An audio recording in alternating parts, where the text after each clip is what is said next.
Ragged Lady, Complete. By William Dean Howells. Part 1. It was their first summer at Middlemount, and the Landers did not know the roads. When they came to a place where they had a choice of two, she said that now he must get out of the carryall and ask at the house standing a little back in the edge of the pine woods, which road they ought to take for South Middlemount. She alleged many cases in which they had met trouble through his perverse reluctance to find out where they were before he pushed rashly forward in their drives. Whilst she urged the facts, she reached forward from the back seat where she sat, and held her hand upon the reins to prevent his starting the horse, which was impartially cropping first the sweet fern on one side and then the blueberry bushes on the other side of the narrow wheel track. She declared at last that if he would not get out and ask, she would do it herself, and at this the dry little man jerked the reins in spite of her, and the horse suddenly pulled the carryall to the right, and seemed about to overset it. "Oh, what are you doing, Albert?" Mrs. Lander lamented, falling helpless against the back of her seat.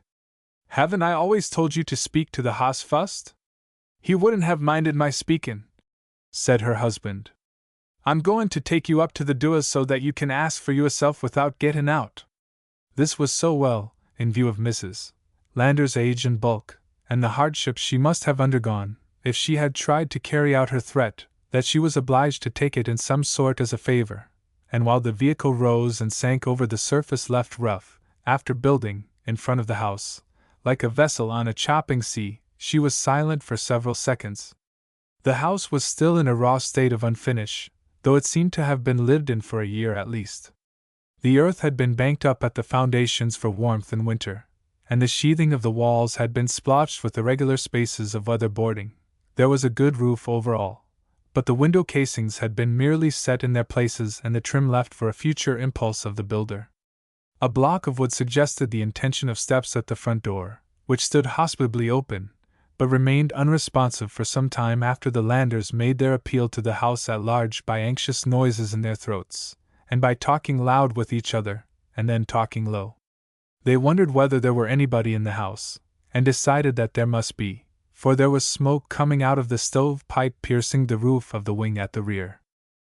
Mr. Lander brought himself under censure by venturing, without his wife's authority, to lean forward and tap on the door frame with the butt of his whip. At the sound, a shrill voice called instantly from the region of the stove pipe. Clementina?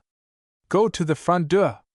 There's somebody knocking. The sound of feet, soft and quick, made itself heard within, and in a few moments a slim maid, too large for a little girl, too childlike for a young girl, stood in the open doorway, looking down on the elderly people in the buggy, with a face as glad as a flower's. She had blue eyes, and a smiling mouth, a straight nose, and a pretty chin whose firm jet accented a certain wistfulness of her lips. She had hair of a dull, dark yellow, which sent out from its thick mass light prongs, or tendrils, curving inward again till they delicately touched it. Her tanned face was not very different in color from her hair, and neither were her bare feet, which showed well above her ankles in the calico skirt she wore. At sight of the elders in the buggy she involuntarily stooped a little to lengthen her skirt in effect, and at the same time she pulled it together sidewise, to close a tear in it, but she lost in her anxiety no ray of the joy which the mere presence of the strangers seemed to give her, and she kept smiling sunnily upon them while she waited for them to speak. "Oh, Mrs. Lander began with involuntary apology in her tone. "We just wished to know which of these roads went to South Middlemount. We've come from the hotel, and we want quite see ta'en." The girl laughed as she said, "Both roads go to South Middlemount. They join together again just a little piece farther on." The girl and the woman in their parlance replaced the letter R by vowel sounds almost too obscure to be represented, except where it came last in a word before a word beginning with a vowel. There it was annexed to the vowel by a strong liaison, according to the custom universal in rural New England. "Oh, do they?" said Mrs. Lander. "Yes'm," answered the girl. "It's a kind of tune out in the wintertime, or I guess that's what made it in the beginning. Sometimes folks take one hand side and sometimes the other, and that keeps them separate, but they're really the same road, "Thank you," said Mrs.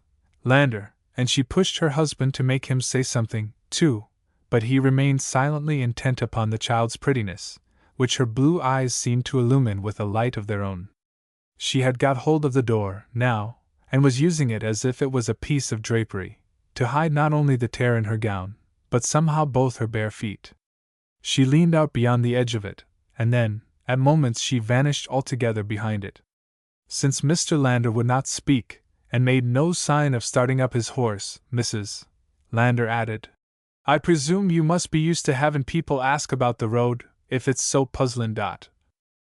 Oh, yes'm," returned the girl, gladly. "Almost every day, in the summer time. You have got a pretty place for a home, said Mrs. Lander. "Well, it will be when it's finished up." Without leaning forward inconveniently, Mrs.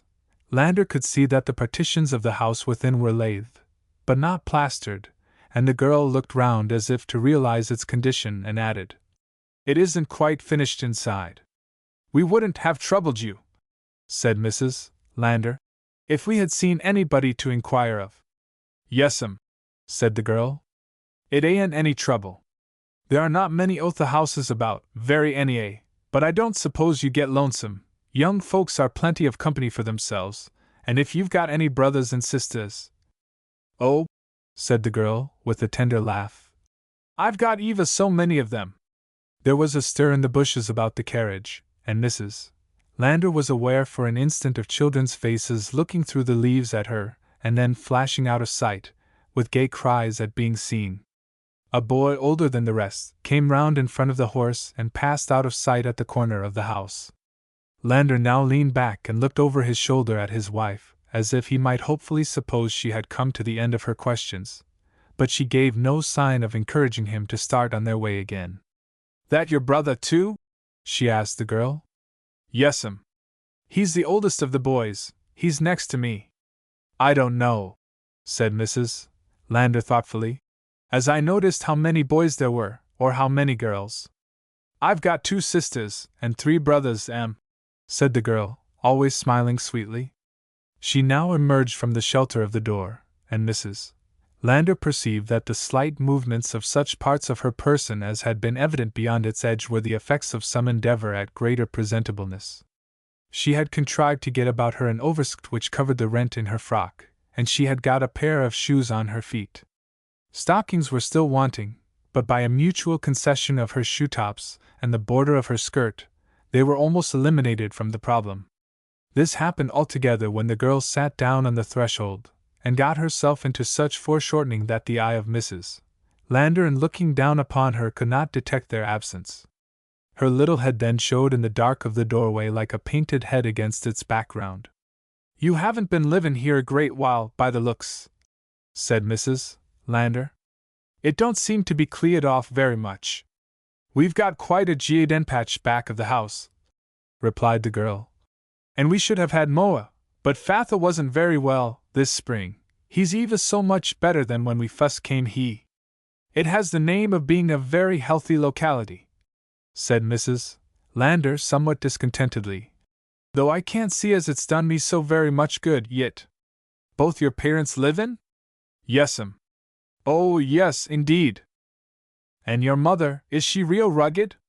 "She need to be, with such a flock of little ones." "Yes, Moda's always well. Father was just run down, the doctors said, and ought to keep more in the open air. That's what he's done since he came he helped a great deal on the house and he planned it all out himself." "Is he a C.A. Penta?" asked Mrs. Lander. "No, but I don't know how to express it, he likes to do every kind of thing. But he's got some business, hasn't he?" A shadow of severity crept over Mrs. Lander's tone, in provisional reprehension of possible shiftlessness. "Yes'm. He was a machinist at the mills. That's what the doctors thought didn't agree with him.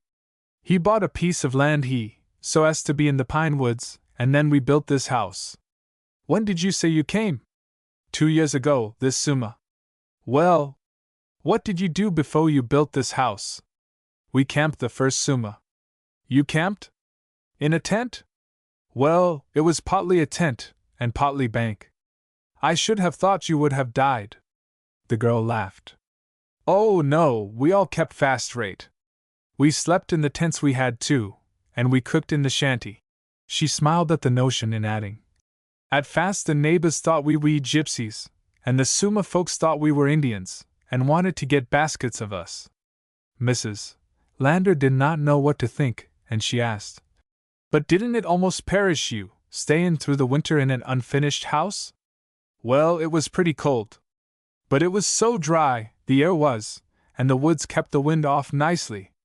The same shrill voice in the region of the stovepipe which had sent the girl to the Landers now called her from them. "Clem! Come here a minute!" the girl said to Mrs. Lander, politely. "You'll have to excuse me, now I've got to go to Moda." "So do," said Mrs. Lander, and she was so taken by the girl's art and grace in getting to her feet and fading into the background of the hallway without visibly casting any detail of her raiment, that she was not aware of her husband starting up the horse in time to stop him. They were fairly under way again, when she lamented, "What you doin', Albert? You goin'? I'm going to South Middlemount. Didn't you want to? Well, of all the men! Drivin' right off without waitin' to say thank ye to the child, or take leave, or anything. Seemed to me as if she took leave. But she was comin' back. And I wanted to ask." "I guess you asked enough for one while. Ask the rest tomorrow." Mrs.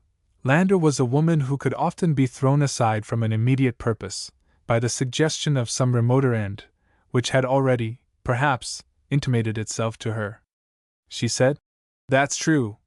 But by the time her husband had driven down one of the roads beyond the woods into open country, she was a quiver of intolerable curiosity. "Well, all I've got to say is that I shan't rest till I know all about him. Find out when we get back to the hotel, I guess," said her husband. "No, I can't wait till I get back to the hotel. I want to know now. I want you should stop at the very first house we come to. Da! There don't seem to be any houses any more." She peered out around the side of the carryall and scrutinized the landscape. "Hold on. No, yes it is, too. Whoa! Whoa! There's a man in that hayfield, now." She laid hold of the reins and pulled the horse to a stand. Mr. Lander looked round over his shoulder at her. "Hadn't you better wait till you get within half a mile of the man? Well, I want you should stop when you do get to him. Will you? I want to speak to him, and ask him all about those folks." "I didn't suppose you'd let me have much of a chance," said her husband. When he came within easy hail of the man in the hayfield, he pulled up beside the meadow wall, where the horse began to nibble the blackberry vines that overran it. Mrs. Lander beckoned and called to the man, who had stopped pitching hay and now stood leaning on the handle of his fork. At the signs and sounds she made, he came actively forward to the road, bringing his fork with him. When he arrived within easy conversational distance, he planted the tines in the ground and braced himself at an opposite incline from the long smooth handle, and waited for Mrs. Lander to begin. "Will you please tell us who those folks are livin' back there in the edge of the woods, in that new unfinished house?" The man released his fork with one hand to stoop for a head of timothy that had escaped the scythe, and he put the stem of it between his teeth, where it moved up and down, and whipped fantastically about as he talked, before he answered. "You mean the Claxons? I don't know what they name is." Mrs. Lander repeated exactly what she had said. The farmer said, "Long, red-headed man, kind of sickly lookin'?" "We didn't see the man." "Little woman, skinny lookin', pooty tummy?" "We didn't see her either, but I guess we heard her at the back of the house." "Lot o' children, about as big as partridges, runnin' round in the bushes?" "Yes. And a very pretty appearing girl, about 13 or 14, I should think." The farmer pulled his fork out of the ground, and planted it with his person at new slopes in the figure of a letter A, rather more upright than before. "Yes, it's them," he said. "Hain't been in the neighborhood a great while, either. Up from down Putland way, somewheres, I guess. Built that house last summer, as far as it's got, but I don't believe it's going to get much either." "Why, what's the matter?" demanded Mrs. Lander in an anguish of interest. The man in the hayfield seemed to think it more dignified to include Lander in this inquiry, and he said with a glimmer of the eye for him, "He'd have do nothin', folks." "Seen 'em too," answered Lander comprehensively. Well, that ain't Claxon's complaint exactly. He ain't a do nothing, he's a do everything. I guess it's about as bad. Lander glimmered back at the man, but did not speak. Kind of a machinist down at the mills, where he come from. The farmer began again, and Mrs. Lander, eager not to be left out of the affair for a moment, interrupted. Yes, yes. That's what the ghoul said.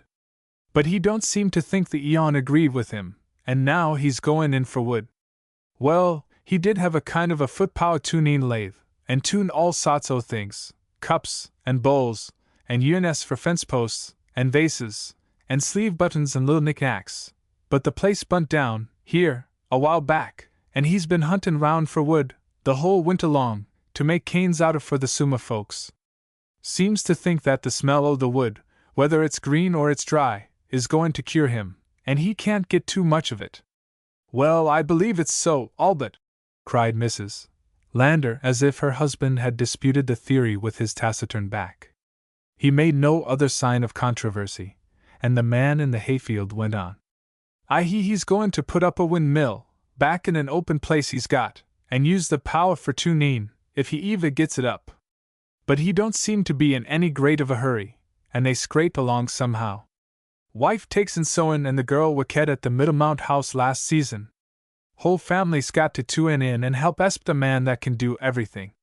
The farmer appealed with another humorous cast of his eye to Lander, but the old man tacitly refused to take any further part in the talk, which began to flourish apace, in question and answer, between his wife and the man in the hayfield. It seemed that the children had all inherited the father's smartness. The oldest boy could beat the nation at figures, and one of the young ones could draw anything you had a mind to. They were all clear up in their classes at school, and yet you might say they almost ran wild, between times. The oldest girl was a pretty behaved little thing, but the man in the hayfield guessed there was not very much to her, compared with some of the boys. Any rate, she had not the name of being so smart at school. Good little thing, too, and kind of mothered the young ones. Mrs.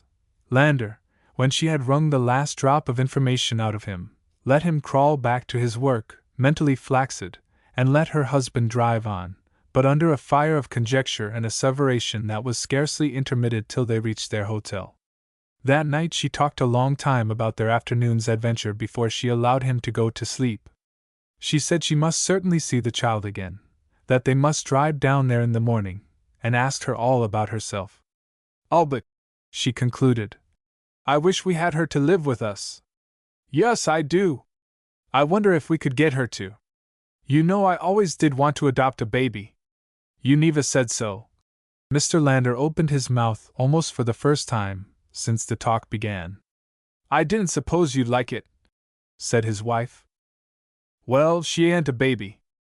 I guess you'd find you had your hands full, taking a half-grown ghoul like that to bring up. I shouldn't be afraid any, the wife declared. She has just twined herself round my heat. I can't get her pretty looks out of my eyes. I know she's good. We'll see how you feel about it in the morning. The old man began to wind his watch, and his wife seemed to take this for a sign that the incident was closed, for the present at least. He seldom talked, but there came times when he would not even listen. One of these was the time after he had wound his watch. A minute later he had undressed, with an agility incredible of his years, and was in bed, as effectively blind and deaf to his wife's appeals as if he were already asleep. 2.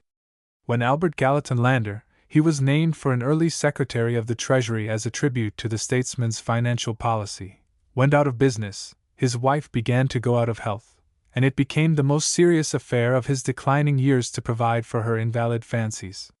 He would have liked to buy a place in the Boston suburbs. He preferred one of the Newtons, where they could both have had something to do, she inside of the house, and he outside. But she declared that what they both needed was a good long rest, with freedom from care and trouble of every kind. She broke up their establishment in Boston, and stored their furniture, and she would have made him sell the simple old house in which they had always lived, on an unfashionable up-and-down-hill street of the West End, if he had not taken one of his stubborn stands, and let it for a term of years without consulting her. But she had her way about their own movements, and they began that life of hotels, which they had now lived so long that she believed any other impossible. Its luxury and idleness had told upon each of them with diverse effect. They had both entered upon it in much the same corporal figure, but she had constantly grown in flesh, while he had dwindled away until he was not much more than half the weight of his prime. Their digestion was alike impaired by their joint life, but as they took the same medicines, Mrs. Lander was baffled to account for the varying result. She was sure that all the anxiety came upon her, and that logically she was the one who ought to have wasted away. But she had before her the spectacle of a husband who, while he gave his entire attention to her health, did not audibly or visibly worry about it, and yet had lost weight in such measure that upon trying on a pair of his old trousers taken out of storage with some clothes of her own, he found it impossible to use the side pockets which the change in his figure carried so far to the rear when the garment was reduced at the waist.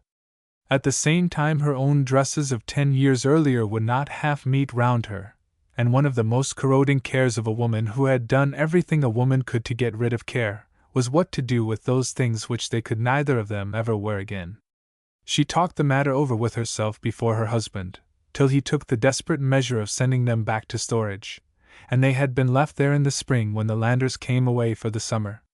They always spent the later spring months at a hotel in the suburbs of Boston, where they arrived in May from a fortnight in a hotel at New York, on their way up from hotels in Washington, Asheville, Aiken, and St. Augustine. They passed the summer months in the mountains, and early in the autumn they went back to the hotel in the Boston suburbs, where Mrs. Lander considered it essential to make some sojourn before going to a Boston hotel for November and December, and getting ready to go down to Florida in January. She would not on any account have gone directly to the city from the mountains, for people who did that were sure to lose the good of their summer, and to feel the loss all the winter, if they did not actually come down with a fever. She was by no means aware that she was a selfish or foolish person.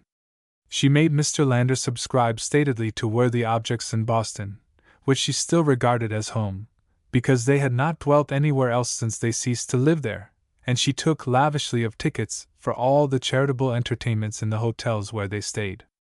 Few if any guests at hotels enjoyed so much honor from porters, bellboys, waiters, chambermaids, and bootblacks as the Landers, for they gave richly in fees for every conceivable service which could be rendered them. They went out of their way to invent debts of gratitude to menials who had done nothing for them. He would make the boy who sold papers at the dining-room door keep the change, when he had been charged a profit of 100% already, and she would let no driver who had plundered them according to the carriage tariff escape without something for himself.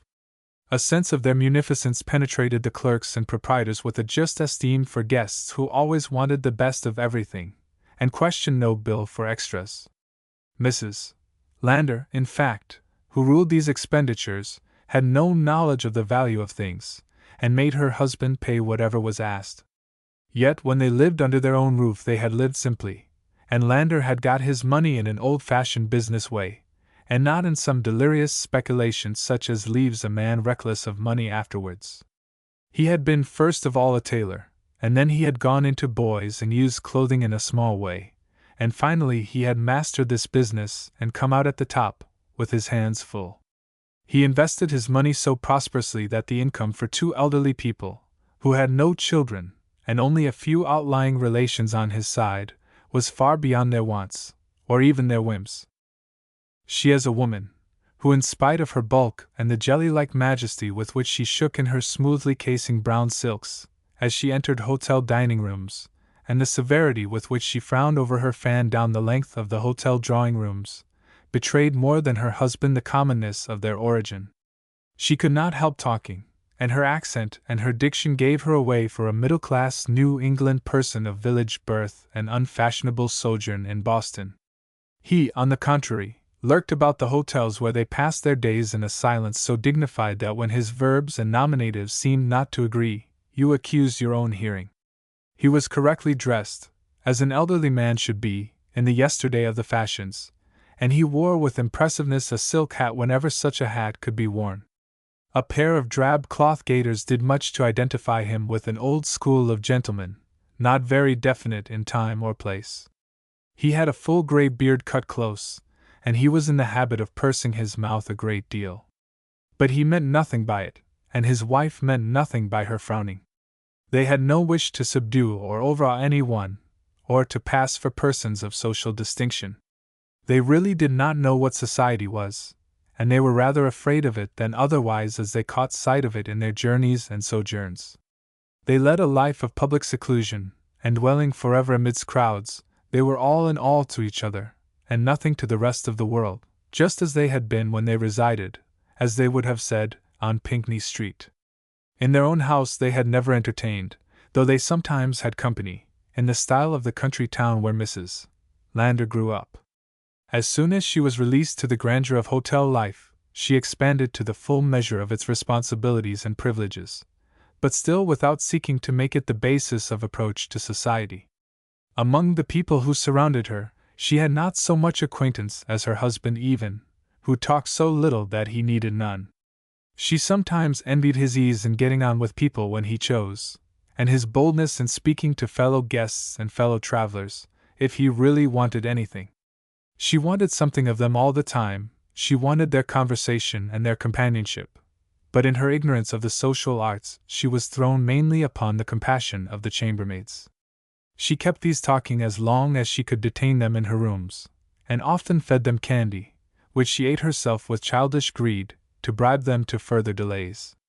If she was staying some days in a hotel, she sent for the housekeeper, and made all she could of her as a listener, and as soon as she settled herself for a week, she asked who was the best doctor in the place.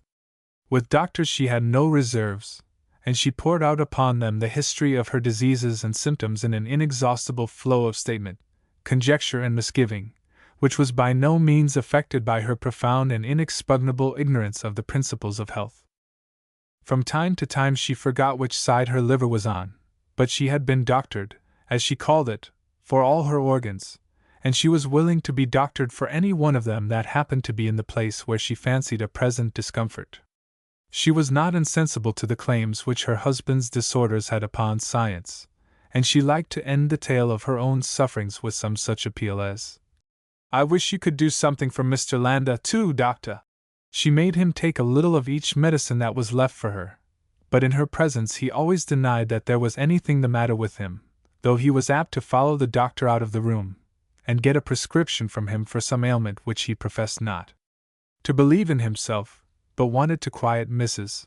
Lander's mind about. He rose early, both from long habit, and from the scant sleep of an elderly man. He could not lie in bed, but his wife always had her breakfast there, and remained so long that the chambermaid had done up most of the other rooms and had leisure for talk with her. As soon as he was awake, he stole softly out and was the first in the dining room for breakfast. He owned to casual acquaintance in moments of expansion that breakfast was his best meal, but he did what he could to make it his worst by beginning with oranges and oatmeal, going forward to beefsteak and fried potatoes, and closing with griddle cakes and syrup, washed down with a cup of cocoa, which his wife decided to be wholesomer than coffee. By the time he had finished such a repast, he crept out of the dining room in a state of tension little short of anguish, which he confided to the sympathy of the bootblack in the washroom. He always went from having his shoes polished to get a toothpick at the clerk's desk, and at the Middlemount house, the morning after he had been that drive with Mrs. Lander, he lingered a moment with his elbows beside the register. "How about a buckboard?" he asked. "Something you can drive yourself." The clerk professionally dropped his eye to the register. "Mr. Lander? Well, no, I guess not this time," the little man returned, after a moment's reflection. "Know anything of a family named Claxon, down the road here a piece?" He twisted his head in the direction he meant. "This is my first season at Middlemount, but I guess Mr. Atwell will know." The clerk called to the landlord, who was smoking in his private room behind the office, and the landlord came out.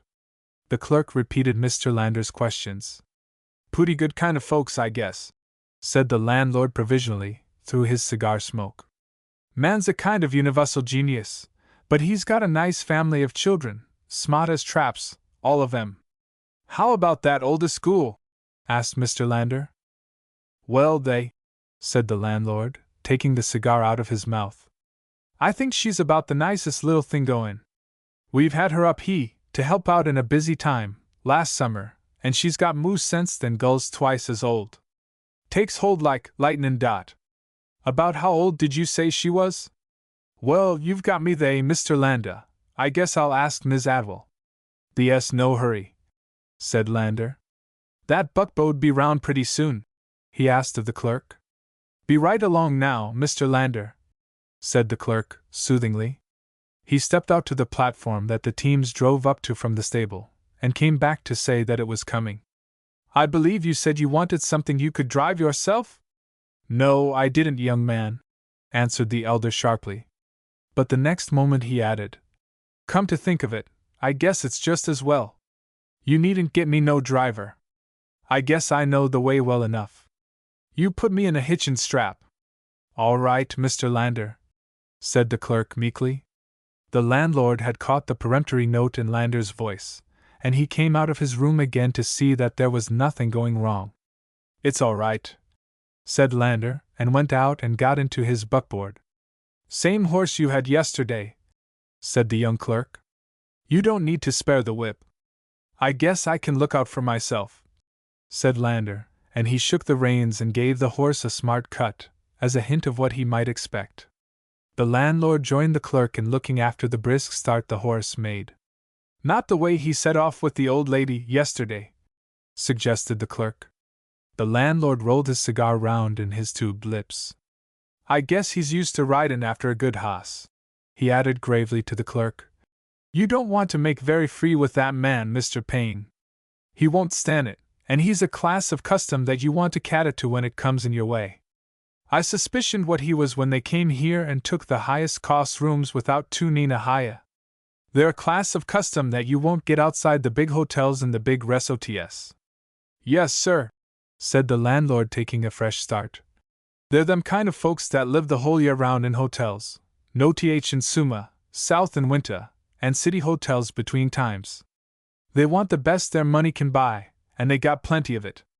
He meant Mrs. Lander, has been tellin' my wife how they do. She likes to talk a little better than he does, and I guess when it comes to society, they're way up, and they won't stun any nonsense." 3. Lander came into his wife's room between 10 and 11 o'clock, and found her still in bed, but with her half-finished breakfast on a tray before her. As soon as he opened the door, she said, "I do wish you would take some of that heat tonic of mine, Albert, that the doctor left for me in Boston. You'll find it in the upper right bureau box, and I know it'll be the very thing for you. It'll relieve you of that suffocating feeling that I always have, coming up stars. I don't see why they don't have an elevata, they make you pay enough, and I wish you'd get me a little more silver, so's I can give to the chambermaid and the bellboy. I do hate to be out of it. I guess you've been up and out long ago. They did make that polonaise of mine too tight after all I said, and I've been thinking how I could get it alt, but I presume there ain't a seamstress to be had around here for love or money." "Well, now, that's right, Albert. I'm glad to see you doing it." Lander had opened the lid of the bureau box, and uncorked a bottle from it, and tilted this to his lips. "Don't take too much," she cautioned him, "or you'll lose the effects. When I take too much of a medicine, it's worse than nothing, as fast I can make out. When I had that spell in Thomasville Spring before last, I believe I should have been over it twice as quick if I had taken just half the medicine I did. You don't really feel anyways bad about the heat, do you, Albert?" "I'm all right," said Lander. He put back the bottle in its place and sat down. Mrs. Lander lifted herself on her elbow and looked over at him. "Show me on the bottle how much you took." He got the bottle out again and showed her with his thumbnail a point which he chose at random. "Well, that was just about the dose for you," she said, and she sank down in bed again with the air of having used a final precaution. "You don't want to slow your heat up too quick." Lander did not put the bottle back this time. He kept it in his hand, with his thumb on the cork, and rocked it back and forth on his knees as he spoke. "Why don't you get that woman to alter it for you?" "What woman alter what?" "Your polonaise. The one we stopped yesterday." "Oh. Well, I've been thinking about that child, Albert. I did before I went to sleep, and I don't believe I want to risk anything with her." "It would be a C," said Mrs. Lander with a sigh. And I guess I don't want to take any more CE than what I've got now.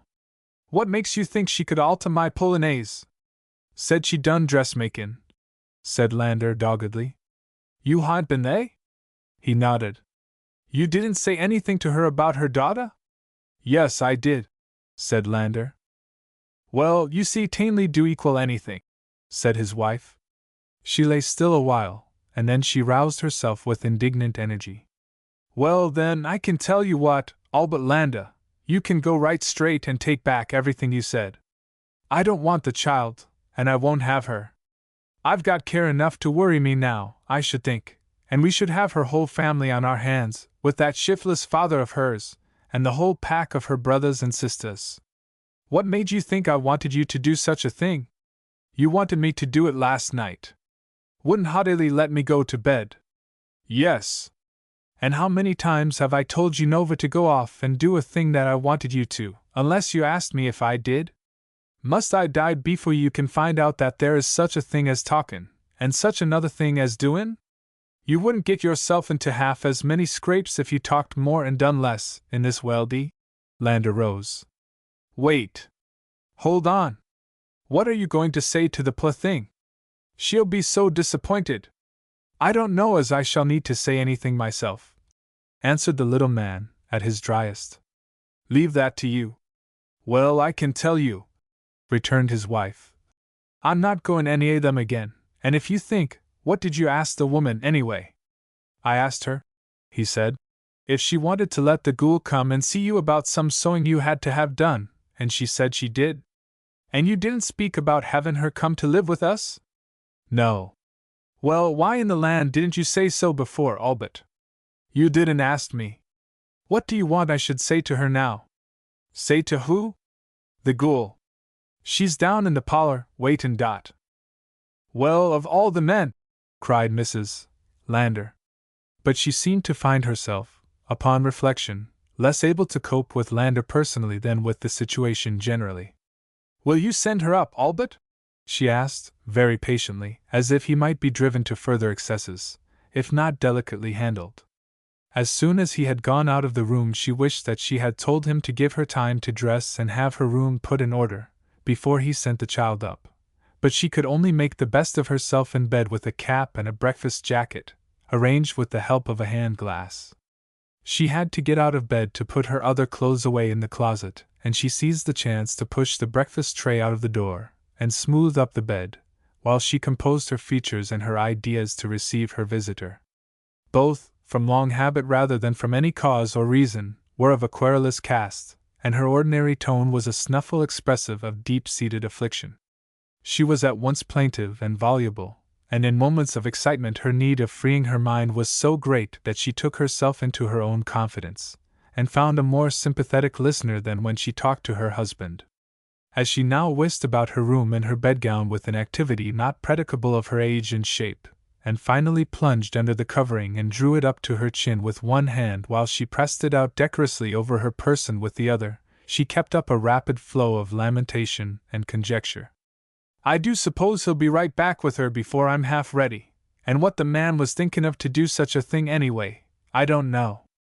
I don't know as she'll notice much, comin' out of such a lookin' place as that, and I don't know as I need to care if she did. But if the care any was around, I presume I'm the one to have it. I presume I did take a fancy to her, and I guess I shall be glad to see how I like her now, and if he's only told her I want some sewin' done, I can scrape up something to let her carry home with her. It's well I keep my things where I can put my hand on 'em at a time like this, and I don't believe I shall see the child, as it is. I do hope Albert won't hang round half the day before he brings her. I like to have a thing over. Lander wandered about looking for the girl through the parlors and the piazzas, and then went to the office to ask what had become of her. The landlord came out of his room at his question to the clerk. Oh, I guess she's round in my wife's room, Mr. Landa. She always likes to see Clementina, and I guess they all do. She's a sort o' pet amongst them. No hurry, said Lander. I guess my wife ain't quite ready for her yet. Well, she'll be right out, in a minute or so, said the landlord. The old man tilted his hat forward over his eyes, and went to sit on the veranda and look at the landscape while he waited. It was one of the loveliest landscapes in the mountains.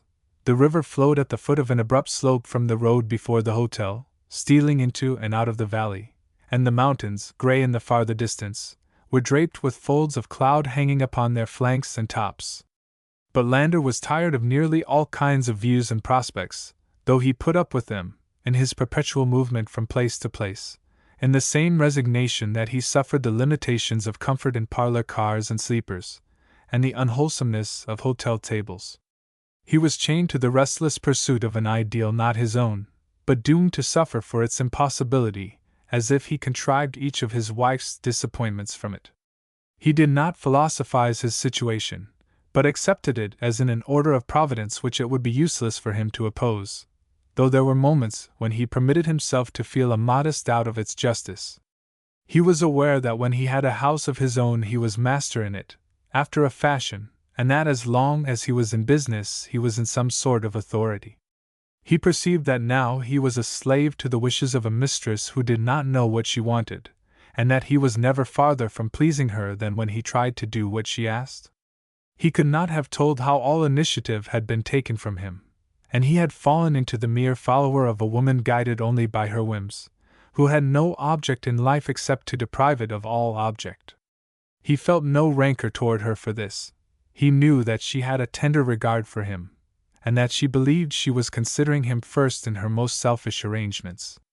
He always hoped that sometime she would get tired of her restlessness, and be willing to settle down again in some stated place, and wherever it was, he meant to get into some kind of business again. Till this should happen he waited with an apathetic patience of which his present abeyance was a detail. He would hardly have thought it anything unfit, and certainly nothing surprising, that the landlady should have taken the young girl away from where he had left her, and then in the pleasure of talking with her, and finding her a center of interest for the whole domestic force of the hotel, should have forgotten to bring her back. The Middlemount house had just been organized on the scale of a first-class hotel, with prices that had risen a little in anticipation of the other improvements. The landlord had hitherto united in himself the functions of clerk and head waiter, but he had now got a senior, who was working his way through college, to take charge of the dining room, and had put in the office a youth of a year's experience as under clerk at a city hotel. But he meant to relinquish no more authority than his wife, who frankly kept the name as well as duty of housekeeper. It was in making her morning inspection of the dusting that she found Clementina in the parlor where Lander had told her to sit down till he should come for her. "Why, Clem," she said, "I didn't know you. You have grown so. You have folks all well? I declare you are quite a woman now," she added, as the girl stood up in her slender, graceful height. "You look as pretty as a pink in that hat. Make that dress you yourself? Well, you do beat the witch. I want you should come to my room with me." Mrs. Avil showered other questions and exclamations on the girl, who explained how she happened to be there, and said that she supposed she must stay where she was for fear Mr. Lander should come back and find her gone. But Mrs. Avil overruled her with the fact that Mrs. Lander's breakfast had just gone up to her, and she made her come out and see the new features of the enlarged housekeeping. In the dining room there were some of the waitresses who had been there the summer before, and recognitions of more or less dignity passed between them and Clementina. The place was now shut against guests, and the head waiter was having it put in order for the 1 o'clock dinner. As they came near him, Mrs. Atwell introduced him to Clementina, and he behaved deferentially, as if she were some young lady visitor whom Mrs. Atwell was showing the improvements, but he seemed harassed and impatient, as if he were anxious about his duties, and eager to get at them again. He was a handsome little fellow, with hair lighter than Clementina's and a sanguine complexion, and the color coming and going. "He's smart," said Mrs. Atwell, when they had left him. He held the dining room door open for them, and bowed them out. "I don't know, but he worries almost too much. That'll wear off when he gets things running to suit him. He's pretty particular. Now I'll show you how they've made the office over, and built in a room for Mr. Atwell behind it." The landlord welcomed Clementina as if she had been some acceptable class of custom, and when the tall young clerk came in to ask him something, and Mrs. Atwell said, I want to introduce you to Miss Claxon, Mr. Fane." The clerk smiled down upon her from the height of his smooth, aquiline young face, which he held bent encouragingly upon one side. "Now I want you should come in and see where I live, a minute," said Mrs. Adwell. She took the girl from the clerk, and led her to the official housekeeper's room, which she said had been prepared for her so that folks need not keep running to her in her private room where she wanted to be alone with her children, when she was there. "Why, you ain't much more than a child yourself, Clem, and here I'd be talking to you as if you was a mother in Israel. How old are you this summer? Time does go so." "I'm 16 now," said Clementina, smiling. "You be? Well, I don't see why I say that either.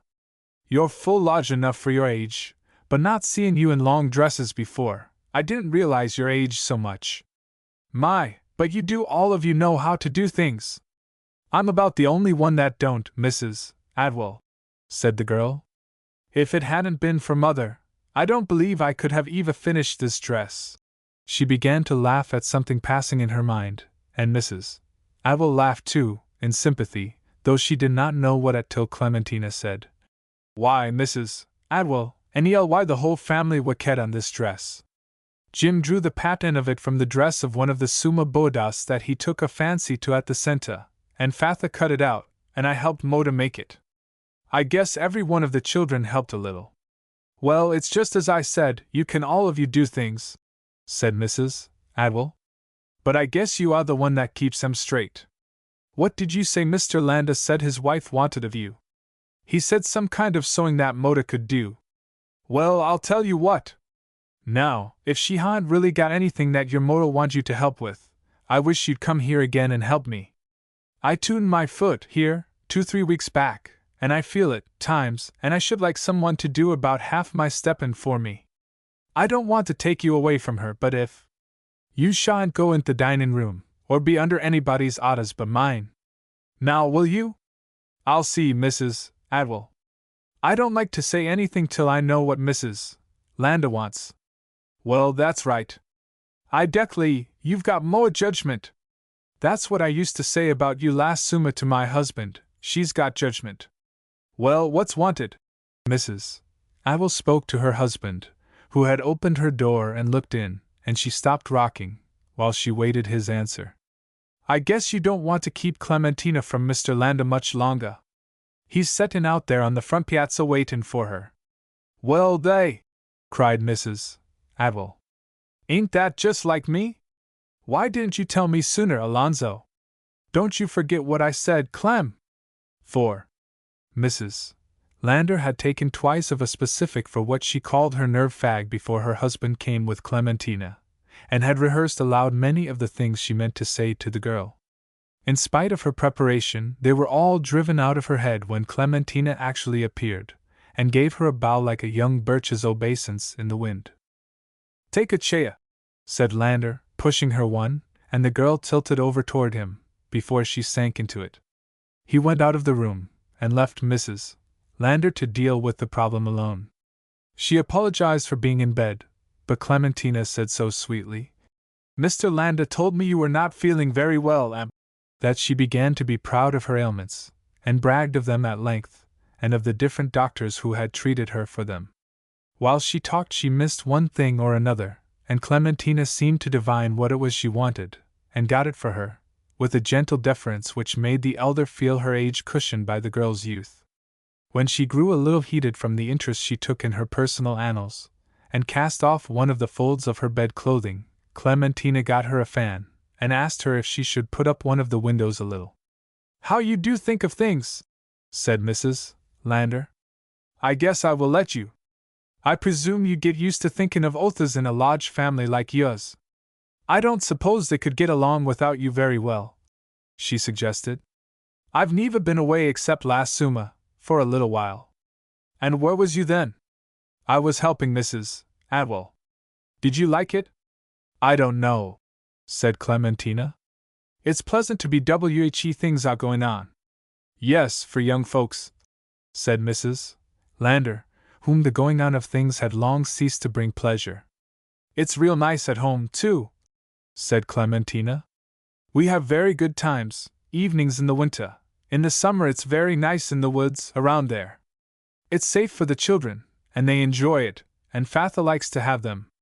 Moda don't see so much about it. I guess she'd rather have the house fixed up more, and the place.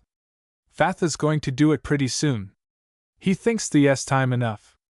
That's the way with men, said Mrs. Lander. They always think this time enough, but I like to have things over and done with. What church do you tend? Well, there isn't any but the Episcopal, Clementina answered. I go to that, and some of the children go to the Sunday school. I don't believe Fatha sees very much for going to church, but he likes Mr. Richling, he's the rector. They take walks in the woods, and they go up the mountains to Geetha. They want, said Mrs. Lander severely, to be careful how they drink of them cold brooks when they're heated. Mr. Richling a married man? Oh, yes'm. But they haven't got any family. If I could see his wife, I'd caution her about letting him climb mountains too much. Ain't your father afraid he'll Oviedo? I don't know. He thinks he can't be too much in the open air on the mountains. Well, he may not have the same complaint as Mr. Landa, but I know if I was to climb a mountain, it would lay me up for a year. The girl did not urge anything against this conviction. She smiled politely and waited patiently for the next turn Mrs. Lander's talk should take, which was oddly enough toward the business Clementina had come upon. I declare I most forgot about my Polonaise. Mr. Landa said your Moda thought she could do something to it for me. Yes'm. Well, I may as well let you see it. If you'll reach into that foothest closet, you'll find it on the last Yupa hook on the right hand, and if you'll give it to me, I'll show you what I want done. Don't mind the looks of that closet. I've just tossed my things in, till I could get a little time and strength to put 'em in order. Clementina brought the Polonaise to Mrs. Lander, who sat up and spread it before her on the bed, and had a happy half-hour in telling the girl where she had bought the material and where she had it made up, and how it came home just as she was going away, and she did not find out that it was all wrong till a week afterwards when she tried it on. By the end of this time the girl had commended herself so much by judicious and sympathetic assent that Mrs. Lander learned with a shock of disappointment that her mother expected her to bring the garment home with her, where Mrs. Lander was to come and have it fitted over for the alterations she wanted made.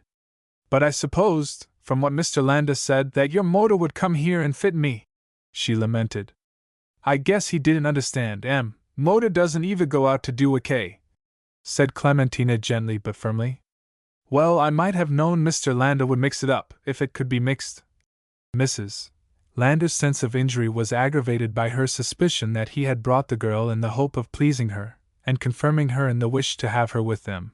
She was not a woman who liked to have her way in spite of herself. She wished at every step to realize that she was taking it, and that no one else was taking it for her. Well, she said dryly, I shall have to see about it. I'm a good deal of an invalid, and I don't know as I could go back and FOTH to try on. I'm more used to having the things brought to me. Yes'm, said Clementina. She moved a little from the bed, on her way to the door, to be ready for Mrs. Lander and leave-taking. I'm real sorry, said Mrs. Lander. I presume it's a disappointment for you, too. Oh, not at all, answered Clementina. I'm sorry we can't do the wakehie, but I know Mocha wouldn't like to. Good morning, No, no! Don't go yet a minute! Won't you just give me my handbag off the bureau there? Mrs. Lander entreated, and when the girl gave her the bag she felt about among the banknotes, which she seemed to have loose in it, and drew out a handful of them without regard to their value. Here, she said, and she tried to put the notes into Clementina's hand. I want you should get yourself something. The girl shrank back. Oh, no, she said, with an effect of seeming to know that her refusal would hurt, and with the wish to soften it. I couldn't, indeed I couldn't. Why couldn't you? Now you must. If I can't let you have the wake the way you want, I don't think it's fair, and you ought to have the money for it just the same. Clementina shook her head smiling. I don't believe Moda would like to have me take it. Oh, now, Shaw, said Mrs. Lander inadequately. I want you should take this for yourself, and if you don't want to buy anything to we, you can get something to fix your room up with. Don't you be afraid of robbing us. Land? We got more money. Now you take this. Mrs. Lander reached the money as far toward Clementina as she could and shook it in the vehemence of her desire. Thank you, I couldn't take it. Clementina persisted. I'm afraid I must be going. I guess I must bid you good morning. Why, I believe the child's scared of me. But you needn't be. Don't you suppose I know how you feel? You set down in that chai there, and I'll tell you how you feel. I guess we've been poor too. I don't mean anything that ain't exactly right, and I guess I've had the same feelings. You think it's demeanin' to you to take it. Ain't that it? Clementina sank provisionally upon the edge of the chair. Well, it did used to be so considered. But it's all changed nowadays. We travel pretty nigh the whole while, Mr. Lander and me, and we see folks everywhere, and it ain't the custom to refuse any more. Now, ain't there any little thing for your own room, there in your nice new house? Or something your motor's got her heat set on? Or one of your brothers? My, if you don't have it, someone else will. Do take it. The girl kept slipping toward the door. I shouldn't know what to tell them when I got home. They would think I must be out of my senses. I guess you mean they'd think I was. Now, listen to me a minute, Mrs. Lander persisted. You just take this money, and when you get home, you tell your mother every word about it, and if she says, you bring it right straight back to me. Now, can't you do that? I don't know, but I can. Clementina faltered. Well, then take it. Mrs. Lander put the bills into her hand, but she did not release her at once. She pulled Clementina down, and herself up till she could lay her other arm on her neck. I want you should let me kiss you. Will you? Why, certainly, said Clementina, and she kissed the old woman.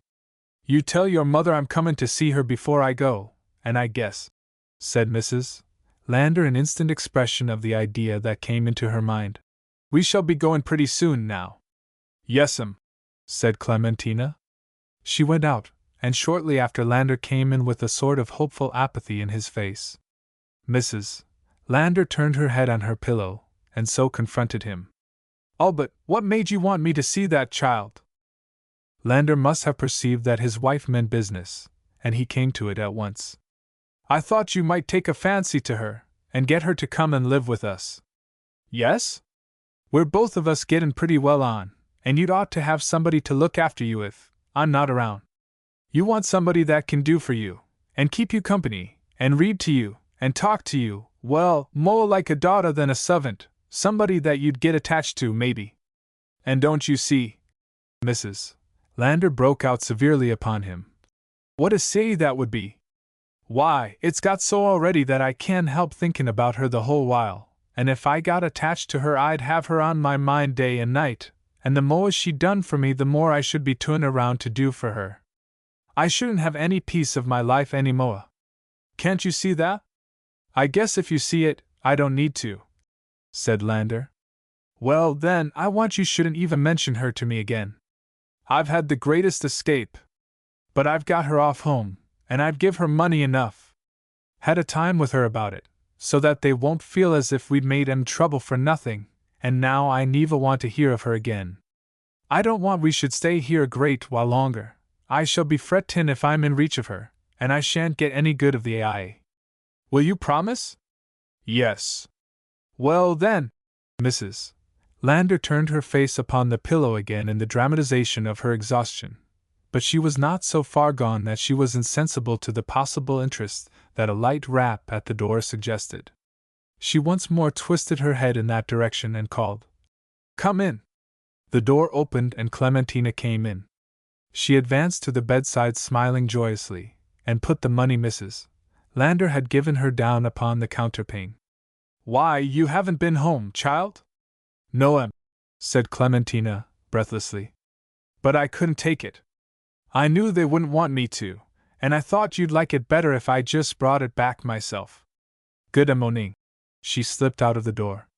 Mrs. Lander swept the banknotes from the coverlet and pulled it over her head, and sent from beneath it a stifled wail. Now we got to go, And it's all your fault, Albert. Lander took the money from the floor, and smoothed each bill out, and then laid them in a neat pile on the corner of the bureau.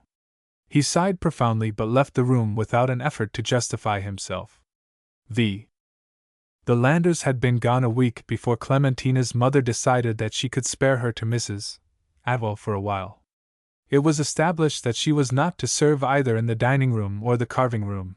She was not to wash dishes or to do any part of the chamber work, but to carry messages and orders for the landlady, and to save her steps when she wished to see the head waiter or the head cook, or to make an excuse or a promise to some of the lady boarders, or to send word to Mr. Atwell about the buying, or to communicate with the clerk about rooms taken or left. She had a good deal of dignity of her own and such a gravity in the discharge of her duties that the chef, who was a middle-aged Yankee with grown girls of his own, liked to pretend that it was Mrs. Atwell herself who was talking with him, and to discover just as she left him that it was Clementina. He called her the boss when he spoke of her to others in her hearing, and he addressed her as boss when he feigned to find that it was not Mrs. Atwell. She did not mind that in him, and let the chef have his joke as if it were not one. But one day when the clerk called her boss she merely looked at him without speaking, and made him feel that he had taken a liberty which he must not repeat. He was a young man who much preferred a state of self-satisfaction to humiliation of any sort, and after he had endured Clementina's gaze as long as he could, he said, "Perhaps you don't allow anybody but the chef to call you that?" She did not answer, but repeated the message Mrs. Atwell had given her for him, and went away. It seemed to him undue that a person who exchanged repartees with the young lady boarders across his desk, when they came many times a day to look at the register, or to ask for letters, should remain snubbed by a girl who still wore her hair in a braid. But he was an amiable youth, and he tried to appease her by little favors and services, instead of trying to bully her. He was great friends with the head waiter, whom he respected as a college student, though for the time being he ranked the student socially. He had him in behind the frame of letter-boxes, which formed a sort of little private room for him, and talked with him at such hours of the forenoon and the late evening as the student was off duty. He found comfort in the student's fretful strength, which expressed itself in the pugnacious frown of his hot-looking young face, where a bright sorrel mustache was beginning to blaze on a short upper lip. Fane thought himself a good-looking fellow, and he regarded his figure with pleasure, as it was set off by the suit of fine grey check that he wore habitually, but he thought Gregory's educational advantages told in his face. His own education had ended at a commercial college, where he acquired a good knowledge of bookkeeping, and the fine business hand he wrote, but where it seemed to him sometimes that the earlier learning of the public school had been hermetically sealed within him by several coats of mathematical varnish. He believed that he had once known a number of things that he no longer knew, and that he had not always been so weak in his double letters as he presently found himself. One night while Gregory sat on a high stool and rested his elbow on the desk before it, with his chin in his hand, looking down upon Fane, who sprawled sadly in his chair, and listening to the last dance playing in the distant parlor, Fane said, "Now, what'll you bet that they won't every one of 'em come and look for a letter in her box before she goes to bed? I tell you, girls are queer, and there's no place like a hotel to study 'em." "I don't want to study them," said Gregory harshly. "Think Greek's more worth your while, or know 'em well enough already," Fane suggested. "No, I don't know them at all," said the student. "I don't believe," urged the clerk, as if it were relevant, "that there's a girl in the house that you couldn't marry, if you gave your mind to it." Gregory twitched irascibly. "I don't want to marry them." "Pretty cheap lot, you mean?" "Well, I don't know." "I don't mean that," retorted the student. "But I've got other things to think of." "Don't you believe," the clerk modestly urged, "that it is natural for a man, well, a young man, to think about girls?" "I suppose it is." "And you don't consider it wrong?" "How wrong?" "Well, a waste of time." "I don't know as I always think about wanting to marry 'em, or be in love, but I like to let my mind run on 'em. There's something about a girl that, well, you don't know what it is, exactly. Take almost any of 'em," said the clerk, with an air of inductive reasoning. "Take that Claxon girl, now for example, I don't know what it is about her. She's good looking, I don't deny that, and she's got pretty manners, and she's as graceful as a bird. But it ain't any one of 'em, and it don't seem to be all of 'em put together that makes you want to keep your eyes on her the whole while. Ever noticed what a nice little foot she's got? Or her hands? No, said the student. I don't mean that she ever tries to show them off, though I know some girls that would. But she's not that kind. She ain't much more than a child, and yet you got to treat her just like a woman. Notice the kind of way she's got? No, said the student, with impatience. The clerk mused with a plaintive air for a moment before he spoke. Well, it's something as if she'd been trained to it, so that she knew just the right thing to do, every time, and yet I guess it's nature. You know how the chef always calls her the boss. That explains it about as well as anything, and I presume that's what my mind was running on, the other day, when I called her boss. But, I can't get anywhere near her since. It serves you right, said Gregory. You had no business to tease her. Now, do you think it was teasing? I did, at first, and then again it seemed to me that I came out with the word because it seemed the right one. I presume I couldn't explain that to her. It wouldn't be easy. I look upon her, said Fane, with an effective argument in the sweetness of his smile, just as I would upon any other young lady in the house. Do you spell apology with 1 P or 2? 1, said the student, and the clerk made a minute on a piece of paper. I feel badly for the girl. I don't want her to think I was teasing her or taking any sort of liberty with her. Now, would you apologize to her, if you was in my place, and would you write a note, or just wait your chance and speak to her? Gregory got down from his stool with a disdainful laugh, and went out of the place. You make me sick, Thane, he said. The last dance was over, and the young ladies who had been waltzing with one another came out of the parlor with gay cries and laughter, like summer girls who had been at a brilliant hop, and began to stray down the piazzas and storm into the office. Several of them fluttered up to the desk, as the clerk had foretold, and looked for letters in the boxes bearing their initials. They called him out, and asked if he had not forgotten something for them. He denied it with a sad, wise smile, and then they tried to provoke him to a belated flirtation, in lack of other material, but he met their overtures discreetly, and they presently said, well, they guessed they must go, and went. Fane turned to encounter Gregory, who had come in by a side door. Fane, I want to beg your pardon. I was rude to you just now. Oh no! Oh no! The clerk protested. That's all right. Sit down a while, can't you, and talk with a fellow. It's early yet. No, I can't. I just wanted to say I was sorry I spoke in that way. Good night. Is there anything in particular? No, good night. I was just wondering about that girl. Oh. 6. Gregory had an habitual severity with his own behavior which did not stop there, but was always passing on to the behavior of others, and his days went by in alternate offense and reparation to those he had to do with. He had to do chiefly with the dining-room girls, whose susceptibilities were such that they kept about their work bathed in tears or suffused with anger much of the time.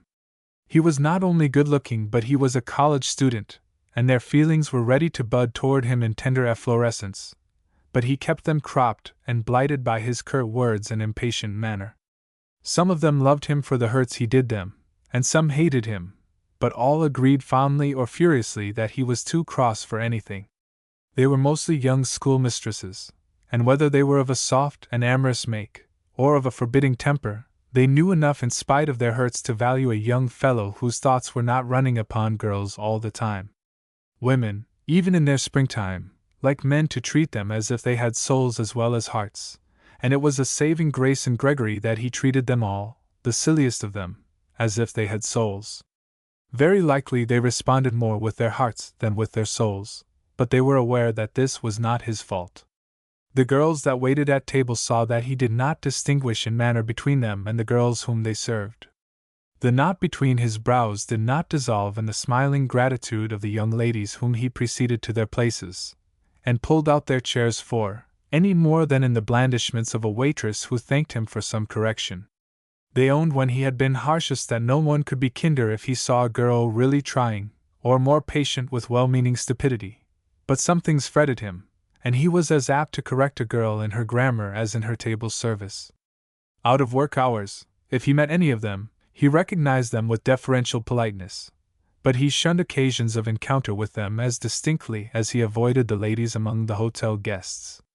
Some of the table girls pitied his loneliness, and once they proposed that he should read to them on the back piazza in the leisure of their mid-afternoons. He said that he had to keep up with his studies in all the time he could get. He treated their request with grave civility, but they felt his refusal to be final. He was seen very little about the house outside of his own place and function, and he was scarcely known to consort with anyone but Fane, who celebrated his high sense of the honor to the lady guests. But if any of these would have been willing to show Gregory that they considered his work to get an education as something that redeemed itself from discredit through the nobility of its object, he gave them no chance to do so. The afternoon following their talk about Clementina, Gregory looked in for Fane behind the letter boxes, but did not find him, and the girl herself came round from the front to say that he was out buying, but would be back now, very soon. It was occasionally the clerk's business to forage among the farmers for the lighter supplies, such as eggs, and butter, and poultry, and this was the buying that Clementina meant. "Very well, I'll wait here for him a little while," Gregory answered. "So do," said Clementina, in a formula which she thought polite, but she saw the frown with which Gregory took a Greek book from his pocket, and she hurried round in front of the boxes again, wondering how she could have displeased him. She put her face inside a moment to explain. "I have got to be here and give out the letters till Mr. Fane gets back," and then withdrew it. He tried to lose himself in his book, but her tender voice spoke from time to time beyond the boxes, and Gregory kept listening for Clementina to say, "No, there ain't. Perhaps there'll be something the next mail." And, "Yes'm, he's one, and I guess this paper is for some of your folks, too." Gregory shut his book with a sudden bang at last and jumped to his feet, to go away. The girl came running round the corner of the boxes. "Oh, I thought something had happened." "No, nothing has happened," said Gregory, with a sort of violence, which was heightened by a sense of the rings and tendrils of loose hair springing from the mass that defined her pretty head. "Don't you know that you oughtn't to say no'm and yes'm?" he demanded bitterly, and then he expected to see the water come into her eyes, or the fire into her cheeks. Clementina merely looked interested. "Did I say that? I meant to say yes, ma'am, and no, ma'am, but I keep forgetting." "You oughtn't to say anything," Gregory answered savagely. "Just say yes and no, and let your voice do the rest." "Oh," said the girl, with the gentlest abeyance, as if charmed with the novelty of the idea. "I should be afraid it wasn't polite." Gregory took an even brutal tone. It seemed to him as if he were forced to hurt her feelings. But his words, in spite of his tone, were not brutal. They might have even been thought flattering. "The politeness is in the manner, and you don't need anything but your manner." "Do you think so, truly?" asked the girl joyously. "I should like to try it once." He frowned again. "I've no business to criticize your way of speaking." "Oh, yes'm, yes, ma'am, sir, I mean, oh, yes, indeed. It does sound just as well, don't it?" Clementina laughed in triumph at the outcome of her efforts, so that a reluctant visional smile came upon Gregory's face, too. "I'm very much obliged to you, Mr. Gregory. I shall always want to do it, if it's the right way." "It's the right way," said Gregory coldly. "And don't they?" she urged. "Don't they really say sir and ma'am, whe you came from?" he said gloomily. "Not ladies and gentlemen. Servants do. Waiters, like me." He inflicted this stab to his pride with savage fortitude, and he bore with self-scorn the pursuit of her innocent curiosity. "But I thought you was a college student." "Were," Gregory corrected her, involuntarily, and she said, "Were, I mean. I'm a student at college, and here I'm a servant." "It's all right," he said with a suppressed gritting of the teeth, and he added, "My master was the servant of the meanest, and I beg your pardon for meddling with your manner of speaking." "Oh, I'm very much obliged to you, Indeed I am. And I shall not care if you tell me of anything that's out of the way in my talking," said Clementina, generously. "Thank you. I think I won't wait any longer for Mr. Fane. Why, I'm sué he'll be back very soon now. I'll try not to disturb you any more." Gregory turned from taking some steps towards the door and said, "I wish you would tell Mr. Fane something." "For you?" "Why, certainly." "No, for you. Tell him that it's all right about his calling you boss." The indignant color came into Clementina's face. "He had no business to call me that." "No, and he doesn't think he had, now. He's truly sorry for it." "I'll see," said Clementina. She had not seen by the time Fane got back. She received his apologies for being gone so long coldly, and went away to Mrs. Atwell, whom she told what had passed between Gregory and herself. "Is he truly so proud?" she asked. "He's a very good young man," said Mrs. Atwell, "but I guess he's proud. He can't help it, but you can see he fights against it. If I was you, Clem, I wouldn't say anything to the gulls about it." "Oh, no, I mean, no, indeed. I shouldn't think of it. But don't you think that was funny, his bringing in Christ that way? Well, he's going to be a minister, you know." "Is he really?" Clementina was a while silent. At last she said, "Don't you think Mr. Gregory has a good many freckles?" "Well, them red-complected kind is liable to freckle," said Mrs. Atwell, judicially. After rather a long pause for both of them, Clementina asked, "Do you think it would be nice for me to ask Mr. Gregory about things, when I wasn't Sutton?" "Like what?" "Oh, yes, and pronunciation, and books to read." "Why, I presume he'd love to have you. He's always correctin' the gulls. I see him take up a book one day, that one of 'em was readin', and when she asked him about it, he said it was rubbage. I guess you couldn't have a better guide." "Well, that was what I was thinking. I guess I shan't do it, though. I sh never have the courage." Clementina laughed, and then fell rather seriously silent again. 7. One day the showman stopped his wagon at the door of the Helps' house, and called up at its windows, "Well, gulls, any of you want to get a number 4 foot into a number 2 shoe today? Now's your chance, but you got to be quick aboard it. The hard but just so many number 2 shoes made, and the world's full o' number 4 feet." The windows filled with laughing faces at the first sound of the showman's ironical voice, and at sight of his neat wagon, with its drawers at the rear and sides, and its buggy hood over the seat where the showman lounged lazily holding the reins. The girls flocked down the stairs, and out upon the piazza where the shoeman had handily ranged his vehicle.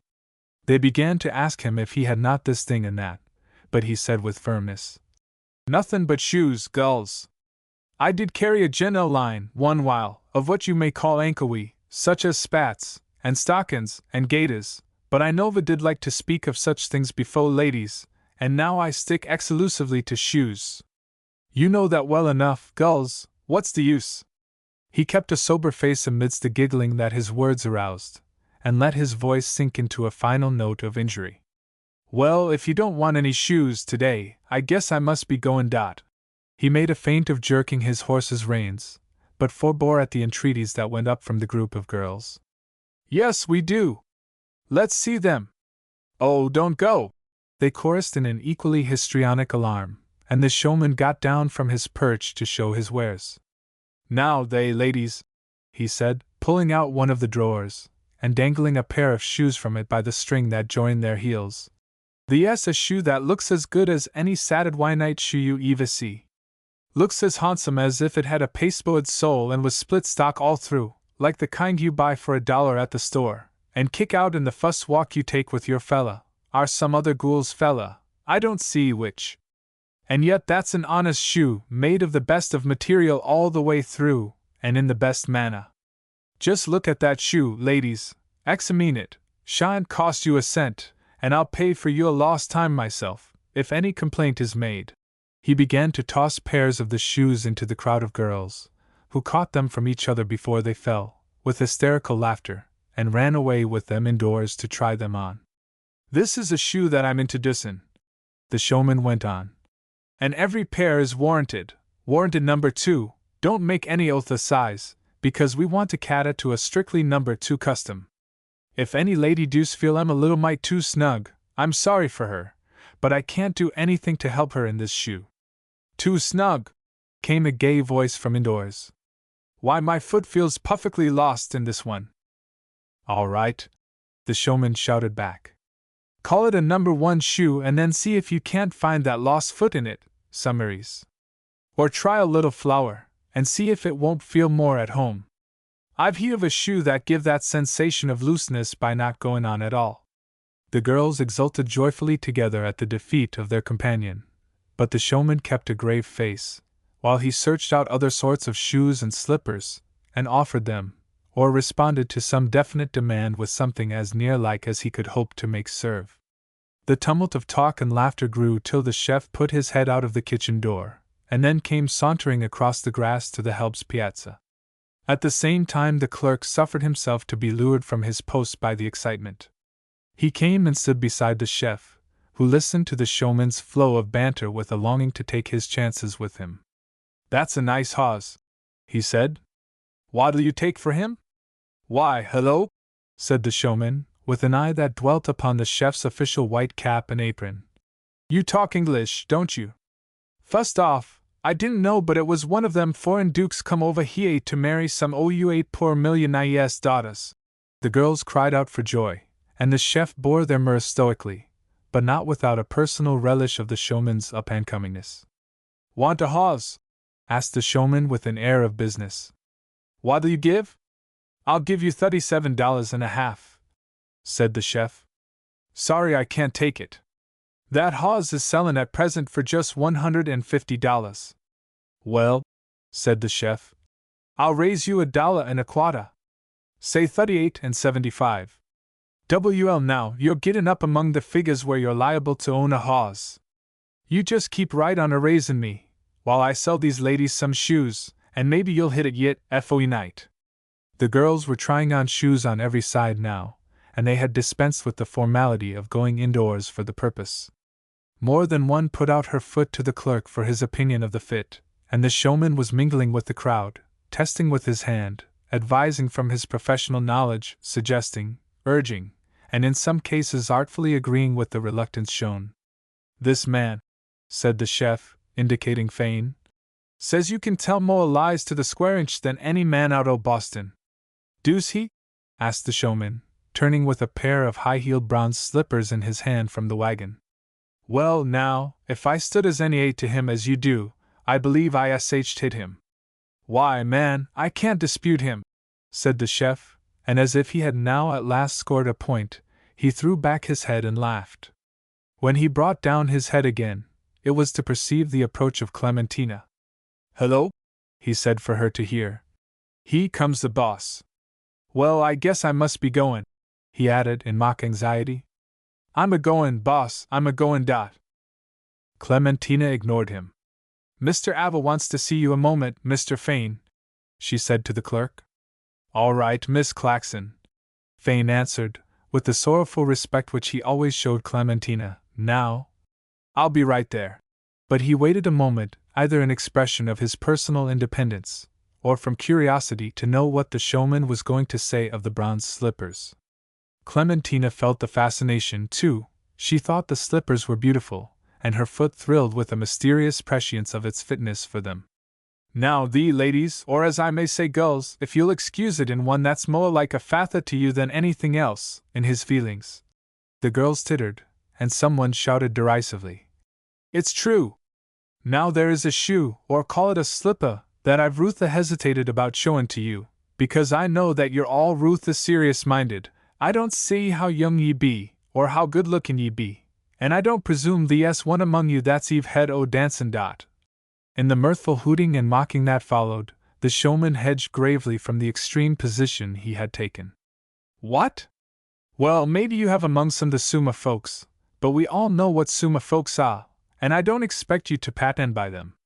But what I will say is that if any young lady within the sound of my voice— he looked round for the applause which did not fail him in his parody of the pulpit style— should get an invitation to a dance next winter, and should feel it a wackay of a charity to the young man to go, she'll be sorry, On his account, remember, that she hain't got this pair o' slip-pa.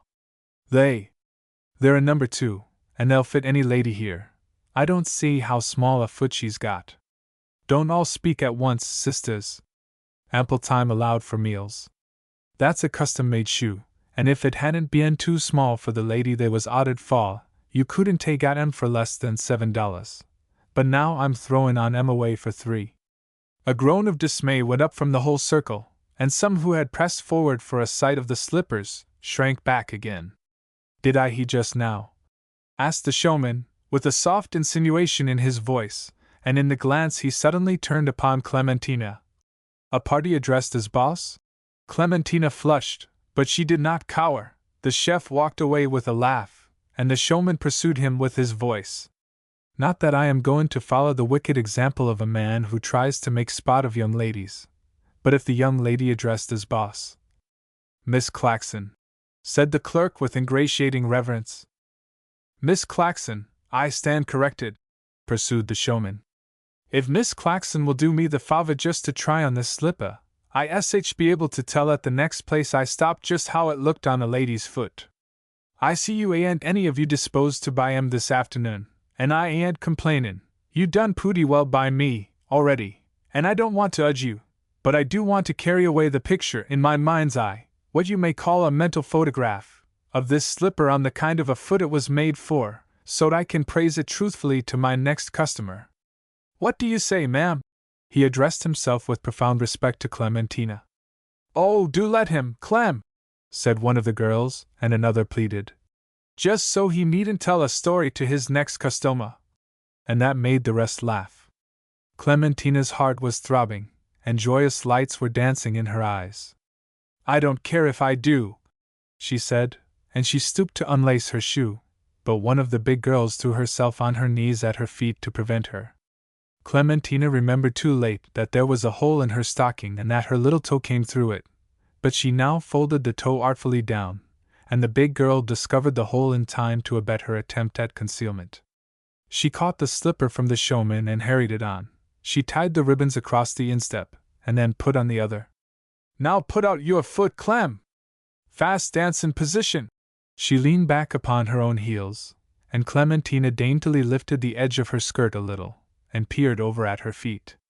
The slippers might or might not have been of an imperfect taste, in their imitation of the prevalent fashion, but on Clementina's feet they had distinction. Them feet was made for them slip-pa, said the showman devoutly. The clerk was silent. He put his hand helplessly to his mouth, and then dropped it at his side again.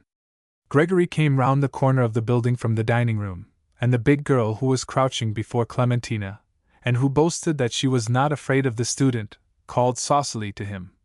Come here a minute, Mr. Gregory. And as he approached, she tilted aside, to let him see Clementina's slippers. Clementina beamed up at him with all her happiness in her eyes, but after a faltering instant, his face reddened through its freckles, and he gave her a rebuking frown and passed on. Well, I declare, said the big girl. Fane turned uneasily, and said with a sigh, he guessed he must be going, now. A blight fell upon the gay spirits of the group, and the showman asked with an ironical glance after Gregory's retreating figure. Owner of this property? No, just the ATH, said the big girl angrily. The voice of Clementina made itself heard with a cheerfulness which had apparently suffered no chill, but was really a rising rebellion. How much are the slip-pa? $3, said the showman in a surprise which he could not conceal at Clementina's courage. She laughed, and stooped to untie the slippers. That's too much for me. Let me untie 'em, Clem, said the big girl. It's a shame for you Eva to take 'em off. That's right, lady, said the showman. And you don't even need to, he added to Clementina, unless you object to sleepin' in 'em. You pay me what you want to now, and the rest when I come around the latter part of August. Oh, keep 'em, Clem, the big girl urged passionately, and the rest joined her with their entreaties. I guess I better not, said Clementina, and she completed the work of taking off the slippers in which the big girl could lend her no further aid, such was her affliction of spirit. All right, lady, said the showman. Them's your slip-pa, and I'll just keep 'em for you till the latter part of August." He drove away, and in the woods which he had to pass through on the road to another hotel he overtook the figure of a man pacing rapidly. He easily recognized Gregory, but he bore him no malice. "Like a lift?" he asked, slowing up beside him. "No, thank you," said Gregory. "I'm out for the walk." He looked round furtively, and then put his hand on the side of the wagon, mechanically, as if to detain it, while he walked on. "Did you sell the slippers to the young lady?" "Well, not as you may say sell, exactly," returned the showman cautiously. "Have you got them yet?" asked the student. "Guess so," said the man. "Like to see 'em?" He pulled up his horse. Gregory faltered a moment. Then he said, "I'd like to buy them. Quick!" He looked guiltily about, while the showman alertly obeyed, with some delay for a box to put them in. "How much are they?" "Well, that's a custom-made slipper, and the price to the lady that ordered 'em was $7. But I'll let you have 'em for 3, if you want 'em for a present." The showman was far too discreet to permit himself anything so overt as a smile. He merely let a light of intelligence come into his face. Gregory paid the money. "Please consider this as confidential," he said, and he made swiftly away.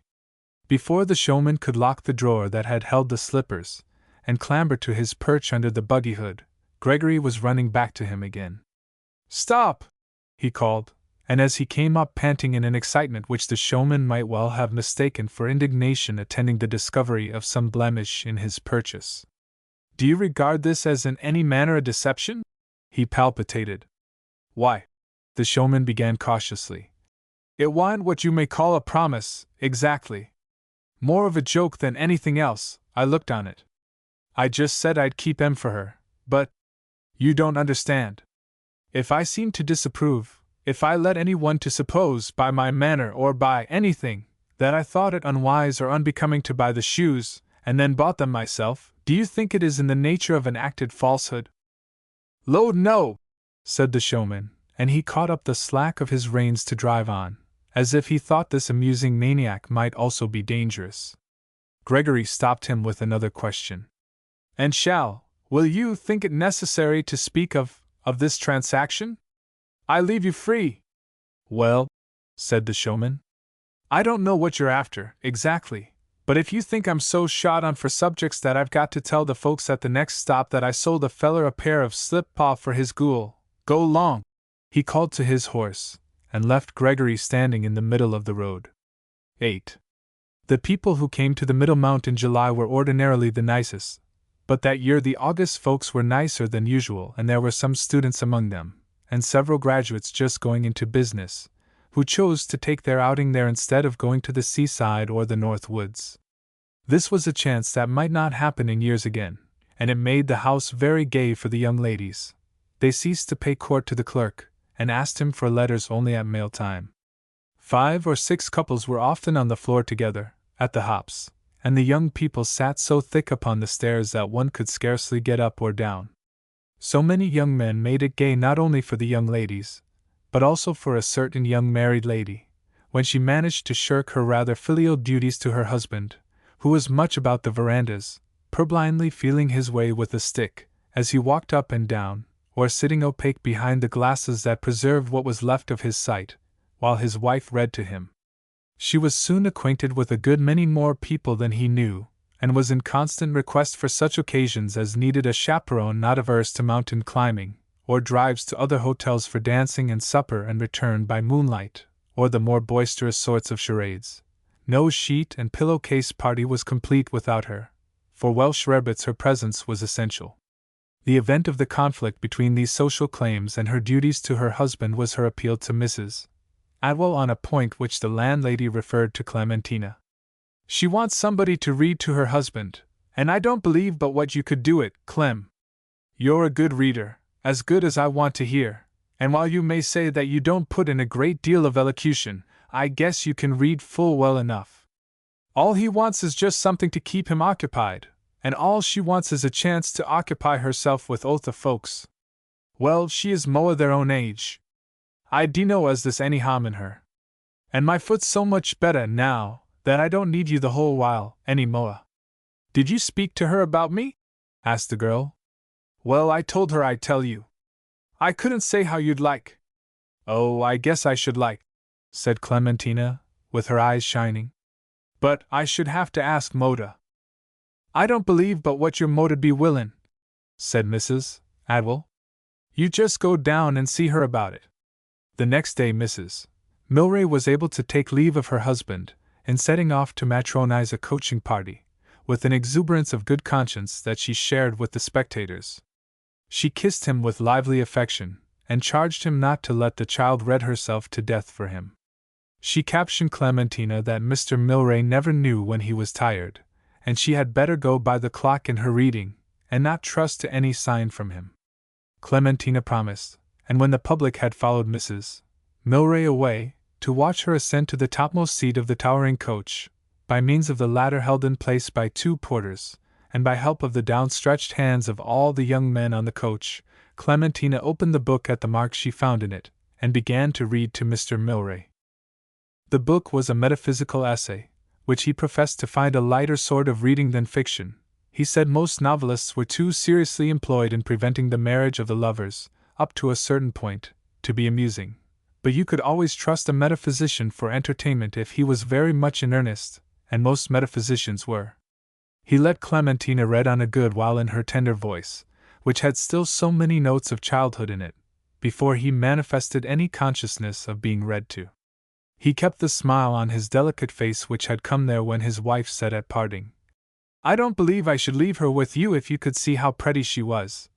And he held his head almost motionlessly at the same poise he had given it in listening to her final charges. It was a fine head, still well covered with soft hair, which lay upon it in little sculpture's masses, like chiseled silver, and the aquiline profile had a purity of line in the arch of the high nose and the jut of the thin lips and delicate chin, which had not been lost in the change from youth to age. One could never have taken it for the profile of a New York lawyer who had early found New York politics more profitable than law, and after a long time passed in city affairs, had emerged with a name shadowed by certain doubtful transactions. But this was Milray's history, which in the rapid progress of American events was so far forgotten that you had first to remind people of what he had helped do before you could enjoy their surprise in realizing that this gentle person, with the cast of intellectual refinement which distinguished his face, was the notorious Milray, who was once in all the papers. When he made his game and retired from politics, his family would have sacrificed itself a good deal to reclaim him socially, though they were of a severer social than spiritual conscience, in the decay of some ancestral ideals. But he had rendered their willingness hopeless by marrying, rather late in life, a young girl from the farther west who had come east with a general purpose to get on. She got on very well with Milray, and it was perhaps not altogether her own fault that she did not get on so well with his family, when she began to substitute a society aimed for the artistic ambition that had brought her to New York. They might have forgiven him for marrying her, but they could not forgive her for marrying him. They were of New England origin, and they were perhaps a little more critical with her than if they had been New Yorkers of Dutch strain. They said that she was a little Western hoyden, but that the stage would have been a good place for her if she could have got over her Pike County accent. In the hush of family councils they confided to one another the belief that there were phases of the variety business in which her accent would have been no barrier to her success, since it could not have been heard in the dance, and might have been disguised in the song. Will you kindly read that passage over again? Milray asked as Clementina paused at the end of a certain paragraph. She read it, while he listened attentively. Could you tell me just what you understand by that? He pursued, as if he really expected Clementina to instruct him. She hesitated a moment before she answered. I don't believe I understand anything at all. Do you know, said Milray, that's exactly my own case? And I've an idea that the author is in the same box. And Clementina perceived she might laugh, and laughed discreetly. Milray seemed to feel the note of discreetness in her laugh, and he asked, smiling, How old did you tell me you were? I'm 16, said Clementina. It's a great age, said Milray. I remember being 16 myself. I have never been so old since. But I was very old for my age then. Do you think you are? I don't believe I am, said Clementina, laughing again, but still very discreetly. Then I should like to tell you that you have a very agreeable voice. Do you sing? No, no, sir, no, said Clementina. I can't sing at all. Ah, that's very interesting, said Milray. But it's not surprising. I wish I could see your face distinctly. I've a great curiosity about matching voices and faces. I must get Mrs. Milray to tell me how you look. Where did you pick up your pretty knack at reading? In school here? I don't know, answered Clementina. Do I read the way you want? Oh, perfectly. You let the meaning come through, when there is any. Sometimes, said Clementina ingenuously, I read too fast. The children are so impatient when I'm reading to them at home, and they hurry me. But I can read a great deal slower if you want me to. No, I'm impatient too, said Milray. Are there many of them, the children? There are 6 in all. And are you the oldest? Yes, said Clementina. She still felt it very blunt not to say sir, too, but she tried to make her tone imply the sir, as Mr. Gregory had bidden her.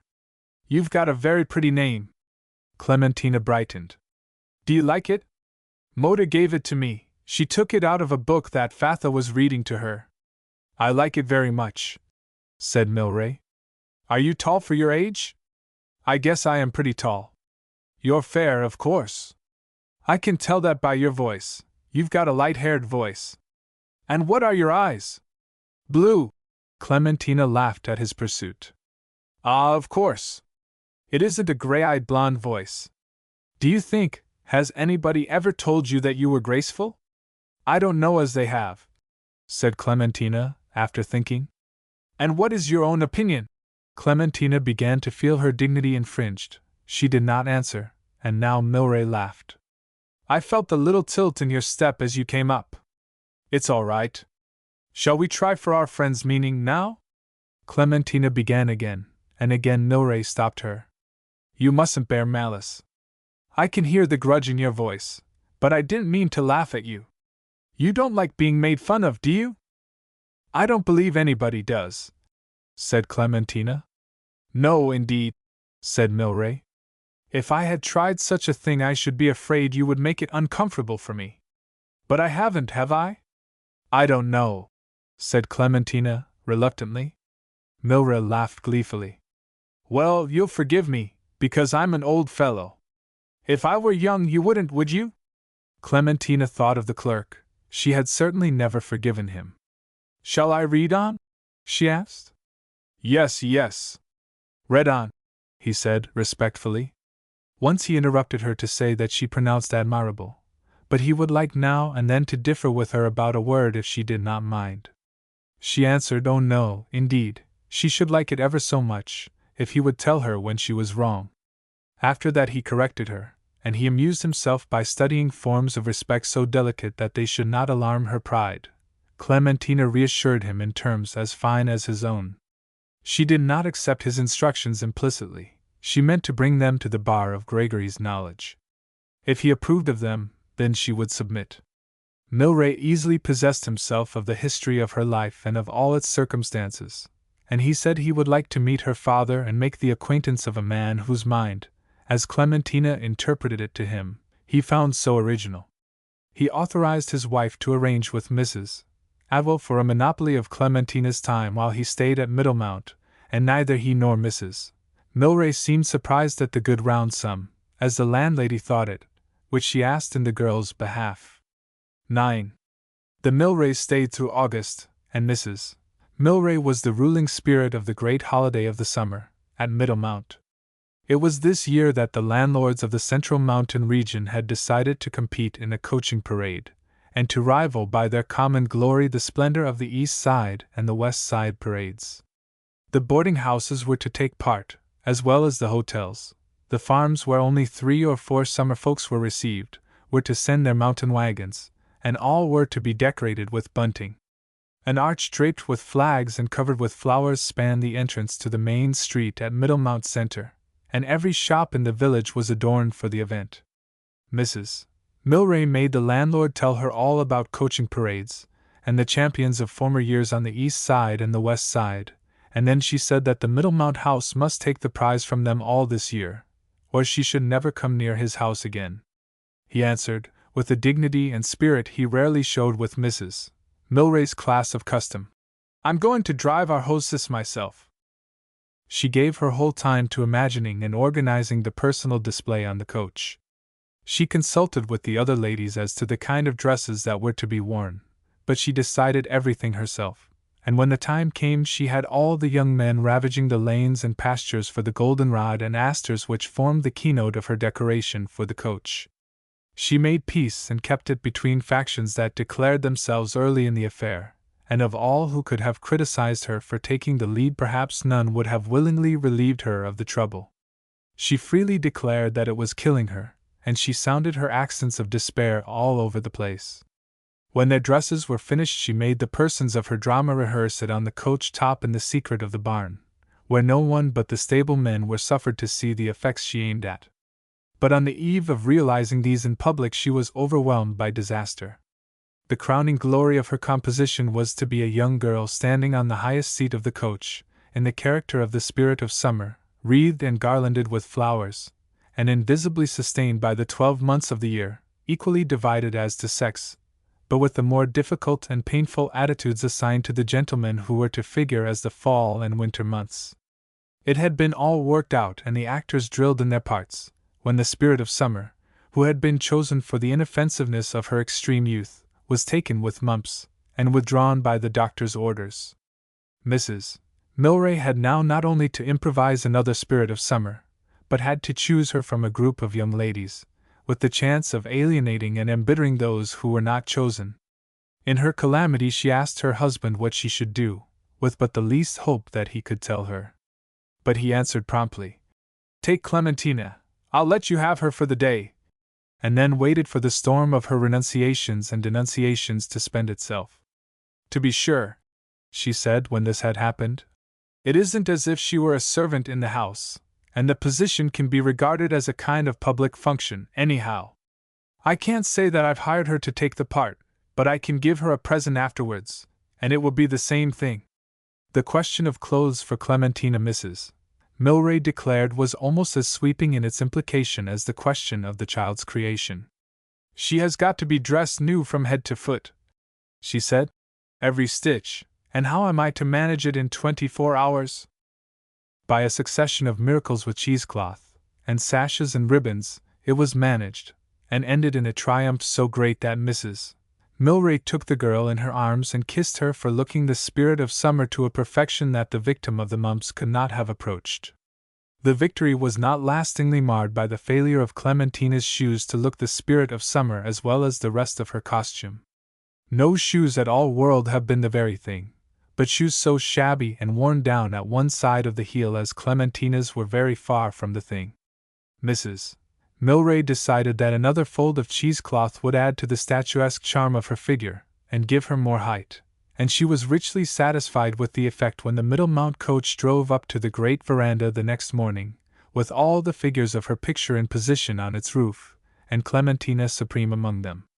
She herself mounted in simple, undramatized authority to her official seat beside the landlord, who in coachman's dress, with a bouquet of autumnal flowers in his lapel, sat holding his garlanded reins over the backs of his 6 horses, and then the coach as she intended it to appear in the parade set out as soon as the turnouts of the other houses joined it.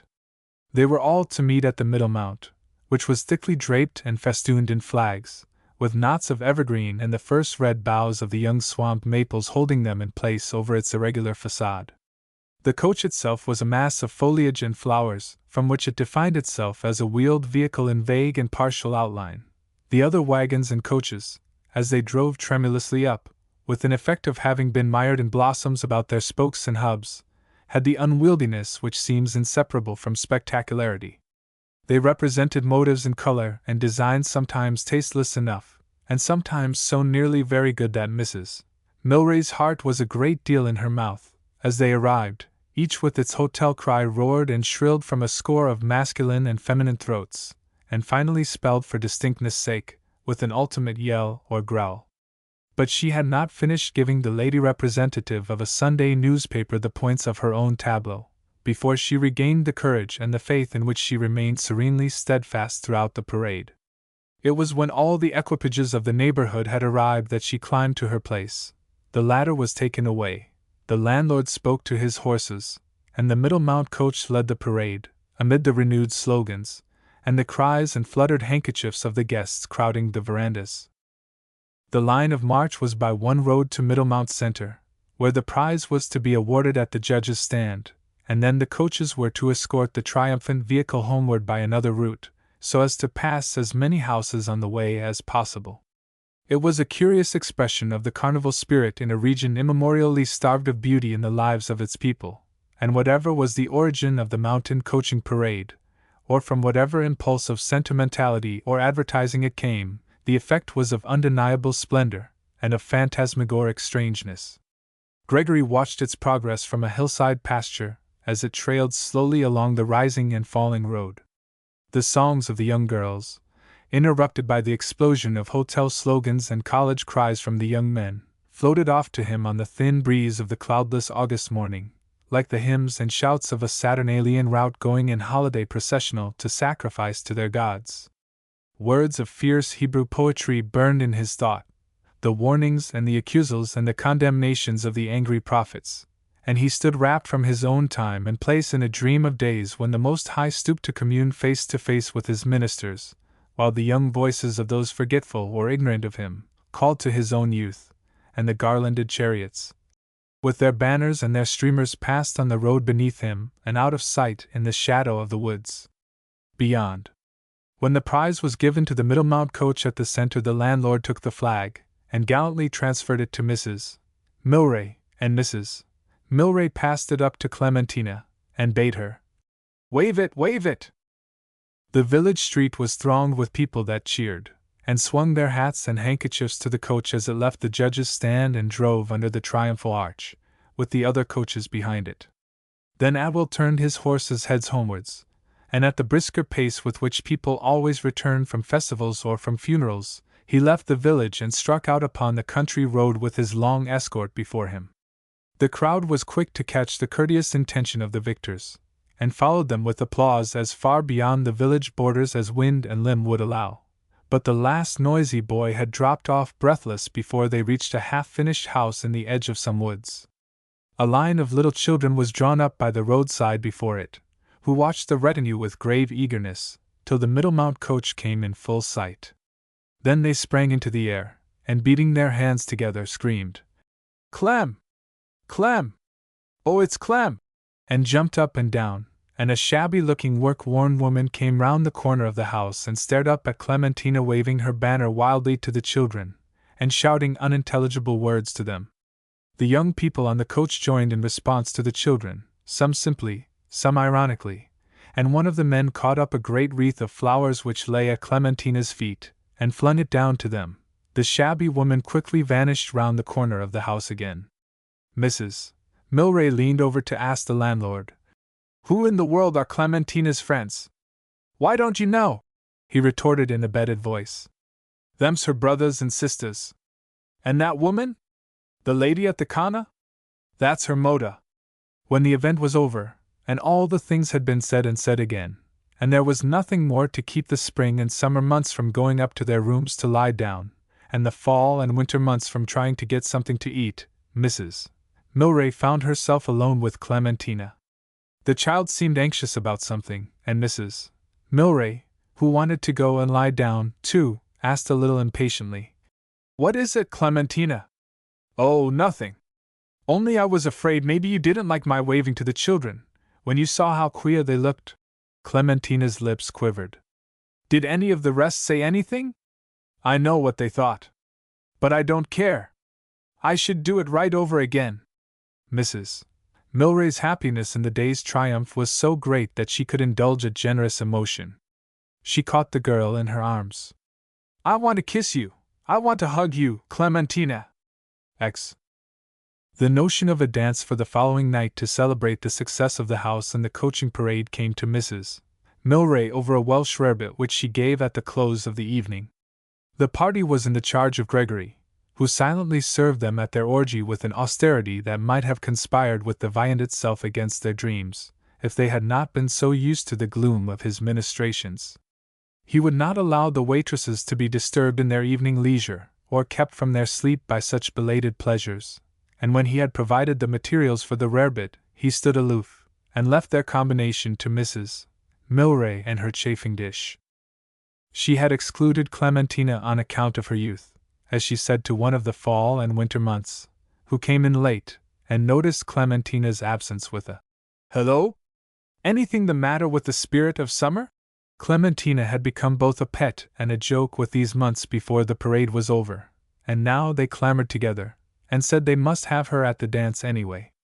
They were more tepidly seconded by the spring and summer months, and Mrs. Milray said, "Well, then, you'll have to all subscribe and get her a pair of dancing slippers." They pressed her for her meaning, and she had to explain the fact of Clementina's destitution, which that additional fold of cheesecloth had hidden so well in the coaching tableau that it had never been suspected. The young men entreated her to let them each buy a pair of slippers for the spirit of summer, which she should wear in turn for the dance that she must give each of them, and this made Mrs. Milray declare that, no, the child should not come to the dance at all, and that she was not going to have her spoiled. But before the party broke up, she promised that she would see what could be done, and she put it very prettily to the child the next day, and waited for her to say, as she knew she must, that she could not go, and why. They agreed that the cheesecloth draperies of the spirit of summer were surpassingly fit for the dance, but they had to agree that this still left the question of slippers untouched. It remained even more hopeless when Clementina tried on all of Mrs. Milray's festive shoes, and none of her razor points and high heels would avail. She went away disappointed, but not yet disheartened. Youth does not so easily renounce a pleasure pressed to the lips, and Clementina had it in her head to ask some of the table girls to help her out. She meant to try first with that big girl who had helped her put on the showman's bronze slippers, and she hurried through the office, pushing purblindly past Fane without looking his way, when he called to her in the deference which he now always used with her. "Here's a package here for you, Clementina, Miss Claxon." And he gave her an oblong parcel, addressed in a hand strange to her. "Who is it from?" she asked, innocently, and Fane replied with the same ingenuousness, "I'm sure I don't know." Afterwards he thought of having retorted, "I haven't opened it," but still without being certain that he would have had the courage to say it. Clementina did not think of opening it herself, even when she was alone in her little room above Mrs. Howells, until she had carefully felt it over, and ascertained that it was a box of pasteboard, 3 or 4 inches deep and wide, and 8 or 10 inches long. She looked at the address again. Miss Clementina Claxon, and at the narrow notched ribbon which tied it, and noted that the paper it was wrapped in was very white and clean. Then she sighed, and loosed the knot, and the paper slipped off the box, and at the same time the lid fell off, and the shoeman's bronze slippers fell out upon the floor. Either it must be a dream, or it must be a joke. It could not be both real and earnest. Somebody was trying to tease her. Such flattery of fortune could not be honestly meant. But it went to her head, and she was so giddy with it as she caught the slippers from the floor, and ran down to Mrs. Howells, that she knocked against the sides of the narrow staircase. "What is it? What does it mean? Who did it?" she panted, with the slippers in her hand. "Whe did they come from?" She poured out the history of her trying on these shoes, and of her present need of them and of their mysterious coming, to meet her longing after it had almost ceased to be a hope. Mrs. Howells closed with her in an exultation hardly short of a clapping the hands. Her hair was gray, and the girl's hair still hung in braids down her back, but they were of the same age in their transport, which they referred to Mrs. Milray, and joined with her in glad but fruitless wonder who had sent Clementina the shoes. Mrs. Howells held that the help who had seen the girl trying them on had clubbed together and got them for her at the time, and had now given them to her for the honor she had done the Middlemount house in the parade. Mrs. Milray argued that the spring and summer months had secretly dispatched some fall and winter month to ransack the stores at Middlemount Center for them. Clementina believed that they came from the shoeman himself, who had always wanted to send them, in the hope that she would keep them, and had merely happened to send them just then in that moment of extremity when she was helpless against them. Each conjecture involved improbabilities so gross that it left the field free to any opposite theory. Rumor of the fact could not fail to go through the house, and long before his day's work was done it reached the chef, and amused him as a piece of the boss's luck. He was smoking his evening pipe at the kitchen door after supper, when Clementina passed him on one of the many errands that took her between Mrs. Milray's room and her own, and he called to her. "Boss, what's this I hear about a pair o' glass slip-pod droppin' out the sky into your lap?" Clementina was so happy that she thought she might trust him for once, and she said, "Oh, yes, Mr. Modern. Who do you suppose sent them?" She entreated him so sweetly that it would have softened any heart but the heart of a tease. "I believe I could give a pooty good guess if I had the facts."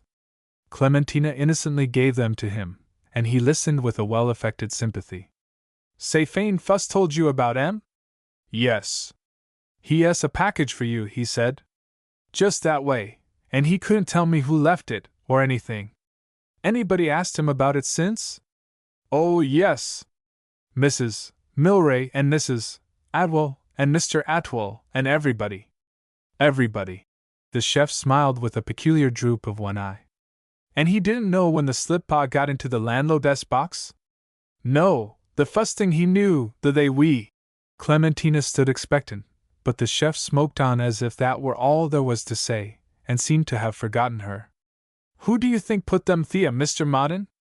The chef looked up as if surprised to find her still there. Oh, yes. Who do I think?" "Why, I know, boss. But I don't believe I'd better tell you." "Oh, do, Mr. Modern. If you knew how I felt about it." No. I guess I'd better not. Toldn't do you any good. I guess I won't say anything more. But if I was in your place, and I really wanted to know where them slip-pod come from. I do indeed." The chef paused before he added, "I should go at Fane. I guess what he don't know ain't what th knowin', and I guess nobody else knows anything." "Thea? I don't know, but I said and I ought now." What the chef said was of a piece with what had been more than once in Clementina's mind, but she had driven it out, not because it might not be true, but because she would not have it true. Her head drooped, she turned limp and springless away. Even the heart of the tease was touched.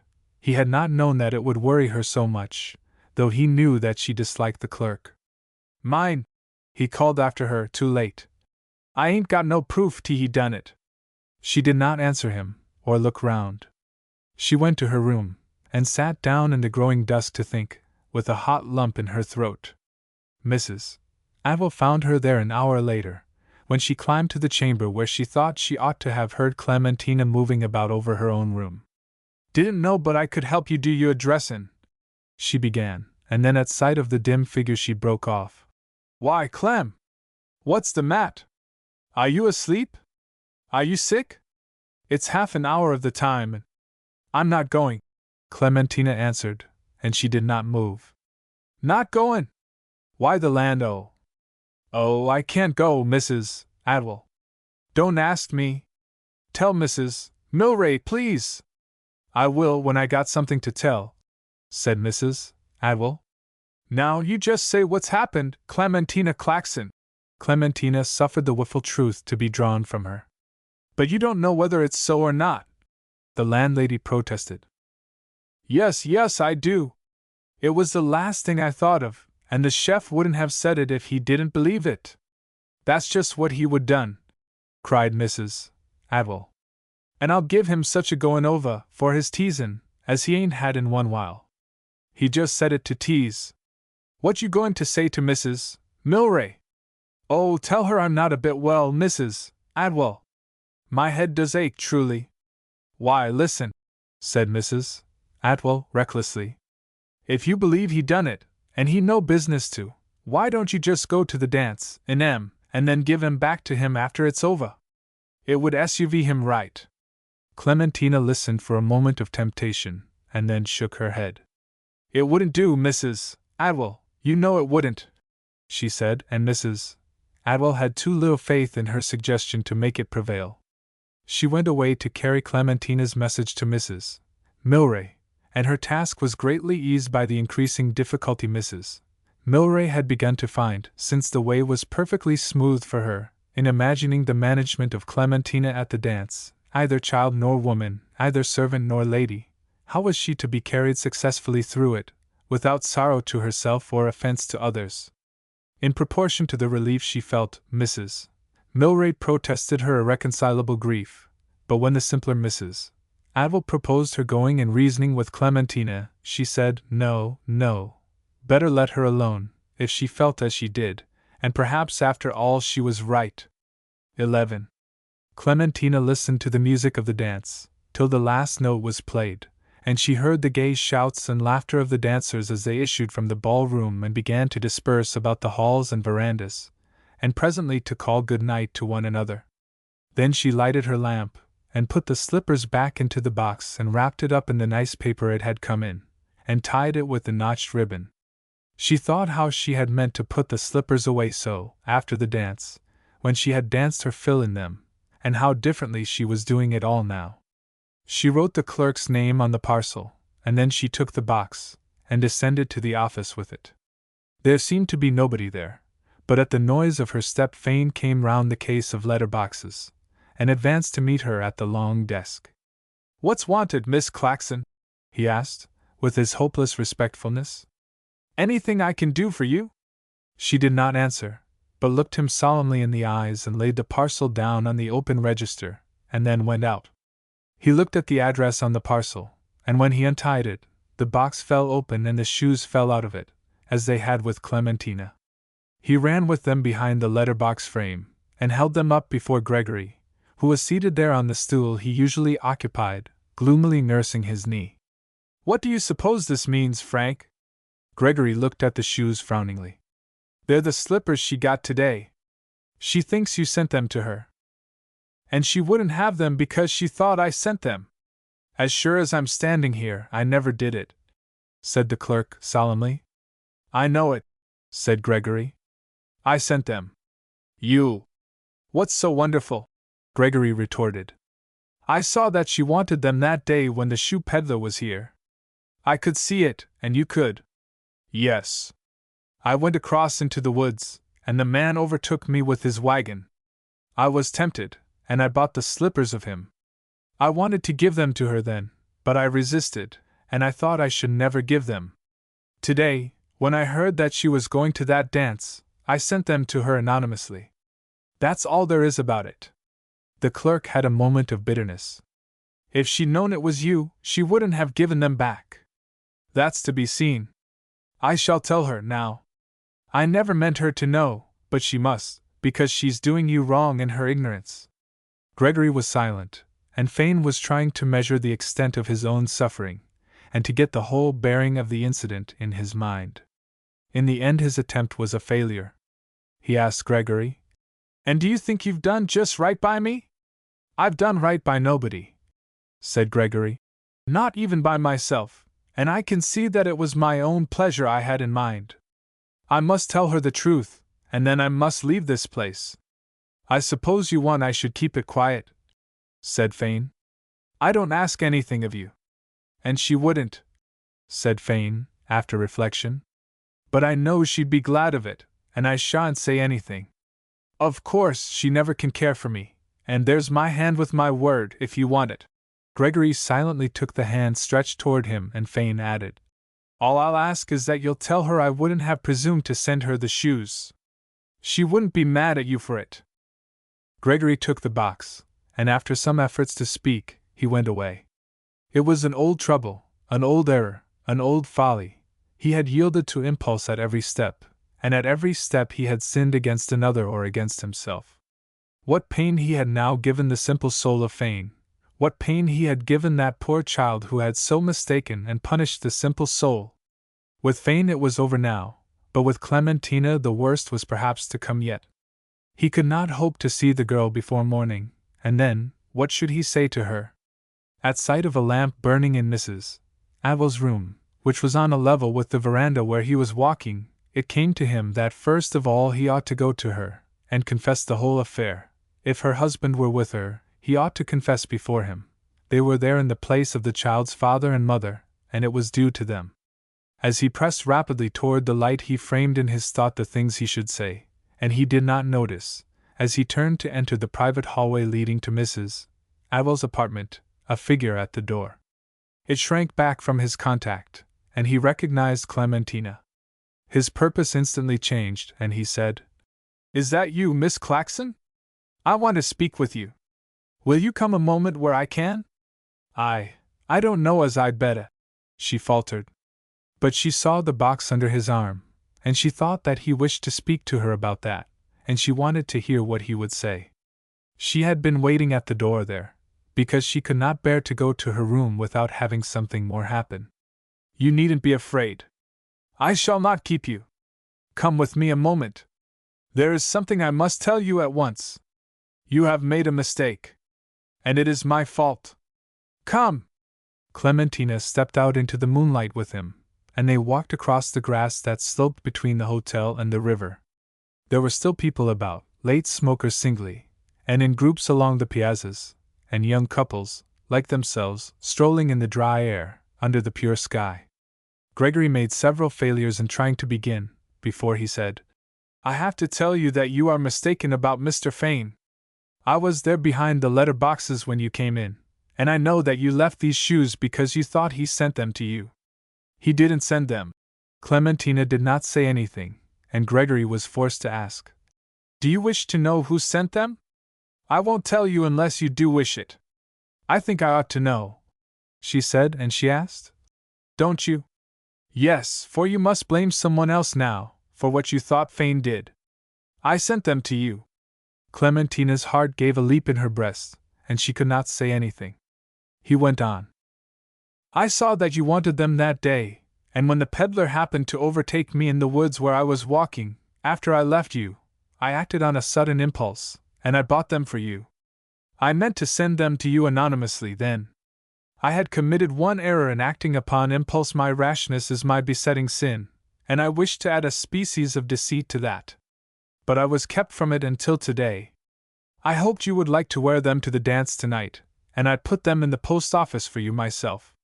Mr. Fane didn't know anything about it. That is all. I am to blame, and no one else." He waited for her to speak, but Clementina could only say, "I don't know what to say. You can't say anything that would be punishment enough for me. I have acted foolishly, cruelly." Clementina did not think so. She was not indignant, as she was when she thought Fane had taken this liberty with her, but if Mr. Gregory thought it was so very bad, it must be something much more serious than she had imagined.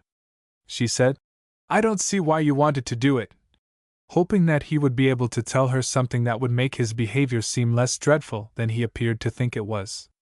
"There is only one thing that could justify it, and that is something that I cannot justify. It was very mysterious, but youth loves mystery, and Clementina was very young." "I did it," said Gregory solemnly, and he felt that now he was acting from no impulse, but from a wisely considered decision which he might not fail in without culpability. "Because I love you." "Oh," said Clementina, and she started away from him. "I knew that it would make me detestable," he cried bitterly. "I had to tell you, to explain what I did. I couldn't help doing it. But now if you can forget it, and never think of me again, I can go away, and try to atone for it somehow. I shall be guided." Clementina did not know why she ought to feel affronted or injured by what he had said to her, but if Mr. Gregory thought it was wrong for him to have spoken so, it must be wrong. She did not wish him to feel badly, even if he had done wrong, but she had to take his view of what he had done. "Why, suddenly, Mr. Gregory," she answered. "You mustn't mind it." "But I do mind it. I have been very, very selfish, very thoughtless. We are both too young. I can't ask you to wait for me till I could marry." The word really frightened Clementina. She said, "I don't believe I'd better promise." "Oh, I know it," said Gregory. "I am going away from here. I am going tomorrow as soon as I can arrange, as soon as I can get away. Good night, Clementina in her agitation put her hands up to her face. "Oh, don't cry, I can't bear to have you cry. She took down her hands. I'm not crying! But I wish I had never seen those slip, Pa. They had come to the bank of the river, whose current quivered at that point in a scaly ripple in the moonlight. At her words, Gregory suddenly pulled the box from under his arm and flung it into the stream as far as he could. It caught upon a shallow of the ripple, hung there a moment, then loosed itself, and swam swiftly down the stream. Oh! Clementina moaned. Do you want them back? He demanded. I will go in for them. No, no! No, but it seemed such a waste. Yes, that is a sin, too. They climbed silently to the hotel. At Mrs. Adwell's door he spoke. Try to forget what I said, and forgive me, if you can. Yes, yes, I will, Mr. Gregory. You mustn't think of it any more. 12. Clementina did not sleep till well toward morning, and she was still sleeping when Mrs. Adwell knocked and called in to her that her brother Jim wanted to see her. She hurried down, and in the confusion of mind left over from the night before she cooed sweetly at Jim as if he had been Mr. Gregory. What is it, Jim? What do you want me for? The boy answered with the disgust a sister's company manners always rouse in a brother. Moda wants you. Says she's wicked down, and she wants you to come and help. Then he went his way. Mrs. Adwell was used to having help snatched from her by their families at a moment's notice. I presume you've got to go, Clem, she said. Oh, yes, I've got to go, Clementina assented, with a note of relief which mystified Mrs. Adwell. You tied reading to Mr. Milray? Oh, no, no, I mean. But I guess I'd better go home. I guess I've been away long enough. Well, you're a good ghoul, Clem. I presume your Moda's got a right to have you home if she wants you. Clementina said nothing to this, but turned briskly, and started upstairs toward her room again. The landlady called after her. Shall you speak to Miss Milray, or do you want I should? Clementina looked back at her over her shoulder to warble. Why, if you would, Mrs. Adwell, and kept on to her room. Mrs. Milray was not wholly sorry to have her go. She was going herself very soon, and Clementina's earlier departure simplified the question of getting rid of her. But she overwhelmed her with reproaches which Clementina received with such sweet sincerity that another than Mrs.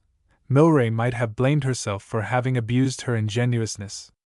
The Atwells could very well have let the girl walk home, but they sent her in a buckboard, with one of the stable men to drive her.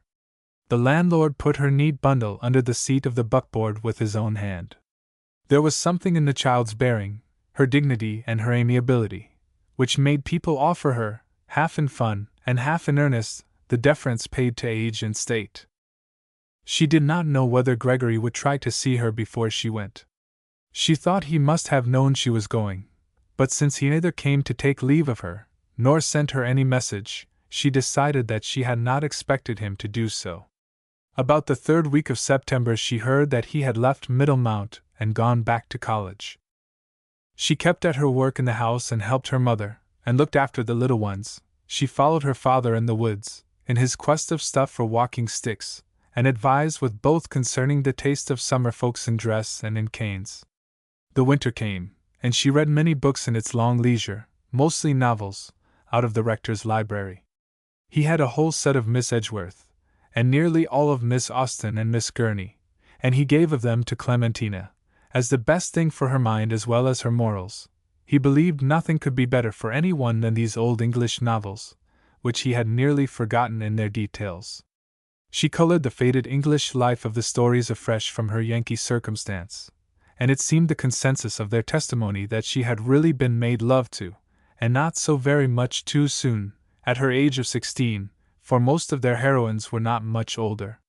The terms of Gregory's declaration and of its withdrawal were mystifying, but not more mystifying than many such things, and from what happened in the novels she read, the affair might be trusted to come out all right of itself in time. She was rather thoughtful for it, and once her mother asked her what was the matter with her. Oh, I guess I'm getting old, Moda, she said, and turned the question off. She would not have minded telling her mother about Gregory, but it would not have been the custom, and her mother would have worried, and would have blamed him.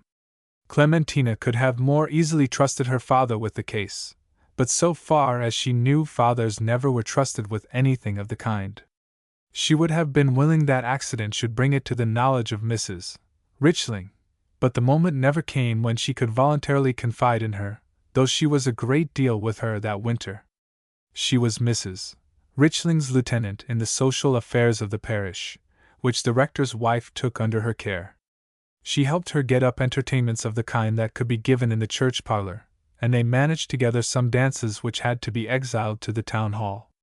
They contrived to make the young people of the village feel that they were having a gay time, and Clementina did not herself feel that it was a dull one.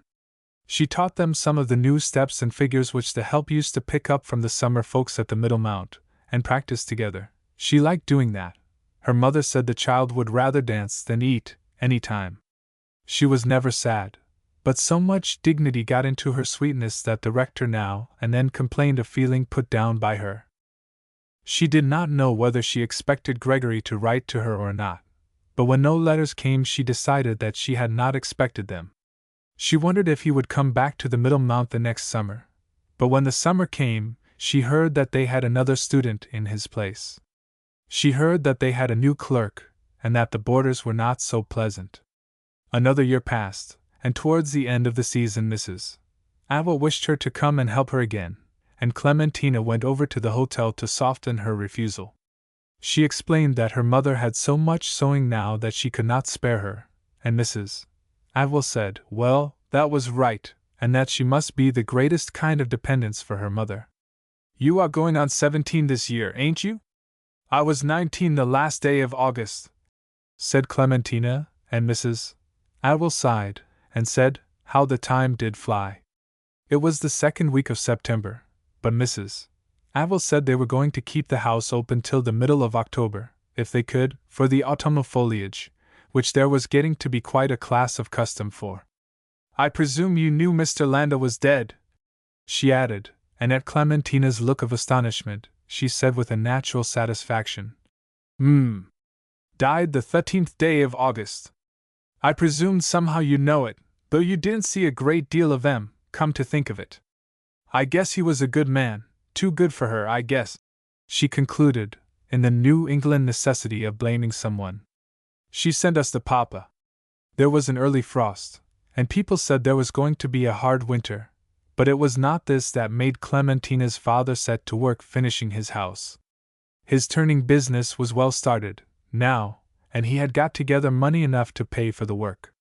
He had lately enlarged the scope of his industry by turning gateposts and urns for the tops of them, which had become very popular, for the front yards of the farm and village houses in a wide stretch of country. They sold more steadily than the smaller wares, the cups, and tops, and little vases and platters which had once been the output of his lathe. After the first season the interest of the summer folks in these fell off, but the gateposts and the urns appealed to a lasting taste in the natives. Claxon wished to put the finishing touches on the house himself, and he was willing to suspend more profitable labors to do so.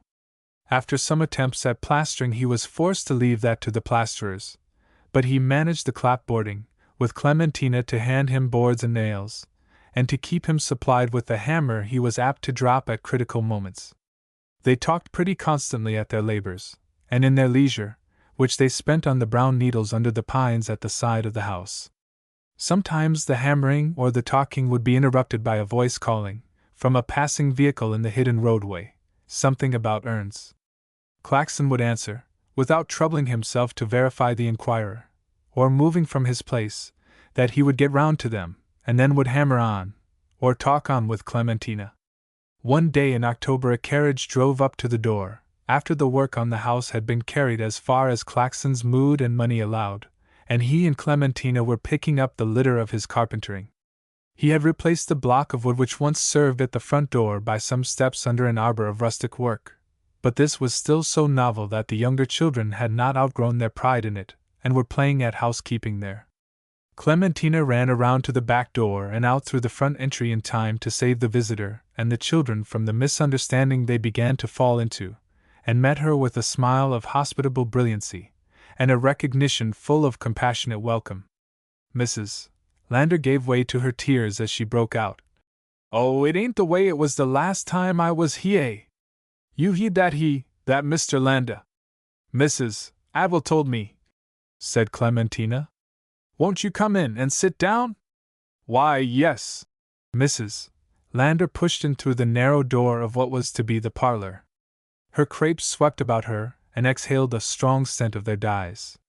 Her veil softened her heavy face, but she had not grown thinner in her bereavement. I just got to the Middlemount last night, she said, and I wanted to see you and your parents, both, Miss Claxon. It do bring him back so. You won't even know how much he thought of you, and you'll all think I'm crazy. I wouldn't come as long as he was with me, and now I have to come without him. I held out against him as long as I had him to hold out against. Not that he was evil one to push, and I don't know as he so much as spoke of it, after we left the hotel 2 years ago, but I presume it went out of his mind a single minute. Time and time again I'd say to him, now, Albert, do you feel about it just the way you done? And he'd say, I hard had any call to charge my mind about it, and then I'd begin trying to outweigh him out of it, and keep a hectorin', till he'd say, well, I'm not asking you to do it, and that's all I could get out of him. But I see all the while he wanted me to do it, whatever he asked, and now I've got to do it when it can't give him any pleasure. Mrs. Lander put up her black-bordered handkerchief and sobbed into it, and Clementina waited till her grief had spent itself. Then she gave her a fan, and Mrs. Lander gratefully cooled her hot wet face. The children had found the noises of her affliction and the turbid tones of her monologue annoying, and had gone off to play in the woods. Claxon kept incuriously about the work that Clementina had left him to. His wife maintained the confidence which she always felt in Clementina's ability to treat with the world when it presented itself, and though she was curious enough, she did not offer to interrupt the girl's interview with Mrs. Lander. Clementina would know how to behave. Mrs. Lander, when she had refreshed herself with the fan, seemed to get a fresh grip of her theme, and she told Clementina all about Mr. Lander's last sickness. It had been so short that it gave her no time to try the climate of Colorado upon him, which she now felt sure would have brought him right up, and she had remembered, when too late, to give him a liver medicine of her own, though it did not appear that it was his liver which was affected. That was the strange part of it. But brief as his sickness was, he had felt that it was to be his last, and had solemnly talked over her future with her, which he seemed to think would be lonely. He had not named Clementina, but Mrs. Lander had known well enough what he meant, and now she wished to ask her, and her father and mother, how they would all like Clementina to come and spend the winter with her at Boston first, and then further south, and wherever she should happen to go. She apologized for not having come sooner upon this errand. She had resolved upon it as soon as Mr. Lander was gone, but she had been sick herself, and had only just now got out of bed. Clementina was too young to feel the pathos of the case fully, or perhaps even to follow the tortuous course of Mrs. Lander's motives, but she was moved by her grief, and she could not help a thrill of pleasure in the vague splendor of the future outlined by Mrs. Lander's proposal. For a time she had thought that Mrs. Milray was going to ask her to visit her in New York. Mrs. Milray had thrown out a hint of something of the kind at parting, but that was the last of it, and now she at once made up her mind that she would like to go with Mrs. Lander, while discreetly saying that she would ask her father and mother to come and talk with her. 13. Her parents objected to leaving their work. Each suggested that the other had better go, but they both came at Clementina's urgence. Her father laughed and her mother frowned when she told them what Mrs. Lander wanted, from the same misgiving of her sanity. They partly abandoned this theory for a conviction of Mrs. Lander's mere folly when she began to talk, and this slowly yielded to the perception that she had some streaks of sense. It was sense in the first place to want to have Clementina with her, and though it might not be sense to suppose that they would be anxious to let her go, they did not find so much want of it as Mrs. Lander talked on. It was one of her necessities to talk away her emotions before arriving at her ideas, which were often found in a tangle, but were not without a certain propriety. She was now, after her interview with Clementina, in the immediate presence of these, and it was her ideas that she began to produce for the girl's father and mother. She said frankly that she had more money than she knew what to do with, and they must not think she supposed she was doing a favor, for she was really asking one. She was alone in the world, without near connections of her own, or relatives of her husband's, and it would be a mercy if they could let their daughter come and visit her. She would not call it more than a visit. That would be the best thing on both sides. She told of her great fancy for Clementina the first time she saw her, and of her husband's wish that she would come and visit with them then for the winter. As for that money she had tried to make the child take, she presumed that they knew about it, and she wished to say that she did it because she was afraid Mr. Lander had said so much about the sewing that they would be disappointed. She gave way to her tears at the recollection, and confessed that she wanted the child to have the money anyway. She ended by asking Mrs. Claxon if she would please to let her have a drink of water, and she looked about the room, and said that they had got it finished up a great deal, now, had not they? She made other remarks upon it, so apt that Mrs. Claxon gave her a sort of permissive invitation to look about the whole lower floor, ending with the kitchen. Mrs. Lander sat down there while Mrs. Claxon drew from the pipes a glass of water, which she proudly explained was pumped all over the house by the windmill that supplied the power for her husband's turning lathes. "Well, I wish my husband could have tasted that water," said Mrs. Lander, as if reminded of husbands by the word, and by the action of putting down the glass. "He was always such a great hand for good cold water. My! He'd a liked your kitchen, Mrs. Claxon. He always was such a homebody, and he did get so tired of hotels. For all he had such an appearance, when you see him, of bein', well, stiff and proud, he was far more common in his tastes. I don't mean common, exactly either, than what I was, and many a time when we be drivin' through the country, and we pass some o' them long strung-out houses, don't you know, with the kitchen next to the woodshed, and then an archway before you get to the stable, Mr. Lander he'd get out, and make an errand. Just so's to look in at the kitchen door. He said it made him think of his own motor's kitchen. We was both brought up in the country, that's a fact, and I guess if the truth was known we both expected to settle down and die Thea sometime, but now he's gone, and I don't know what'll become o' me, and sometimes I don't much care. I guess if Mr. Lander'd a seen your kitchen, it wouldn't have been so easy to get him out of it, and I do believe if he's livin' anywhere now he takes as much comfort in my settin' here as what I do. I presume I shall settle down somewheres before a great while, and if you could make up your mind to let your daughter come to me for a little visit till spring, you couldn't do a thing that please Mr. Lander more." Mrs. Claxon said that she would talk it over with the child's father, and then Mrs. Lander pressed her to let her take Clementina back to the Middlemount with her for supper, if they wouldn't let her stay the night. After Clementina had driven away, Mrs. Claxon accused herself to her husband of being the greatest fool in the state, but he said that the carriage was one of the Middlemount rigs, and he guessed it was all right. He could see that Clem was wild to go, and he didn't see why she shouldn't. "Well, I do then," his wife retorted. "We don't know anything about the woman, or who she is. I guess no harm'll come to Clem for one night," said Claxon, and Mrs. Claxon was forced back upon the larger question for the maintenance of her anxiety. She asked what he was going to do about letting Clem go the whole winter with a perfect stranger, and he answered that he had not got round to that yet, and that there were a good many things to be thought of first. He got round to see the rector before dark, and in the light of his larger horizon, was better able to orient Mrs. Lander and her motives than he had been before. When she came back with the girl the next morning, she had thought of something in the nature of credentials. It was the letter from her church in Boston, which she took whenever she left home, so that if she wished she might unite with the church in any place where she happened to be stopping.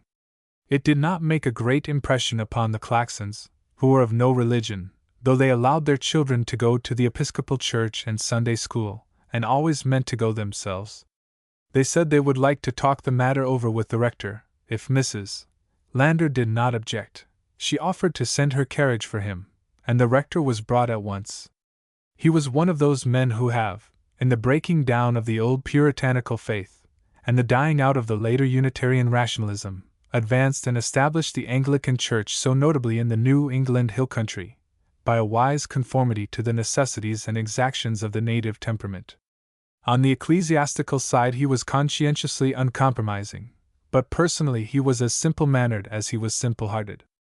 He was a tall, lean man in rusty black, with a clerical waistcoat that buttoned high, and scholarly glasses, but with a belated straw hat that had counted more than one summer, and a farmer's tan on his face and hands. He pronounced the church letter, though quite outside of his own church, a document of the highest respectability, and he listened with patient deference to the autobiography which Mrs. Lander poured out upon him, and her identifications through reference to this or that person in Boston whom he knew either at first or second hand. He had not to pronounce upon her syntax, or her social quality. It was enough for him, in behalf of the Claxons, to find her what she professed to be. "You must think," he said, laughing, "that we are over-particular, but the fact is that we value Clementina rather highly, and we wish to be sure that your hospitable offer will be for her real good." "Of course," said Mrs. Lander. "I should be just so myself aboard her. I don't know," he continued, "that I've ever said how much we think of her, Mrs. Richling and I, but this seems a good opportunity, as she is not present. She is not perfect, but she comes as near being a thoroughly good girl as she can without knowing it. She has a great deal of common sense, and we all want her to have the best chance. Well, that's just the way I feel about her, and that's just what I mean to give her," said Mrs. Lander. "I am not sure that I make myself quite clear," said the rector. "I mean, a chance to prove how useful and helpful she can be. Do you think you can make life hard for her occasionally? Can you be peevish and exacting and unreasonable? Can you do something to make her value superfluity and luxury at their true worth?" Mrs. Lander looked a little alarmed and a little offended. "I don't know as I understand what you mean, exactly," she said, frowning rather with perplexity than resentment. "But the child shan't have a care, and her own motor couldn't be better to her than me. There ain't anything money can buy that she shan't have, if she wants it, and all I'll ask of her is she'll enjoy herself as much as she knows how. I want her with me because I should love to have her round, and we did from the very first minute she spoke, Mr. Lander and me, both.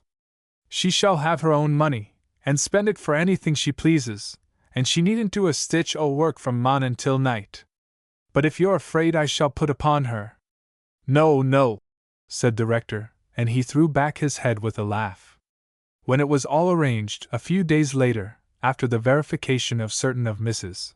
Lander's references by letters to Boston, he said to Clementina's father and mother, "There's only one danger, now, and that is that she will spoil Clementina, but there's a reasonable hope that she won't know how."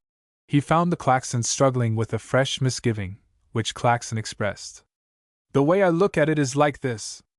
I don't want that woman should even think Clem was after her money. On the face of it there ain't very much to her that would make anybody think but what we was after it, and I should want it pooty well understood that we want that kind. But I don't seem to see any way of telling her." "No," said the rector, with a sympathetic twinkle. "That would be difficult. It's plain to be seen," Mrs. Claxon interposed, "that she thinks a good deal of her money, and I know but what she'd think she was doing Clem most too much of a favor anyway. If it can't be a perfectly even thing, all round, I know as I should want it to be at all." "You're quite right, Mrs. Claxon, quite right. But I believe Mrs. Lander may be safely left to look out for her own interests. After all, she has merely asked Clementina to pass the winter with her. It will be a good opportunity for her to see something of the world, and perhaps it may bring her the chance of placing herself in life. We have got to consider these things with reference to a young girl," Mrs. Claxon said. "Of course," but Claxon did not assent so readily. "I don't feel as if I should want Clem to look at it in that light. If the chance don't come to her, I don't want she should go hunting round for it." "I thoroughly agree with you," said the rector. "But I was thinking that there was not only no chance worthy of her in Middlemount, but there is no chance at all."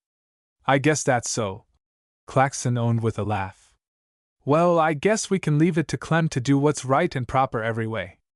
As you say, she's got lots of sense."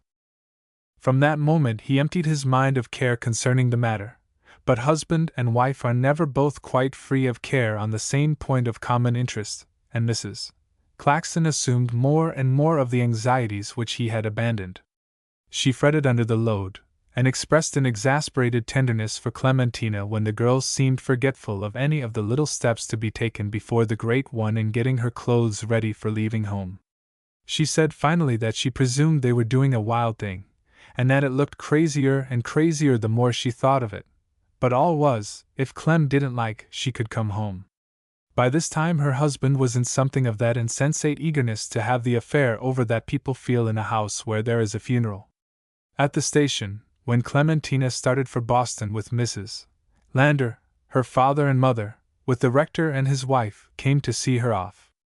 Other friends mistakenly made themselves of the party, and kept her talking vacuities when her heart was full, till the train drew up. Her father went with her into the parlor car, where the porter of the Middlemount house set down Mrs. Lander's hand baggage and took the final fee she thrust upon him.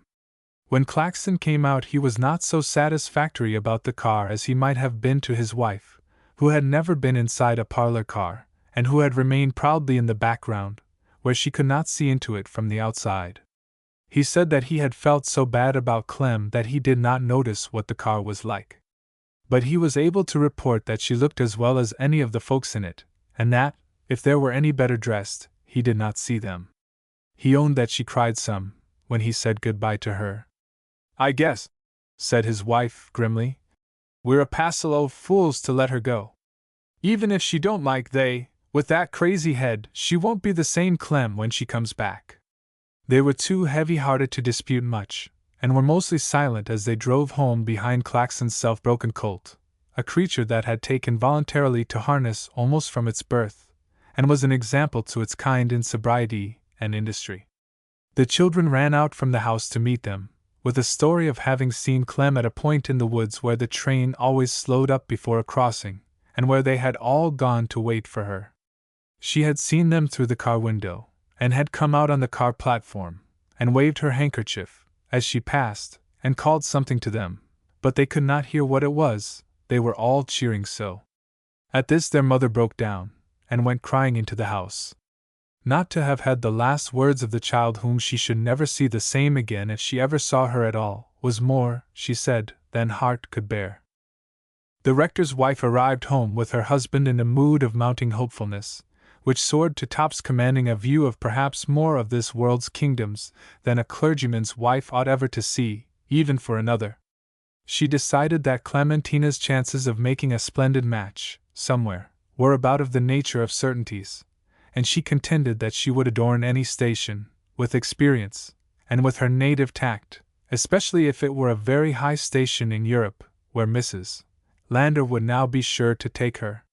If she did not take her to Europe, however, she would be sure to leave her all her money, and this would serve the same end, though more indirectly. Mr. Richling scoffed at this ideal of Clementina's future with a contempt which was as little becoming to his cloth. He made his wife reflect that, with all her inherent grace and charm, Clementina was an ignorant little country girl, who had neither the hardness of heart nor the greediness of soul, which gets people on in the world, and repair for them the disadvantages of birth and education. He represented that even if favorable chances for success in society showed themselves to the girl, the intense and inexpugnable vulgarity of Mrs. Lander would spoil them, and he was glad of this, he said, for he believed that the best thing which could happen to the child would be to come home as sweet and good as she had gone away. He added this was what they ought both to pray for. His wife admitted this, but she retorted by asking if he thought such a thing was possible, and he was obliged to own that it was not possible. He marred the effect of his concession by subjoining that it was no more possible than her making a brilliant and triumphant social figure in society, either at home or in Europe. 14. So far from embarking at once for Europe, Mrs. Lander went to that hotel in a suburb of Boston, where she had the habit of passing the late autumn months, in order to fortify herself for the climate of the early winter months in the city. She was a little puzzled how to provide for Clementina, with respect to herself, but she decided that the best thing would be to have her sleep in a room opening out of her own, with a folding bed in it, so that it could be used as a sort of parlor for both of them during the day, and be within easy reach, for conversation, at all times. On her part, Clementina began by looking after Mrs. Lander's comforts, large and little, like a daughter, to her own conception and to that of Mrs. Lander, but to other eyes like a servant. Mrs. Lander shyly shrank from acquaintance among the other ladies, and in the absence of this, she could not introduce Clementina, who went down to an early breakfast alone, and sat apart with her at lunch and dinner, ministering to her in public as she did in private. She ran back to their rooms to fetch her shawl, or her handkerchief, or whichever drops or powders she happened to be taking with her meals, and adjusted with closer care the hassock which the head waiter had officially placed at her feet. They seldom sat in the parlor where the ladies met. After dinner, they talked only to each other, and there, as elsewhere, the girl kept her filial care of the old woman. The question of her relation to Mrs. Lander became so pressing among several of the guests that, after Clementina had watched over the banisters, with throbbing heart and feet, a little dance one night which the other girls had got up among themselves, and had fled back to her room at the approach of one of the kindlier and bolder of them, the landlord felt forced to learn from Mrs. Lander how Miss Claxon was to be regarded. He managed delicately, by saying he would give the Sunday paper she had ordered to her nurse. "Or, I beg your pardon," he added, as if he had made a mistake. "Why, she ain't my nurse," Mrs. Lander explained, simply, either annoyed nor amused. "She's just a young lady that's visiting me, as you may say." And this put an end to the misgiving among the ladies. But it suggested something to Mrs. Lander, and a few days afterwards, when they came out from Boston where they had been shopping, and she had been lavishing a bewildering waste of gloves, hats, shoes, capes and gowns upon Clementina, she said, "I'll tell you what. We've got to have a maid." "A maid?" cried the girl. "It isn't me, or my things I want her for," said Mrs. Lander. "It's you and these dresses of yours. I presume you could look after them, come to give your mind to it, but I don't want to have you tied up to a lot of clothes, and I presume we should find her a comfort in more ways than one, both of us. I don't know what we shall want her to do, exactly, but I guess she will, if she understands her business, and I want you should go in with me, tomorrow, and find one. I'll speak to some of the ladies, and find out whe's the best place to go, and we'll get the best there is." A lady whom Mrs. Lander spoke to entered into the affair with zeal born of a lurking sense of the wrong she had helped do Clementina in the common doubt whether she was not herself Mrs. Lander's maid. She offered to go into Boston with them to an intelligence office, where you could get nice girls of all kinds, but she ended by giving Mrs. Lander the address, and instructions as to what she was to require in a maid. She was chiefly to get an English maid, if at all possible, for the qualifications would more or less naturally follow from her nationality. There proved to be no English maid, but there was a Swedish one who had received a rigid training in an English family living on the continent, and had come immediately from that service to seek her first place in America. The manager of the office pronounced her character, as set down in writing, faultless, and Mrs. Lander engaged her. "You want to look after this young lady," she said, indicating Clementina. "I can look after myself." But Elida took charge of them both on the train out from Boston with prompt intelligence. "We got to get used to it, I guess," Mrs. Lander confided at the first chance of whispering to Clementina. Within a month after washing the faces and combing the hair of all her brothers and sisters who would suffer it at her hands, Clementina's own head was under the brush of a lady's maid, who was of as great a discreetness in her own way as Clementina herself. She supplied the defects of Mrs. Lander's elementary habits by simply asking if she should get this thing and that thing for the toilet, without criticizing its absence, and then asking whether she should get the same things for her young lady. She appeared to let Mrs. Lander decide between having her brushes in ivory or silver, but there was really no choice for her, and they came in silver. She knew not only her own place, but the places of her two ladies, and she presently had them in such training that they were as proficient in what they might and might not do for themselves and for each other, as if making these distinctions were the custom of their lives. Their hearts would both have gone out to Elida, but Elida kept them at a distance with the smooth respectfulness of the iron hand in the glove of velvet, and Clementina first learned from her to imagine the impassable gulf between mistress and maid. At the end of her month she gave them, out of a clear sky, a week's warning. She professed no grievance, and was not moved by Mrs. Landor's appeal to say what wages she wanted. She would only say that she was going to take a place in Commonwealth Avenue, where a friend of hers was living, and when the week was up, she went, and left her late mistresses feeling rather blank. "I presume we shall have to get another," said Mrs. Landor. "Oh, not right away," Clementina pleaded. "Well, not right away," Mrs. Landor assented, and provisionally they each took the other into her keeping, and were much freer and happier together. Soon after, Clementina was startled one morning, as she was going in to breakfast, by seeing Mr. Fane at the clerk's desk. He did not see her. He was looking down at the hotel register, to compute the bill of a departing guest. But when she passed out, she found him watching for her, with some letters. "I didn't know you were with us," he said, with his pensive smile, "till I found your letters here, addressed to Mrs. Landor's care, and then I put two and two together. It only shows how small the world is, don't you think so? I've just got back from my vacation. I prefer to take it in the fall of the year, because it's so much pleasanter to travel then. I suppose you didn't know I was here?" "No, I didn't," said Clementina. "I never dreamed of such a thing." "To be sure, why should you?" Fane reflected. "I've been here ever since last spring. But I'll say this, Miss Claxon, that if it's the least unpleasant to you, or the least disagreeable, or awakens any kind of associations—" "Oh, no!" Clementina protested, and Fane was spared the pain of saying what he would do if it were. He bowed, and she said sweetly, "It's pleasant to meet anyone I've seen before. I suppose you don't know how much it's changed at Middlemount since you were Thea?" Fane answered blankly, while he felt in his breast pocket. Oh, he presumed so, and she added, "Hardly any of the same guests came back this summer, and they had more in July than they had in August," Mrs. Atwell said. "Mr. Martin, the chef, is gone, and newly all the help is different."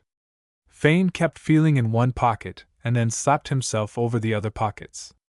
"No," he said, "I haven't got it with me. I must have left it in my room. I just received a letter from Frank, Mr. Gregory, you know, I always call him Frank, and I thought I had it with me.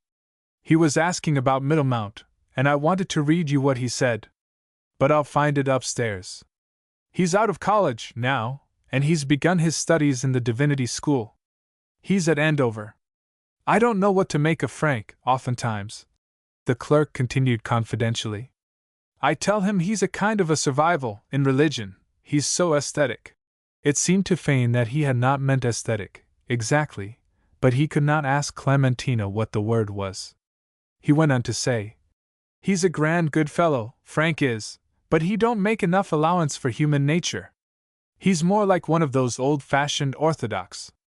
I go in for having a good time, so long as you don't do anybody else any hurt."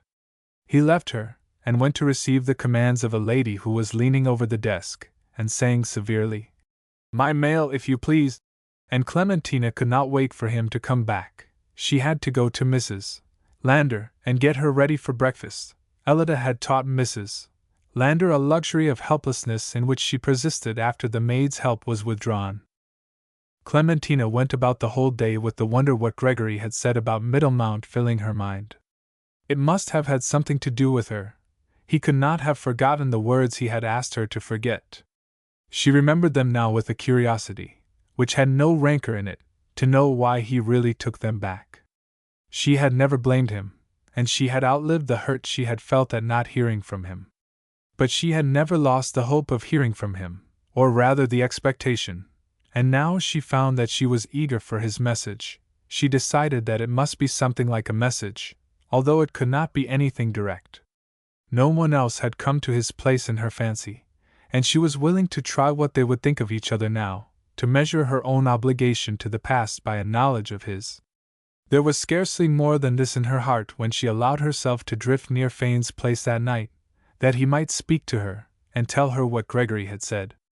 But he had apparently forgotten about his letter, and only wished to talk about himself.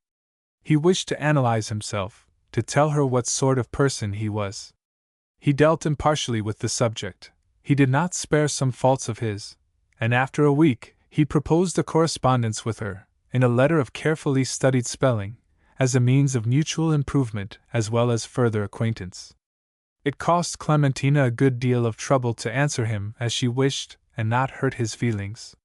She declined in terms she thought so cold that they must offend him beyond the point of speaking to her again. But he sought her out, as soon after as he could, and thanked her for her kindness, and begged her pardon. He said he knew that she was a very busy person, with all the lessons she was taking, and that she had no time for carrying on a correspondence. He regretted that he could not write French, because then the correspondence would have been good practice for her. Clementina had begun taking French lessons, of a teacher who came out from Boston. She lunched 3 times a week with her and Mrs. Lander, and spoke the language with Clementina, whose accent she praised for its purity. Purity of accent was characteristic of all this lady's pupils, but what was really extraordinary in Mademoiselle Claxon was her sense of grammatical structure. She wrote the language even more perfectly than she spoke it, but beautifully, but wonderfully. Her exercises were something marvelous. Mrs. Lander would have liked Clementina to take all the lessons that she heard any of the other young ladies in the hotel were taking. One of them went in town every day, and studied drawing at an art school, and she wanted Clementina to do that, too. But Clementina would not do that. She had tried often enough at home, when her brother Jim was drawing, and her father was designing the patterns of his woodwork. She knew that she never could do it, and the time would be wasted. She decided against piano lessons and singing lessons too. She did not care for either, and she pleaded that it would be a waste to study them. But she suggested dancing lessons, and her gift for dancing won greater praise, and perhaps sincerer, than her accent won from Mademoiselle Blanc, though Mrs. Lander said that she would not have believed any one could be more complimentary. She learned the new steps and figures in all the fashionable dances. She mastered some fancy dances, which society was then beginning to borrow from the stage, and she gave these before Mrs. Lander with a success which she felt herself. "I believe I could teach dancing," she said. "Well, you won't even have to, child," returned Mrs. Lander, with an eye on the side of the case that seldom escaped her. In spite of his wish to respect these preoccupations, Fane could not keep from offering Clementina attentions, which took the form of persecution when they changed from flowers for Mrs. Lander's table to letters for herself. He apologized for his letters whenever he met her, but at last one of them came to her before breakfast with a special delivery stamp from Boston. He had withdrawn to the city to write it, and he said that if she could not make him a favorable answer, he should not come back to Woodlake. She had to show this letter to Mrs. Lander, who asked, "You want he should come back?" "No, indeed. I don't want Eva to see him again." "Well, then, I guess you'll know how to tell him so." The girl went into her own room to write, and when she brought her answer to show it to Mrs. Lander, she found her in frowning thought. "I don't know, but you'll have to go back and write it all over again, Clementina," she said, "if you've told him not to come. I've been thinkin', if you don't want to have anything to do with him, we better go ourselves." "Yes," answered Clementina. "That's what I've said." "You have? Well, the which isn't it? How came you to?" "I just wanted to talk with you about it. But I thought maybe you'd like to go. Or at least I should. I should like to go home, Mrs. Lander." "Home!" retorted Mrs. Lander. "There's plenty of places where you can be safe from the fella besides home, though I'll take you back there this minute if you say so. But you needn't to feel wicked up about it." "Oh, I'm not," said Clementina, but with a gulp which betrayed her nervousness. "I did think," Mrs. Lander went on, "that I should go into the Vendôme for December and January, but just as likely as not he'd come past there and they, too, and I wouldn't go, now, if you was to give me the whole city of Boston. Why shouldn't we go to Florida?" When Mrs. Lander had once imagined the move, the nomadic impulse mounted irresistibly in her.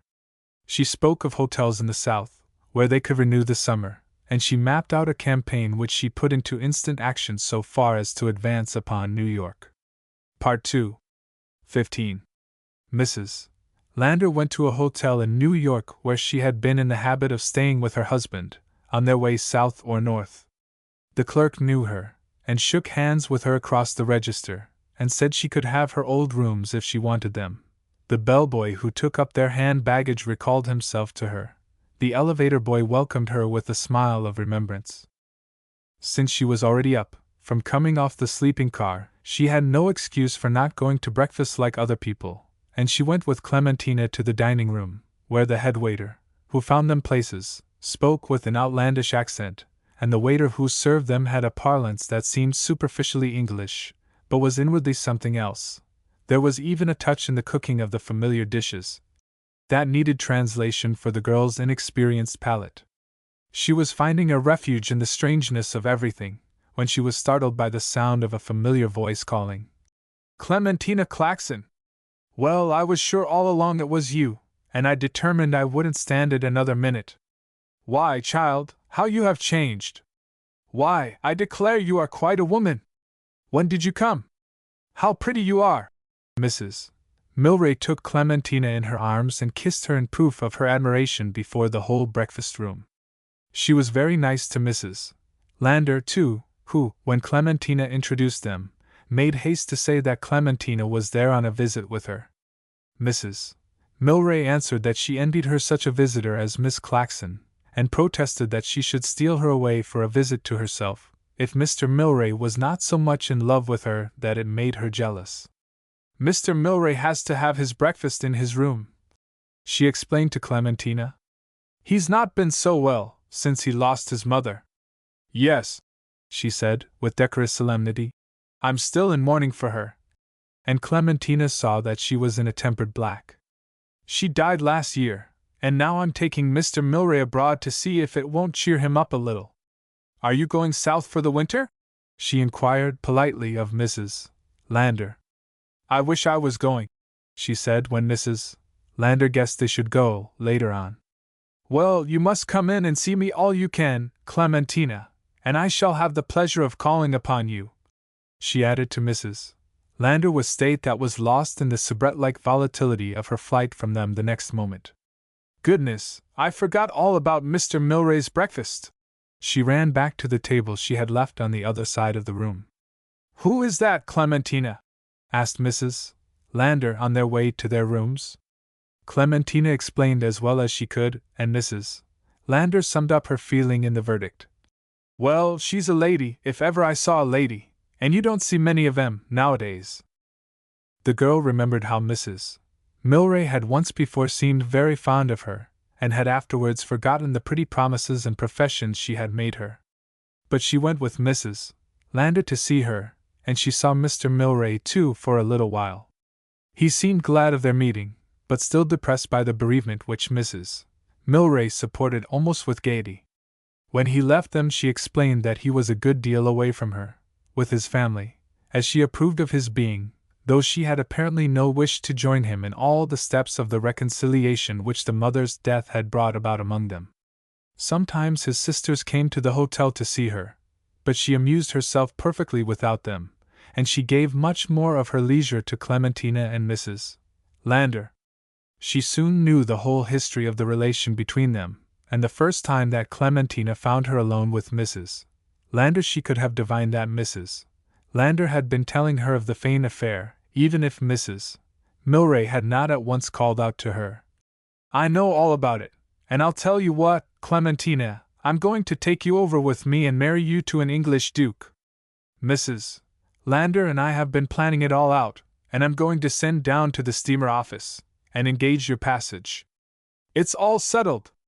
When she was gone, Mrs. Lander asked, "What do you suppose your folks would say to your going to Europe, anyway, Clementina?" As if the matter had been already debated between them. Clementina hesitated. "I should want to be suée. Mrs. Milray really wanted me to go over with her." "Why, didn't you hear her say so?" demanded Mrs. Lander. "Yes," sighed Clementina. "Mrs. Lander, I think Mrs. Milray means what she says at the time, but she is one that seems to forget. She thinks the world of you," Mrs. Lander urged. "She was very nice to me that summer at Middlemount. I guess maybe she would like to have us go with her." The girl relented. "I guess we'll wait and see," said Mrs. Lander. I shouldn't want she should change her mind when it was too late, as you say." They were both silent for a time, and then Mrs. Lander resumed. "But I presume she hain't got the only steams that's crossin'. What should you say about goin' over on some other steams? I've been south a good many winters, and I should feel kind of lonesome goin' round to the places where I've been with Mr. Lander. I felt it since I've been here in this hotel, some, and I can't seem to want to go over the same ground again." "Well, not right away," Clementina said. "Why, of course, Mrs. Lander. Should you be willin'?" asked Mrs. Lander, after another little pause. "If your folks was willin' to go over to some of them European countries, to spend the winter?" "Oh, yes, indeed," said Clementina. They discussed the matter in one of the full talks they both liked. At the end, Mrs. Lander said, "Well, I guess you better write home, and ask your motor whether you can go, so't if we take the notion we can go any time. Tell her to telegraph, if she'll let you, and do write all the ifs and ands so't she'll know just how to answer, without having to have you write again." That evening Mrs. Milray came to their table from where she had been dining alone, and asked in banter, "Well, have you made up your minds to go over with me?" Mrs. Lander said bluntly, "We can't hardly believe you really want us to, Mrs. Milray." "I don't want you. Who put such an idea into your head?" "Oh, I know." She threatened Clementina with the door key, which she was carrying in her hand. "It was you, was it? What an artful, suspicious thing! What's got into you, child? Do you hate me?" She did not give Clementina time to protest. "Well, now, I can just tell you I do want you, and I'll be quite heartbroken if you don't come." "Well, she wrote to her friends this morning," Mrs. Lander said, "but I guess she won't get an answer in time for your steamer, even if they do let her go." "Oh, yes, she will," Mrs. Milray protested. "It's all right, now, you've got to go, and there's no use trying to get out of it." She came to them whenever she could find them in the dining room, and she knocked daily at their door till she knew that Clementina had heard from home. The girl's mother wrote, without a punctuation mark in her letter, but with a great deal of sense, that such a thing as her going to Europe could not be settled by telegraph. She did not think it worth while to report all the facts of a consultation with the rector which they had held upon getting Clementina's request, and which had renewed all the original question of her relations with Mrs. Lander in an intensified form. He had disposed of this upon much the same terms as before, and they had yielded more readily because the experiment had so far succeeded. Clementina had apparently no complaint to make of Mrs. Lander. She was eager to go, and the rector and his wife, who had been invited to be of the council, were both of the opinion that a course of European travel would be of the greatest advantage to the girl, if she wished to fit herself for teaching. It was an opportunity that they must not think of throwing away. If Mrs. Lander went to Florence, as it seemed from Clementina's letter she thought of doing, the girl would pass a delightful winter in study of one of the most interesting cities in the world, and she would learn things which would enable her to do better for herself when she came home than she could ever hope to do otherwise. She might never marry, Mr. Richling suggested, and it was only right and fair that she should be equipped with as much culture as possible for the struggle of life. Mrs. Richling agreed with this rather vague theory, but she was sure that Clementina would get married to greater advantage in Florence than anywhere else. Neither of them really knew anything at first hand about Florence. The rector's opinion was grounded on the thought of the joy that a sojourn in Italy would have been to him. His wife derived her hope of a Florentine marriage for Clementina from several romances in which love and travel had gone hand in hand, to the lasting credit of triumphant American girlhood. The Claxons were not able to enter into their view of the case, but if Mrs. Lander wanted to go to Florence instead of Florida, they did not see why Clementina should not go with her to one place as well as the other. They were not without a sense of flattery from the fact that their daughter was going to Europe, but they put that as far from them as they could, the mother severely and the father ironically, as something too silly, and they tried not to let it weigh with them in making up their mind, but to consider only Clementina's best good, and not even to regard her pleasure. Her mother put before her the most crucial questions she could think of, in her letter, and then gave her full leave from her father, as well as herself, to go if she wished. Clementina had rather it had been too late to go with the Milrays, but she felt bound to own her decision when she reached it, and Mrs. Milray, whatever her real wish was, made it a point of honor to help get Mrs. Lander berths on her steamer. It did not require much effort. There are plenty of berths for the latest comers on a winter passage, and Clementina found herself the fellow passenger of Mrs. Milray. 16. As soon as Mrs. Lander could make her way to her stateroom, she got into her berth, and began to take the different remedies for seasickness which she had brought with her. Mrs. Milray said that was nice, and that now she and Clementina could have a good time. But before it came to that, she had taken pity on a number of lonely young men whom she found on board. She cheered them up by walking round the ship with them, but if any of them continued dull in spite of this, she dropped him, and took another, and before she had been 2 days out she had gone through with nearly all the lonely young men on the list of cabin passengers.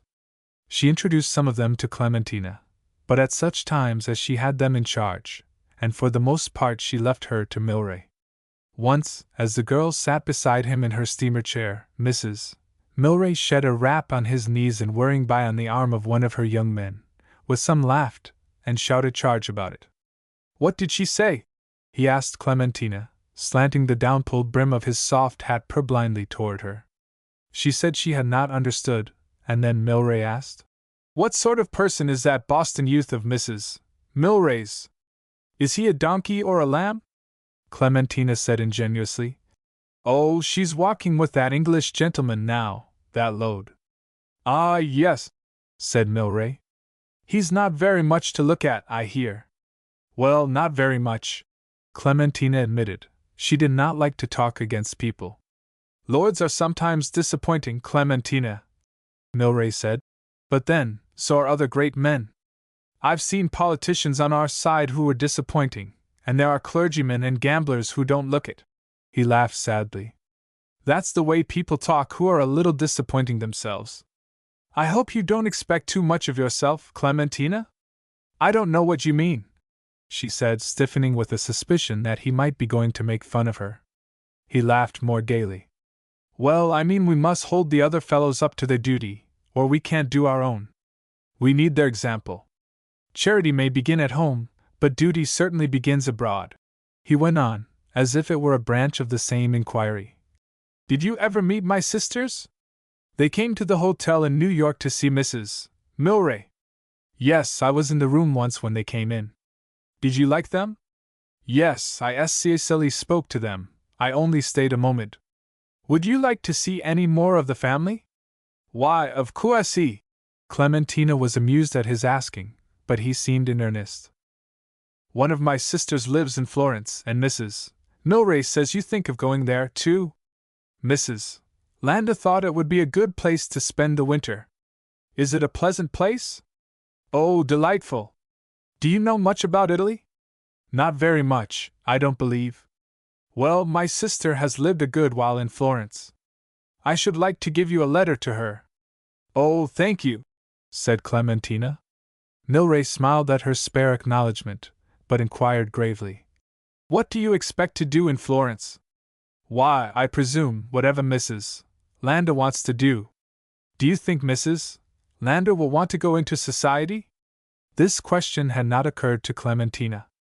"I don't believe she will," she said thoughtfully. "Shall you?" Clementina laughed.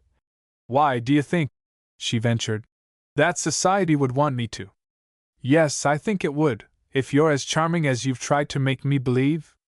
"Oh, I don't mean to your own knowledge, but some people have ways of being charming without knowing it. If Mrs. Lander isn't going into society, and there should be a way found for you to go, don't refuse, will you?" "I shall wait and see if I'm asked first." "Yes, that will be best," said Milray. "But I shall give you a letter to my sister. She and I used to be famous cronies, and we went to a great many parties together when we were young people. We thought the world was a fine thing then. But it changes." He fell into a muse, and they were both sitting quite silent when Mrs. Milray came round the corner of the music room in the course of her 20th or 30th compass of the deck, and introduced her lord to her husband and to Clementina. He promptly ignored Milray, and devoted himself to the girl, leaning over her with his hand against the bulkhead behind her and talking down upon her. Lord Lioncourt must have been about 30, but he had the heated and broken complexion of a man who has taken more than is good for him in twice that number of years. This was one of the wrongs nature had done him in apparent resentment of the social advantages he was born to, for he was rather abstemious, as Englishmen go. He looked a very shy person till he spoke, and then you found that he was not in the least shy. He looked so English that you would have expected a strong English accent of him, but his speech was more that of an American, without the nasality. This was not apparently because he had been much in America. He was returning from his first visit to the States, which had been spent chiefly in the territories. After a brief interval of Newport he had preferred the West. He liked rather to hunt than to be hunted, though even in the West his main business had been to kill time, which he found more plentiful there than other game. The natives everywhere were much the same thing to him. If he distinguished, it was in favor of those who did not suppose themselves cultivated. If again he had a choice, it was for the females. They seemed to him more amusing than the males, who struck him as having an exaggerated reputation for humor. He did not care much for Clementina's past, as he knew it from Mrs. Milray, and if it did not touch his fancy, it certainly did not offend his taste. A real aristocracy is above social prejudice, when it will. He had known some of his order choose the mothers of their heirs from the music halls, and when it came to a question of distinctions among Americans, he could not feel them. They might be richer or poorer, but they could not be more patrician or more plebeian. The passengers, he told Clementina, were getting up, at this point of the ship's run, an entertainment for the benefit of the Seamen's Hospital in Liverpool, that well-known convention of ocean travel, which is sure at some time or other to enlist all the talent on board every English steamer in some sort of public appeal. He was not very clear how he came to be on the committee for drumming up talent for the occasion. His distinction seemed to have been conferred by a popular vote in the smoking room, as nearly as he could make out.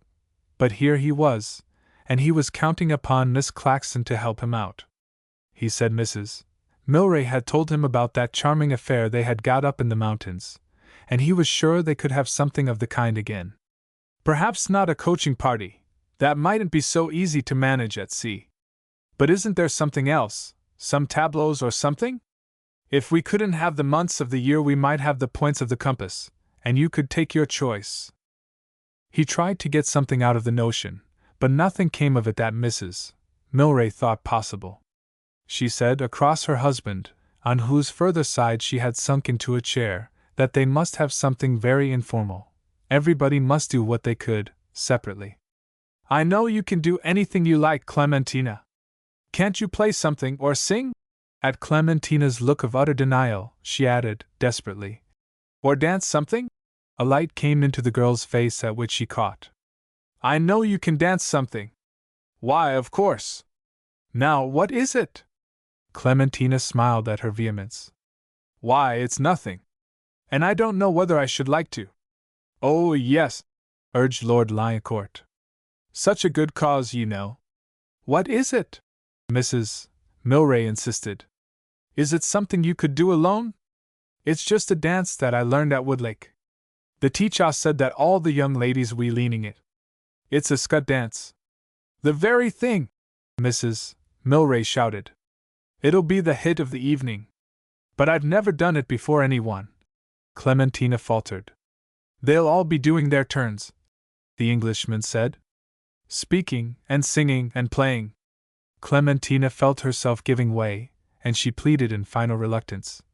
But I haven't got a pleated scut in my steamer trunk. No matter. We can manage that. Mrs. Milray jumped to her feet and took Lord Lioncourt's arm. Now we must go and drum up somebody else. He did not seem eager to go, but he started. Then that's all settled, she shouted over her shoulder to Clementina. No, no, Mrs. Milray, Clementina called after her. The ship tilts so. Nonsense! It's the smoothest run she ever made in December. And I'll engage to have the sea as steady as a rock for you. Remember now, you've promised. Mrs. Milray whirled her Englishman away, and left Clementina sitting beside her husband. Did you want to dance for them, Clementina? He asked. I don't know, she said, with the vague smile of one to whom a pleasant hope has occurred. I thought perhaps you were letting Mrs. Milray bully you into it. She's a frightful tyrant. Oh, I guess I should like to do it, if you think it would be nice. I dare say it will be the nicest thing at their ridiculous show. Milray laughed as if her willingness to do the dance had defeated a sentimental sympathy in him. I don't believe it will be that, said Clementina, beaming joyously.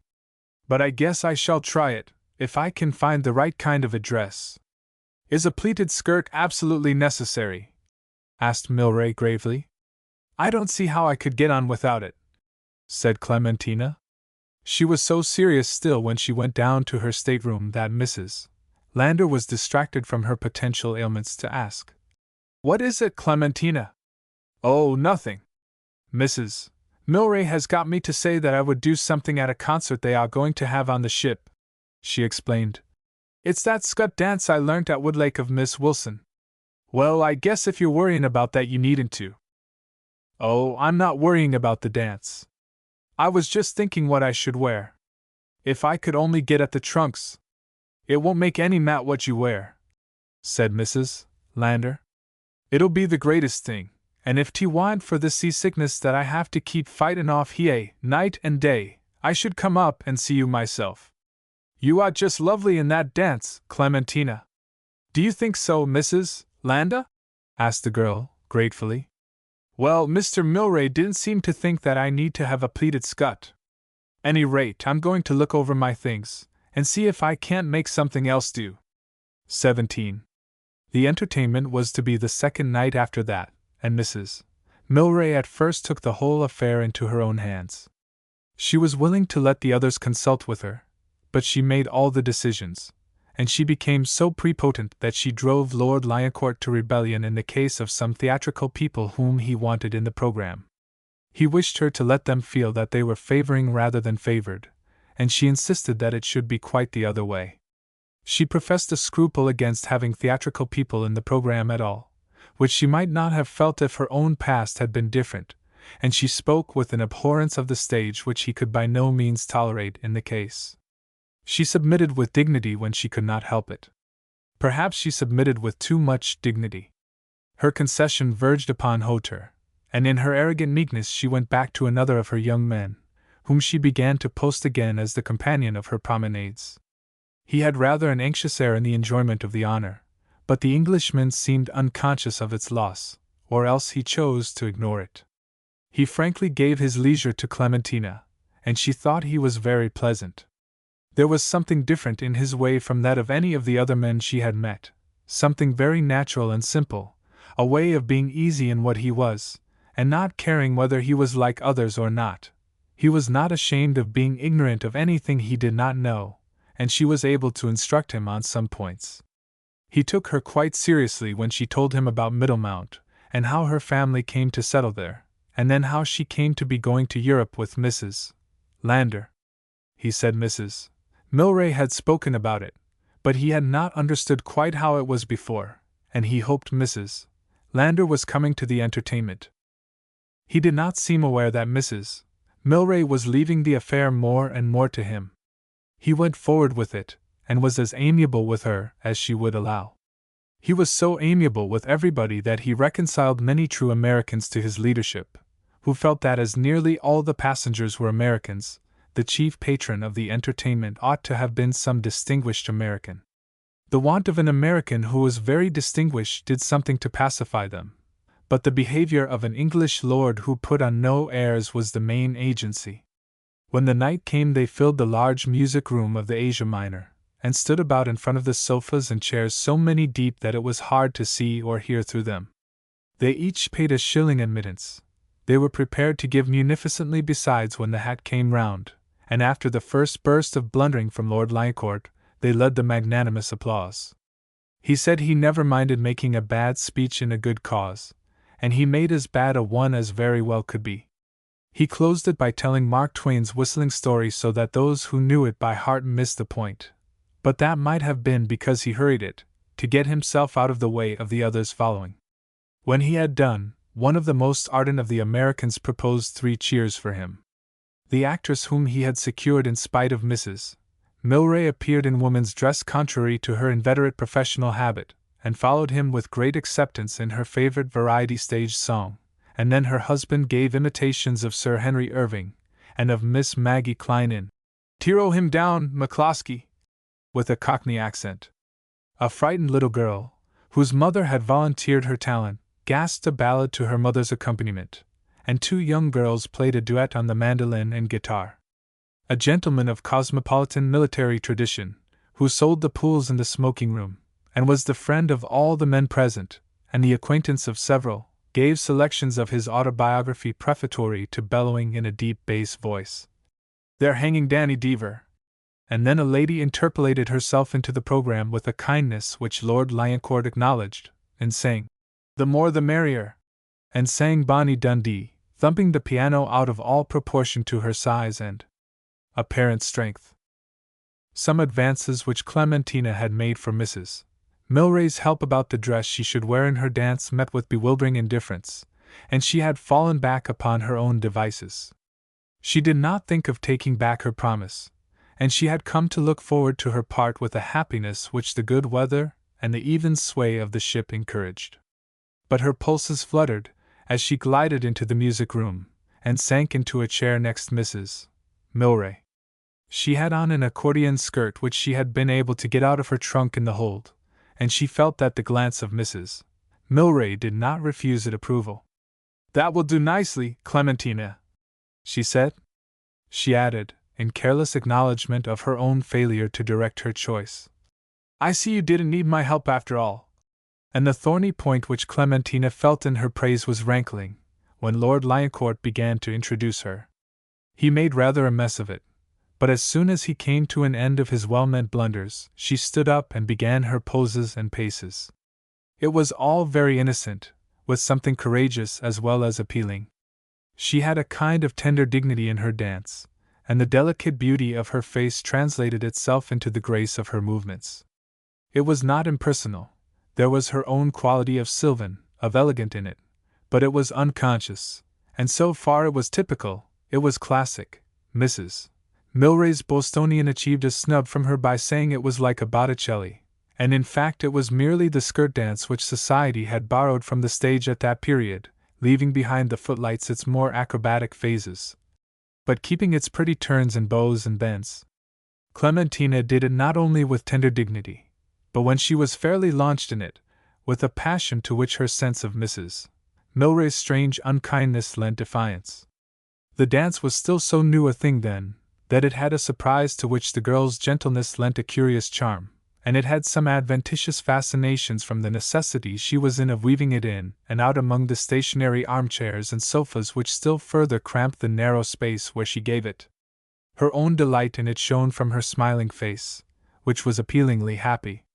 Just before it should have ended, one of those wandering waves that roam the smoothest sea struck the ship, and Clementina caught herself skillfully from falling, and reeled to her seat, while the room rang with the applause and sympathetic laughter for the mischance she had baffled. There was a storm of encores, but Clementina called out, "The ship tilts so," and her naivete won her another burst of favor, which was at its height when Lord Lyancourt had an inspiration. He jumped up and said, "Miss Claxon is going to oblige us with a little bit of dramatics, now, and I'm sure you'll all enjoy that quite as much as her beautiful dancing. She's going to take the principal part in the laughable afterpiece of Passing Round the Hat, and I hope the audience will, do the rest. She's consented on this occasion to use a hat, or cap, rather, of her own, the charming tam o' shanter in which we've all seen her, and, admired her about the ship for the week past." He caught up the flat woolen steamer cap which Clementina had left in her seat beside Mrs. Milray when she rose to dance, and held it aloft. Someone called out, "Chorus! For he's a jolly good fellow," and led off in his praise. Lord Lyancourt shouted through the uproar the announcement that while Miss Claxon was taking up the collection, Mr. Ewins, of Boston, would sing one of the student songs of Cambridge, no, Harvard University, the music being his own. Everyone wanted to make some joke or some compliment to Clementina about the cap, which grew momently heavier under the sovereigns and half-sovereigns, half-crowns and half-dollars, shillings, quarters, greenbacks, and every fraction of English and American silver, and the actor who had given the imitations made bold, as he said, to ask his lordship if the audience might not hope, before they dispersed, for something more from Miss Claxon. He was sure she could do something more. He for one would be glad of anything, and Clementina turned from putting her cap into Mrs. Milray's lap, to find Lord Lioncourt bowing at her elbow, and offering her his arm to lead her to the spot where she had stood in dancing. The joy of her triumph went to her head. She wished to retrieve herself from any shadow of defeat. She stood panting a moment, and then, if she had had the professional instinct, she would have given her admirers the surprise of something altogether different from what had pleased them before. That was what the actor would have done, but Clementina thought of how her dance had been brought to an untimely close by the rolling of the ship. She burned to do it all as she knew it, no matter how the sea behaved, and in another moment she struck into it again.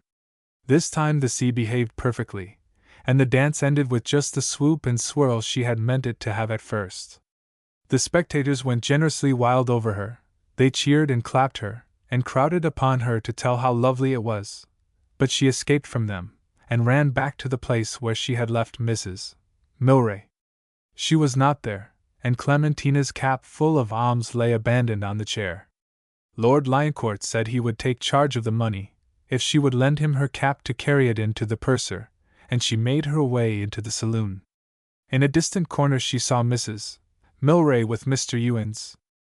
She advanced in a vague dismay toward them, and as she came near Mrs.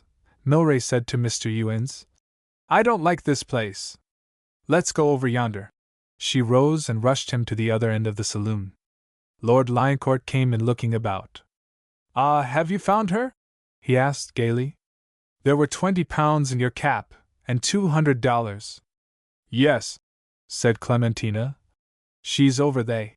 She pointed, and then shrank and slipped away. 18. At breakfast Mrs. Milray would not meet Clementina's eye. She talked to the people across the table in a loud, lively voice, and then suddenly rose, and swept past her out of the saloon. The girl did not see her again till Mrs. Milray came up on the promenade at the hour when people who have eaten too much breakfast begin to spoil their appetite for luncheon with the tea and bouillon of the deck stewards. She looked fiercely about, and saw Clementina seated in her usual place, but with Lord Lioncourt in her own chair next her husband, and Ewens on foot before her. They were both talking to Clementina, whom Lord Lioncourt was accusing of being in low spirits unworthy of her last night's triumphs. He jumped up, and offered his place. "I've got your chair, Mrs. Milray." "Oh, no," she said coldly. "I was just coming to look after Mr. Milray. But I see he's in good hands." She turned away, as if to make the round of the deck, and Ewens hurried after her. He came back directly and said that Mrs. Milray had gone into the library to write letters. He stayed uneasily, trying to talk, but with the air of a man who has been snubbed, and has not got back his composure. Lord Lioncourt talked on until he had used up the incidents of the night before, and the probabilities of their getting into Queenstown before morning. Then he and Mr. Ewens went to the smoking room together, and Clementina was left alone with Milray. "Clementina," he said gently, "I don't see everything, but isn't there some trouble between you and Mrs. Milray?" "Why, I don't know what it can be," answered the girl, with trembling lips. "I've been trying to find out, and I can't understand it." "Ah, those things are often very obscure," said Milray, with a patient smile. Clementina wanted to ask him if Mrs. Milray had said anything to him about her, but she could not, and he did not speak again till he heard her stir in rising from her chair. Then he said, "I haven't forgotten that letter to my sister, Clementina. I will give it to you before we leave the steamer. Are you going to stay in Liverpool overnight, or shall you go up to London at once?" "I don't know. It will depend upon how Mrs. Landa feels." "Well, we shall see each other again. Don't be worried." He looked up at her with a smile, and he could not see how forlornly she returned it. As the day passed, Mrs. Milray's angry eyes seemed to search her out for scorn whenever Clementina found herself the center of her last night's celebrity. Many people came up and spoke to her, at first with a certain expectation of knowingness in her, which her simplicity baffled. Then they either dropped her, and went away, or stayed and tried to make friends with her because of this. An elderly English clergyman and his wife were at first compassionately anxious about her, and then affectionately attentive to her in her obvious isolation. Clementina's simple-hearted response to their advances appeared to win, while it puzzled them, and they seemed trying to divine her in the strange double character she wore to their more single civilization. The theatrical people thought none the worse of her for her simple-heartedness, apparently. They were both very sweet to her, and wanted her to promise to come and see them in their little box in St. John's Wood. Once, indeed, Clementina thought she saw relenting in Mrs. Milray's glance, but it hardened again as Lord Lioncourt and Mr. Ewens came up to her, and began to talk with her. She could not go to her chair beside Milray, for his wife was now keeping guard of him on the other side with unexampled devotion. Lord Lioncourt asked her to walk with him, and she consented. She thought that Mr. Ewens would go and sit by Mrs. Milray, of course, but when she came round in her tour of the ship, Mrs. Milray was sitting alone beside her husband. After dinner she went to the library and got a book, but she could not read there. Every chair was taken by people writing letters to send back from Queenstown in the morning, and she strayed into the ladies' sitting room, where no lady seemed ever to sit, and lost herself in a miserable muse over her open page. Someone looked in at the door, and then advanced within and came straight to Clementina. She knew without looking up that it was Mrs. Milray. "I have been hunting for you, Miss Claxon," she said in a voice frostily fierce, and with a bearing furiously formal.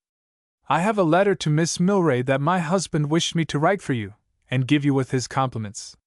"Thank you," said Clementina.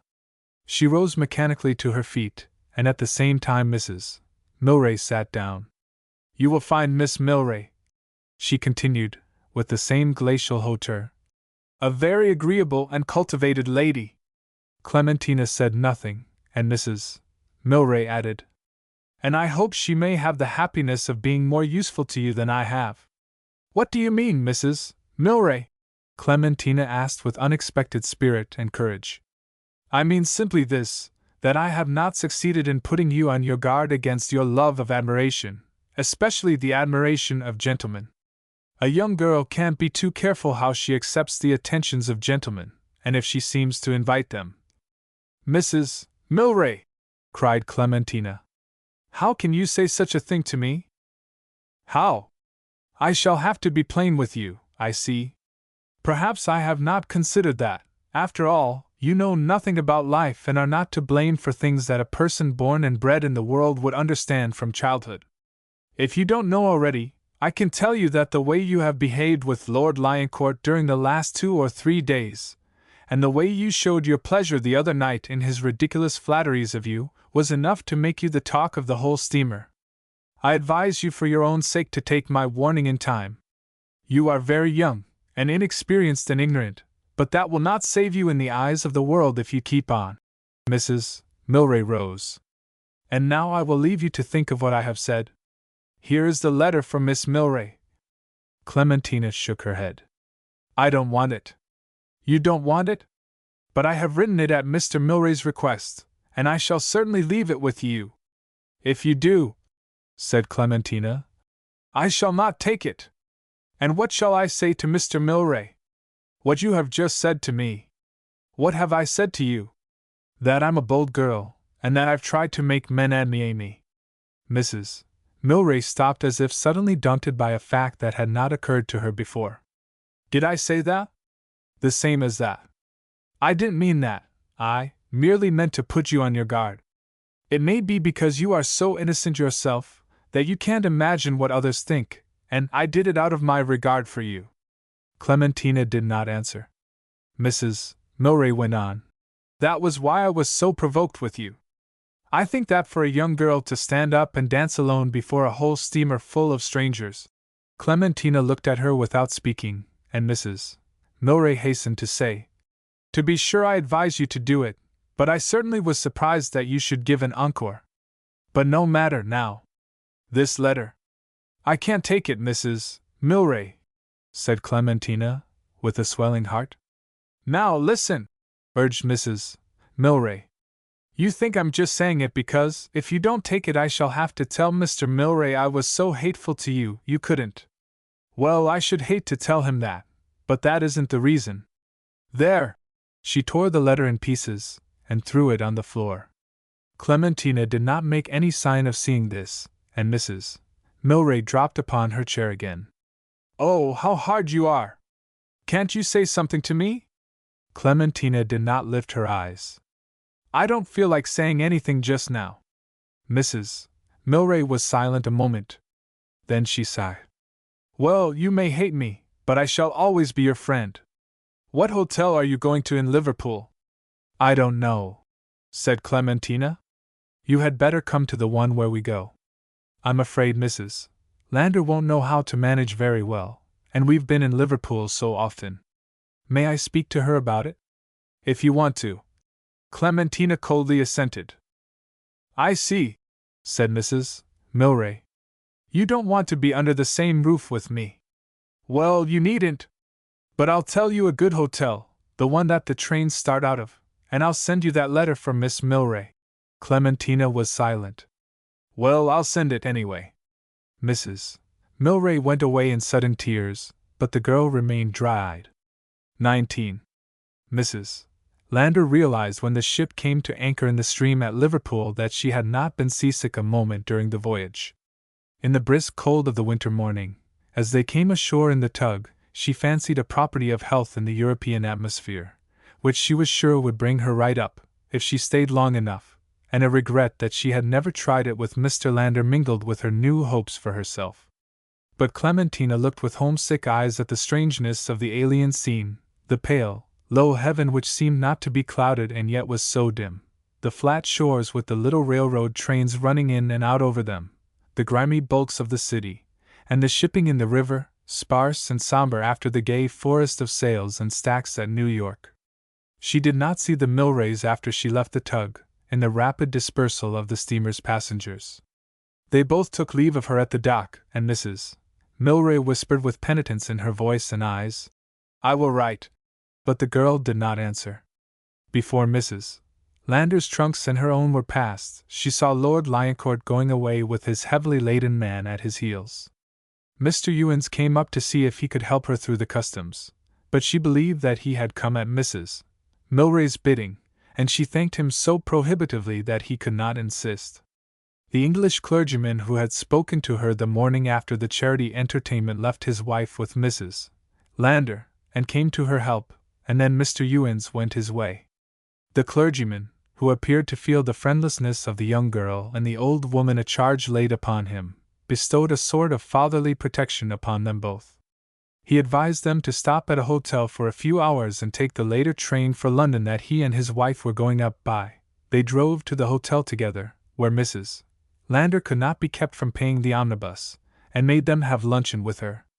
She allowed the clergyman to get her tickets, and she could not believe that he had taken second-class tickets for himself and his wife. She said that she had never heard of anyone traveling second-class before, and she assured him that they never did it in America.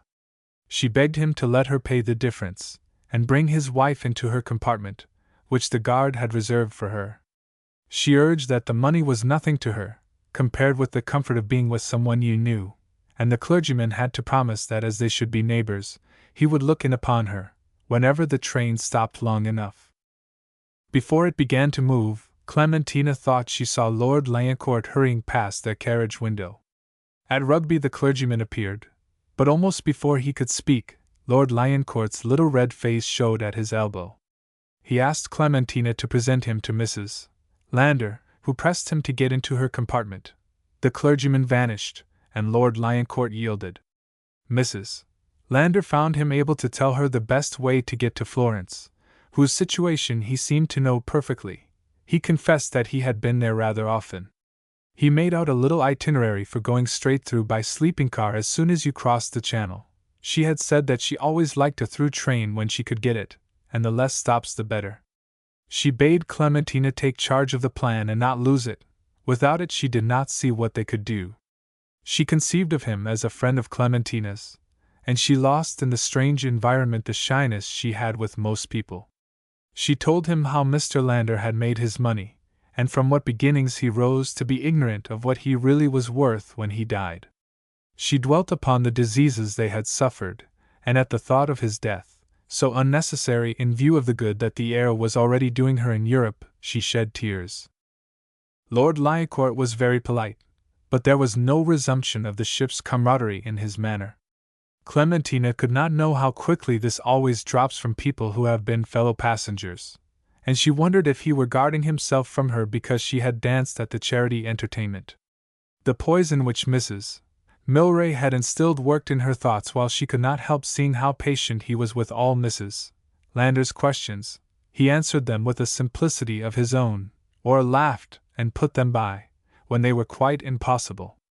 Many of them related to the comparative merits of English and American railroads, and what he thought himself of these. Mrs. Lander noted the difference of the English stations, but she did not see much in the landscape to examine him upon. She required him to tell her why the rooks they saw were not crows, and she was not satisfied that he should say the country seat she pointed out was a castle when it was plainly deficient in battlements. She based upon his immovable confidence in respect to it an inquiry into the structure of English society, and she made him tell her what a lord was, and a commoner, and how the royal family differed from both. She asked him how he came to be a lord, and when he said that it was a peerage of George III's creation, she remembered that George III was the one we took up arms against. She found that Lord Lioncourt knew of our revolution generally, but was ignorant of such particulars as the Battle of Bunker Hill, and the surrender of Cornwallis, as well as the throwing of the tea into Boston Harbor. He was much struck by this incident, and said, and quite right, he was sure. He told Clementina that her friends the Milrays had taken the steamer for London in the morning. He believed they were going to Egypt for the winter. Cairo, he said, was great fun, and he advised Mrs. Lander, if she found Florence a bit dull, to push on there. She asked if it was an easy place to get to, and he assured her that it was very easy from Italy. Mrs. Lander was again at home in her world of railroads and hotels, but she confessed, after he left them at the next station, that she should have felt more at home if he had been going on to London with them. She philosophized him to the disadvantage of her own countrymen as much less offish than a great many New York and Boston people. He had given her a good opinion of the whole English nation, and the clergyman, who had been so nice to them at Liverpool, confirmed her friendly impressions of England by getting her a small omnibus at the station in London before he got a cab for himself and his wife, and drove away to complete his own journey on another road. She celebrated the omnibus as if it were an effect of his goodness in her behalf. She admired its capacity for receiving all their trunks, and saving the trouble and delay of the express, which always vexed her so much in New York, and which had nearly failed in getting her baggage to the steamer in time. The omnibus remained her chief association with London, for she decided to take the first through train for Italy in the morning. She wished to be settled, by which she meant placed in a Florentine hotel for the winter. That lord, as she now began and always continued to call Lioncourt, had first given her the name of the best little hotel in Florence, but as it had neither elevator nor furnace heat in it, he agreed in the end that it would not do for her, and mentioned the most modern and expensive house on the Lungarno. He told her he did not think she need telegraph for rooms, but she took this precaution before leaving London, and was able to secure them at a price which seemed to her quite as much as she would have had to pay for the same rooms at a first-class hotel on the Back Bay.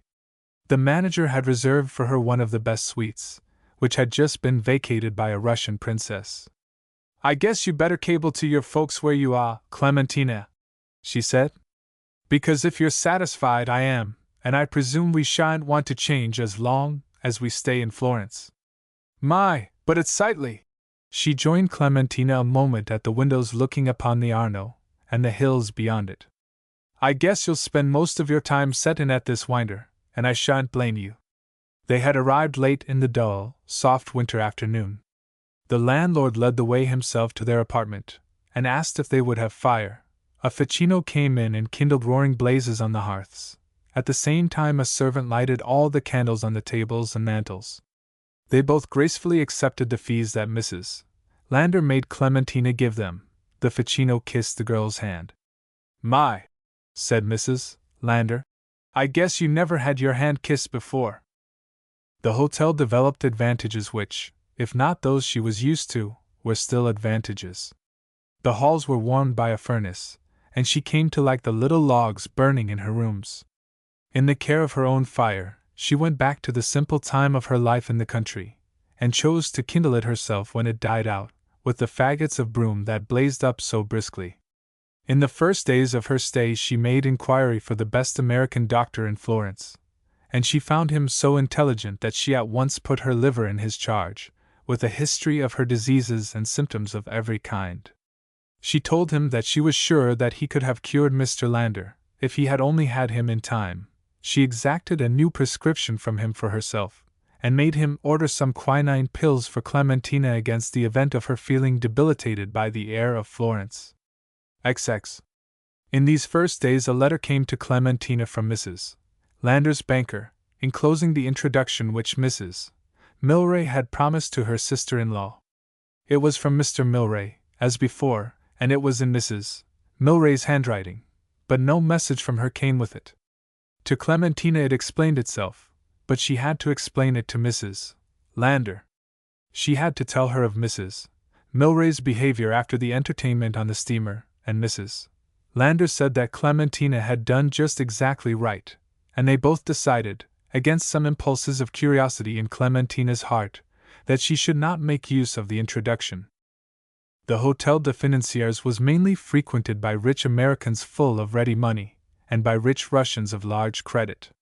Better Americans and worse went, like the English, to smaller and cheaper hotels, and Clementina's acquaintance was confined to mothers as shy and ungrammatical as Mrs. Lander herself, and daughters blankly indifferent to her. Mrs. Lander drove out every day when it did not rain, and she took Clementina with her, because the doctor said it would do them both good, but otherwise the girl remained pent in their apartment. The doctor found her a teacher, and she kept on with her French, and began to take lessons in Italian. She spoke with no one but her teacher, except when the doctor came.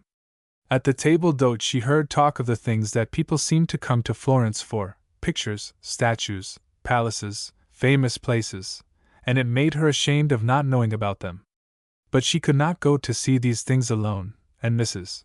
Lander, in the content she felt with all her circumstances, seemed not to suppose that Clementina could care for anything but the comfort of the hotel and the doctor's visits. When the girl began to get letters from home in answer to the first she had written back, boasting how beautiful Florence was, they assumed that she was very gay, and demanded full accounts of her pleasures. Her brother Jim gave something of the village news, but he said he supposed that she would not care for that, and she would probably be too proud to speak to them when she came home. The Richlings had called in to share the family satisfaction in Clementina's first experiences, and Mrs. Richling wrote her very sweetly of their happiness in them. She charged her from the rector not to forget any chance of self-improvement in the allurements of society, but to make the most of her rare opportunities. She said that they had got a guidebook to Florence, with a plan of the city, and were following her in the expeditions they decided she must be making every day. They were reading up the Florentine history in Sismondi's Italian republics, and she bade Clementina be sure and see all the scenes of Savonarola's martyrdom, so that they could talk them over together when she returned. Clementina wondered what Mrs. Richling would think if she told her that all she knew of Florence was what she overheard in the talk of the girls in the hotel, who spoke before her of their dances and afternoon teas, and evenings at the opera, and drives in the Cascine, and parties to Fiesole, as if she were not by. The days and weeks passed, until Carnival was half gone, and Mrs. Lander noticed one day that Clementina appeared dull. "You don't seem to get much acquainted?" she suggested. "Oh, thee's plenty of time," said Clementina. "I wish thee was somebody you could go round with, and see the place." "Shouldn't you like to see the place?" Mrs. Lander pursued. "There's no hurry about it, Mrs. Lander. It will stay as long as we do." Mrs. Lander was thoughtfully silent. Then she said, I declare, I've got half a mind to make you send that letter to Miss Milray, after all. What difference if Mrs.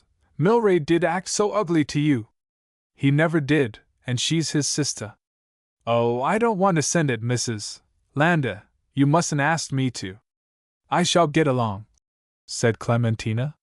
The recognition of her forlornness deepened it, but she was cheerfuler, for no reason, the next morning, and that afternoon, the doctor unexpectedly came upon a call which he made haste to say was not professional. I've just come from another patient of mine, and I promised to ask if you had not crossed on the same ship with a brother of hers, Mr. Milray. Clementina and Mrs. Lander looked guiltily at each other. I guess we did, Mrs. Lander owned at last, with a reluctant sigh. Then she says you have a letter for her. The doctor spoke to both, but his looks confessed that he was not ignorant of the fact when Mrs. Lander admitted. Well, Clementina, he has. She wants to know why you haven't delivered it, the doctor blurted out. Mrs. Lander looked at Clementina. I guess she haven't quite got round to it yet, have you, Clementina? The doctor put in. Well, Miss Milray is rather a dangerous person to keep waiting.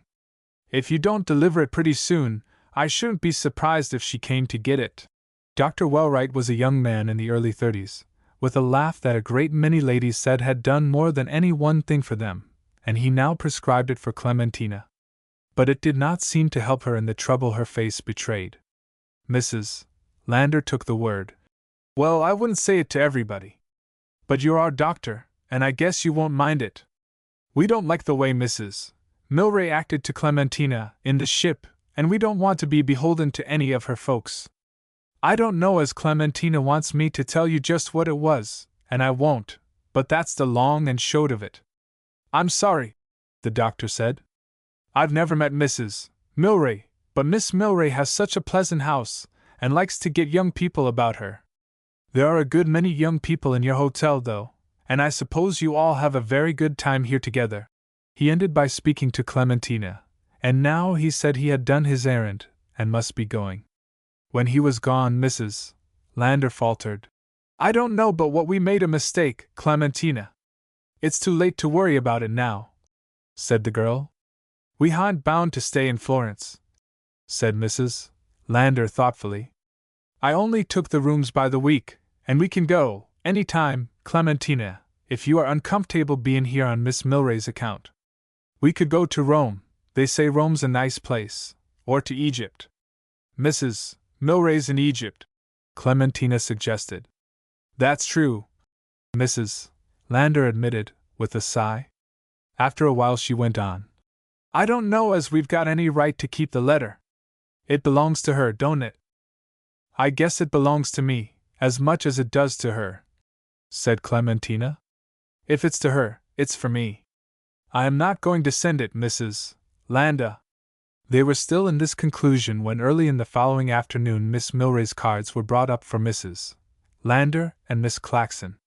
Well, I declare, cried Mrs. Lander. That doctor must have gone straight and told her what we said. He had no right to, said Clementina, but neither of them was displeased, and after it was over, Mrs. Lander said that anyone would have thought the call was for her, instead of Clementina, from the way Miss Milray kept talking to her. She formed a high opinion of her, and Miss Milray put Clementina in mind of Mr. Milray. She had the same hair of chiseled silver, and the same smile. She moved like him, and talked like him, but with a greater liveliness. She asked fondly after him, and made Clementina tell her if he seemed quite well, and in good spirits. She was civilly interested in Mrs. Milray's health. At the embarrassment which showed itself in the girl, she laughed and said, Don't imagine I don't know all about it, Miss Claxon. My sister-in-law has owned up very handsomely. She isn't half bad, as the English say, and I think she likes owning up if she can do it safely. And you don't think, asked Mrs. Lander, that Clementina done wrong to dance that way? Clementina blushed, and Miss Milray laughed again. If you'll let Miss Claxon come to a little party I'm giving, she may do her dance at my house.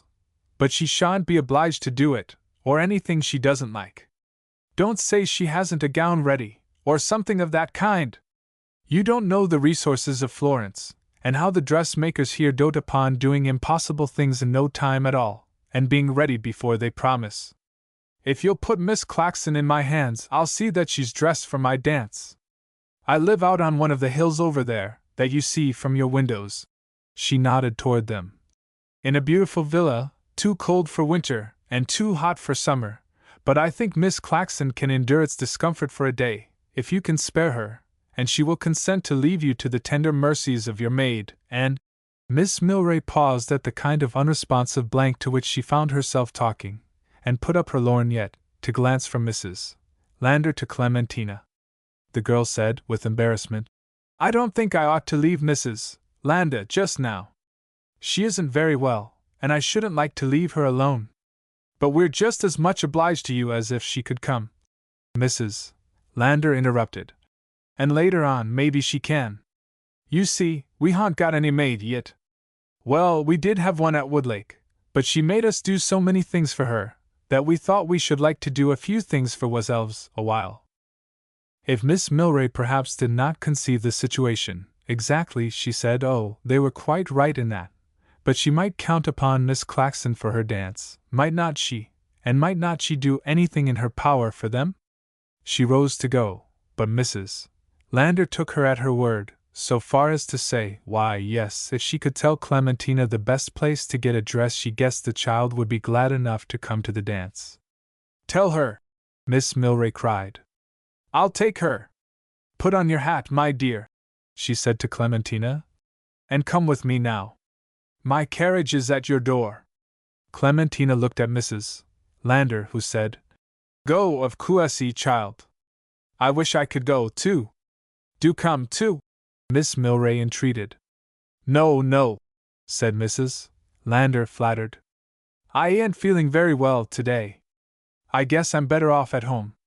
But don't you hurry back on my account, Clementina." While the girl was gone to put on her hat, she talked on about her. "She's the best school in the world, and she won't be one of the poorest, and I shall feel that I'm doing just what Mr. Lander would have wanted I should. He picked her out himself, more than 3 years ago, when we was driving past her house at Middlemount, and it was to humor him after he was gone, more than anything else, that I took her. Well, she wa'n't so very easy to get either, I can tell you." She cut short her history of the affair to say when Clementina came back, "I want you should do the odd errand yourself, Miss Milray, and not let her scrimp with the money. She wants to get some visitin' cads, and if you miss anything about her that she'd ought to have, or that any o' the young ladies got, won't you just get it for her?" As soon as she imagined the case, Miss Milray set herself to overcome Mrs.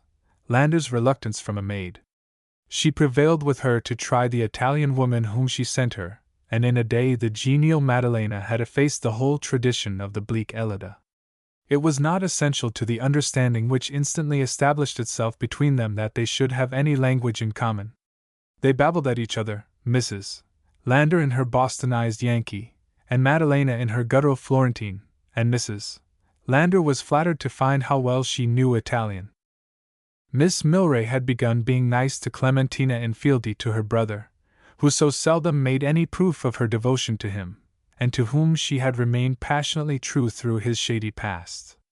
She was eager to humor his whim for the little country girl who had taken his fancy, because it was his whim, and not because she had any hopes that Clementina would justify it. She had made Dr. Wellwright tell her all he knew about her, and his report of her grace and beauty had piqued her curiosity. His account of the forlorn dullness of her life with Mrs. Lander in their hotel had touched her heart. But she was still skeptical when she went to get her letter of introduction. When she brought Clementina home from the dressmaker's, she asked if she might kiss her, and said she was already in love with her. Her love might have made her wish to do everything for her that she now began to do, but it simplified the situation to account for her to the world as the ward of Mrs. Lander, who was as rich as she was vulgar, and it was with Clementina in this character that Miss Milray began to make the round of afternoon teas, and inspired invitations for her at pleasant houses, by giving a young ladies' lunch for her at her own. Before the night of her little dance, she had lost any misgivings she had felt at first, in the delight of seeing Clementina take the world as if she had thought it would always behave as amiably as that, and as if she had forgotten her unkind experiences to the contrary. She knew from Mrs. Lander how the girls at their hotel had left her out, but Miss Milray could not see that Clementina met them with rancor, when her authority brought them together. If the child was humiliated by her past in the gross lonely luxury of Mrs. Lander's life, or the unconscious poverty of her own home, she did not show it in the presence of the world that now opened its arms to her. She remained so tranquil in the midst of all the novel differences, that it made her friend feel rather vulgar in her anxieties for her, and it was not always enough to find that she had not gone wrong simply because she had held still, and had the gift of waiting for things to happen. Sometimes, when Miss Milray had almost decided that her passivity was the calm of a savage, she betrayed so sweet and grateful a sense of all that was done for her, that her benefactress decided that she was not rustic, but was sylvan in a way of her own, and not so much ignorant as innocent. She discovered that she was not ignorant even of books, but with no literary effect from them she had transmitted her reading into the substance of her native gentleness, and had both ideas and convictions. When Clementina most affected her as an untried wilderness in the conventional things, she most felt her equality to any social fortune that might befall her, and then she would have liked to see her married to a title, and taking the glory of this world with an unconsciousness that experience would never wholly penetrate. But then again she felt that this would be somehow a profanation, and she wanted to pack her up and get her back to Middlemount before anything of the kind should happen. She gave Milray these impressions of Clementina in the letter she wrote to thank him for her, and to scold him for sending the girl to her. She accused him of wishing to get off on her a riddle which he could not read himself, but she owned that the charm of Clementina's mystery was worth 1,000 times the fatigue of trying to guess her out, and that she was more and more infatuated with her every day. In the meantime, Miss Milray's little dance grew upon her till it became a very large one that filled her villa to overflowing when the time came for it. She lived on one of the fine avenues of the Oltrarno region, laid out in the brief period of prosperity which Florence enjoyed as the capital of Italy. The villa was built at that time, and it was much newer than the house on 17th Street in New York, where she spent the girlhood that had since prolonged itself beyond middle life with her. She had first lived abroad in the Paris of the Second Empire, and she had been one winter in Rome, but she had settled definitely in Florence before London became an American colony, so that her friends were chiefly Americans, though she had a wide international acquaintance. Perhaps her habit of taking her brother's part, when he was a black sheep, inclined her to mercy with people who had not been so blameless in their morals as they were in their minds and manners. She exacted that they should be interesting and agreeable, and not too threadbare, but if they had something that decently buttoned over the frayed places, she did not frown upon their poverty. Bohemians of all kinds liked her, Philistines liked her too, and in such a place as Florence, where the Philistines themselves are a little bohemian, she might be said to be very popular. You met persons whom you did not quite wish to meet at her house, but if these did not meet you there, it was your loss. 11. On the night of the dance the line of private carriages, remises and cabs, lined the Viale Ariosto for a mile up and down before her gates, where young artists of both sexes arrived on foot. By this time her passion for Clementina was at its height. She had Madalena bring her out early in the evening, and made her dress under her own eye and her French maid's, while Madalena went back to comfort Mrs. Lander. "I hated to leave her," said Clementina. "I don't believe she's very well." "Isn't she always ill?" demanded Miss Milray. She embraced the girl again, as if once were not enough. "Clementina, if Mrs. Lander won't give you to me, I'm going to steal you. Do you know what I want you to do tonight? I want you to stand up with me, and receive, till the dancing begins, as if it were your coming out. I mean to introduce everybody to you. You'll be easily the prettiest girl there, and you'll have the nicest gown, and I don't mean that any of your charms shall be thrown away. You won't be frightened?" "No, I don't believe I shall," said Clementina. "You can tell me what to do." The dress she wore was of pale green, like the light seen in thin woods. Out of it shone her white shoulders, and her young face, as if rising through the verdurous light. The artists, to a man and woman, wished to paint her, and severally told her so, during the evening which lasted till morning. She was not surprised when Lord Langcourt appeared, toward midnight, and astonished Miss Milray by claiming acquaintance with Clementina. He asked about Mrs. Lander, and whether she had got to Florence without losing the way. He laughed, but he seemed really to care. He took Clementina out to supper, when the time came, and she would have topped him by half a head as she leaned on his arm, if she had not considerately drooped and trailed a little after him. She could not know what a triumph he was making for her, and it was merely part of the magic of the time that Mr. Ewens should come in presently with one of the ladies. He had arrived in Florence that day, and had to be brought unasked. He put on the effect of an old friend with her, but Clementina's curiosity was chiefly taken with a tall American, whom she thought very handsome. His light yellow hair was brushed smooth across his forehead like a well-behaving boy's. He was dressed like the other men, but he seemed not quite happy in his evening coat, and his gloves which he smote together uneasily from time to time. He appeared to think that somehow the radiant Clementina would know how he felt. He did not dance, and he professed to have found himself at the party by a species of accident. He told her that he was out in Europe looking after a patent right that he had just taken hold of, and was having only a middling good time. He pretended surprise to hear her say that she was having a first-rate time, and he tried to reason her out of it. He confessed that from the moment he came into the room he had made up his mind to take her to supper, and had never been so disgusted in his life as when he saw that little lord toddling off with her, and trying to look as large as life. He asked her what a lord was like, anyway, and he made her laugh all the time. He told her his name, G. W. Hinkle, and asked whether she would be likely to remember it if they ever met again. Another man who interested her very much was a young Russian, with curling hair and neat, small features, who spoke better English than she did, and said he was going to be a writer, but had not yet decided whether to write in Russian or French.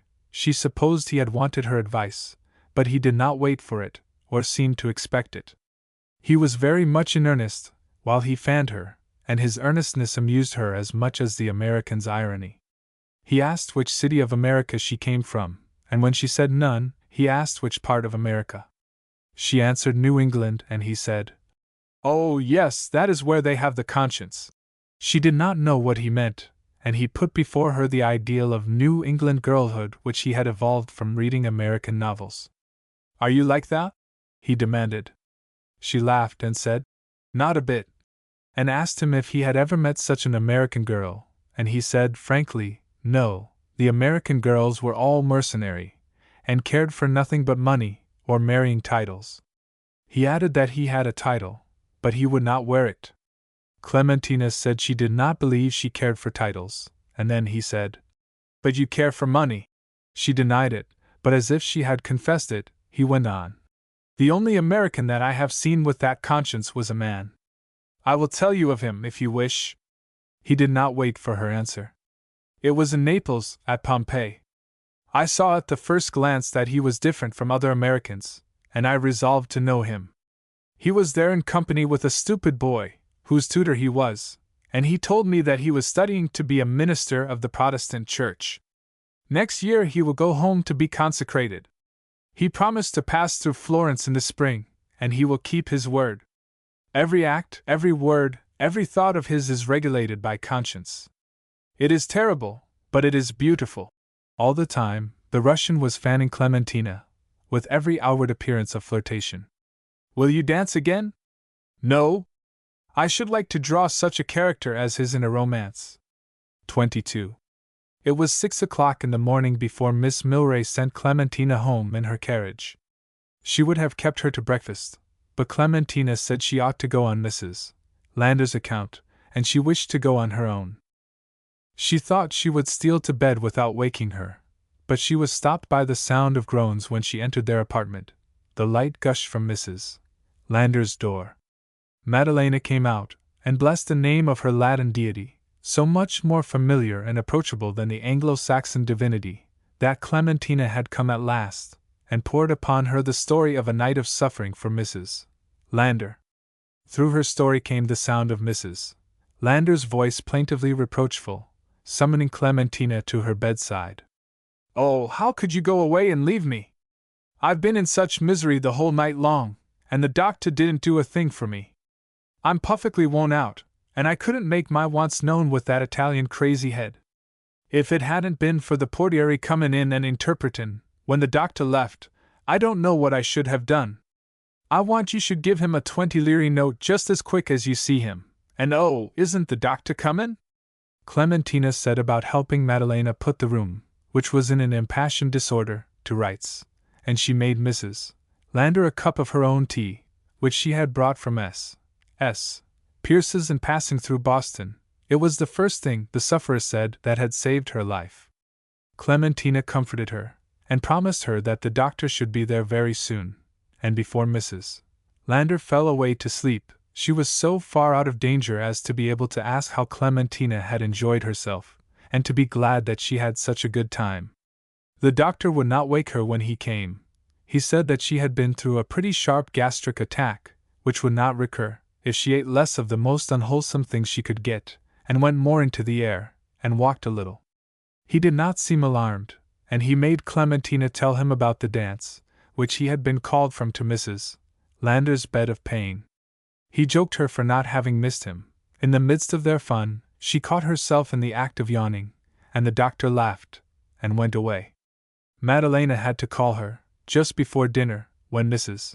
Lander had been awake long enough to have sent for the doctor to explain the sort of gone feeling which she was now the victim of.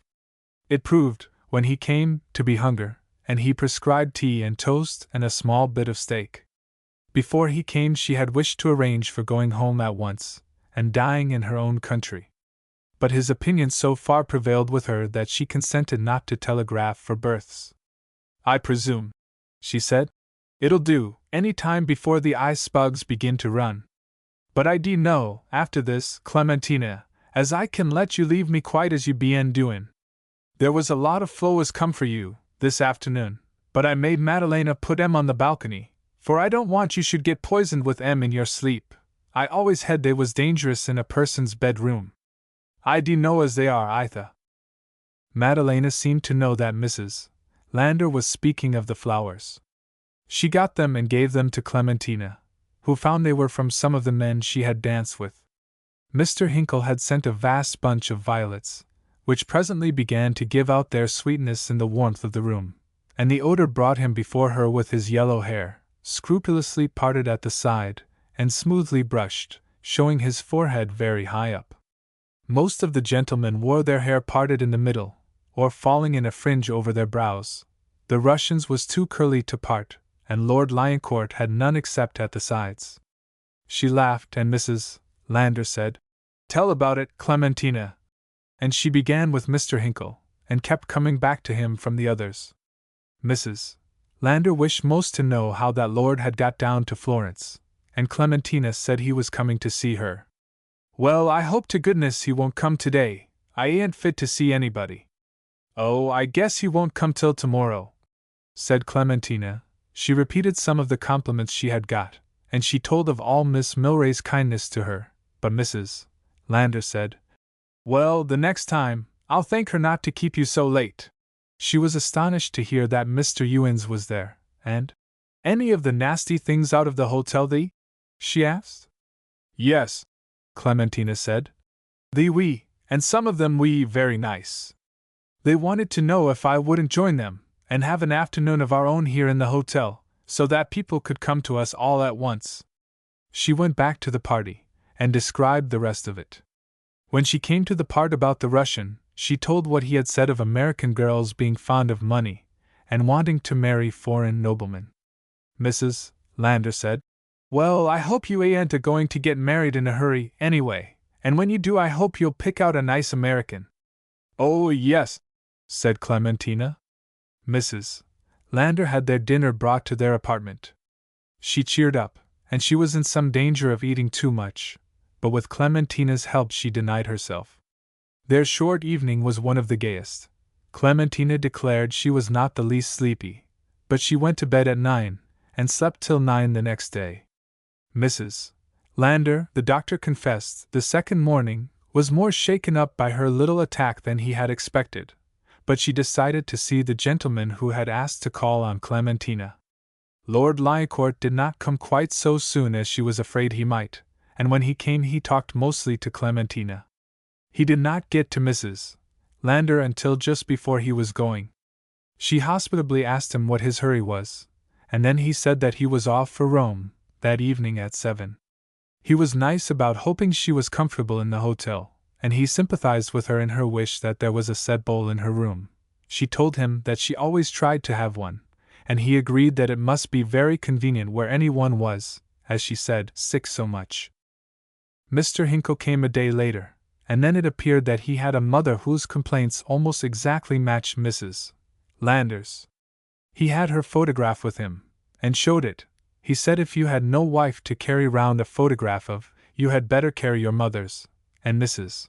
Lander praised him for being a good son. A good son, she added, always made a good husband, and he said that was just what he told the young ladies himself, but it did not seem to make much impression on them.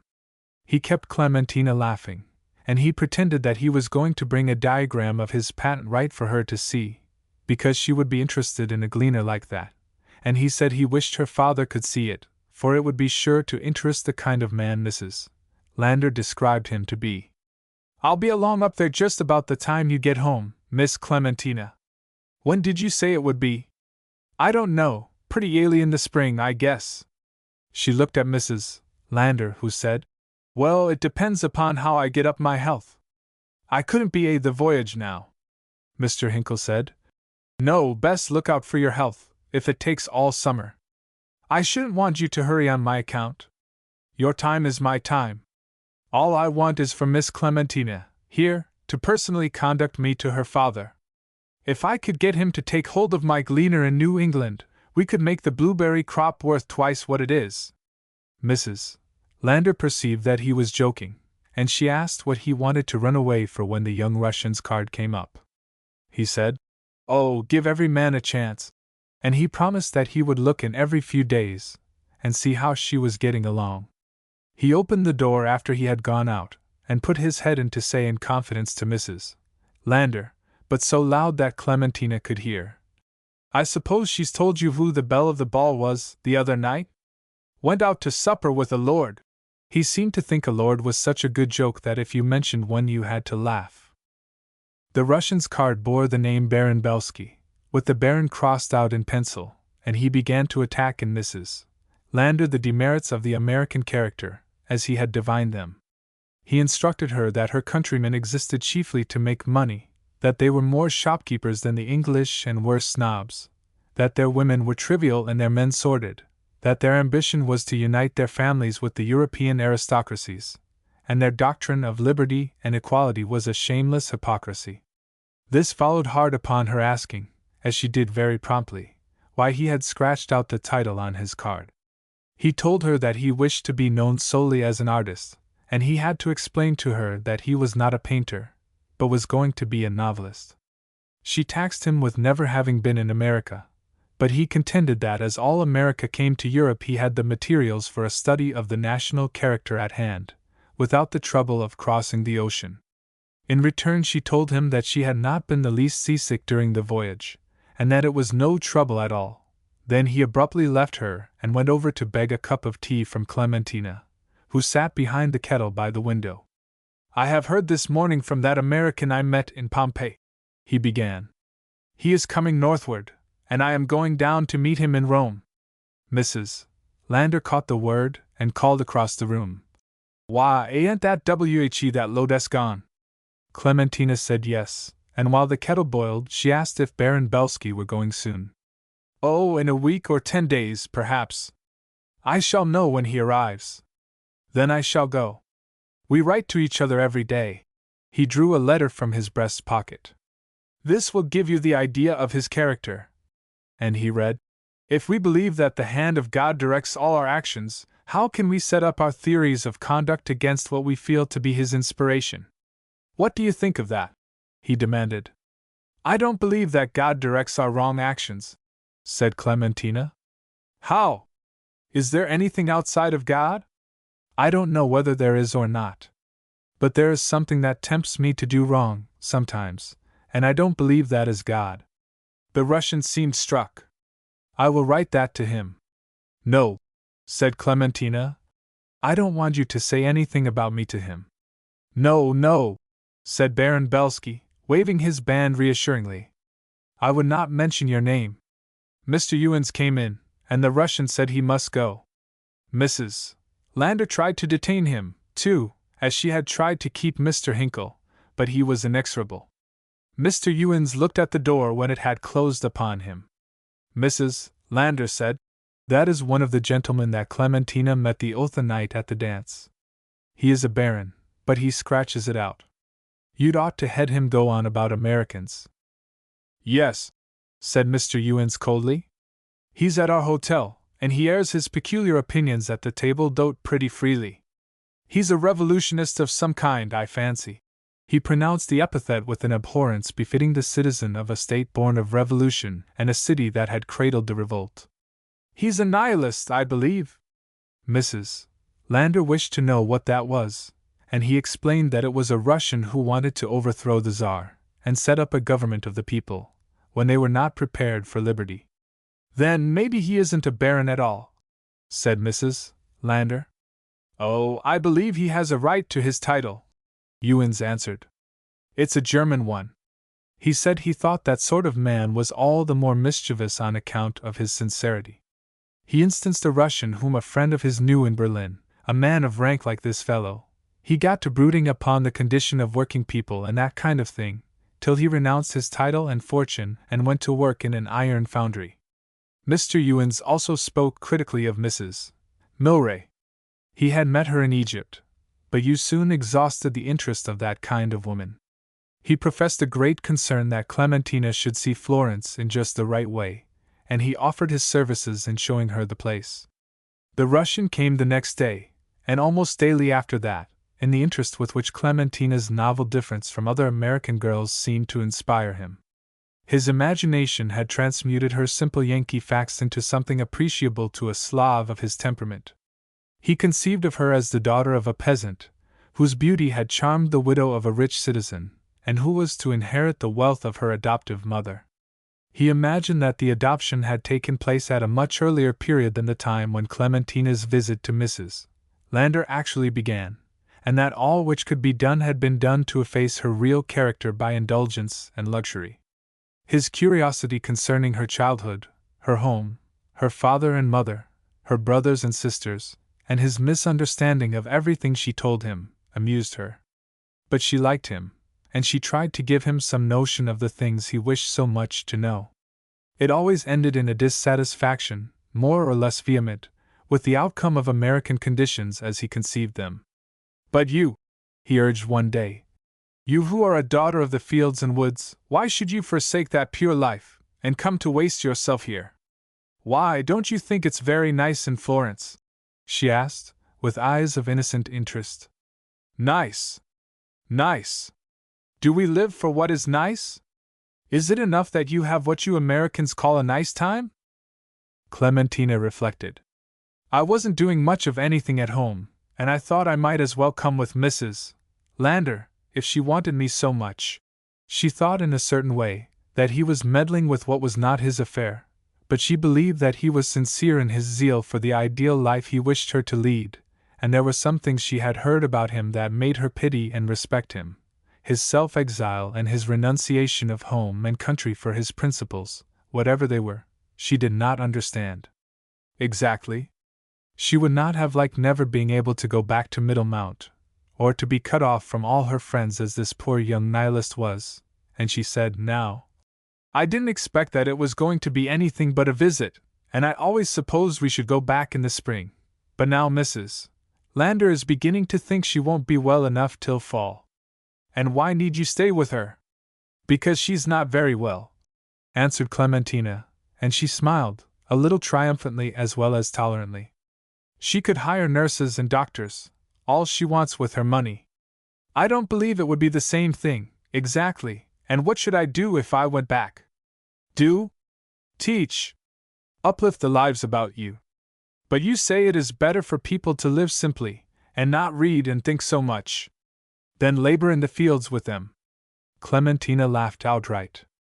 I guess if anyone saw me working in the fields they would think I was a disgrace to the neighborhood. Belsky gave her a stupefied glare through his spectacles. I cannot understand you Americans. Well, you must come over to America, then, Mr. Belsky. He had asked her not to call him by his title. And then you would. No, I could not endure the disappointment. You have the great opportunity of the earth. You could be equal and just, and simple and kind. There is nothing to hinder you. But all you try to do is to get more and more money. Now, that isn't fair, Mr. Belsky, and you know it. Well, then, you joke, always joke. Like that Mr. Hinkle. He wants to make money with his patent of a gleaner that will take the last grain of wheat from the poor, and he wants to joke. Clementina said. I won't let you say that about Mr. Hinkle. You don't know him, or you wouldn't. If he jokes, why shouldn't he? Belsky made a gesture of rejection. Oh, you are an American too. She had not grown less American, certainly, since she had left home. Even the little conformities to Europe that she practiced were traits of Americanism.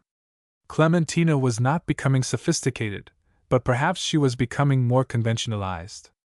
The knowledge of good and evil in things that had all seemed indifferently good to her once had crept upon her, and she distinguished in her actions. She sinned as little as any young lady in Florence against the superstitions of society. But though she would not now have done a skirt dance before a shipful of people, she did not afflict herself about her past errors.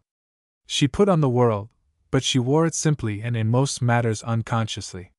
Some things were imparted to her without her asking or wishing, and merely in virtue of her youth and impressionability. She took them from her environment without knowing it, and in this way she was coming by an English manner and an English tone. She was only the less American for being rather English without trying, when other Americans tried so hard. In the region of harsh nasals, Clementina had never spoken through her nose, and she was now as unaffected in these alien inflections as in the tender cooings which used to rouse the misgivings of her brother Jim. When she was with English people she employed them involuntarily, and when she was with Americans she measurably lost them, so that after half an hour with Mr. Hinkle, she had scarcely a trace of them, and with Mrs. Lander she always spoke with her native accent. 23. One Sunday night, toward the end of Lent, Mrs. Lander had another of her attacks. She now began to call them so as if she had established an ownership in them. It came on from her cumulative overeating again, but the doctor was not so smiling as he had been with regard to the first. Clementina had got ready to drive out to Miss Milray's for one of her Sunday teas, but she put off her things, and prepared to spend the night at Mrs. Lander's bedside. Well, I should think you would want to, said the sufferer. I'm going to do everything for you, and you'd ought to be willing to give up one of your junkedins for me. I'm sure I don't know what you see in 'em anyway. Oh, I am willing, Mrs. Lander. I'm glad I hadn't started before it began. Clementina busied herself with the pillows under Mrs. Lander's disheveled head, and the bedclothes disordered by her throws, while Mrs. Lander went on. I don't see what's the use of so much gaddin' anyway. I don't see as anything comes of it, but just to get a pas salve with less fellas after you that think you ain't going to have money. There's such a thing as two sides to everything, and if the favors is going to be all on one side I guess there'd better be a clear understandin' about it. I think I got a right to a little attention, as well as them that hain't done anything, and if I'm going to be left alone to die among strangers every time one of my attacks comes on. The doctor interposed. I don't think you're going to have a very bad attack this time, Mrs. Lander. Oh, thank you, doctor. But you can understand, can't you, how I shall want to have somebody around that can understand a little English?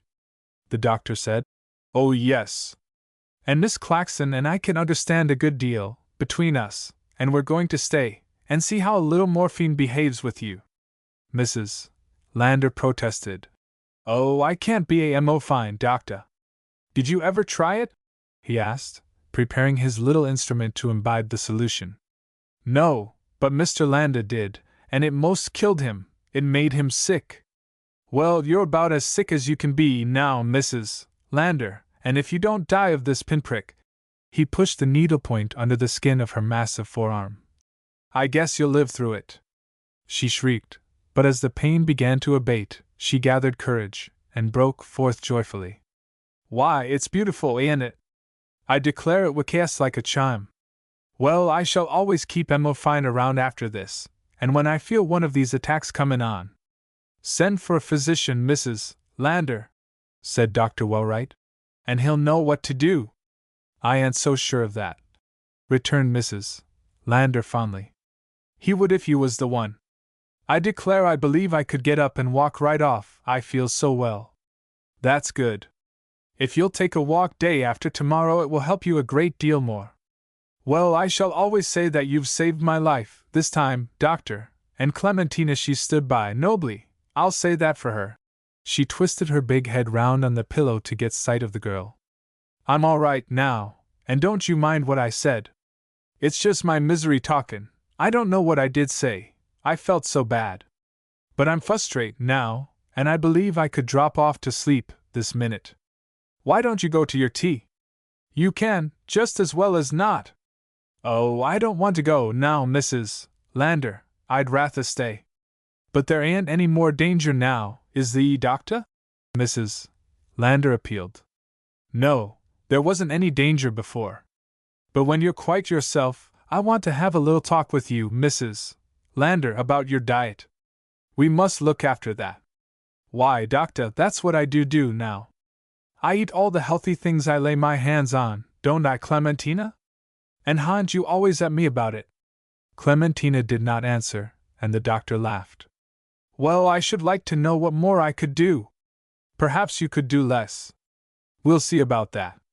Better go to sleep now, if you feel like it." "Well, I will, if you'll make this silly child go to her tea." "I suppose she won't because I scolded her. She's an awful hand to lay anything up against you. You know you are, Clementina. But I can say this, doctor, a better child don't breathe, and I just couldn't live without her. Come Clementina, I want to kiss you once, before I go to sleep, so's to make sure you don't be a malice." She pulled Clementina down to kiss her, and babbled on affectionately and optimistically, till her talk became the voice of her dreams, and then ceased altogether. "You could go, perfectly well, Miss Claxon," said the doctor. "No, I don't see to go," answered Clementina. "I'd rather stay. If she should wake—" "She won't wake until long after you've got back, I'll answer for that. I'm going to stay here a while." "Go! I'll take the responsibility." Clementina's face brightened. She wanted very much to go. She should meet some pleasant people, she always did, at Miss Milray's. Then the light died out of her gay eyes, and she set her lips. "No, I told her I shouldn't go." "I didn't hear you," said Dr. Wellwright. "A doctor has no eyes and ears except for the symptoms of his patients." "Oh, I know," said Clementina. She had liked Dr. Wellwright from the first, and she thought it was very nice of him to stay on, after he left Mrs. Lander's bedside, and helped to make her lonesome evening pass pleasantly in the parlor. He jumped up finally, and looked at his watch. "Bless my soul!" he said, and he went in for another look at Mrs. Lander. When he came back, he said, "She's all right. But you've made me break an engagement, Miss Claxon. I was going to tea at Miss Milray's. She promised me I should meet you there." It seemed a great joke, and Clementina offered to carry his excuses to Miss Milray, when she went to make her own. She went the next morning. Mrs. Lander insisted that she should go. She said that she was not going to have Miss Milray thinking that she wanted to keep her all to herself.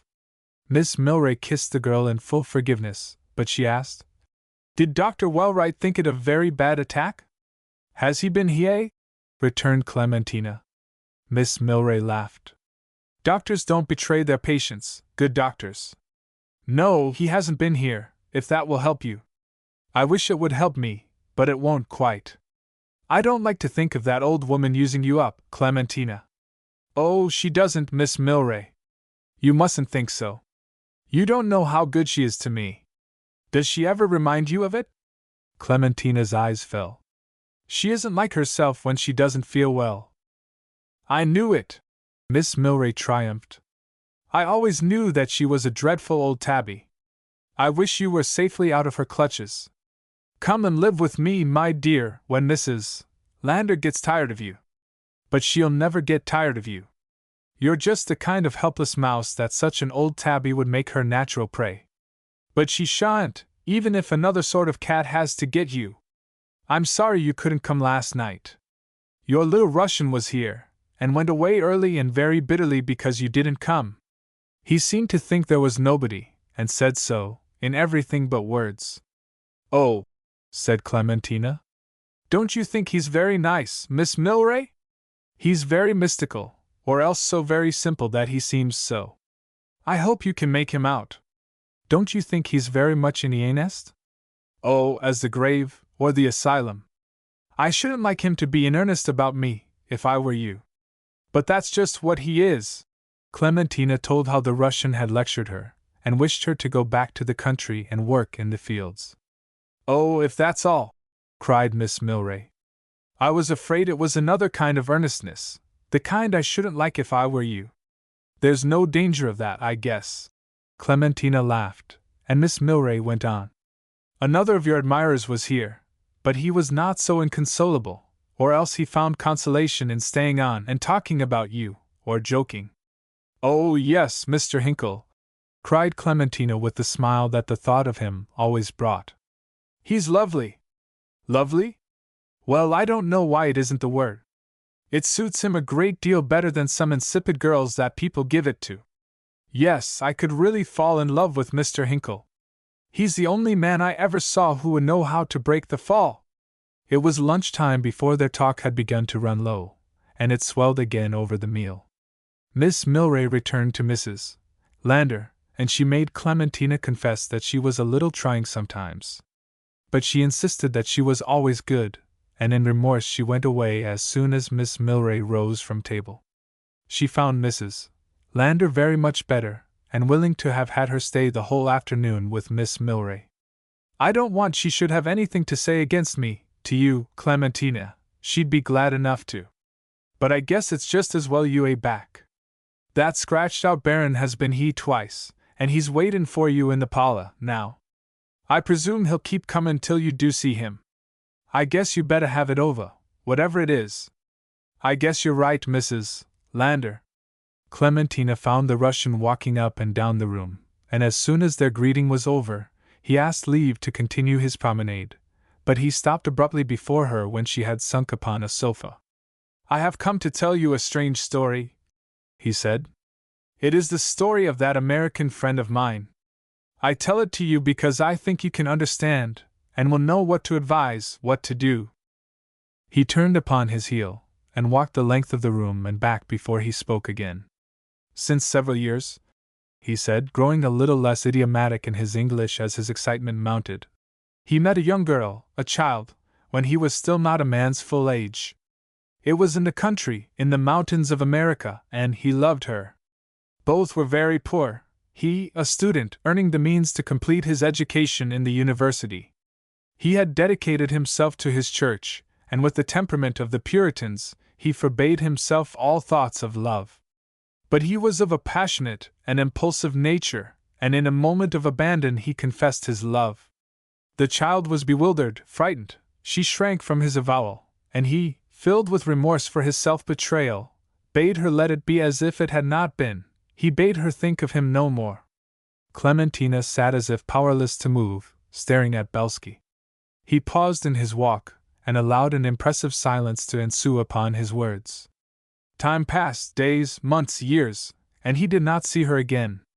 He pursued his studies in the university. At their completion, he entered upon the course of divinity, and he is soon to be a minister of his church. In all that time the image of the young girl has remained in his heart, and has held him true to the only love he has ever known. He will know no other while he lives. Again he stopped in front of Clementina. She looked helplessly up at him, and he resumed his walk. He, with his dreams of renunciation, of abnegation, had thought some day to return to her and ask her to be his. He believed her capable of equal sacrifice with himself, and he hoped to win her not for himself alone, but for the religion which he put before himself. He would have invited her to join her fate with his that they might go together on some mission to the pagan, in the South Seas, in the heart of Africa, in the jungle of India. He had always thought of her as gay but good, unworldly in soul, and exalted in spirit. She has remained with him a vision of angelic loveliness, as he had seen her last in the moonlight, on the banks of a mountain torrent. But he believes that he has disgraced himself before her, that the very scruple for her youth, her ignorance, which made him entreat her to forget him, must have made her doubt and despise him.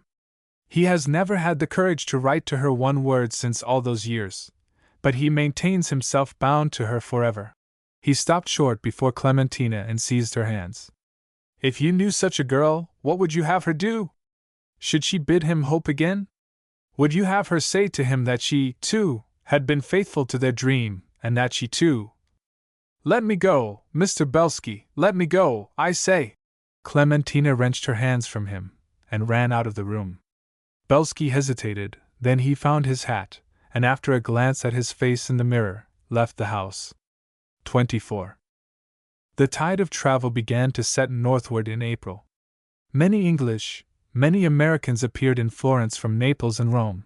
Many who had wintered in Florence went on to Venice and the towns of northern Italy, on their way to Switzerland and France and Germany. The spring was cold and rainy, and the irresolute Italian railroads were interrupted by the floods. A tawny deluge rolled down from the mountains through the bed of the Arno, and kept the Florentine fire department on the alert night and day. It is a curious thing about this country, said Mr. Hinkle, encountering Baron Belsky on the Ponte Trinita, that the only thing they ever have here for a fire company to put out is a freshet. If they had a real conflagration once, I reckon they would want to bring their light preservers. The Russian was looking down over the parapet at the boiling river. He lifted his head as if he had not heard the American, and stared at him a moment before he spoke. It is said that the railway to Rome is broken at Grosseto. Well, I'm not going to Rome, said Hinkle easily. Are you? I was to meet a friend there, but he wrote to me that he was starting to Florence, and now he's resting on the way? Well, he'll get here about as quick as he would in the ordinary course of travel. One good thing about Italy is you don't want to hurry. If you did, you'd get left. Belsky stared at him in the stupefaction to which the American humor commonly reduced him. If he gets left on the Grosseto line, he can go back and come up by Orvieto, no? He can, if he isn't in a hurry. Hinkle assented. It's a good way, if you've got time to burn. Belsky did not attempt to explore the American's meaning. Do you know, he asked, whether Mrs. Lander and her young friend are still in Florence? I guess they are. It was said they were going to Venice for the summer. That's what the doctor advised for the old lady. But they don't start for a week or two yet. Oh. Are you going to Miss Milray's Sunday night? Last of the season, I believe. Belsky seemed to recall himself from a distance. No, no, he said, and he moved away, forgetful of the ceremonious salutation which he commonly used at meeting and parting. Hinkle looked after him with the impression people have of a difference in the appearance and behavior of someone whose appearance and behavior do not particularly concern them. The day that followed, Belsky haunted the hotel where Gregory was to arrive with his pupil, and where the pupil's family were waiting for them. That night, long after their belated train was due, they came. The pupil was with his father and mother, and Gregory was alone, when Belsky asked for him, the fourth or fifth time. You are not well, he said, as they shook hands. You are fevered. I'm tired, said Gregory. We've had a bad time getting through. I come inconveniently. You have not dined, perhaps? Yes, yes. I've had dinner. Sit down. How have you been yourself? Oh, always well. Belsky sat down, and the friends stared at each other. I have strange news for you. For me? You. She is here. She? Yes. The young girl of whom you told me. If I had not forbidden myself by my loyalty to you, if I had not said to myself every moment in her presence, no, it is for your friend alone that she is beautiful and good. But you will have nothing to reproach me in that regard. What do you mean? Demanded Gregory. I mean that Miss Claxon is in Florence, with her protectress, the rich Mrs. Lander. The most admired young lady in society, going everywhere, and everywhere courted and welcomed, the favorite of the fashionable Miss Milray. But why should this surprise you? You said nothing about it in your letters. I was not sure it was she. You never told me her name. When I had divined the fact, I was so soon to see you that I thought best to keep it till we met. Gregory tried to speak, but he let Belsky go on. If you think that the world has spoiled her, that she will be different from what she was in her home among your mountains, let me reassure you. In her you will find the miracle of a woman whom no flattery can turn the head. I have watched her in your interest. I have tested her. She is what you saw her last. Surely, asked Gregory, in an anguish for what he now dreaded. You haven't spoken to her of me? Not by name, no. I could not have that indiscretion. The name is nothing. Have you said that you knew me? Of course not. But have you hinted at any knowledge, because— You will hear, said Belsky, and he poured out upon Gregory the story of what he had done. She did not deny anything. She was greatly moved, but she did not refuse to let me bid you hope. Oh! Gregory took his head between his hands. You have spoiled my life! Spoiled? Belsky stopped aghast. I told you my story in a moment of despicable weakness, of impulsive folly. But how could I dream that you would ever meet her? How could I imagine that you would speak to her as you have done? He groaned, and began to creep giddily about the room in his misery. Oh! What shall I do? But I do not understand, Belsky began. If I have committed an error— Oh, an error that never could be put right in all eternity! Then let me go to her, let me tell her. Keep away from her, shouted Gregory. Do you hear? Never go near her again. Gregory! I beg your pardon. I don't know what I'm doing, saying. What will she think? What will she think of me? He had ceased to speak to Belsky. He collapsed into a chair, and hid his face in his arms stretched out on the table before him. Belsky watched him in the stupefaction which the artistic nature feels when life proves sentient under its hand, and not the mere material of situations and effects. He could not conceive the full measure of the disaster he had wrought. The outrage of his own behavior had been lost to him in his preoccupation with the romantic end to be accomplished. He had meant to be the friend, the prophet, to these American lovers, whom he was reconciling and interpreting to each other, but in some point he must have misunderstood.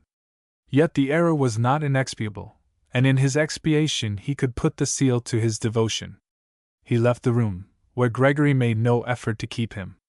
He walked down the street from the hotel to the Arno, and in a few moments he stood on the bridge, where he had talked with that joker in the morning, as they looked down together on the boiling river. He had a strange wish that the joker might have been with him again, to learn that there were some things which could not be joked away. The night was blustering, and the wind that blew the ragged clouds across the face of the moon swooped in sudden gusts upon the bridge, and the deluge rolling under it, and hoarsely washing against its piers. Belsky leaned over the parapet and looked down into the eddies and currents as the fitful light revealed them. He had a fantastic pleasure in studying them, and choosing the moment when he should leap the parapet and be lost in them. The incident could not be used in any novel of his, and no one else could do such perfect justice to the situation, but perhaps afterwards, when the facts leading to his death should be known through the remorse of the lovers whom he had sought to serve, some other artist's nature could distill their subtlest meaning in a memoir delicate as the aroma of a faded flower.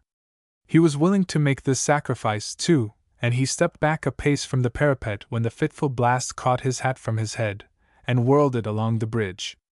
The whole current of his purpose changed, and as if it had been impossible to drown himself in his bare head, he set out in chase of his hat, which rolled and gamboled away, and escaped from his clutch whenever he stooped for it, till a final whiff of wind flung it up and tossed it over the bridge into the river, where he helplessly watched it floating down the flood, till it was carried out of sight. 25. Gregory did not sleep, and he did not find peace in the prayers he put up for guidance. He tried to think of someone with whom he might take counsel, but he knew no one in Florence except the parents of his pupil, and they were impossible. He felt himself abandoned to the impulse which he dreaded, in going to Clementina, and he went without hope, willing to suffer whatever penalty she should visit upon him, after he had disavowed Belsky's action and claimed the responsibility for it. He was prepared for her refusal to see him. He had imagined her wounded and pathetic. He had fancied her insulted and indignant. But she met him eagerly and with a mystifying appeal in her welcome. He began at once, without attempting to bridge the time since they had met with any formalities. "I have come to speak to you about that Russian, about Baron Belsky." "Yes, yes," she returned anxiously. "Then you have heed. He came to me last night, and I want to say that I feel myself to blame for what he has done." "You?" "Yes, I never spoke of you by name to him. I didn't dream of his ever seeing you, or that he would dare to speak to you of what I told him. But I believe he meant no wrong, and it was I who did the harm, whether I authorized it or not." "Yes, yes," she returned, with the effect of putting his words aside as something of no moment. "Have they had anything more?" "How, anything more?" he returned in a daze. "Then, don't you know? About his falling into the river? I know he didn't drown himself." Gregory shook his head. What makes them think?" He stopped and stared at her. "Why, they know that he went down to the Ponte Trinity last night. Somebody saw him going. And then that peasant found his hat with his name in it in the driftwood below the Cascine." "Yes," said Gregory lifelessly. He let his arms drop forward, and his helpless hands hang over his knees. His gaze fell from her face to the floor. Neither spoke for a time that seemed long, and then it was Clementina who spoke. "But it isn't true." "Oh, yes, it is," said Gregory as before. "Mr. Hinkle doesn't believe it is," she urged. "Mr. Hinkle? He's an American who's staying in Florence. He came this morning to tell me about it. Even if he's drowned, Mr. Hinkle believes he didn't mean to. He must have just fallen in." "What does it matter?" demanded Gregory, lifting his heavy eyes. "Whether he meant it or not, I caused it. I drove him to it." "You drove him?" "Yes. He told me what he had said to you, and I said that he had spoiled my life. I don't know. Well, he had no right to do it, but I didn't blame you," Clementina began, compassionately. "It's too late. It can't be helped now." Gregory turned from the mercy that could no longer save him. He rose dizzily, and tried to get himself away. "You mustn't go," she interposed. "I don't believe you made him do it. Mr. Hinkle will be back soon, and he will." "If he should bring word that it was true?" Gregory asked. "Well," said Clementina, "then we should have to bear it."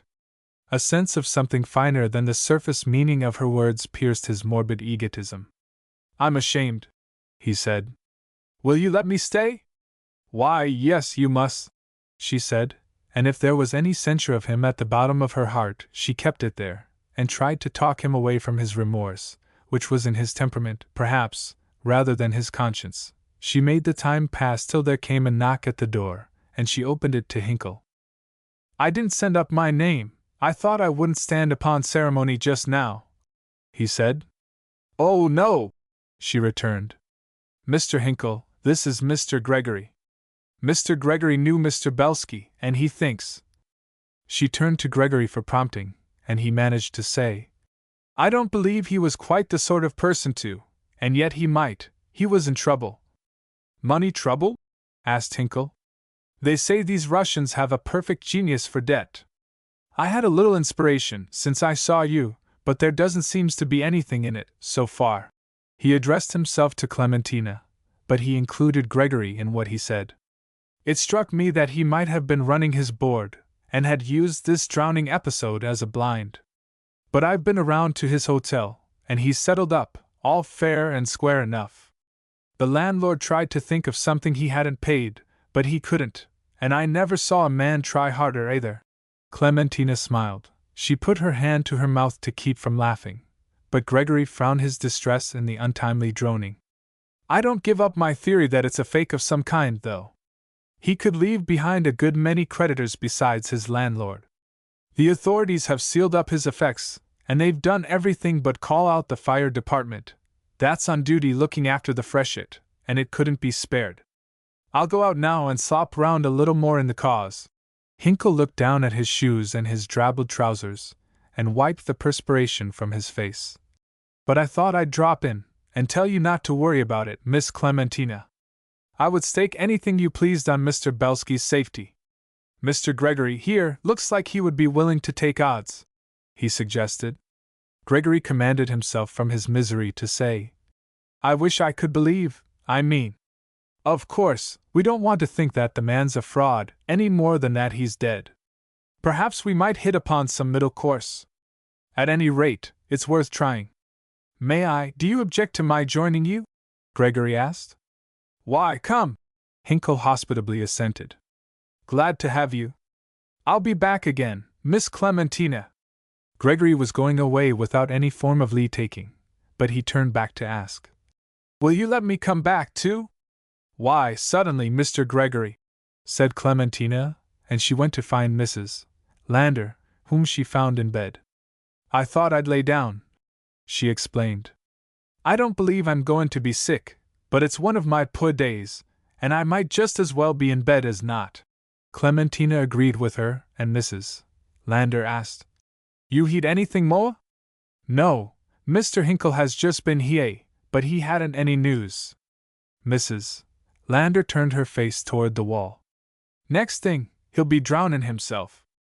I never wanted you should have anything to do with the fellas that go to that woman's. There ain't any of them to be depended on. It was the first time that her growing jealousy of Miss Milray had openly declared itself, but Clementina had felt it before, without knowing how to meet it. As an escape from it now, she was almost willing to say, Mrs. Lander, I want to tell you that Mr. Gregory has just been here, too. Mr. Gregory? Yes. Don't you remember? At the Middlemount? The first Summa? He was the head waiter, that student. Mrs. Lander jerked her head round on the pillow. Well, of all the what does he want over here? Nothing. That is, he's traveling with a pupil that he's preparing for college, and he came to see us.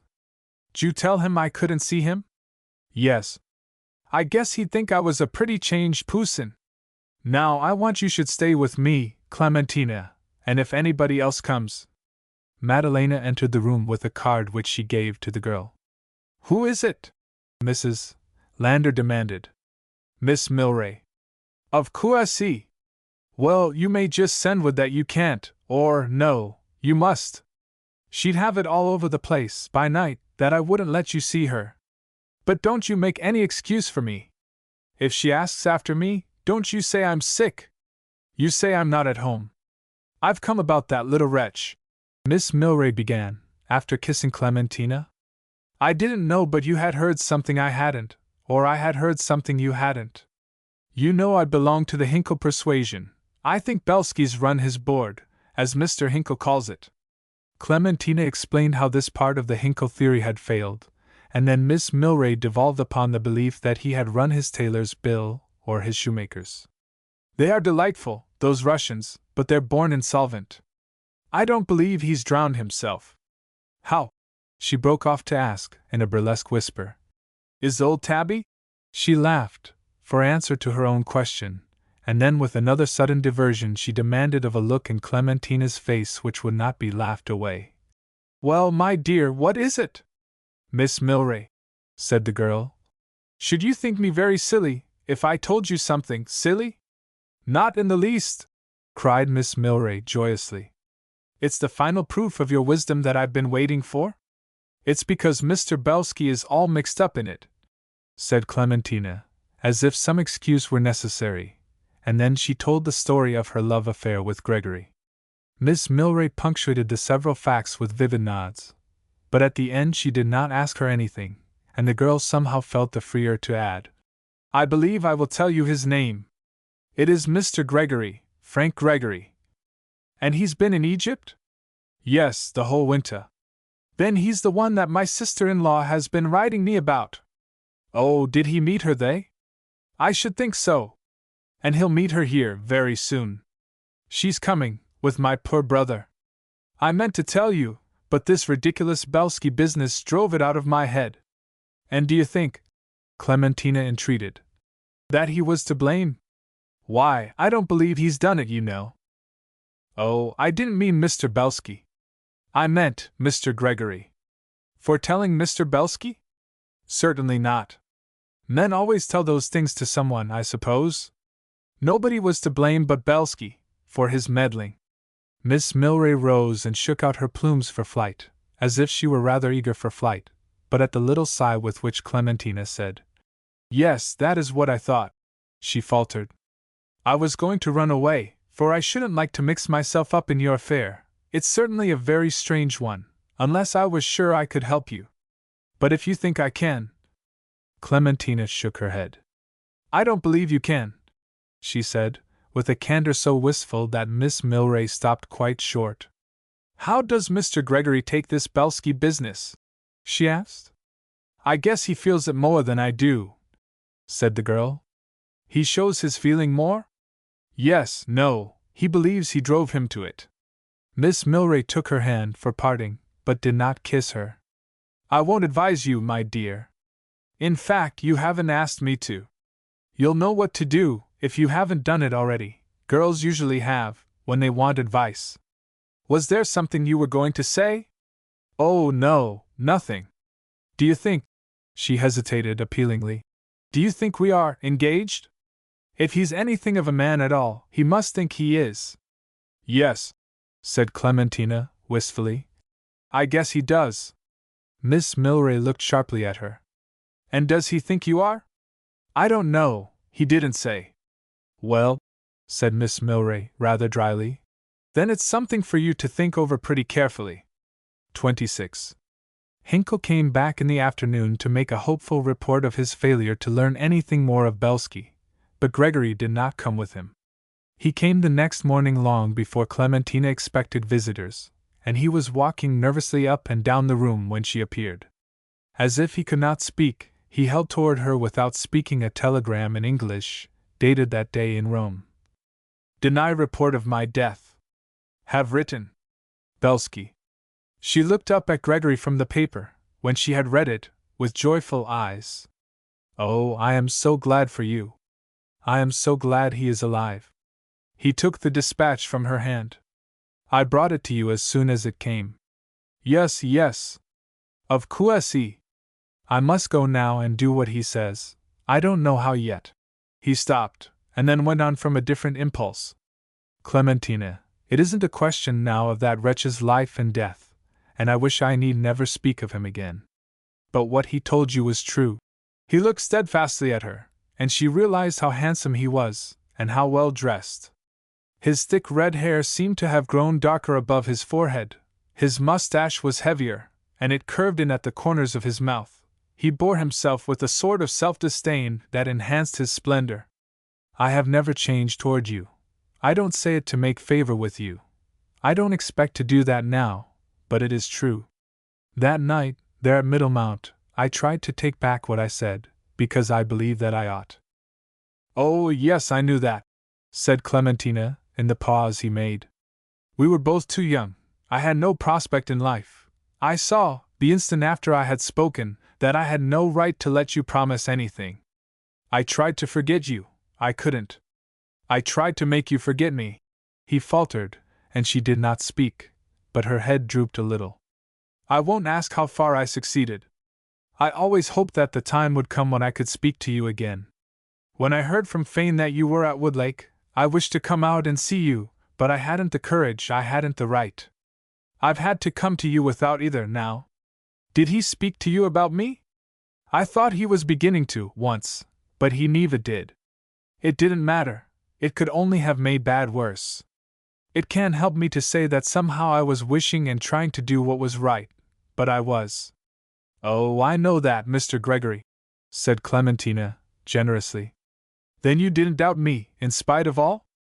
I thought you would know what to do." "No, I didn't doubt you exactly. I didn't deserve your trust," he cried. "How came that man to mention me?" he demanded abruptly, after a moment's silence. "Mr. Belsky? It was the first night I saw him, and we were talking about Americans, and he began to tell me about an American friend of his, who was very conscientious. I thought it must be you the first moment, said Clementina, smiling with an impersonal pleasure in the fact. From the conscientiousness? He asked, in bitter self-irony. Why, yes, she returned simply. That was what made me think of you. And the last time when he began to talk about you, I couldn't stop him, although I knew he had no right to. He had no right. But I gave him the power to do it. He meant no harm, but I enabled him to do all the harm. Oh, if he's only alive, now, there is no harm. He looked into her eyes with a misgiving from which he burst impetuously. Then you do care for me still, after all that I have done to make you detest me? He started toward her, but she shrank back. I didn't mean that. She hesitated. You know that I love you, that I have always loved you. Yes, she assented. But you might be sorry again that you had said it. It sounded like coquetry, but he knew it was not coquetry. Never! I've wished to say it again, ever since that night at Middlemount. I have always felt bound by what I said then, though I took back my words for your sake. But the promise was always there, and my life was in it. You believe that? Why, I always believed what you said, Mr. Gregory. Well? Clementina paused, with her head seriously on one side. I should want to think about it before I said anything. You are right, he submitted, dropping his outstretched arms to his side. I have been thinking only of myself, as usual. No, she protested compassionately. But doesn't it seem as if we ought to be sué this time? I did see for you then, but I was very young, and I don't know yet. I thought I had always felt just as you did, but now, don't you think we had both better wait a little while till we Moa Sutton? They stood looking at each other, and he said, with a kind of passionate self-denial, Yes, think it over for me, too. I will come back, if you will let me. Oh, thank you, she cried after him, gratefully, as if his forbearance were the greatest favor. When he was gone, she tried to release herself from the kind of abeyance in which she seemed to have gone back and been as subject to him as in the first days when he had awed her and charmed her with his superiority at Middlemount, and he again older and freer, as she had grown since. He came back late in the afternoon, looking jaded and distraught. Hinkle, who looked neither, was with him. Well, he began, this is the greatest thing in my experience. Belsky's not only alive and well, but Mr. Gregory and I are both at large. I did think one time that the police would take us into custody on account of our morbid interest in the thing, and I don't believe we should have got off, if the consul hadn't gone bail for us, so to speak. I thought we had better take the consul in, on our way, and it was lucky we did. Clementina did not understand all the implications, but she was willing to take Mr. Hinkle's fun on trust. I don't believe you'll convince Mrs. Landa that Mr. Belsky's alive and well, till you bring him back to say so. Is that so? Said Hinkle. Well, we must have him brought back by the authorities, then. Perhaps they'll bring him, anyway. They can't try him for suicide, but as I understand the police, here, a man can't lose his hat over a bridge in Florence with impunity, especially in a time of high water. Anyway, they're identifying Belsky by due process of law in Rome, now, and I guess Mr. Gregory, he nodded toward Gregory, who sat silent and absent, will be kept under surveillance till the whole mystery is cleared up. Clementina responded gaily still, but with less and less sincerity, and she let Hinkle go at last with the feeling that he knew she wished him to go.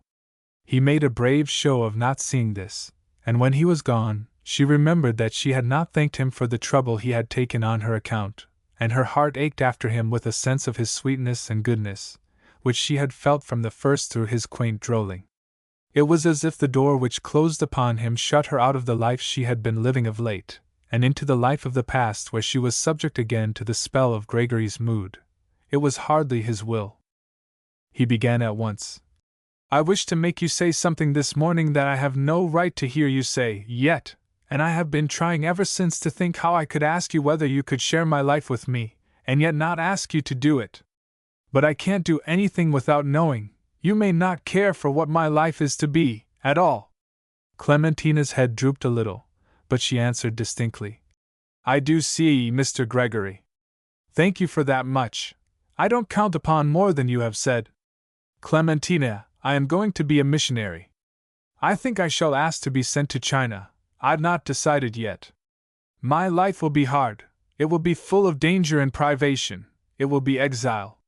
You will have to think of sharing such a life if you think. He stopped.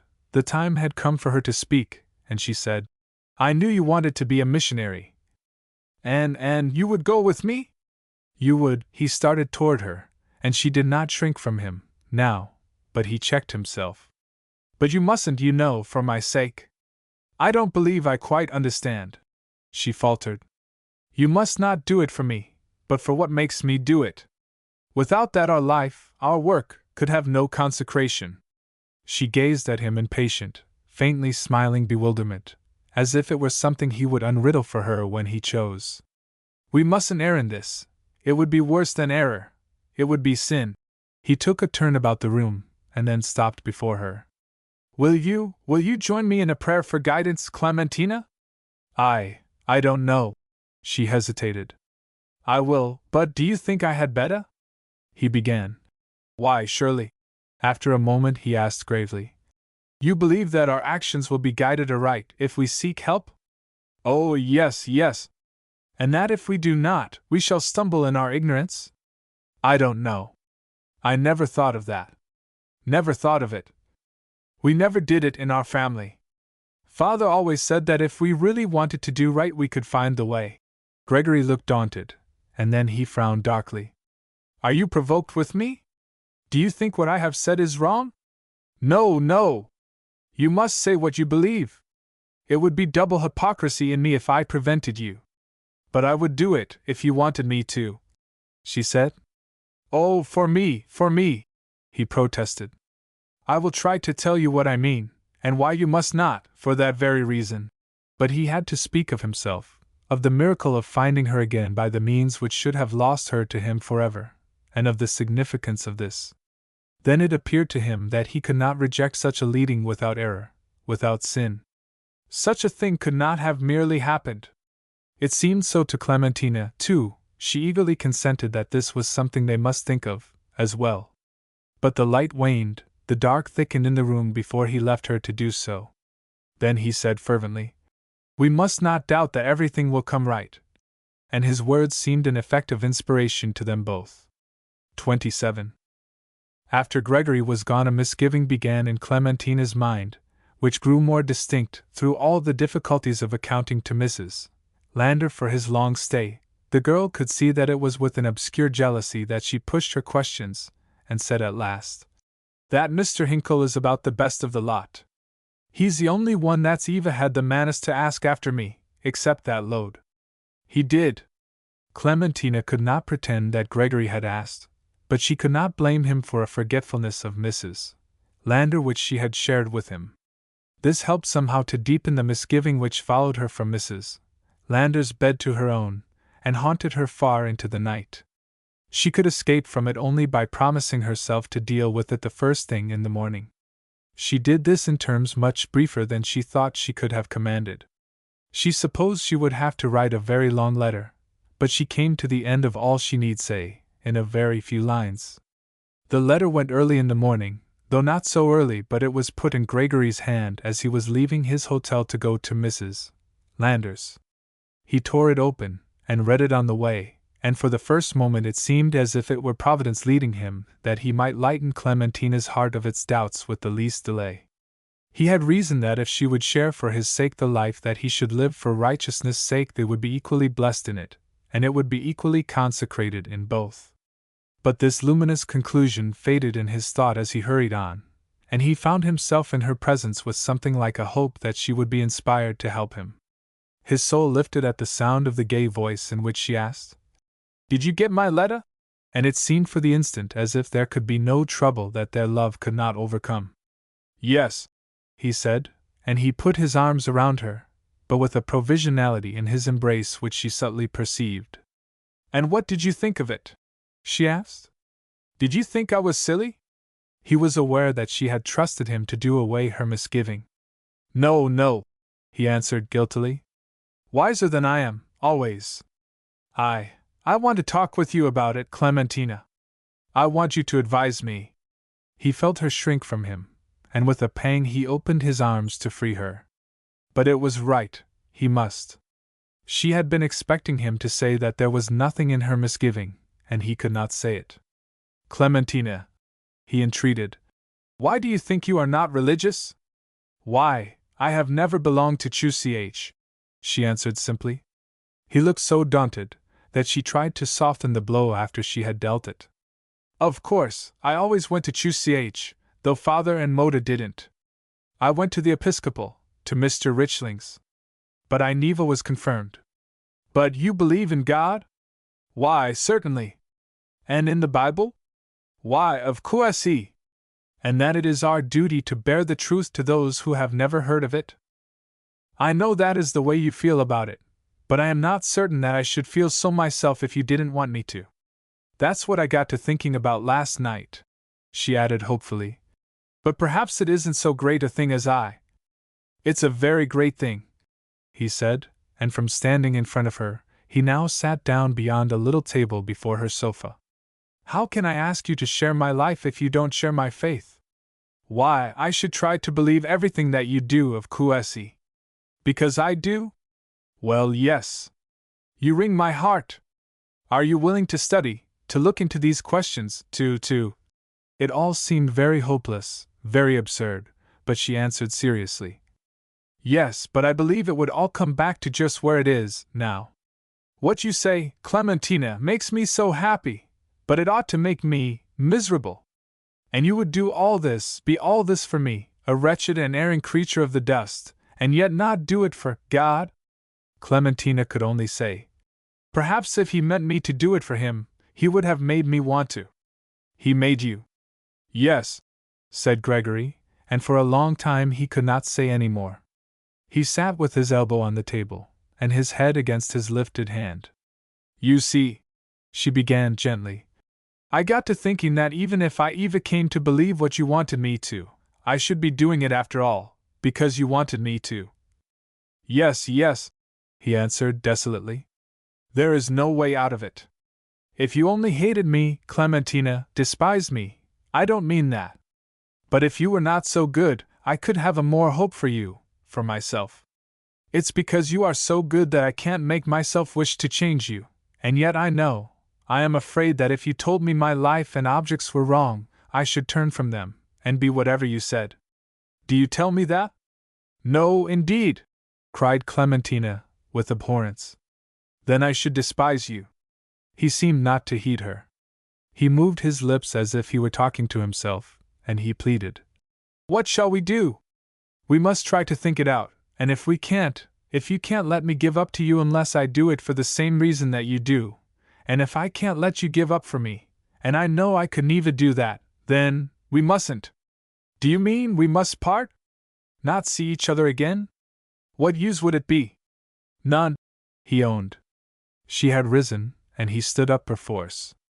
May I come back to tell you? Tell me what? She asked. You are right. If I can't make it right, I won't come. But I won't say goodbye. I can't. She let him go, and Madalena came in at the door. Signorina, she said, the signora is not well. Shall I send for the doctor? Yes, yes, Madalena. Run! Cried Clementina, distractedly. She hurried to Mrs. Lander's room, where she found her too sick for reproaches, for anything but appeals for help and pity.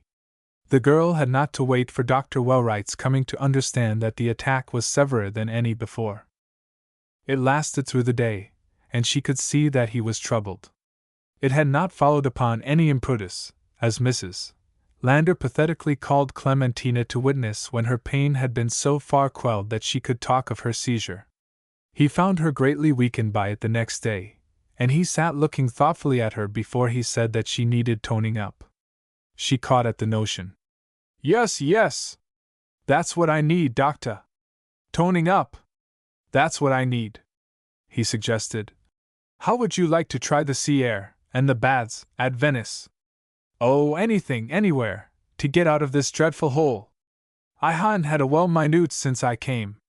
And Clementina, the sick woman whimpered, is so taken up all the time, that I can't get the right attention." The doctor looked compassionately away from the girl and said, "Well, we must arrange about getting you off then. But I want you should go with me, doctor, and see me settled all right.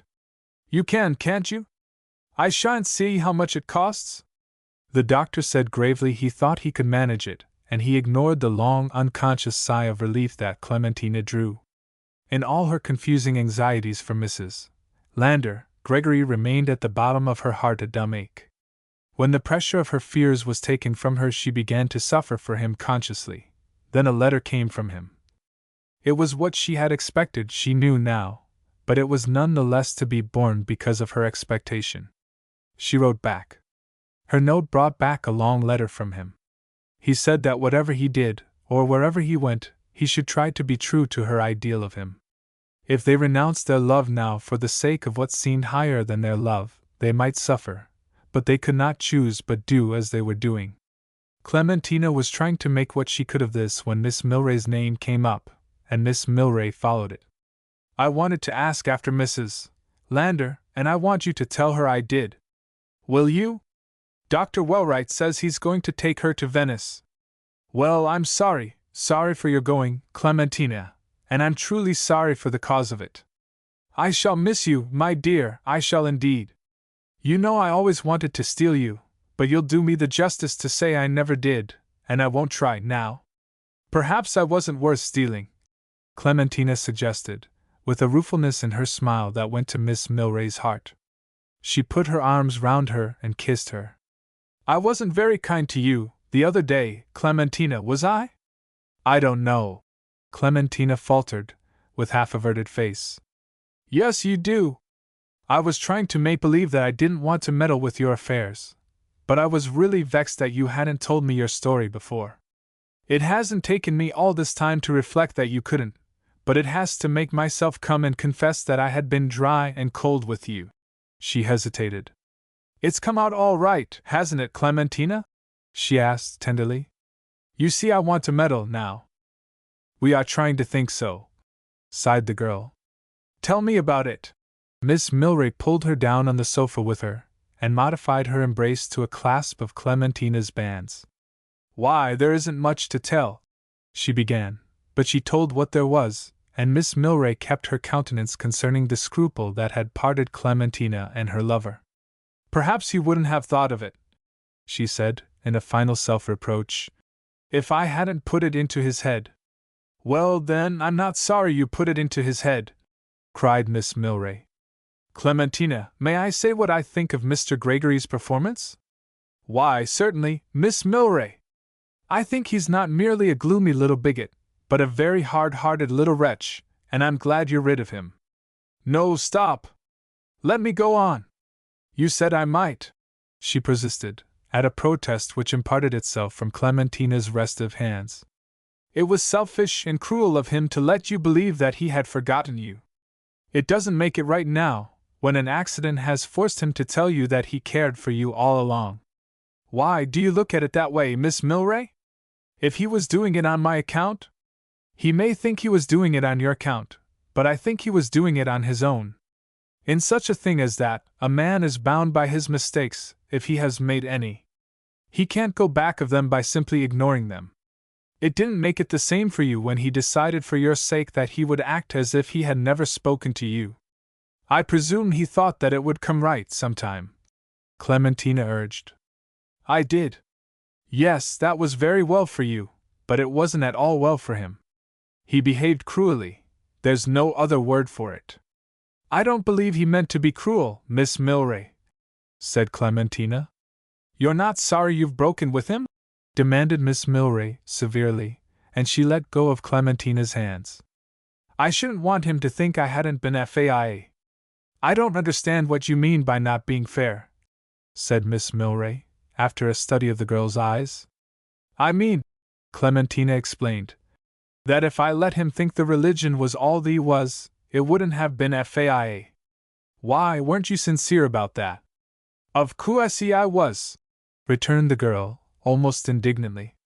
"But if there was anything else, I ought to have told him that, too, and I couldn't." "Then you can't tell me, of course?" Miss Milray rose in a little pique. Perhaps some day I will, the girl entreated. And perhaps that was all. Miss Milray laughed. Well, if that was enough to end it, I'm satisfied, and I'll let you keep your mystery, if it is one, till we meet in Venice. I shall be there early in June. Goodbye, dear, and say goodbye to Mrs. Lander for me. 28. Dr. Wellwright got his patient a lodging on the Grand Canal in Venice, and decided to stay long enough to note the first effect of the air and the baths, and to look up a doctor to leave her with. This took something more than a week, which could not all be spent in Mrs. Lander's company, much as she wished it. There were hours which he gave to going about in a gondola with Clementina, whom he forbade to be always at the invalid's side. He tried to reassure her as to Mrs. Lander's health, when he found her rather mute and absent, while they drifted in the silvery sun of the late April weather, just beginning to be warm, but not warm enough yet for the tent of the open gondola. He asked her about Mrs. Lander's family, and Clementina could only tell him that she had always said she had none. She told him the story of her own relation to her, and he said, "Yes, I heard something of that from Miss Milray." After a moment of silence, during which he looked curiously into the girl's eyes, "Do you think you can bear a little more care, Miss Claxon?" "I think I can," said Clementina, not very courageously, but patiently. "It's only this, and I wouldn't tell you if I hadn't thought you equal to it. Mrs. Lander's case puzzles me. But I shall leave Dr. Tredonico watching it, and if it takes the turn that there's a chance it may take, he will tell you, and you'd better find out about her friends, and let them know. That's all." "Yes," said Clementina, as if it were not quite enough. Perhaps she did not fully realize all that the doctor had intended. Life alone is creditable to the young, life and the expectation of it. The night before he was to return to Florence there was a full moon, and when he had got Mrs. Lander to sleep he asked Clementina if she would not go out on the lagoon with him. He assigned no peculiar virtue to the moonlight, and he had no new charge to give her concerning his patient when they were embarked. He seemed to wish her to talk about herself, and when she strayed from the topic, he prompted her return. Then he wished to know how she liked Florence, as compared with Venice, and all the other cities she had seen, and when she said she had not seen any but Boston and New York, and London for one night, he wished to know whether she liked Florence as well. She said she liked it best of all, and he told her he was very glad, for he liked it himself better than any place he had ever seen. He spoke of his family in America, which was formed of grown-up brothers and sisters, so that he had none of the closest and tenderest ties obliging him to return. There was no reason why he should not spend all his days in Florence, except for some brief visits home. It would be another thing with such a place as Venice. He could never have the same settled feeling there. It was beautiful, but it was unreal. It would be like spending one's life at the opera. Did not she think so? She thought so. Oh yes, she never could have the home feeling at Venice that she had at Florence. "Exactly, that's what I meant, a home feeling. I'm glad you had it." He let the gondola dip and slide forward almost a minute before he added, with an effect of pulling a voice up out of his throat somewhere, "How would you like to live there, with me, as my wife?" "Why, what do you mean, Dr. Wellwright?" asked Clementina, with a vague laugh. Dr. Wellwright laughed, too, but not vaguely. There was a mounting cheerfulness in his laugh. "What I say. I hope it isn't very surprising." "No, but I never thought of such a thing. Perhaps you will think of it now. But you're not in earnest." "I'm thoroughly in earnest," said the doctor, and he seemed very much amused at her incredulity. "Then I'm sorry," she answered. "I couldn't." "No?" he said, still with amusement, or with a courage that took that form. "Why not?" "Because I am not free." For an interval they were so silent that they could hear each other breathe. Then, after he had quietly bidden the gondolier go back to their hotel, he asked, "If you had been free you might have answered me differently?" "I don't know," said Clementina, candidly. "I never thought of it." "It isn't because you dislike me?" "Oh, no!" "Then I must get what comfort I can out of that. I hope, with all my heart, that you may be happy." "Why, Dr. Wellwright?" said Clementina. Don't you suppose that I should be glad to do it if I could? Any one would. It doesn't seem very probable, just now, he answered humbly. But I'll believe it if you say so. I do say so, and I always shall. Thank you. Dr. Wellwright professed himself ready for his departure at breakfast next morning, and he must have made his preparations very late or very early. He was explicit in his charges to Clementina concerning Mrs. Lander, and at the end of them he said, "She will not know when she is asking too much of you, but you will, and you must act upon your knowledge. And remember, if you are in need of help of any kind, you're to let me know. Will you?" "Yes, I will, Dr. Wellwright. People will be going away soon, and I shall not be so busy. I can come back if Dr. Tredonico thinks it necessary." He left Mrs.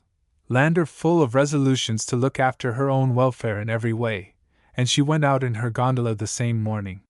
She was not only to take the air as much as possible, but she was to amuse herself, and she decided that she would have her second breakfast at the Café Florian. Venice was beginning to fill up with arrivals from the south, and it need not have been so surprising to find Mr. Hinkle there over a cup of coffee. He said he had just that moment been thinking of her, and meaning to look her up at the hotel. He said that he had stopped at Venice because it was such a splendid place to introduce his gleaner. He invited Mrs. Lander to become a partner in the enterprise. He promised her a return of 50% on her investment. If he could once introduce his gleaner in Venice, he should be a made man. He asked Mrs. Lander, with real feeling, how she was. As for Miss Clementina, he need not ask. "Oh, indeed, the doctor thinks she wants a little looking after, too," said Mrs. Lander. "Well, about as much as you do, Mrs. Lander," Hinkle allowed, tolerantly. "I don't know how it affects you, ma'am, such a meeting of friends in these strange waters, but it's building me right up. It's made another man of me, already, and I've got the other man's appetite, too. Mind my letting him have his breakfast here with me at your table?" He bade the waiter just fetch his plate. He attached himself to them. He spent the day with them. Mrs. Lander asked him to dinner at her lodgings, and left him to Clementina over the coffee. "She's looking fine, doesn't the doctor think? This air will do everything for her." "Oh, yes, she's a great deal better than she was before we came." "That's right. Well, now you've got me here, you must let me make myself useful any way I can. I've got a spare month that I can put in here in Venice, just as well as not. I shan't want to push north till the frost's out of the ground. They wouldn't have a chance to try my gleaner on the other side of the Alps much before September, anyway. Now, in Ohio, the part one come from, we cut our wheat in June. When is your wheat harvest at Middlemount?" Clementina laughed. "I don't believe we've got any. I guess it's all grass. I wish you could see our country out there, once. Is it nice?" "Nice? We're right in the center of the state, measuring from north to south, on the old National Road." Clementina had never heard of this road, but she did not say so. "About 5 miles back from the Ohio River, where the coal comes up out of the ground, because there's so much of it there's no room for it below. Our farm's in a valley, along a creek bottom, what you Yankees call in intervals. We've got 300 acres. My grandfather took up the land, and then he went back to Pennsylvania to get the girl he'd left there. We were Pennsylvania Dutch. That's where I got my romantic name. They drove all the way out to Ohio again in his buggy, and when he came in sight of our valley with his bride, he stood up in his buggy and pointed with his whip. 'There! As far as the sky is blue, it's all ours.'" Clementina owned the charm of his story as he seemed to expect, but when he said, "Yes, I want you to see that country some day," she answered cautiously, "It must be lovely. But I don't expect to go west, Eva." "I like your eastern way of saying ever," said Hinkle, and he said it in his western way. "I like New England folks." Clementina smiled discreetly. "They have their faults like everybody else, I presume." "Ah, that's a regular Yankee word, presume," said Hinkle. "Our teacher, my first one, always said presume. She was from your state, too." 29. In the time of provisional quiet that followed for Clementina, she was held from the remorses and misgivings that had troubled her before Hinkle came. She still thought that she had let Dr. Wellright go away believing that she had not cared enough for the offer which had surprised her so much, and she blamed herself for not telling him how doubly bound she was to Gregory, though when she tried to put her sense of this in words to herself she could not make out that she was any more bound to him than she had been before they met in Florence, unless she wished to be so. Yet somehow in this time of respite, neither the regret for Dr. Wellright nor the question of Gregory persisted very strongly, and there were whole days when she realized before she slept that she had not thought of either. She was in full favor again with Mrs. Lander, whom there was no one to embitter in her jealous affection. Hinkle formed their whole social world, and Mrs. Lander made the most of him. She was always having him to the dinners which her landlord served her from a restaurant in her apartment, and taking him out with Clementina in her gondola.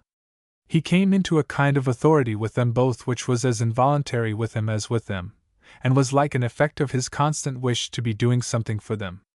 One morning when they were all going out in Mrs. Lander's gondola, she sent Clementina back 3 times to their rooms for outer garments of differing density. When she brought the last, Mrs. Lander frowned. "This won't do. I've got to have something else, something lighter and warmer." "I can't go back any more, Mrs. Lander," cried the girl, from the exasperation of her own nerves. "Then I will go back myself," said Mrs. Lander with dignity.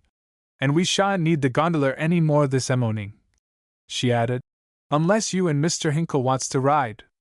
She got ponderously out of the boat with the help of the gondolier's elbow, and marched into the house again, while Clementina followed her. She did not offer to help her up the stairs. Hinkle had to do it, and he met the girls slowly coming up as he returned from delivering Mrs. Lander over to Madalena. "She's all right now," he ventured to say, tentatively. "Is she?" Clementina coldly answered. In spite of her repellent air, he persisted. "She's a pretty sick woman, isn't she?" "The doctor doesn't say." "Well, I think it would be safe to act on that supposition. Miss Clementina, I think she wants to see you. I'm going to her directly." Hinkle paused, rather daunted. "She wants me to go for the doctor." "She's always wanting the doctor." Clementina lifted her eyes and looked very coldly at him. "If I were you, I'd go up right away," he said boldly. She felt that she ought to resent his interference, but the mild entreaty of his pale blue eyes, or the elder brotherly injunction of his smile, forbade her. "Did she ask for me?" "No." "I'll go to her," she said, and she kept herself from smiling at the long sigh of relief he gave as she passed him on the stairs. Mrs. Lander began as soon as she entered her room. "Well, I was just wondering if you was going to leave me here all day alone, while you stayed down the carryin' on with that simpleton. I don't know what's got into the men." "Mr. Hinkle has gone for the doctor," said Clementina, trying to get into her voice the kindness she was trying to feel. "Well, if I have one of my attacks, now, you'll have yourself to thank for it." By the time Dr. Tredonico appeared, Mrs. Lander was so much better that in her revulsion of feelings she was all day rather tryingly affectionate in her indirect appeals for Clementina's sympathy. "I don't want you should mind what I say, when I ain't feelin' just right," she began that evening, after she had gone to bed, and Clementina sat looking out of the open window, on the moonlit lagoon. "Oh, no," the girl answered wearily. Mrs. Lander humbled herself farther. "I'm real sorry I plagued you so, today, and I know Mr. Hinkle thought I was dreadful, but I couldn't help it. I should like to talk with you, Clementina, about something that's worryin' me, if you ain't busy." "I'm not busy now, Mrs. Lander," said Clementina, a little coldly, and relaxing the clasp of her hands. To knit her fingers together had been her sole business, and she put even this away. She did not come nearer the bed, and Mrs. Lander was obliged to speak without the advantage of noting the effect of her words upon her and her face. "It's like this. What am I going to do for them relations of Mr. Lander's out in Michigan?" "I don't know." "What relations?" "I told you about 'em, the only ones he's got, his half-sister's children. He never saw 'em, and he never wanted to, but they're his kin, and it was his money. It don't seem right to pass 'em over." Do you think it would yourself, Clementina? Why, of course not, Mrs. Lander. It wouldn't be right at all. Mrs. Lander looked relieved, and she said, as if a little surprised, I'm glad you feel that way. I should feel just so, myself. I mean to do by you just what I always said I should. I shan't forget you, but whe so much I got to thinkin' the ed ought to some of it go to his folks, whether he cod for 'em or not. It's worried me some, and I guess if anything it's that's made me wessy lately. Why, by Mrs. Landa, said the girl, why don't you give it all to them? You don't know what you ain't talking about, said Mrs. Lander severely. I guess if I give 'em 5,000 or so amongst 'em, it's full more than they eve thought of havin', and it's more than they got any right to. Well, that's all right then, and we don't need to talk about it any more. Yes, she resumed, after a moment, that's what I shall do. I who ain't even felt just satisfied with that last will I got made, and I guess I shall tear it up, and get the fust American lawyer that comes along to make me a new one. The property's all going to you, but I guess I shall leave 5,000 apiece to the two families out the. You won't miss it any, and I presume it's what Mr. Landa would expect I should do, though why he didn't do it himself, I can't understand, unless it was to show his confidence in me. She began to ask Clementina how she felt about staying in Venice all summer. She said she had got so much better there already that she believed she should be well by fall if she stayed on. She was certain that it would put her all back if she were to travel now, and in Europe, where it was so hard to know how to get to places, she did not see how they could pick out any that would suit them as well as Venice did. Clementina agreed to it all, more or less absent-mindedly, as she sat looking into the moonlight, and the day that had begun so stormily ended in kindness between them. The next morning Mrs. Lander did not wish to go out, and she sent Clementina and Hinkle together as a proof that they were all on good terms again. She did not spare the girl this explanation in his presence, and when they were in the gondola he felt that he had to say, I was afraid you might think I was rather meddlesome yesterday. Oh, no, she answered. I was glad you did. Yes, he returned. I thought you would be afterwards. He looked at her wistfully with his slanted eyes and his odd twisted smile, and they both gave way in the same conscious laugh. What I like, he explained further, is to be understood when I've said something that doesn't mean anything, don't you? You know anybody can understand you if you really mean something, but most of the time you don't, and that's when a friend is useful. I wish you'd call on me if you're ever in that fix. Oh, I will, Mr. Hinkle, Clementina promised gaily. Thank you, he said, and her gaiety seemed to turn him graver. Miss Clementina, might I go a little further in this direction, without danger? What direction? She added, with a flush of sudden alarm. Mrs. Lander. Why, certainly, she answered in quick relief. I wish you'd let me do some of the worrying about her for you, while I'm here. You know I haven't got anything else to do. Why, I don't believe I worry much. I'm afraid I forget about her when I'm not with her. That's the worst of it. No, no, he entreated. That's the best of it. But I want to do the worrying for you even when you're with her. Will you let me? Why, if you want to so very much. Then it's settled, he said, dismissing the subject. But she recurred to it with a lingering compunction. I presume that I don't remember how sick she is because I've never been sick at all, myself. Well, he returned, you needn't be sorry for that altogether. There are worse things than being well, though sick people don't always think so. I've wasted a good deal of time the other way, though I've reformed, now. They went on to talk about themselves. Sometimes they talked about others, in excursions which were more or less perfunctory, and were merely in the way of illustration or instance. She got so far in one of these as to speak of her family, and he seemed to understand them. He asked about them all, and he said he believed in her father's unworldly theory of life. He asked her if they thought at home that she was like her father, and he added, as if it followed, I'm the worldling of my family. I was the youngest child, and the only boy in a flock of girls. That always spoils a boy. Are you spoiled? She asked. Well, I'm afraid they'd be surprised if I didn't come to grief somehow, all but Mother, She expects I'll be kept from harm. Is she religious? Yes, she's a Moravian. Did you ever hear of them? Clementina shook her head. There's something like the Quakers, and something like the Methodists. They don't believe in war, but they have bishops. And do you belong to her church?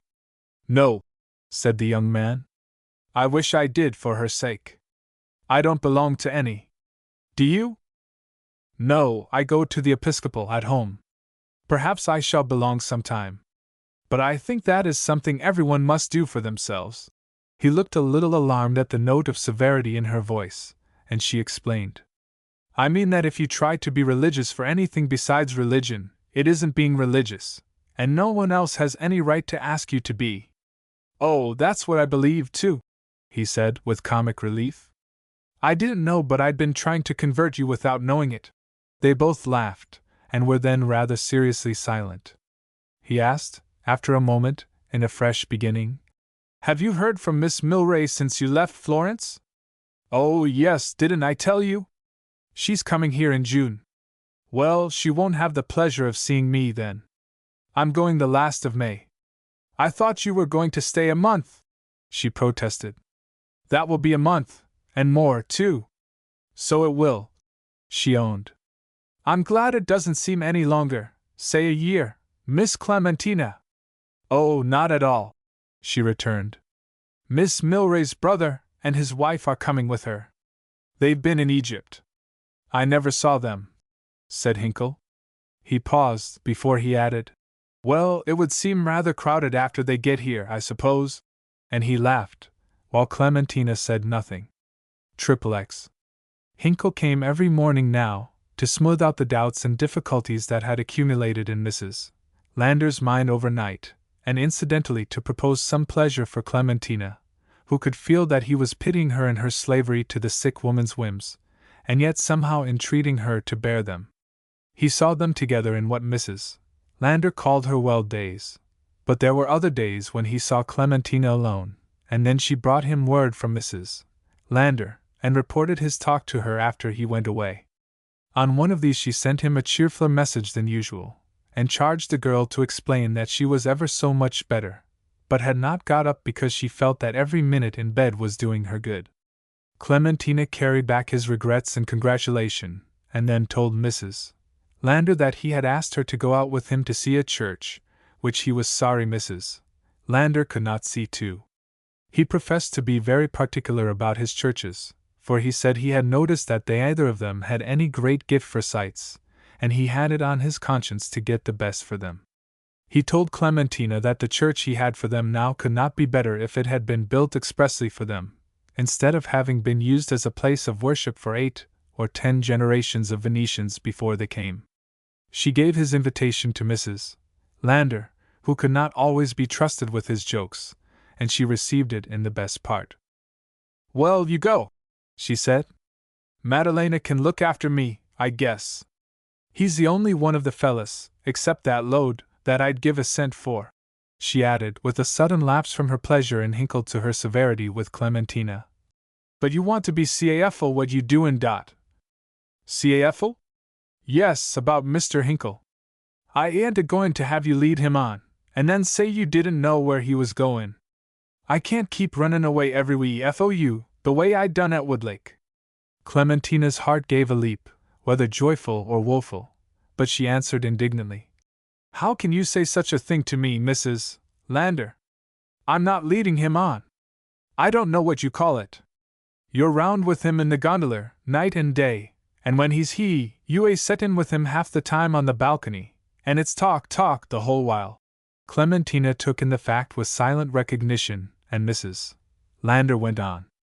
I ain't sayin' anything against it.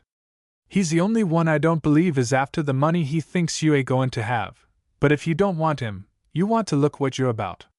The girl returned to Hinkle in the embarrassment which she was helpless to hide, and without the excuse which she could not invent for refusing to go with him.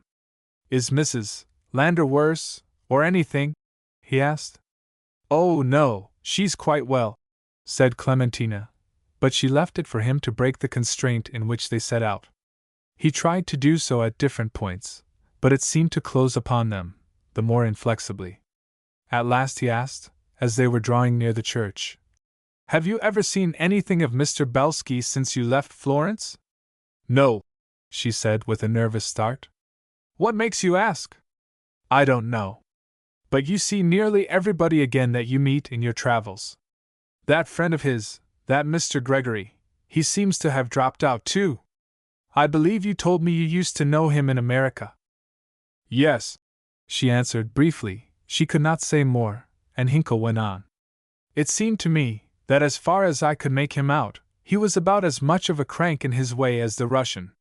It's curious, but when you were talking about religion the other day, you made me think of him." The blood went to Clementina's heart. "I don't suppose you had him in mind, but what you said fitted him more than anyone I know of. I could have almost believed that he had been trying to convert you." She stared at him, and he laughed. "He tackled me one day there in Florence all of a sudden, and I didn't know what to say, exactly. Of course, I respected his earnestness, but I couldn't accept his view of things, and I tried to tell him so. I had to say just where I stood, and why, and I mentioned some books that helped to get me there. He said he never read anything that went counter to his faith, and I saw that he didn't want to save me, so much as he wanted to convince me. He didn't know it, and I didn't tell him that I knew it, but I got him to let me drop the subject. He seems to have been left over from a time when people didn't reason about their beliefs, but only argued. I didn't think there was a man like that to be found so late in the century, especially a young man. But that was just where I was mistaken. If there was to be a man of that kind at all, it would have to be a young one. He'll be a good deal opener-minded when he's older. He was conscientious, I could see that, and he did take the Russian's death to heart as long as he was dead. But I'd like to talk with him 10 years from now. He wouldn't be where he is." Clementina was still silent, and she walked up the church steps from the gondola without the power to speak. She made no show of interest in the pictures and statues. She never had really cared much for such things, and now his attempts to make her look at them failed miserably. When they got back again into the boat, he began. "Miss Clementina, I'm afraid I oughtn't to have spoken as I did of that Mr. Gregory. If he is a friend of yours—" "He is," she made herself answer. "I didn't mean anything against him. I hope you don't think I wanted to be unfair?" "You were not unfair. But I oughtn't to have let you say it, Mr. Hinkle. I want to tell you something, I must." She found herself panting and breathless. "You ought to know it, Mr. Gregory is, we are." She stopped, and she saw that she need not say more. In the days that followed before the time that Hinkle had fixed to leave Venice, he tried to come as he had been coming, to see Mrs. Lander, but he evaded her when she wished to send him out with Clementina. His quaintness had a heartache in it for her, and he was boyishly simple in his failure to hide his suffering. He had no explicit right to suffer, for he had asked nothing and been denied nothing, but perhaps for this reason she suffered the more keenly for him. A senseless resentment against Gregory for spoiling their happiness crept into her heart, and she wished to show Hinkle how much she valued his friendship at any risk and any cost. When this led her too far, she took herself to task with a severity which hurt him too. In the midst of the impulses on which she acted, there were times when she had a confused longing to appeal to him for counsel as to how she ought to behave toward him. There was no one else whom she could appeal to. Mrs. Lander, after her first warning, had not spoken of him again, though Clementina could feel in the grimness with which she regarded her variable treatment of him that she was silently hoarding up a sum of inculpation which would crush her under its weight when it should fall upon her. She seemed to be growing constantly better, now, and as the interval since her last attack widened behind her, she began to indulge her appetite with a recklessness which Clementina, in a sense of her own unworthiness, was helpless to deal with. When she ventured to ask her once whether she ought to eat of something that was very unwholesome for her, Mrs. Lander answered that she had taken her case into her own hands, now, for she knew more about it than all the doctors. She would thank Clementina not to bother about her. She added that she was at least not hurting anybody but herself, and she hoped Clementina would always be able to say as much. Clementina wished that Hinkle would go away, but not before she had righted herself with him, and he lingered his month out, and seemed as little able to go as she to let him. She had often to be cheerful for both, when she found it too much to be cheerful for herself. In his absence she feigned free and open talks with him, and explained everything, and experienced a kind of ghostly comfort in his imagined approval and forgiveness. But in his presence, nothing really happened except the alternation of her kindness and unkindness, in which she was too kind and then too unkind. The morning of the day he was at last to leave Venice, he came to say good-bye. He did not ask for Mrs. Lander when the girl received him, and he did not give himself time to lose courage before he began. Miss Clementina, I don't know whether I ought to speak to you after what I understood you to mean about Mr. Gregory. He looked steadfastly at her, but she did not answer, and he went on. There's just one chance in a million, though, that I didn't understand you rightly, and I've made up my mind that I want to take that chance. May I? She tried to speak, but she could not. If I was wrong, if there was nothing between you and him, could there ever be anything between you and me? His pleading looks entreated her even more than his words. There was something, she answered, with him. And I mustn't know what, the young man said patiently. Yes, yes, she returned eagerly. Oh, yes. I want you to know, I want to tell you. I was only 16 years old, and he said that he oughtn't to have spoken, we were both too young. But last winter he spoke again. He said that he had always felt bound. She stopped, and he got infirmly to his feet. I wanted to tell you from the first, but how could you? You couldn't. I haven't anything more to say, if you are bound to him. He is going to be a missionary, and he wanted me to say that I would believe just as he did, and I couldn't. But I thought that it would come right, and yes, I felt bound to him, too. That is all, I can't explain it. Oh, I understand, he returned listlessly. And do you blame me for not telling before? She made an involuntary movement toward him, a pathetic gesture which both entreated and compassionate. There's nobody to blame. You have tried to do just right by me, as well as him. Well, I've got my answer. Mrs. Lander, can I? Why, she isn't up yet, Mr. Hinkle. Clementina put all her pain for him into the expression of their regret. Then I'll have to leave my goodbye for her with you. I don't believe I can come back again. He looked round as if he were dizzy. Goodbye, he said, and offered his hand. It was cold as clay. When he was gone, Clementina went into Mrs. Lander's room, and gave her his message. Couldn't he have come back this afternoon to see me, if he ain't going till 5? She demanded jealously. He said he couldn't come back, Clementina answered sadly. The woman turned her head on her pillow and looked at the girl's face. Oh, she said for all comment. 31.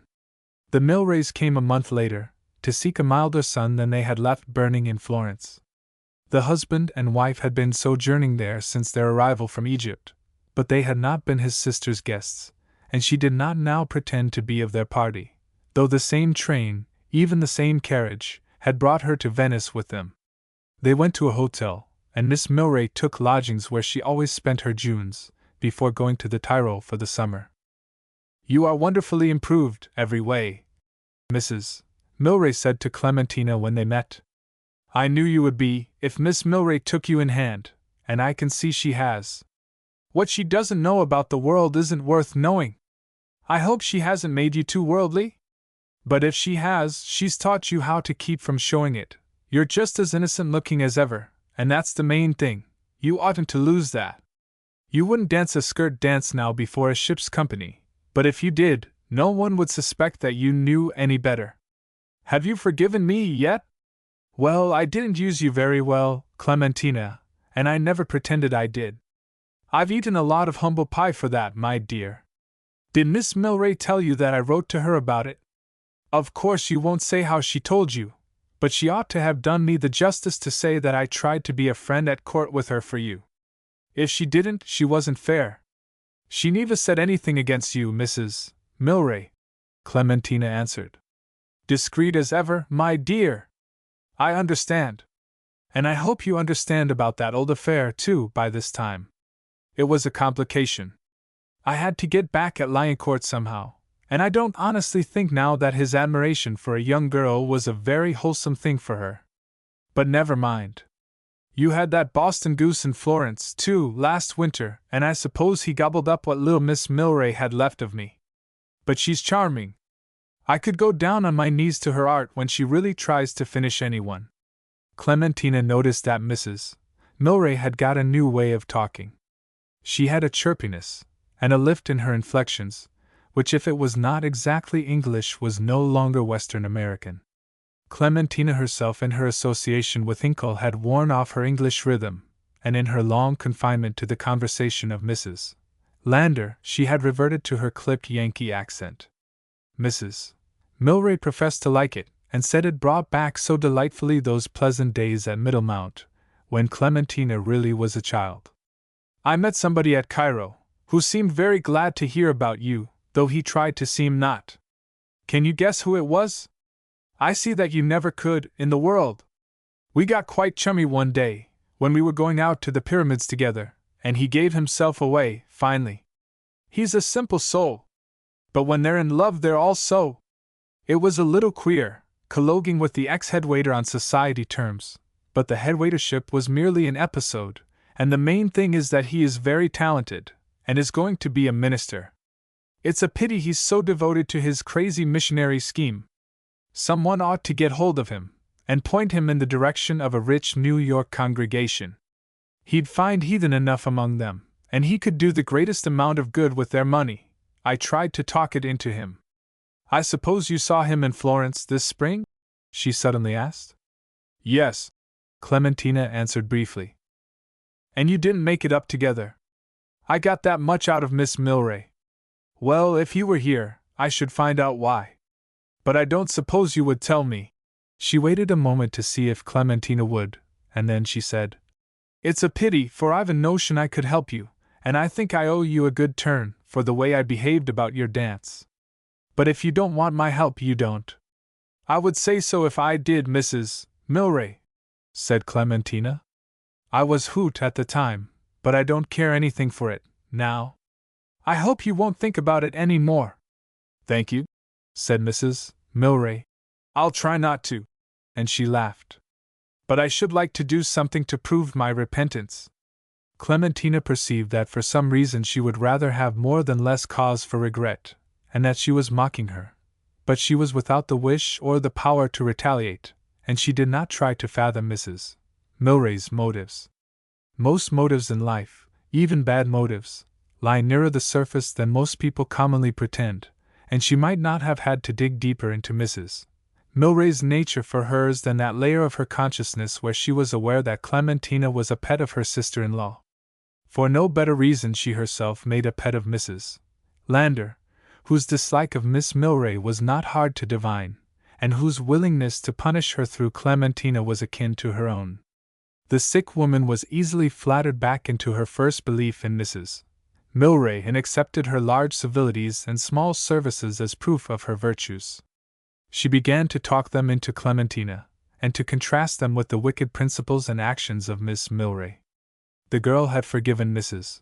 Milray, but she could not go back to any trust in her, and she could only passively assent to her praise. When Mrs. Lander pressed her for anything more explicit, she said what she thought, and then Mrs. Lander accused her of hating Mrs. Milray, who was more her friend than some that flattered her up for everything, and tried to make a fool of her. I understand now, she said one day, what that rector meant by wanting me to make life babe for you. He saw how easy you was to spoil. Miss Milray is one to praise you to your face, and disgrace you behind your back, and so I tell you. When Mrs. Milray thought you done wrong, she come and said so, and you can't forgive her. Clementina did not answer. She had mastered the art of reticence in her relations with Mrs. Lander, and even when Miss Milray tempted her one day to give way, she still had strength to resist. But she could not deny that Mrs. Lander did things at times to worry her, though she ended compassionately with the reflection, She's sick. I don't think she's very sick now, retorted her friend. No, that's the reason she's so worrying. When she's really sick, she's better. Because she's frightened, I suppose? And how long do you propose to stand it? I don't know, Clementina listlessly answered. She couldn't get along without me. I guess I can stand it till we go home. She says she is going home in the fall. Miss Milray sat looking at the girl a moment. Shall you be glad to go home? Oh, yes, indeed. To that place in the woods? Why, yes. What makes you ask? Nothing. But Clementina, sometimes I think you don't quite understand yourself. Don't you know that you are very pretty and very charming? I've told you that often enough. But shouldn't you like to be a great success in the world? Haven't you ever thought of that? Don't you care for society? The girl sighed. Yes, I think that's all very nice. I did see one while there in Florence, last winter. My dear, you don't know how much you were admired. I used to tell you, because I saw there was no spoiling you, but I never told you half. If you had only had the time for it, you could have been the greatest sort of success. You were formed for it. It wasn't your beauty alone. Lots of pretty girls don't make anything of their beauty. It was your temperament. You took things easily and naturally, and that's what the world likes. It doesn't like your being afraid of it, and you were not afraid, and you were not bold, you were just right. Miss Milray grew more and more exhaustive in her analysis, and enjoyed refining upon it. All that you needed was a little hard-heartedness, and that would have come in time. You would have learned how to hold your own, but the chance was snatched from you by that old cat. I could weep over you when I think how you have been wasted on her, and now you're actually willing to go back and lose yourself in the woods. I shouldn't call it being lost, Miss Milray. I don't mean that, and you must excuse me, my dear. But surely your people, your father and mother, would want to have you get on in the world, to make a brilliant match. Clementina smiled to think how far such a thing was from their imaginations. I don't believe they would see. You don't understand about them, and I couldn't make you. Fath and Eva liked the notion of my being with such a rich woman as Mrs. Lander, because it would look as if we wanted her money. I never could have imagined that of you, Clementina. I didn't think you could, said the girl gratefully. But now, if I left her when she was sick and depended on me, it would look woes yet, as if I did it because she was going to give her money to Mr. Landa's family. She wants to do that, and I told her to. I think that would be right, don't you? It would be right for you, Clementina, if you preferred it, and I should prefer it. But it wouldn't be right for her. She has given you hopes, she has made promises, she has talked to everybody. I don't see for that. I shouldn't like to feel beholden to anyone, and I think it really belongs to his relations. It was his. Miss Milray did not say anything to this. She asked, and if you went back, what would you do there? Labor in the fields, as poor little Belsky advised? Clementina laughed. No, but I expect you'll think it's almost as crazy. You know how much I like dancing? Well, I think I could give dancing lessons at the Middle Mount. There are always a good many children, and girls that have not grown up, and I guess I could get pupils enough, as long as the summer lasted, and come winter, I'm not afraid but what I could get them among the young folks at the center. I used to teach them before I left home. Miss Milray sat looking at her. I don't know about such things, but it sounds sensible, like everything about you, my dear. It sounds queer, perhaps because you're talking of such a White Mountain scheme here in Venice. Yes, don't it? Said Clementina, sympathetically. I was thinking of that, myself. But I know I could do it. I could go round to different hotels, different days. Yes, I should like to go home, and they would be glad to have me. You can't think how pleasantly we live, and we're company enough for each other. I presume I should miss the things I've got used to over here, at first, but I don't believe I should care a great while. I don't deny but what the world is nice, but you have to pay for it. I don't mean that you would make me. No, no! We understand each other. Go on! Miss Milray leaned towards her and pressed the girl's arm reassuringly. As often happens with people when they are told to go on, Clementina found that she had not much more to say. I think I could get along in the well enough. Yes, I believe I could do it. But I wasn't born to it, and it would be a great deal of trouble, a great deal more than if I had been born to it. I think it would be too much trouble. I would rather give it up and go home, when Mrs. Landa wants to go back. Miss Milray did not speak for a time. I know that you are serious, Clementina, and you're wise always and good. It isn't that exactly, said Clementina. But is it? I don't know how to express it very well. Is it worthwhile? Miss Milray looked at her, as if she doubted the girl's sincerity. Even when the world, in return for our making it our whole life, disappoints and defeats us with its prizes, we still question the truth of those who question the value of these prizes. We think they must be hopeless of them, or must be governed by some interest momentarily superior. Clementina pursued. I know that you have had all you wanted of the wealthy. Oh, no! The woman broke out, almost in anguish. Not what I wanted! What I tried for. It never gave me what I wanted. It couldn't. Well, it isn't worthwhile in that sense. But if you can't have what you want, if there's been a hollow left in your life, why the world goes a great way towards filling up the aching void. The tone of the last words was lighter than their meaning, but Clementina weighed them aright. Miss Milray, she said, pinching the edge of the table by which she sat, a little nervously, and banging her head a little. I think I can have what I want. Then, give the whole world for it, child. There is something I should like to tell you. Yes.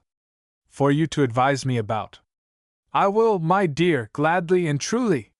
He was here before you came. He asked me. Miss Milray gave a start of alarm. She said to gain time. How did he get here? I supposed he was in Germany with his. No, he was here the whole of May. Mr. Gregory. Mr. Gregory? Clementina's face flushed and drooped still lower. I meant Mr. Hinkle. But if you think I oughtn't. I don't think anything. I'm so glad.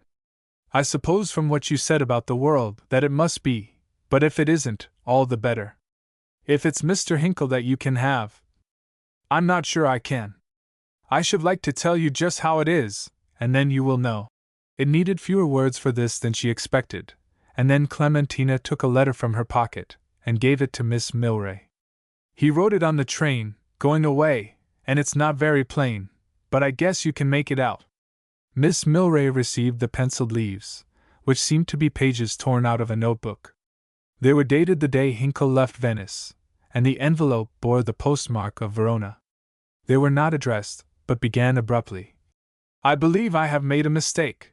I ought not to have given you up till I knew something that no one but you can tell me. You are not bound to anybody unless you wish to be so.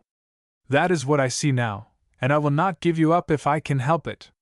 Even if you had made a promise, and then changed your mind, you would not be bound in such a thing as this. I say this, and I know you will not believe I say it because I want you. I do want you, but I would not urge you to break your faith. I only ask you to realize that if you kept your word when your heart had gone out of it, you would be breaking your faith, and if you broke your word you would be keeping your faith. But if your heart is still in your word, I have no more to say. Nobody knows but you. I would get out and take the first train back to Venice if it were not for two things. I know it would be hard on me, and I am afraid it might be hard on you. But if you will write me a line at Milan, when you get this, or if you will write to me at London before July, or at New York at any time, for I expect to wait as long as I live. The letter ended here in the local addresses which the writer gave. Miss Milray handed the leaves back to Clementina, who put them into her pocket, and apparently waited for her questions. And have you written? No, said the girl, slowly and thoughtfully. I haven't. I wanted to, at first, and then I thought that if he truly meant what he said he would be willing to wait. And why did you want to wait? Clementina replied with a question of her own. Miss Milray, what do you think about Mr. Gregory? Oh, you mustn't ask me that, my dear. I was afraid I had told you too plainly, the last time. I don't mean about his letting me think he didn't see for me, so long. But don't you think he wants to do what is right? Mr. Gregory, I mean. Well, if you put me on my honor, I'm afraid I do.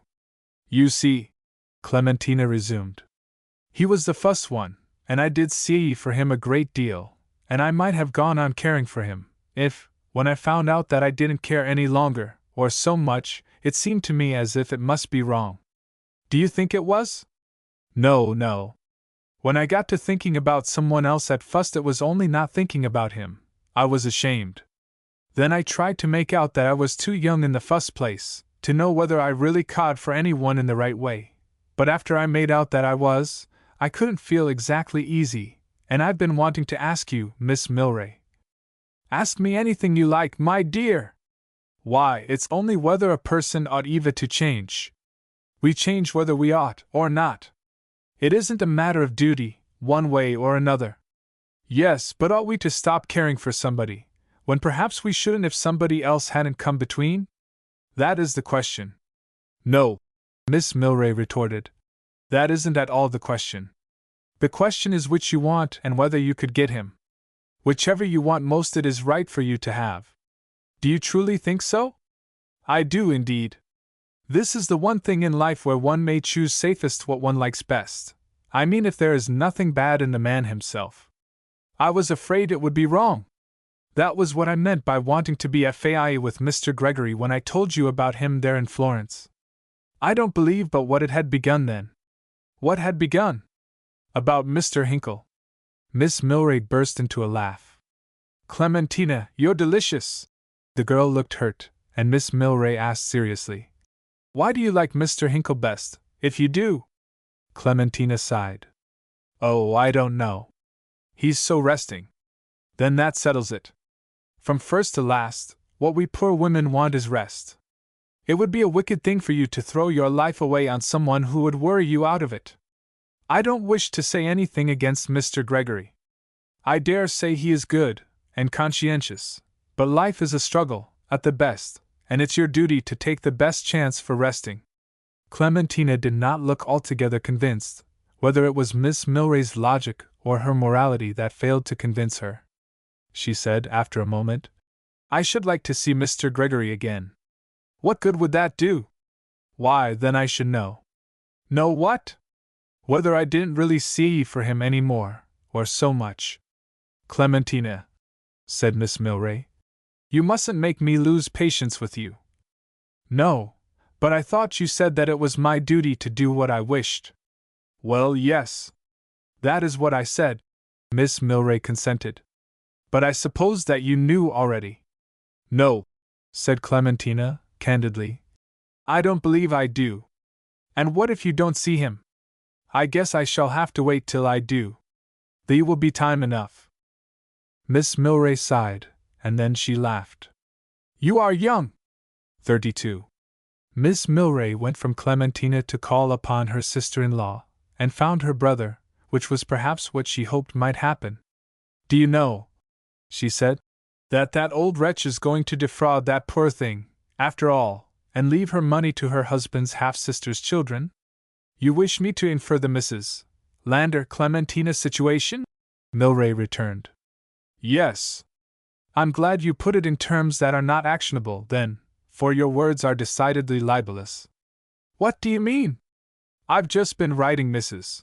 Lander's will for her, and she's left all her property to Clementina, except 5,000 apiece to the half-sister's 3 children. I can't believe it. Well, said Milray, with his gentle smile, I think that's safe ground for you. Mrs. Lander will probably have time enough to change her will as well as her mind several times yet before she dies. The half-sister's children may get their rights yet. I wish they might, said Miss Milray, with an impassioned sigh. Then perhaps I should get Clementina, for a while. Her brother laughed. Isn't there somebody else wants Clementina? Oh, plenty. But she's not sure she wants anybody else. Does she want you? No, I can't say she does. She wants to go home. That's not a bad scheme. I should like to go home myself if I had one. What would you have done with Clementina if you had got her, Jenny? What would anyone have done with her? Married her brilliantly, of course. But you say she isn't sure she wishes to be married at all? Miss Milray stated the case of Clementina's divided mind, and her belief that she would take Hinkle in the end, together with the fear that she might take Gregory. She's very odd, Miss Milray concluded. She puzzles me. Why did you ever send her to me? Milray laughed. I don't know. I thought she would amuse you, and I thought it would be a pleasure to her. They began to talk of some affairs of their own, from which Miss Milray returned to Clementina with the ache of an imperfectly satisfied intention. If she had meant to urge her brother to seek justice for the girl from Mrs. Lander, she was not so well pleased to have found justice done already. But the will had been duly signed and witnessed before the American vice-consul, and she must get what good she could out of an accomplished fact. It was at least a consolation to know that it put an end to her sister-in-law's patronage of the girl, and it would be interesting to see Mrs. Milray adapt her behavior to Clementina's fortunes. She did not really dislike her sister-in-law enough to do her a wrong. She was only willing that she should do herself a wrong. But one of the most disappointing things in all hostile operations is that you never can know what the enemy would be at, and Mrs. Milray's maneuvers were sometimes dictated by such impulses that her strategy was peculiarly baffling. The thought of her past unkindness to Clementina may still have rankled in her, or she may simply have felt the need of outdoing Miss Milray by an unapproachable benefaction. It is certain that when Baron Belsky came to Venice a few weeks after her own arrival, they began to pose at each other with reference to Clementina, she with a measure of consciousness, he with the singleness of a nature that was all pose. In his forbearance to win Clementina from Gregory he had enjoyed the distinction of an unique suffering, and in allowing the fact to impart itself to Mrs. Milray, he bathed in the warmth of her flattering sympathy. Before she withdrew this, as she must when she got tired of him, she learned from him where Gregory was, for it seemed that Gregory had so far forgiven the past that they had again written to each other. During the fortnight of Belsky's stay in Venice Mrs. Lander was much worse, and Clementina met him only once, very briefly. She felt that he had behaved like a very silly person, but that was all over now, and she had no wish to punish him for it. At the end of his fortnight he went northward into the Austrian Tyrol, and a few days later Gregory came down from the Dolomites to Venice. It was in his favor with Clementina that he yielded to the impulse he had to come directly to her, and that he let her know with the first words that he had acted upon hopes given him through Belsky from Mrs. Milray. He owned that he doubted the authority of either to give him these hopes, but he said he could not abandon them without a last effort to see her, and learn from her whether they were true or false. If she recognized the design of a magnificent reparation in what Mrs. Milray had done, she did not give it much thought. Her mind was upon distant things as she followed Gregory's explanation of his presence, and in the muse in which she listened she seemed hardly to know when he ceased speaking. I know it must seem to take something for granted which I've no right to take for granted. I don't believe you could think that I cared for anything but you, or at all for what Mrs. Lander has done for you. Do you mean her leaving me her money? Asked Clementina, with that boldness her sex enjoys concerning matters of finance and affection. Yes, said Gregory, blushing for her. As far as I should ever have a right to care, I could wish there were no money. It could bring no blessing to our life. We could do no good with it. Nothing but the sacrifice of ourselves in poverty could be blessed to us. That is what I thought too, Clementina replied. Oh, then you did think. But afterwards I changed my mind. If she wants to give me her money I shall take it. Gregory was blankly silent again. I shouldn't know how to refuse, and I don't know as I should have any right to. Gregory shrank a little from her re-Yankified English, as well as from the apparent cynicism of her speech, but he shrank in silence still. She startled him by asking with a kindness that was almost tenderness, Mr. Gregory, how do you think anything has changed? Changed? You know how it was when you went away from Florence. Do you think differently now? I don't. I don't think I ought to do something for you, and pretend that I was doing it for religion. I don't believe the way you do, and I know I never shall. Do you want me in spite of my saying that I can never help you in your work because I believe in it? But if you believe in me... She shook her head compassionately. You know we outweighed that out before. We are just WHE we were. I am sorry. Nobody had any right to tell you to come he. But I am glad you came. She saw the hope that lighted up his face, but she went on unrelentingly. I think we had better be free. Free? Yes, from each other. I don't know how you have felt, but I have not felt free. It has seemed to me that I promised you something. If I did, I want to take my promise back and be free." Her frankness appealed to his own. "You are free. I never held you bound to me in my fondest hopes. You have always done right. I have tried to. And I am not going to let you go away thinking that the reason I said is the only reason. It isn't. I wish to be free because there is someone else now."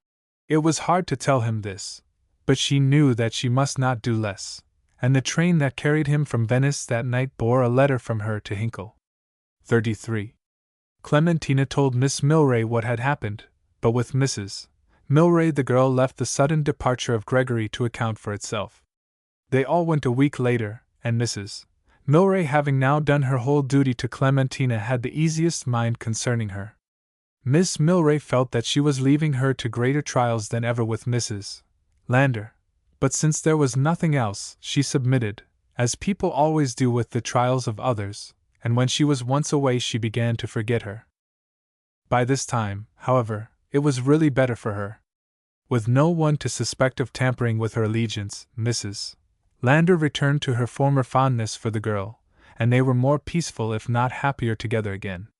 They had long talks, such as they used to have, and in the first of these Clementina told her how and why she had written to Mr. Hinkle. Mrs. Lander said that it suited her exactly. "There haven't but just two men in Europe behaved like gentlemen to me, and one is Mr. Hinkle, and the other is that Lode, and between the two I rather you'd have Mr. Hinkle. I don't know as I believe much in American gulls marine Lodies, the best of them." Clementina laughed. "Why, Mrs. Landa, Lode Lion could never thought of me in the Weldee. You can't even know. Mrs. Milray was tellin' that he's what they call a pull load, and that he was carryin' on with the American girls like everything down there in Egypt last winter. I guess if it comes to money you'd have enough to buy him and sell him again." The mention of money cast a chill upon their talk, and Mrs.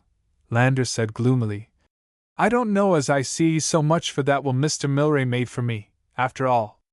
I did want to say 10,000 apiece for Mr. Lander's relations, but I hated to befool him. I told the whole kit of 'em so much about you, and I knew what they would think."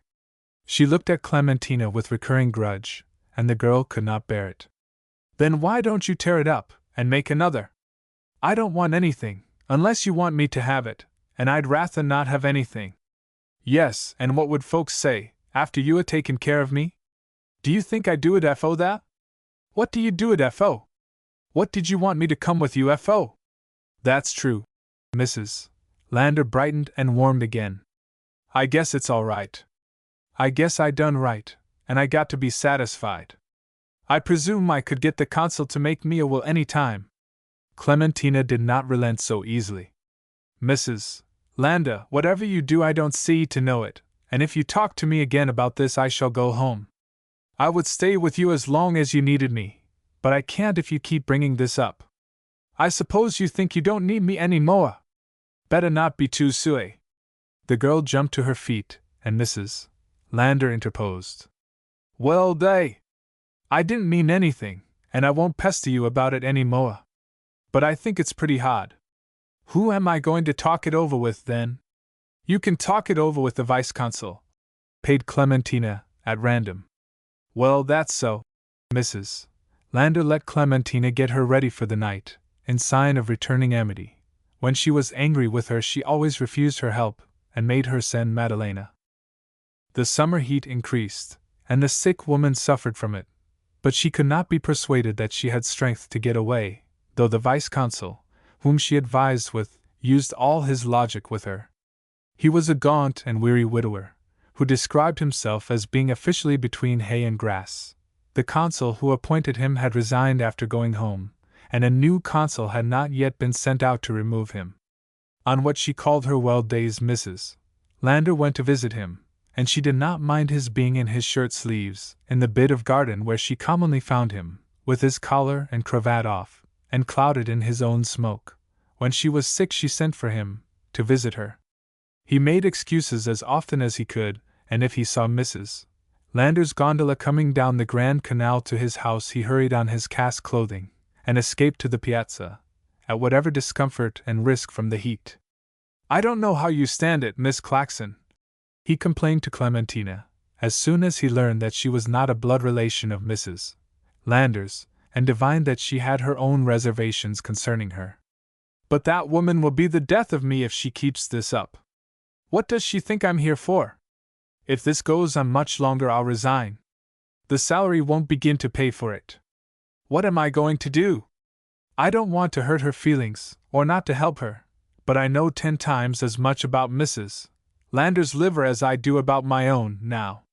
He treated Clementina as a person of mature judgment and a sage discretion, and he accepted what comfort she could offer him when she explained that it was everything for Mrs. Landor to have him to talk with. "She gets tired of talking to me," she urged, "and there's nobody else, now. Why don't she hire a valet de place, and talk to him? I'd hire one myself for her. It would be a good deal cheaper for me. It's as much as I can do to stand this weather as it is." The vice-consul laughed forlornly in his exasperation, but he agreed with Clementina when she said, in further excuse, that Mrs. Landor was really very sick. He pushed back his hat and scratched his head with a grimace. "Of course, we've got to remember she's sick, and I shall need a little sympathy myself if she keeps on at me this way. I believe I'll tell her about my liver next time, and see how she likes it. Look here, Miss Claxon. Couldn't we get her off to some of those German watering places that are good for her complaints? I believe it would be the best thing for her, not to mention me." Mrs. Landor was moved by the suggestion which he made in person afterwards. It appealed to her old nomadic instinct, but when the consul was gone she gave it up. "We couldn't get the Clementina. I got to stay he till I get up my strength. I suppose you'd be glad enough to have me estiate, now the nobody he but me," she added suspiciously. "You get this scheme up, or him?" Clementina did not defend herself, and Mrs. Landor presently came to her defense. "I don't believe but what he meant it the best, or you, whichever it was, and I appreciate it, but all as I couldn't get off. I guess this AI will do me as much good as anything, come to have it a little cooler." They went every afternoon to the Lido, where a wheeled chair met them, and Mrs.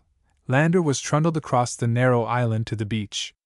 In the evenings they went to the piazza, where their faces and figures had become known, and the Venetians gossiped them down to the last fact of their relation with an accuracy creditable to their ingenuity in the affairs of others. To them Mrs. Landor was the sick American, very rich, and Clementina was her adoptive daughter, who would have her millions after her. Neither knew the character they bore to the amiable and inquisitive public of the piazza, or cared for the fine eyes that aimed their steadfast gaze at them along the tubes of straw-barreled Virginia cigars, or across little cups of coffee. Mrs. Landor merely remarked that the Venetians seemed great for gaping, and Clementina was for the most part innocent of their stare. She rested in the choice she had made in a content which was qualified by no misgiving. She was sorry for Gregory, when she remembered him, but her thought was filled with someone else, and she waited in faith and patience for the answer which should come to the letter she had written. She did not know where her letter would find him, or when she should hear from him. She believed that she should hear, and that was enough. She said to herself that she would not lose hope if no answer came for months, but in her heart she fixed a date for the answer by letter, and an earlier date for some word by cable. But she feigned that she did not depend upon this, and when no word came she convinced herself that she had not expected any. It was nearing the end of the term which she had tacitly given her lover to make the first sign by letter, when one morning Mrs. Landor woke her. She wished to say that she had got the strength to leave Venice at last, and she was going as soon as their trunks could be packed. She had dressed herself, and she moved about restless and excited. Clementina tried to reason her out of her haste, but she irritated her, and fixed her in her determination. "I want to get away, I tell you, I want to get away," she answered all persuasion, and there seemed something in her like the wish to escape from more than the oppressive environment, though she spoke of nothing but the heat and the smell of the canal. "I believe it's that, more than any one thing, that's kept me sick she said. "I tell you it's the malaria, and you'll be down too if you stay." She made Clementina go to the banker's, and get money to pay their landlord's bill, and she gave him notice that they were going that afternoon. Clementina wished to delay till they had seen the vice-consul and the doctor, but Mrs. Lander broke out. "I don't want to see either of 'em. The doctor wants to keep me and make money out of me. I understand him, and I don't believe that consul's a bit too good to take a percentage. Now, don't you say a word to either of 'em. If you don't do exactly what I tell you, I'll go away and leave you. Now, will you?" Clementina promised, and broke her word. She went to the vice-consul and told him she had broken it, and she agreed with him that he had better not come unless Mrs. Lander sent for him. The doctor promptly imagined the situation, and said he would come in casually during the morning, so as not to alarm the invalid's suspicions. He owned that Mrs. Lander was getting no good from remaining in Venice, and if it were possible for her to go, he said she had better go somewhere into cooler and higher air. His opinion restored him to Mrs. Lander's esteem, when it was expressed to her, and as she was left to fix the sum of her debt to him, she made it handsomer than anything he had dreamed of. She held out against seeing the vice-consul till the landlord sent in his account. This was for the whole month which she had just entered upon, and it included fantastic charges for things hitherto included in the rent, not only for the current month, but for the months past when, the landlord explained, he had forgotten to note them. Mrs. Lander refused to pay these demands, for they touched her in some of those economies which the gross rich practice amidst their profusion. The landlord replied that she could not leave his house, either with or without her effects, until she had paid. He declared Clementina his prisoner, too, and he would not send for the vice-consul at Mrs. Lander's bidding. How far he was within his rights in all this they could not know, but he was perhaps himself doubtful, and he consented to let them send for the doctor, who, when he came, behaved like anything but the steadfast friend that Mrs. Lander supposed she had bought in him. He advised paying the account without regard to its justice, as the shortest and simplest way out of the trouble, but Mrs. Lander, who saw him talking amicably and even respectfully with the landlord, when he ought to have treated him as an extortionate scamp, returned to her former ill opinion of him, and the vice-consul now appeared the friend that Dr. Tredonico had falsely seemed. The doctor consented, in leaving her to her contempt of him, to carry a message to the vice-consul, though he came back, with his finger at the side of his nose, to charge her by no means to betray his bold championship to the landlord. The vice-consul made none of those shows of authority which Mrs. Lander had expected of him. She saw him even exchanging the common decencies with the landlord, when they met, but in fact it was not hard to treat the smiling and courteous rogue well. In all their disagreement, he had looked as constantly to the comfort of his captives as if they had been his chosen guests. He sent Mrs.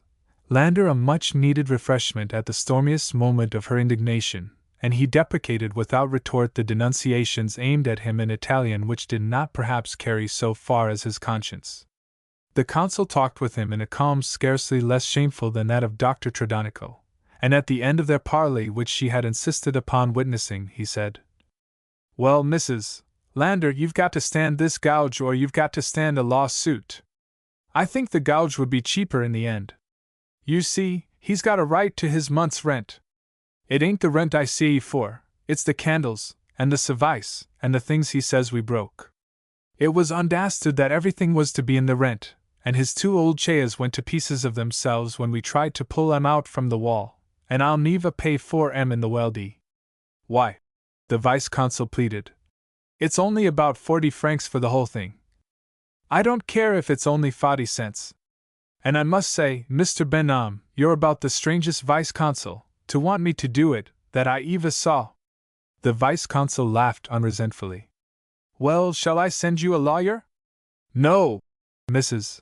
Lander retorted, and after a moment's reflection she added, "I'm going to stay my month, and so you may tell him, and then I'll see whether he can make me pay for that breakage and the candles and service. I'm all wore out, as it is, and I ain't fit to travel now, and I don't know when I shall be. Clementina, you can go and tell Madalena to stop packing. Or no! I'll do it." She left the room without further notice of the consul, who said ruefully to Clementina, "Well, I've missed my chance, Miss Claxon, but I guess she's done the wisest thing for herself. Oh, yes, she's not fit to go.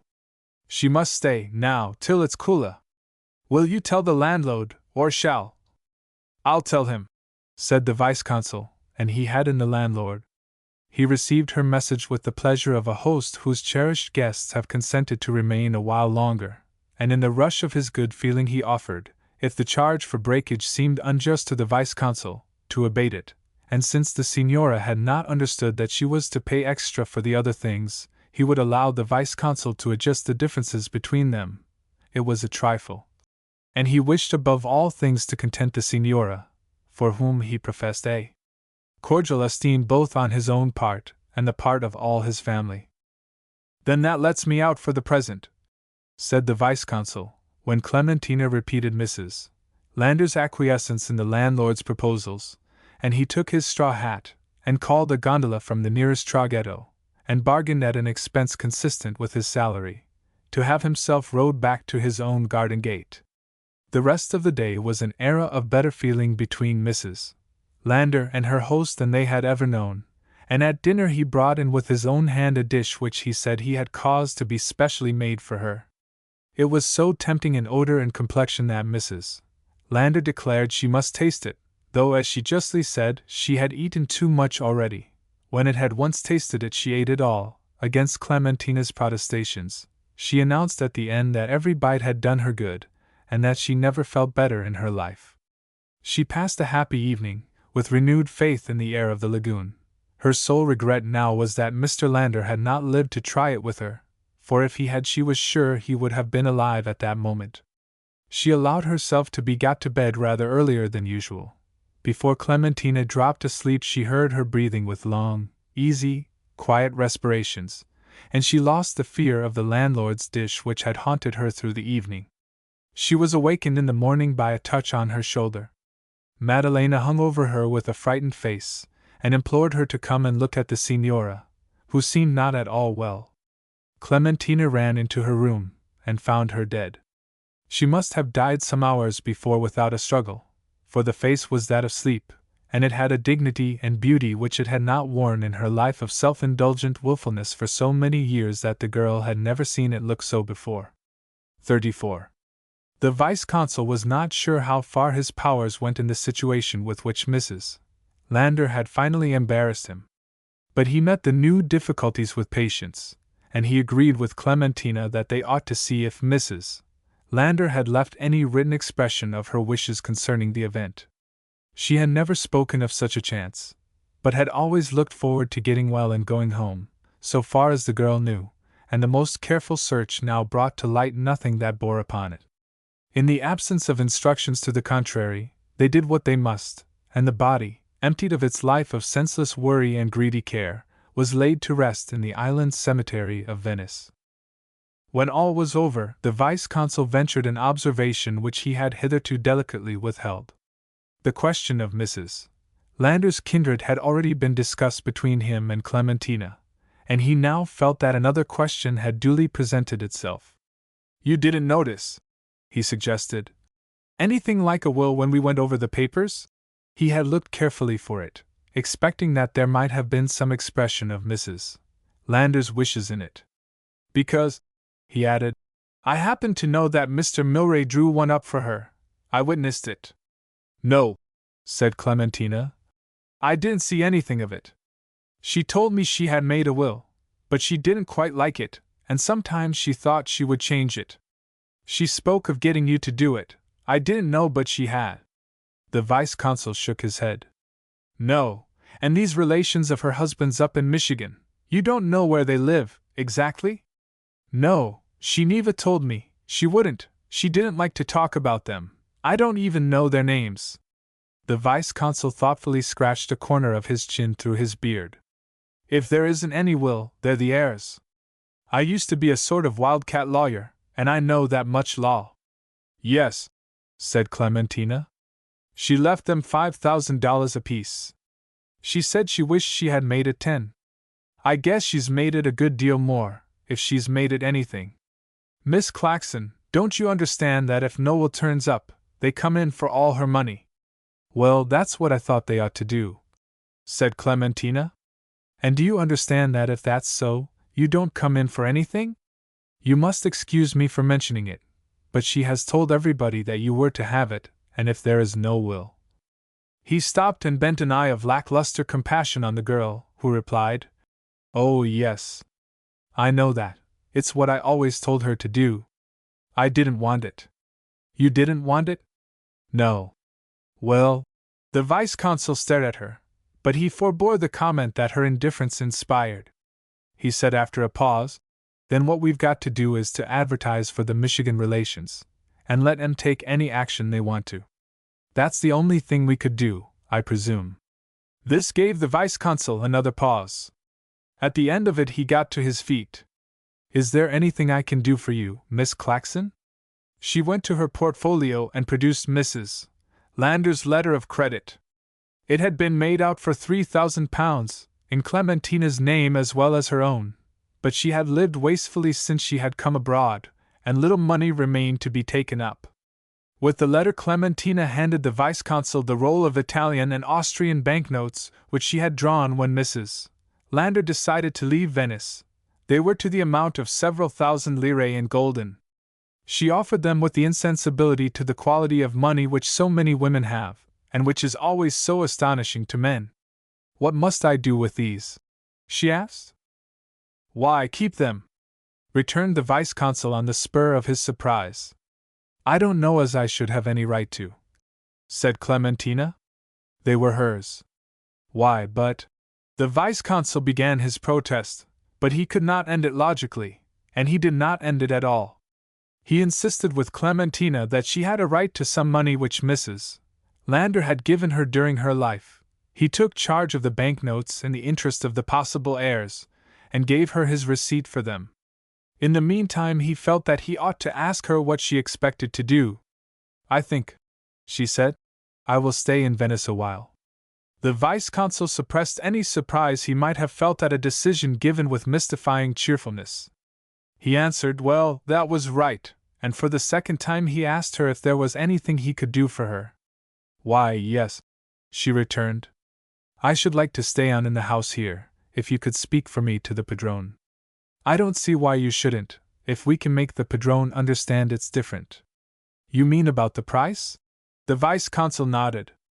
That's what I want you should speak to him about, Mr. Benham, if you would. Tell him that I haven't got but a little money now, and he would have to make it very reasonable. That is, if you think it would be right for me to stay, after the way he tried to treat Mrs. Lander. The vice-consul gave the point some thought, and decided that the attempted extortion need not make any difference with Clementina, if she could get the right terms. He said he did not believe the padrone was a bad fellow, but he liked to take advantage of a stranger when he could. We all did. When he came to talk with him he found him a man of heart if not of conscience. He entered into the case with the prompt intelligence and vivid sympathy of his race, and he made it easy for Clementina to stay till she had heard from her friends in America. For himself and for his wife, he professed that she could not stay too long, and they proposed that if it would content the signorina still further they would employ Maddalena as chambermaid till she wished to return to Florence. She had offered to remain if the signorina stayed. Then that is settled, said Clementina with a sigh of relief, and she thanked the vice-consul for his offer to write to the Milrays for her, and said that she would rather write herself. She meant to write as soon as she heard from Mr. Hinkle, which could not be long now, for then she could be independent of the offers of help which she dreaded from Miss Milray, even more than from Mrs. Milray. It would be harder to refuse them, and she entered upon a passage of her life which a nature less simple would have found much more trying. But she had the power of taking everything as if it were as much to be expected as anything else. If nothing at all happened she accepted the situation with implicit resignation, and with a gaiety of heart which availed her long, and never wholly left her.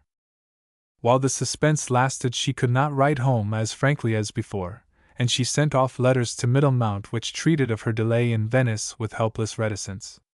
They would have set another sort of household intolerably wondering and suspecting, but she had the comfort of knowing that her father would probably settle the whole matter by saying that she would tell what she meant when she got round to it, and apart from this she had mainly the comfort of the vice-consul's society.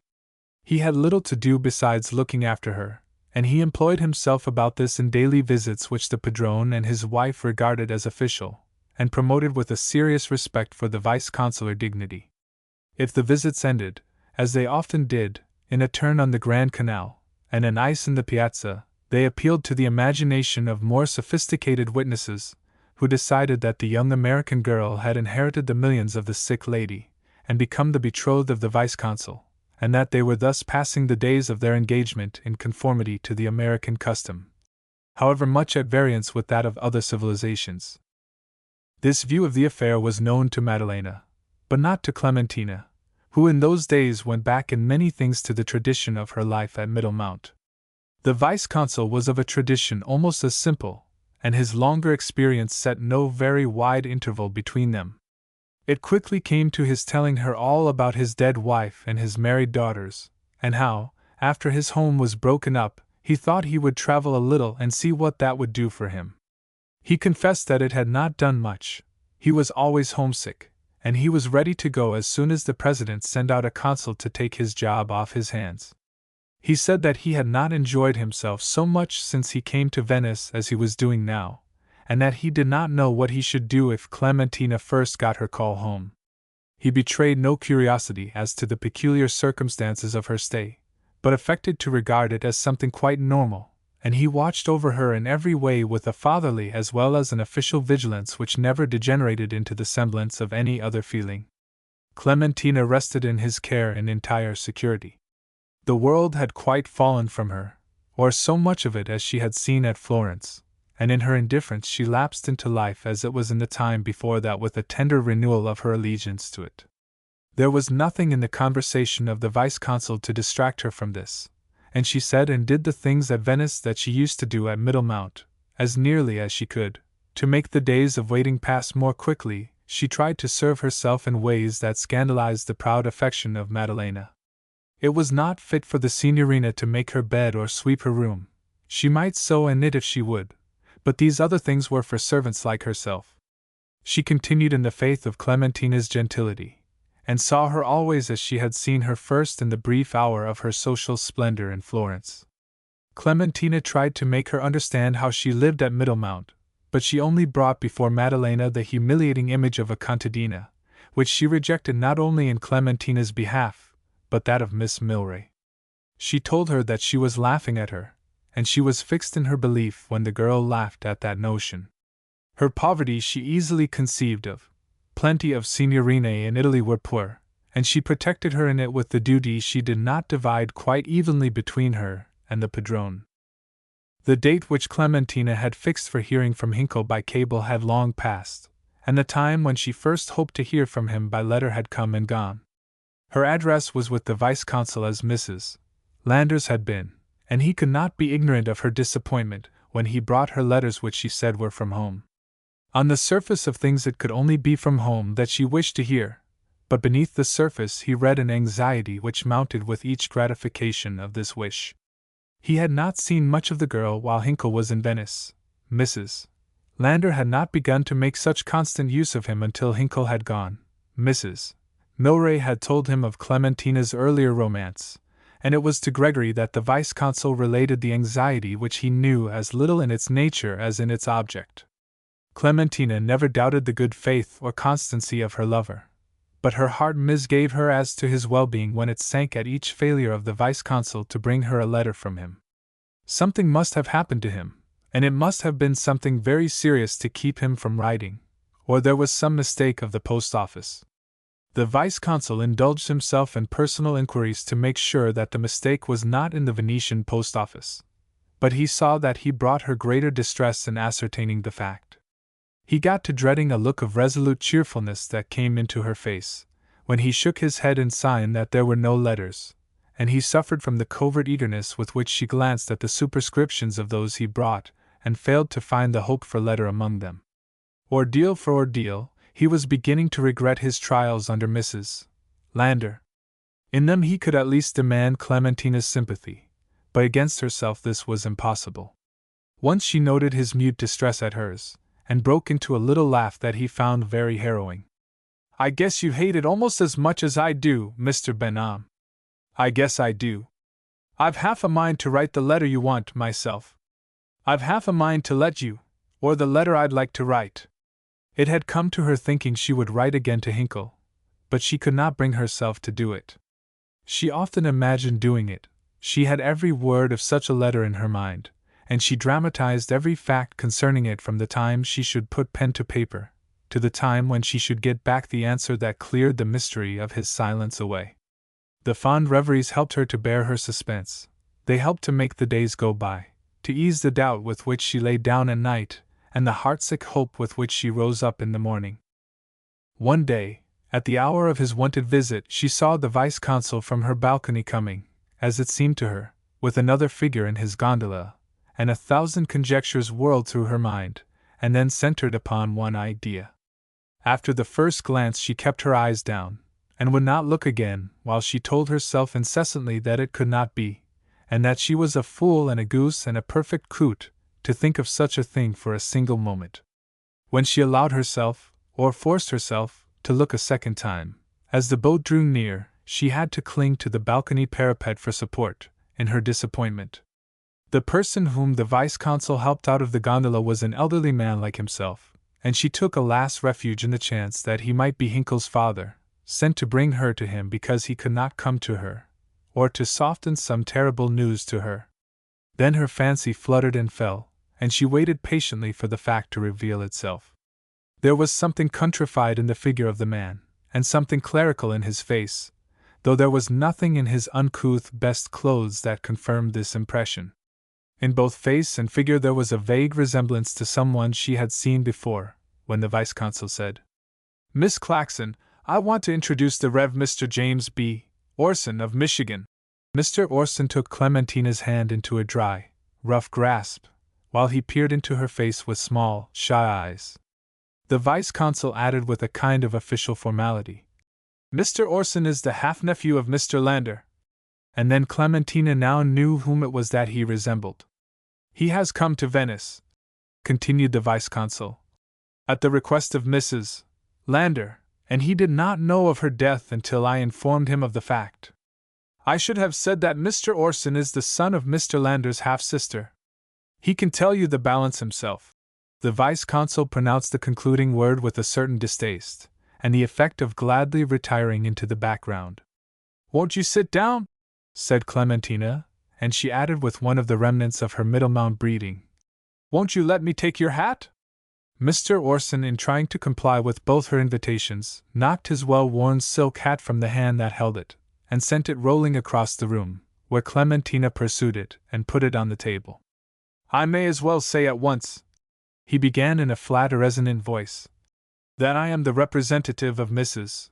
Lander's heirs, and that I have a letter from her enclosing her last will and testament, which I have shown to the consul here."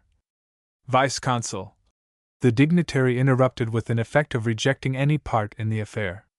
"Vice-consul, I should say, and I wish to lay them both before you, in order that—" "Oh, that is all right," said Clementina sweetly. "I'm glad there is a will. I was afraid there wasn't any at all. Mr. Benham and I looked for it every week." She smiled upon the Rev. Mr. Orson, who silently handed her a paper. It was the will which Milray had written for Mrs. Lander, and which, with whatever crazy motive, she had sent to her husband's kindred.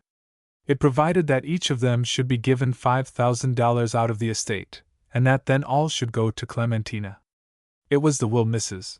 Lander told her she had made, but she had never seen the paper before, and the legal forms hid the meaning from her, so that she was glad to have the vice-consul make it clear. Then she said tranquilly, "Yes, that is the way I supposed it was." Mr. Orson by no means shared her calm. He did not lift his voice, but on the level it had taken it became agitated. "Mrs. Lander gave me the address of her lawyer in Boston when she sent me the will, and I made a point of calling on him when I went east to sail. I don't know why she wished me to come out to her, but being sick, I presume she naturally wished to see some of her own family." He looked at Clementina as if he thought she might dispute this, but she consented at her sweetest. "Oh, yes, indeed," and he went on, "I found her affairs in a very different condition from what she seemed to think.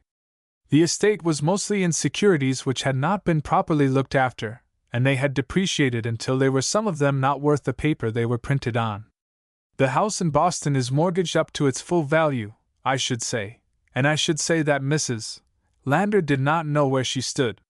She seemed to think that she was a very rich woman, but she lived high, and her lawyer said he never could make her understand how the money was going. Mr. Lander seemed to lose his grip the year he died, and engaged in some very unfortunate speculations. I don't know whether he told her. I might enter into details. Oh, that is not necessary, said Clementina, politely, witless of the disastrous quality of the facts which Mr. Orson was imparting. But the sum and substance of it all is that there will not be more than enough to pay the bequests to her own family, if there is that. Clementina looked with smiling innocence at the vice-consul. That is to say, he explained, there won't be anything at all for you, Miss Claxon. Well, that's what I always told Mrs. Lander Iratha, when she brought it up. I told her she ought to give it to his family, said Clementina, with a satisfaction in the event which the vice-consul seemed unable to share, for he remained gloomily silent. There is that last money I drew on the letter of credit, you can give that to Mr. Orson. I have told him about that money, said the vice-consul dryly. It will be handed over to him when the estate is settled, if there isn't enough to pay the bequests without it. And the money which Mrs. Lander gave me before that, she pursued eagerly. Mr. Orson had the effect of pricking up his ears, though it was in fact merely a gleam of light that came into his eyes. That's yours, said the vice-consul, sourly, almost savagely. She didn't give it to you without she wanted you to have it, and she didn't expect you to pay her bequests with it. In my opinion, he burst out, in a wrathful recollection of his own sufferings from Mrs. Lander, she didn't give you a millionth part of your due for all the trouble she made you, and I want Mr. Orson to understand that, right here. Clementina turned her impartial gaze upon Mr. Orson as if to verify the impression of this extreme opinion upon him. He looked as if he either accepted nor rejected it, and she concluded the sentence which the vice-consul had interrupted. Because I rather not keep it, if there isn't enough without it. The vice-consul gave way to violence. It's none of your business whether there's enough or not. What you've got to do is to keep what belongs to you, and I'm going to see that you do. That's what I'm here for. If this assumption of official authority did not awe Clementina, at least it put a check upon her headlong self-sacrifice. The vice-consul strengthened his hold upon her by asking, What would you do? I should like to know, if you gave that up? Oh, I should get along, she returned, light-heartedly, but upon questioning herself whether she should turn to Miss Milray for help, or appeal to the vice-consul himself, she was daunted a little, and she added, But just as you say, Mr. Benham. I say, keep what fairly belongs to you. It's only $200 or $300 at the outside, he explained to Mr. Orson's hungry eyes, but perhaps the sum did not affect the country minister's imagination as trifling. His yearly salary must sometimes have been little more. The whole interview left the vice-consul out of humor with both parties to the affair, and as to Clementina, between the ideals of a perfect little saint and a perfect little simpleton he remained for the present unable to class her. 35. Clementina and the vice-consul afterwards agreed that Mrs. Lander must have sent the will to Mr. Orson in one of those moments of suspicion when she distrusted everyone about her, or in that trouble concerning her husband's kindred which had grown upon her more and more, as a means of assuring them that they were provided for. But even then, the vice-consul concluded, I don't see why she wanted this man to come out here. The only explanation is that she was a little off her base towards the last. That's the charitable supposition. I don't think she was herself, some of the time. Clementina assented in acceptance of the kindly construction. The vice-consul modified his goodwill toward Mrs. Lander's memory so far as to say, Well, if she'd been somebody else most of the time, it would have been an improvement.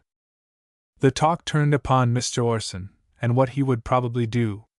The vice-consul had found him a cheap lodging, at his request, and he seemed to have settled down at Venice either without the will or without the power to go home, but the vice-consul did not know where he ate, or what he did with himself except at the times when he came for letters. Once or twice when he looked him up he found him writing, and then the minister explained that he had promised to correspond for an organ of his sect in the Northwest, but he owned that there was no money in it. He was otherwise reticent, and even furtive in his manner.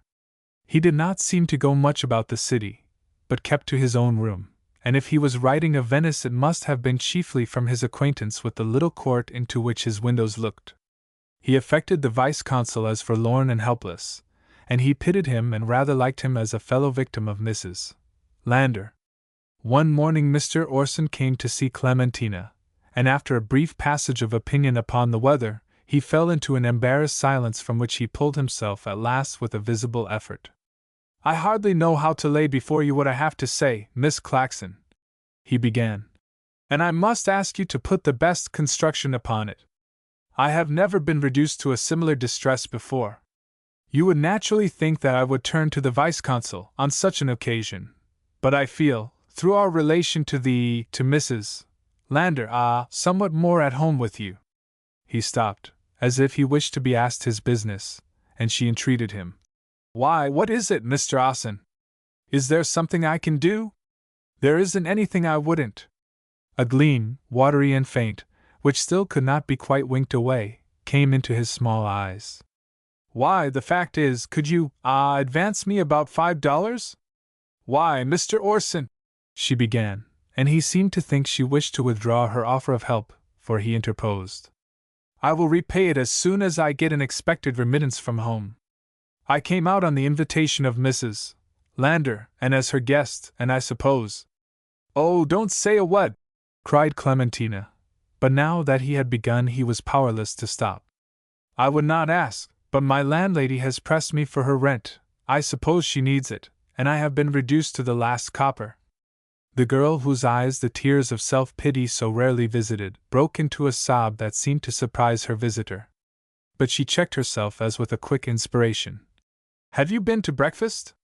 "Well, not this morning," Mr. Orson admitted, as if to imply that having breakfasted some other morning might be supposed to serve the purpose.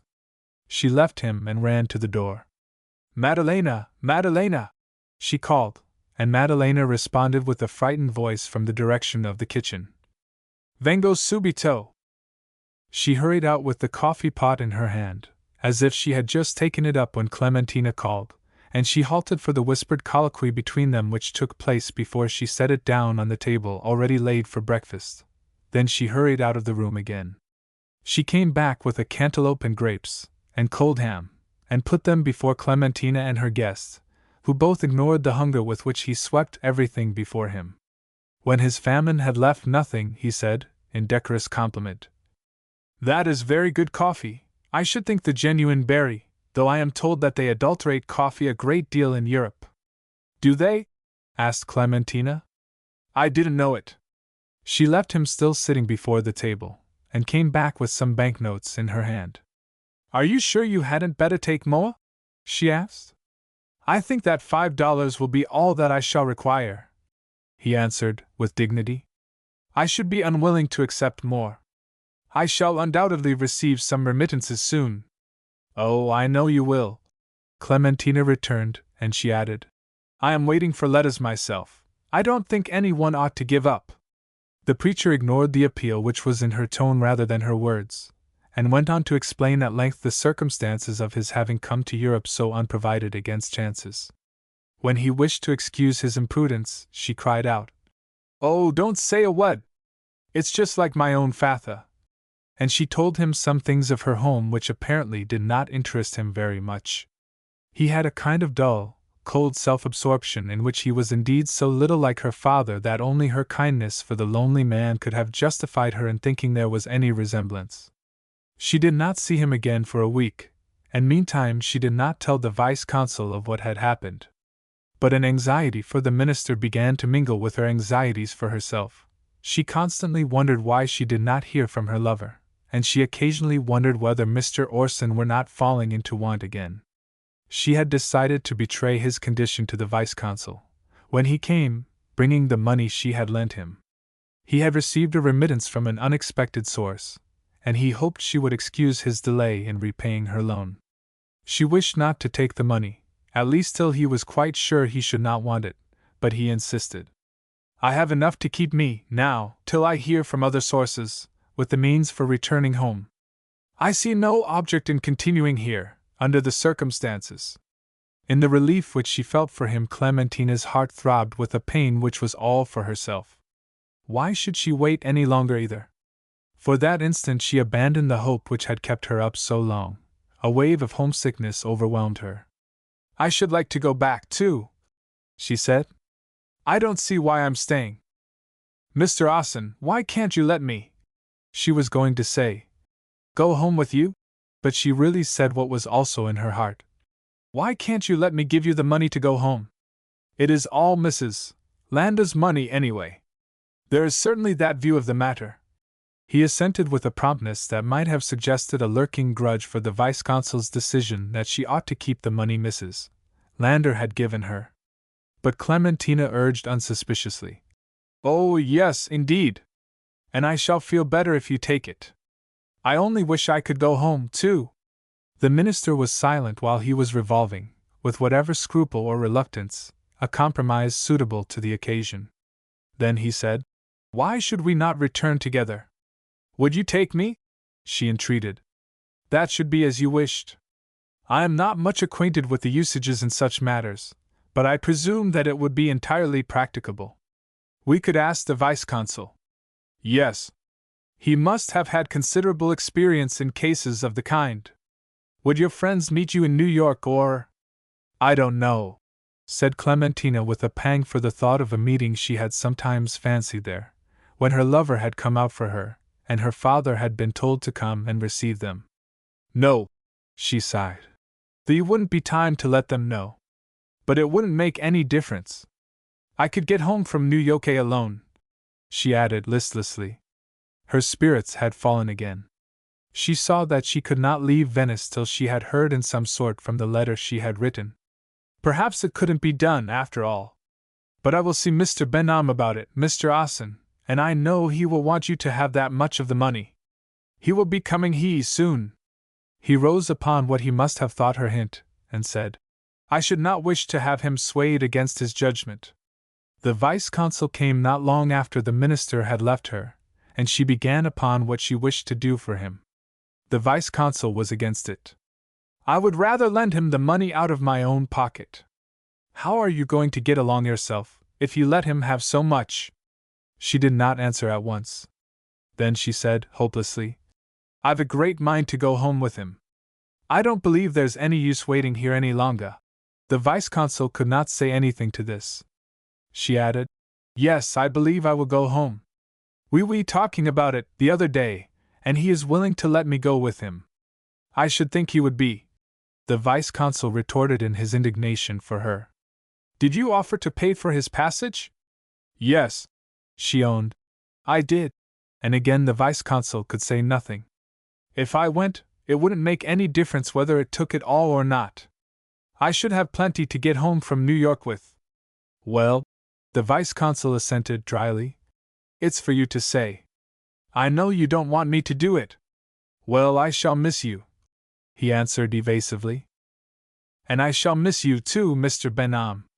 Don't you believe it? But if I don't take this chance to get home, I don't know when I shall ever have another. And there isn't any use waiting. No, there isn't.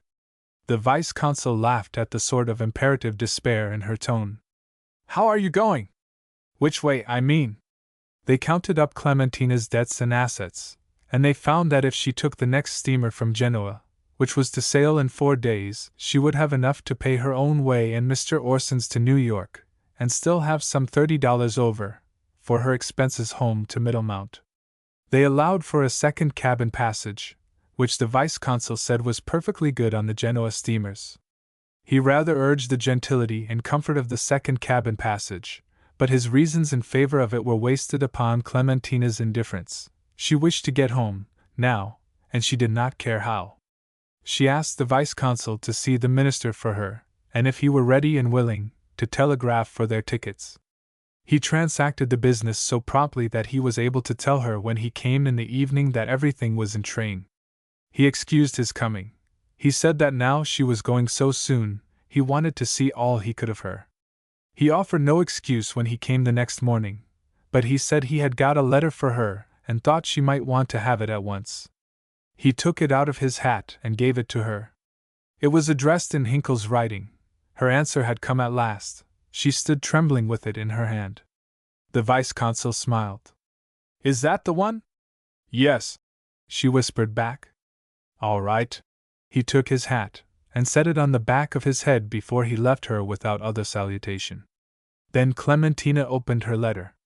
It was in a woman's hand, and the writer made haste to explain at the beginning that she was George W. Hinkle's sister, and that she was writing for him, for though he was now out of danger, he was still very weak, and they had all been anxious about him. A month before, he had been hurt in a railroad collision, and had come home from the West, where the accident happened, suffering mainly from shock, as his doctor thought. He had taken to his bed at once, and had not risen from it since. He had been out of his head a great part of the time, and had been forbidden everything that could distress or excite him. His sister said that she was writing for him now as soon as he had seen Clementina's letter. It had been forwarded from one address to another, and had at last found him there at his home in Ohio. He wished to say that he would come out for Clementina as soon as he was allowed to undertake the journey, and in the meantime she must let him know constantly where she was. The letter closed with a few words of love in his own handwriting. Clementina rose from reading it, and put on her hat in a bewildered impulse to go to him at once. She knew, in spite of all the cautions and reserves of the letter, that he must still be very sick. When she came out of her daze, she found that she could only go to the vice-consul. She put the letter in his hands to let it explain itself. "You'll understand now," she said. "What shall I do?" When he had read it, he smiled and answered, "I guess I understood pretty well before, though I wasn't posted on names. Well, I suppose you'll want to lay out most of your capital on cables, now?" "Yes." She laughed, and then she suddenly lamented. "Why didn't they telegraph?" "Well, I guess he hadn't the head for it," said the vice-consul. "And the rest wouldn't think of it. They wouldn't, in the country." Clementina laughed again, in joyous recognition of the fact. "No, my father wouldn't either." The vice-consul reached for his hat, and he led the way to Clementina's gondola at his garden gate, in greater haste than she. At the telegraph office he framed a dispatch which for expansive fullness and precision was apparently unexampled in the experience of the clerk who took it, and spelt over its English with them. It asked an answer in the vice-consul's care, and, "I'll tell you what, Miss Claxon," he said with a husky weakness in his voice, "I wish you'd let this be my treat." She understood. "Do you really, Mr. Benham?" "I do indeed." "Well, then I will," she said, but when he wished to include in his treat the dispatch she sent home to her father announcing her coming, she would not let him. He looked at his watch, as they rode away. "It's 8 o'clock here, now, and it will reach Ohio about 6 hours earlier, but you can't expect an answer tonight, you know." No, she had expected it though, he could see that. "But whenever it comes, I'll bring it right round to you. Now it's all going to be straight, don't you be afraid, and you're going home the quickest way you can get there. I've been looking up the sailings, and this Genoa boat will get you to New York about as soon as any could from Liverpool. Besides, there's always a chance of missing connections and losing time between here and England. I should stick to the Genoa boat." "Oh, I shall," said Clementina, far less fidgeted than he. She was, in fact, resting securely again in the faith which had never really deserted her, and had only seemed for a little time to waver from her when her hope went. Now that she had telegraphed, her heart was at peace, and she even laughed as she answered the anxious vice-consul. 36. The next morning Clementina watched for the vice-consul from her balcony. She knew he would not send, she knew he would come, but it was nearly noon before she saw him coming. They caught sight of each other almost at the same moment, and he stood up in his boat, and waved something white in his hand, which must be a dispatch for her. It acknowledged her telegram and reported George still improving. His father would meet her steamer in New York.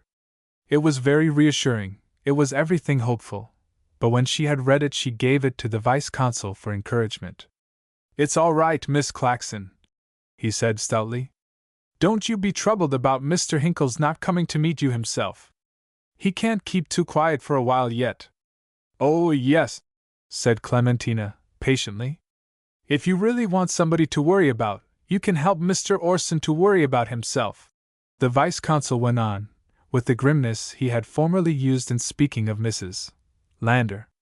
"He's sick, or he thinks he's going to be. He sent round for me this morning, and I found him in bed. You may have to go home alone. But I guess he's more scared than hurt." Her heart sank, and then rose in revolt against the mere idea of delay. "I wonder if I ought to go and see him," she said. "Well, it would be a kindness," returned the vice-consul, with a promptness that unmasked the apprehension he felt for the sick man. He did not offer to go with her, and she took Madalena. She found the minister seated in his chair beside his bed. A 3 days' beard heightened the gauntness of his face. He did not move when his padrona announced her. "I am not any better," he answered when she said that she was glad to see him up. "I am merely resting, the bed is hard. I regret to say," he added, with a sort of formal impersonality, "that I shall be unable to accompany you home, Miss Claxon. That is, if you still think of taking the steamer this week." Her whole being had set homeward in a tide that already seemed to drift the vessel from its moorings. What do you mean?" she gasped. "I didn't know," he returned, "but that in view of the circumstances, all the circumstances, you might be intending to defer your departure to some later steamer." "No, no, no! I must go now. I couldn't wait a day, an hour, a minute after the first chance of going." "You don't know what you are saying! He might die if I told him I was not coming, and then what should I do?" This was what Clementina said to herself, but what she said to Mr. Orson, with an inspiration from her terror at his suggestion, was, "Don't you think a little chicken broth would do you good, Mr. Orson?" "I don't believe but what it would." A wistful gleam came into the preacher's eyes. "It might," he admitted, and then she knew what must be his malady. She sent Madalena to a trattoria for the soup, and she did not leave him, even after she had seen its effect upon him. It was not hard to persuade him that he had better come home with her, and she had him there, tucked away with his few poor belongings, in the most comfortable room the padrone could imagine, when the vice-consul came in the evening. "He says he thinks he can go, now," she ended, when she had told the vice-consul. "And I know he can. It wasn't anything but poor living." "It looks more like no living," said the vice-consul. "Why didn't the old fool let someone know that he was short of money?" he went on with a partial transfer of his contempt of the preacher to her. "I suppose if he'd been sick instead of hungry, you'd have waited over till the next steamer for him." She cast down her eyes. "I don't know what you'll think of me. I should have been sorry for him, and I should have wanted to stay." She lifted her eyes and looked the vice-consul defiantly in the face. "But he hadn't the first claim on me, and I should have gone. I couldn't have helped it. I should have gone, if he had been dying." "Well, you've got more horse sense," said the vice-consul, "than any 10 men I ever saw," and he testified his admiration of her by putting his arms round her, where she stood before him, and kissing her. "Don't you mind," he explained. "If my youngest girl had lived, she would have been about your age." "Oh, it's all right, Mr. Benham," said Clementina. When the time came for them to leave Venice, Mr. Orson was even eager to go. The vice-consul would have gone with them in contempt of the official responsibilities which he felt to be such a thankless burden, but there was really no need of his going, and he and Clementina treated the question with the matter-of-fact impartiality which they liked in each other. He saw her off at the station where Madalena had come to take the train for Florence in token of her devotion to the signorina, whom she would not outstay in Venice. She wept long and loud upon Clementina's neck, so that even Clementina was once moved to put her handkerchief to her tearless eyes. At the last moment she had a question which she referred to the vice-consul. "Should you tell him?" she asked. "Tell who what?" he retorted. "Mr. Orson, that I wouldn't have stayed for him." "Do you think it would make you feel any better?" asked the consul, upon reflection. I believe he ought to know. Well, then, I guess I should do it. The time did not come for her confession till they had nearly reached the end of their voyage. It followed upon something like a confession from the minister himself, which he made the day he struggled on deck with her help, after spending a week in his berth. Here is something, he said, which appears to be for you, Miss Claxon. I found it among some letters from Mrs. Lander which Mr. Benham gave me after my arrival, and I only observed the address in looking over the papers in my valise this morning. He handed her a telegram. I trust that it is nothing requiring immediate attention. Clementina read it at a glance. No, she answered, and for a while she could not say anything more. It was a cable message which Hinkle's sister must have sent her after writing. No evil had come of its failure to reach her, and she recalled without bitterness the suffering which would have been spared her if she had got it before. It was when she thought of the suffering of her lover from the silence which must have made him doubt her, that she could not speak. As soon as she governed herself against her first resentment, she said, with a little sigh, "It is all right now, Mr. Austin." And her stress upon the word seemed to trouble him with no misgiving. Besides, if you're to blame for not noticing, so is Mr. Benham, and I don't want to blame anyone. She hesitated a moment before she added, I have got to tell you something, now, because I think you ought to know it. I am going home to be married, Mr. Austin, and this message is from the gentleman I am going to be married to. He has been very sick, and I don't know yet as he'll be able to meet me in New York, but his father will. Mr. Orson showed no interest in these facts beyond a silent attention to her words, which might have passed for an open indifference. At his time of life all such questions, which are of permanent importance to women, affect men hardly more than the angels who either marry nor are given in marriage. Besides, as a minister he must have had a surfeit of all possible qualities in the love affairs of people intending matrimony. As a casuist he was more reasonably concerned in the next fact which Clementina laid before him. And the oath a day, there in Venice when you wee sick, and you seem to think that I might put off starting home till the next steamer. I don't know, but I let you believe I would. I supposed that the delay of a week or two could make no material difference to you. But now you see that it would. And I feel as if I ought to tell you, I spoke to Mr. Benham about it, and he didn't tell me not to, that I shouldn't have stayed, no, not for anything in the world. I had to do what I did at the time, but ever since it has seemed as if I had deceived you, and I don't want to have it seem so any longer. It isn't because I don't hate to tell you. I do, but I guess if it was to happen over again I couldn't feel any different. Do you want I should tell the deck steward to bring you some beef tea?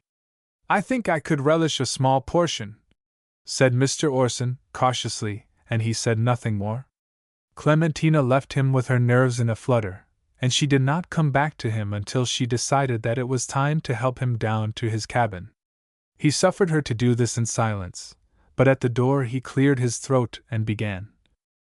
I have reflected upon what you told me, and I have tried to regard the case from all points.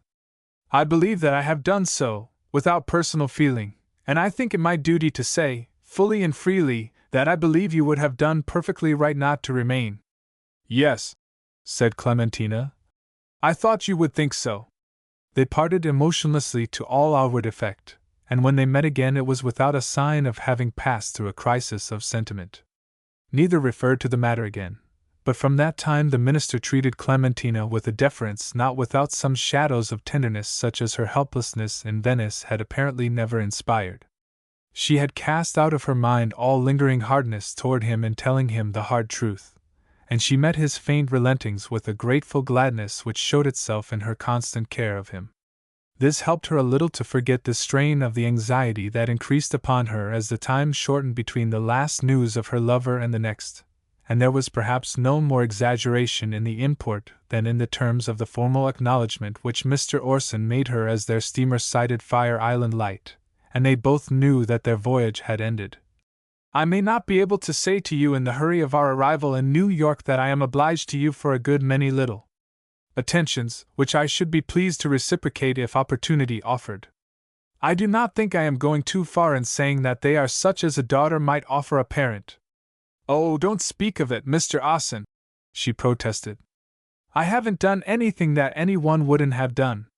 I presume, said the minister, thoughtfully, as if retiring from an extreme position, that they are such as others similarly circumstanced might have done, but it will always be a source of satisfaction for you to reflect that you have not neglected them. 37. In the crowd which thronged the steamer's dock at Hoboken, Clementina strained her eyes to make out someone who looked enough like her lover to be his father, and she began to be afraid that they might miss each other when she failed. She walked slowly down the gangway, with the people that thronged it, glad to be hidden by them from her failure, but at the last step she was caught aside by a small black-eyed, black-haired woman, who called out, "Isn't this Miss Claxon? I'm George's sister." "Oh, you are just like what he said. I knew it. I knew it," and then hugged her and kissed her, and passed her to the little lean dark old man next her. "This is Fatter. I knew you couldn't tell us, because I take after him, and George is exactly like Mother."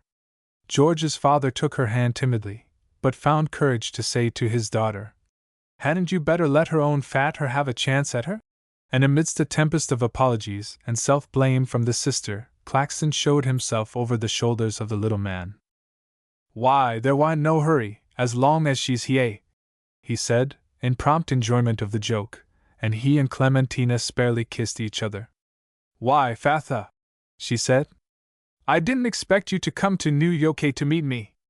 "Well, I didn't hardly expect it myself, but I'd never been to York, and I thought I might as well come. Things are rather slack at home, just now anyway." She did not heed his explanation.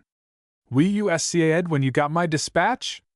"No, we kind of expected you'd come any time, the way you wrote after Mrs. Landa died. We thought something must be up." "Yes," she said absently. "Then, WHES Moda?" she asked. "Well, I guess she thought she couldn't get round to it, exactly," said the father. "She's all right. Needn't ask you." "No, I'm first rate," Clementina returned, with a silent joy in her father's face and voice. She went back in it to the girl of a year ago, and the world which had come between them since their parting rolled away as if it had never been there. Neither of them said anything about that. She named over her brothers and sisters, and he answered, "Yes, yes," in assurance of their well-being, and then he explained, as if that were the only point of real interest.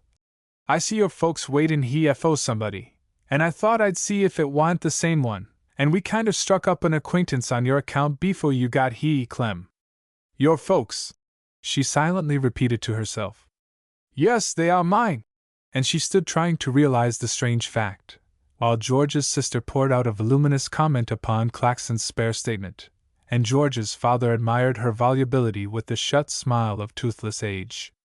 She spoke with the burr which the Scotch-Irish settlers have imparted to the whole Middle West, but it was music to Clementina, who heard now and then a tone of her lover in his sister's voice.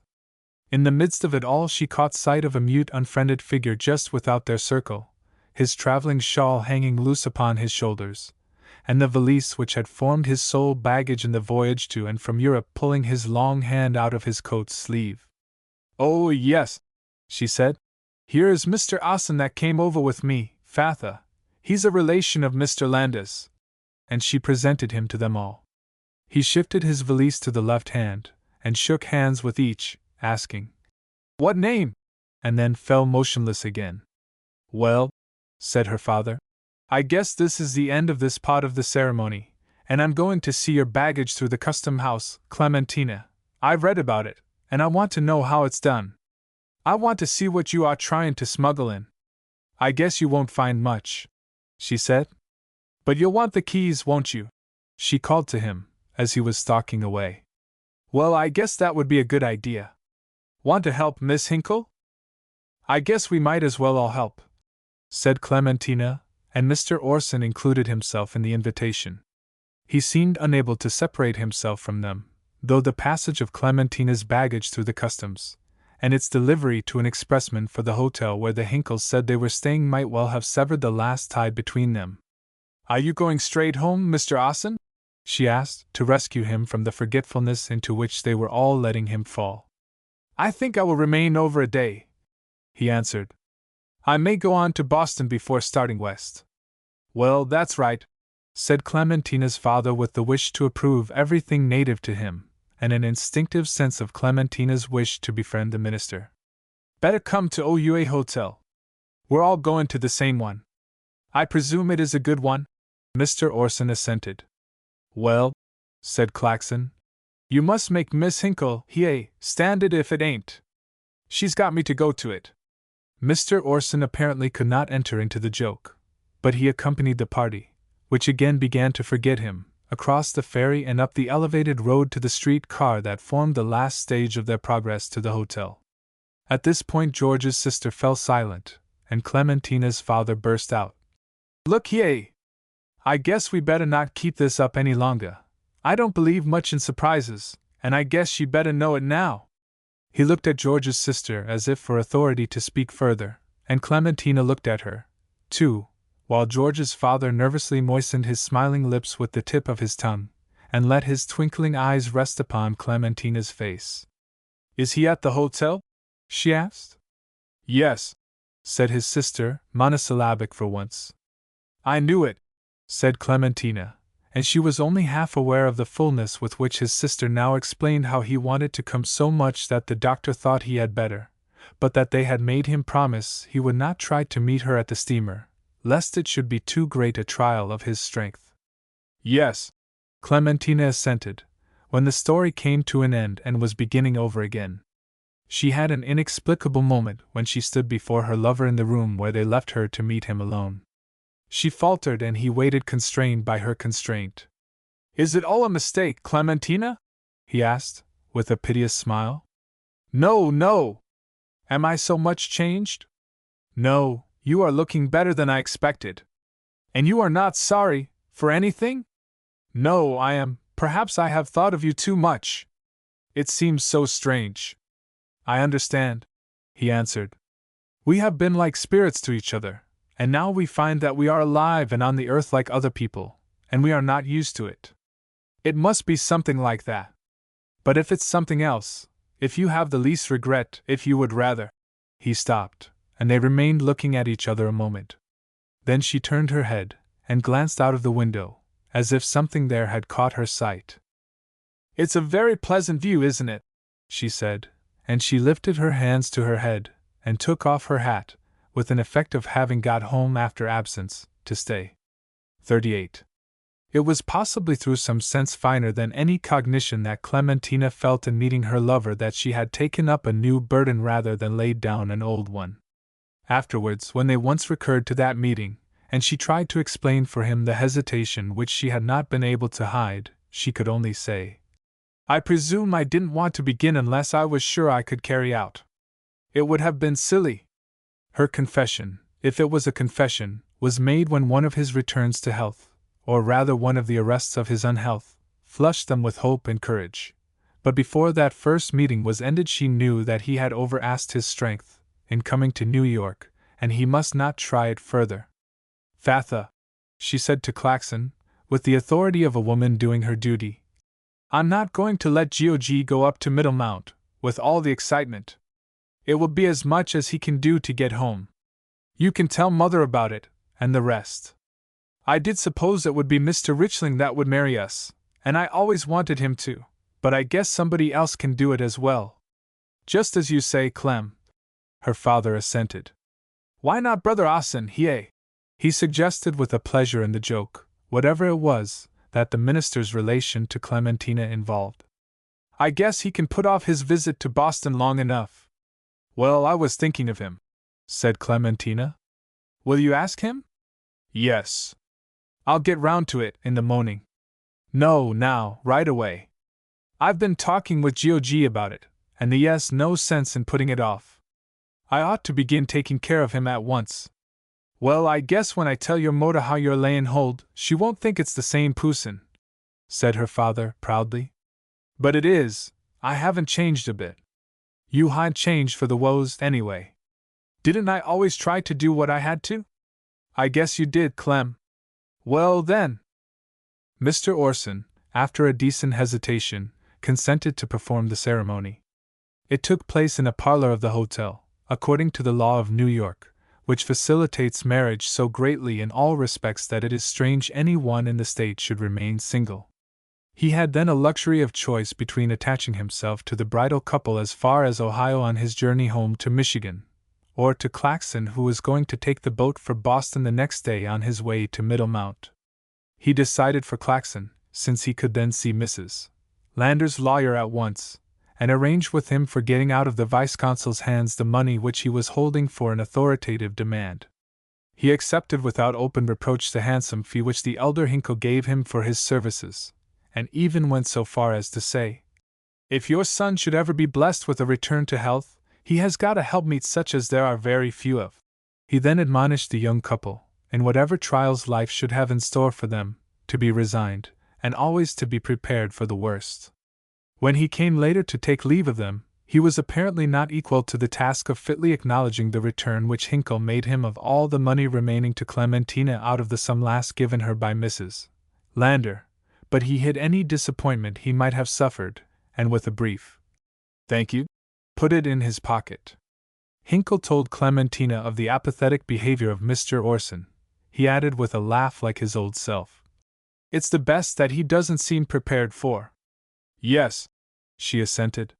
"He wasn't very cheerful. But I presume that he meant well. It must be a trial for him to find out that Mrs. Lander wasn't rich, after all." It was apparently never a trial to her. She went to Ohio with her husband and took up her life on the farm, where it was wisely judged that he had the best chance of working out of the wreck of his health and strength. There was often the promise and always the hope of this, and their love knew no doubt of the future. Her sisters-in-law delighted in all her strangeness and difference, while they petted her as something not to be separated from him in their petting of their brother. To his mother she was the darling which her youngest had never ceased to be. Clementina once went so far as to say to him that if she was ever anything she would like to be a Moravian. The question of religion was always related in their minds to the question of Gregory, to whom they did justice in their trust of each other. It was Hinkle himself who reasoned out that if Gregory was narrow, his narrowness was of his conscience, and not of his heart or his mind. She respected the memory of her first lover, but it was as if he were dead, now, as well as her young dream of him, and she read with a curious sense of remoteness a paragraph which her husband found in the religious intelligence of his Sunday paper, announcing the marriage of the Rev. Frank Gregory to a lady described as having been a frequent and bountiful contributor to the foreign missions. She was apparently a widow, and they conjectured that she was older than he. His departure for his chosen field of missionary labor in China formed part of the news communicated by the rather exulting paragraph. "Well, that is all right," said Clementina's husband. "He is a good man, and he is where he can do nothing but good. I am glad I needn't feel sorry for him any more." Clementina's father must have given such a report of Hinkle and his family, that they felt easy at home in leaving her to the lot she had chosen. When Claxon parted from her, he talked of coming out with her mother to see her that fall, but it was more than a year before they got round to it. They did not come till after the birth of her little girl, and her father then humorously allowed that perhaps they would not have got round to it at all if something of the kind had not happened. The Hinkles and her father and mother liked one another, so much that in the first glow of his enthusiasm Claxon talked of settling down in Ohio, and the older Hinkle drove him about to look at some places that were for sale. But it ended in his saying one day that he missed the hills, and he did not believe that he would know enough to come in when it rained if he did not see old Middlemount with his nightcap on first. His wife and he started home with the impatience of their years, rather earlier than they had meant to go, and they were silent for a little while after they left the flag station where Hinkle and Clementina had put them aboard their train. "Well?" said Claxon at last. "Well?" echoed his wife, and then she did not speak for a little while longer. At last she asked, "Did he look that way when you fust see him in New York?" Claxon gave his honesty time to get the better of his optimism. Even then he answered evasively, "He doos look pooty slim. The way I cipher it out," said his wife. "He no business to let her marry him, if he wa'n't goin' to get well. It was throwin' of herself away, as you may say." "I don't know about that," said Claxon, as if the point had occurred to him, too, and had been already argued in his mind. I guess they must have had it out there in New York before they got married, or she had. I don't believe but what he expected to get well right away. It's the kind of a thing that lingers along, and lingers along. As fast as Clem went, I guess there wasn't any let about it. I guess she'd made up her mind from the start, and she was going to have him if she had to hold him on his feet to do it. Look ye! What would you done? Oh, I presume we're all fools, said Mrs. Claxon, impatient of a sex not always so frank with itself. But that don't excuse him. I don't say a deuce, her husband admitted. But I presume he was expecting to get well right away then. And I don't believe, he added energetically, but what he will yet. As I understand, there ain't anything organic about him. It's just this nervous prostration, resultant from shock, his doctor tells me, and he'll wake out of that all right. They said no more, and Mrs. Claxon did not recur to any phase of the situation till she undid the lunch which the Hinkles had put up for them, and laid out on the napkin in her lap the portions of cold ham and cold chicken, the buttered biscuit, and the little pot of apple butter, with the large bottle of cold coffee. Then she sighed. They live well. Yes, said her husband, glad of any concession. And they are good folks. And Clem's as happy as a bud with them, you can see that. Oh, she was always happy enough, if that's all you want. I presume she was happy with that hectorin' old thing that fooled her out of her money.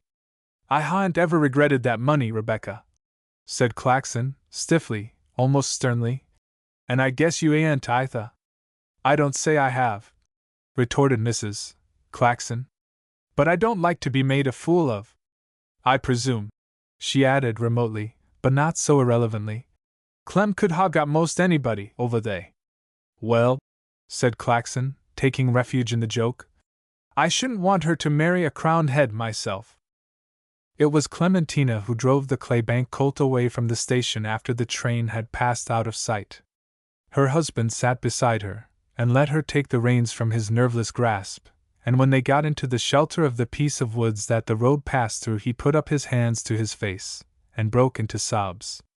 She allowed him to weep on, though she kept saying, "G-O-G, G-O-G," softly, and stroking his knee with the hand next him. When his sobbing stopped, she said, I guess they've had a pleasant visit, but I'm glad we ate together again. He took up her hand and kissed the back of it, and then clutched it hard, but did not speak. It's strange, she went on, how I used to be homesick for father and Moda. She had sometimes lost her Yankee accent in her association with his people, and spoke with their Western burr, but she found it in moments of deeper feeling. When I was there in Europe, and now I'm glad to have them go. I don't want anybody to be between us, and I want to go back to just the way we before they came. It's been a strain on you, and now you must throw it all off and rest, and get up your strength. One thing, I could see that Father noticed the gain you had made since he saw you in New York. He spoke about it to me the first thing, and he feels just the way I do about it. He don't want you to hurry and get well, but take it slowly, and not excite yourself. He believes in your gleaner, and he knows all about machinery. He says the patent makes it perfectly safe, and you can take your own time about pushing it. It's suey to go. And Moda liked you. She's not one to talk a great deal, she always leaves that to father and me, but she's got deep feelings, and she just worshipped the baby.